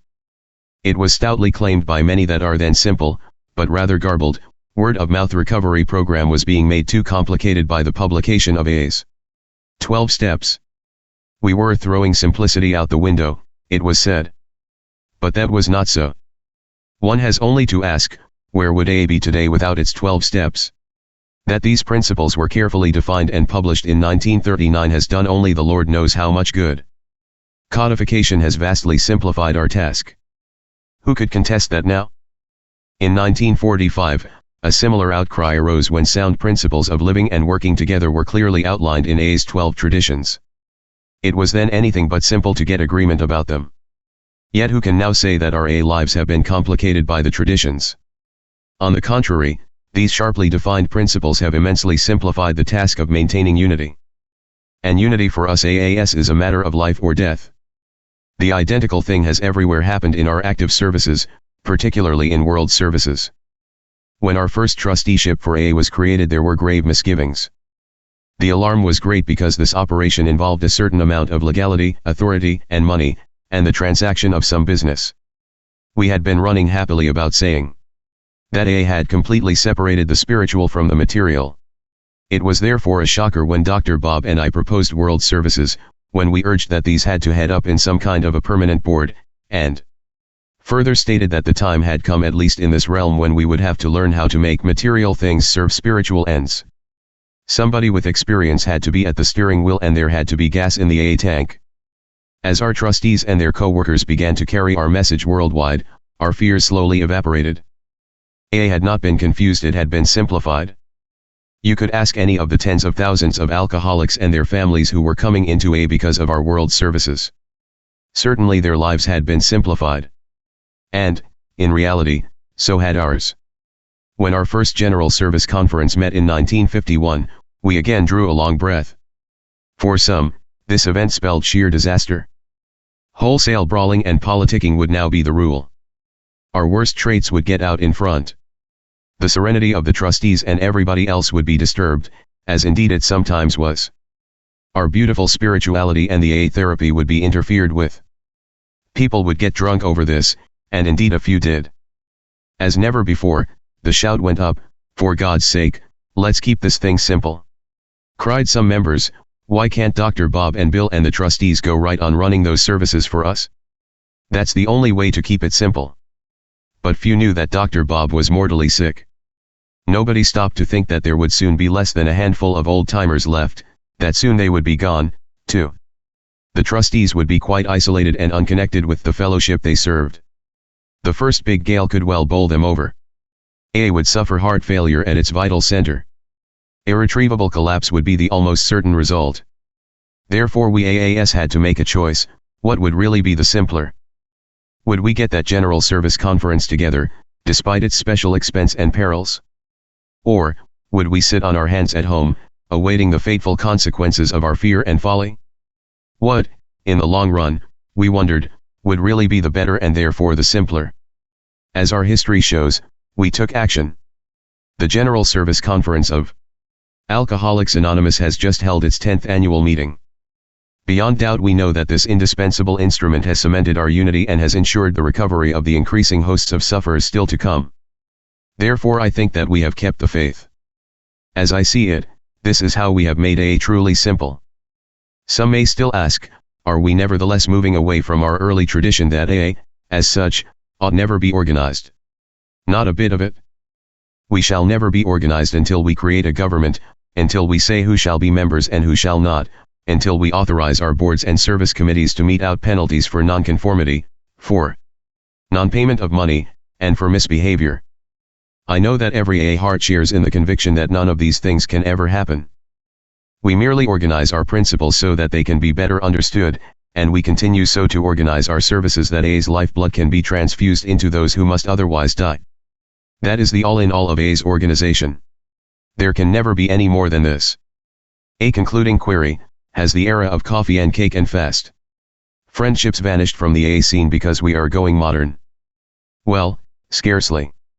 In my hometown I know an AA who has been sober several years. He goes to a small meeting. The talks he hears are just like those Dr. Bob and I used to hear and also make in our respective front parlors. As neighbors, my friend has a dozen AA cronies. He sees them constantly over kitchen tables and coffee cups. He takes a frequent whack at 12th step cases. For him, nothing has changed, it's just like AA always was. At meetings, my friend may see some books, pamphlets, and grapevines on a table. He hears the lady secretary make her timid announcement that these are for sale. He thinks the New York Intergroup is a good thing because some of his fellow members were sponsored through it. On World Services, he is not so clear. He hears some pros and cons about them. But he concludes they are probably needed. He knows his group sends in some money for these undertakings, and this is okay. Besides, his group's hall rent has to be paid. So when the hat comes by, he cheerfully drops a buck into it. As far as my friend is concerned, these modernizations of AA are not a big shattering to his serenity or to his pocketbook. They merely represent his responsibility to his group, his area, and to AA as a whole. It has never occurred to him that these are any but the most obvious obligations. If you tried to tell my friend that AA is being spoiled by money, politics, and over-organization, he would just laugh. He'd probably say, "Why don't you come over to my house after the meeting and we'll have another cup of coffee?" End of the first time.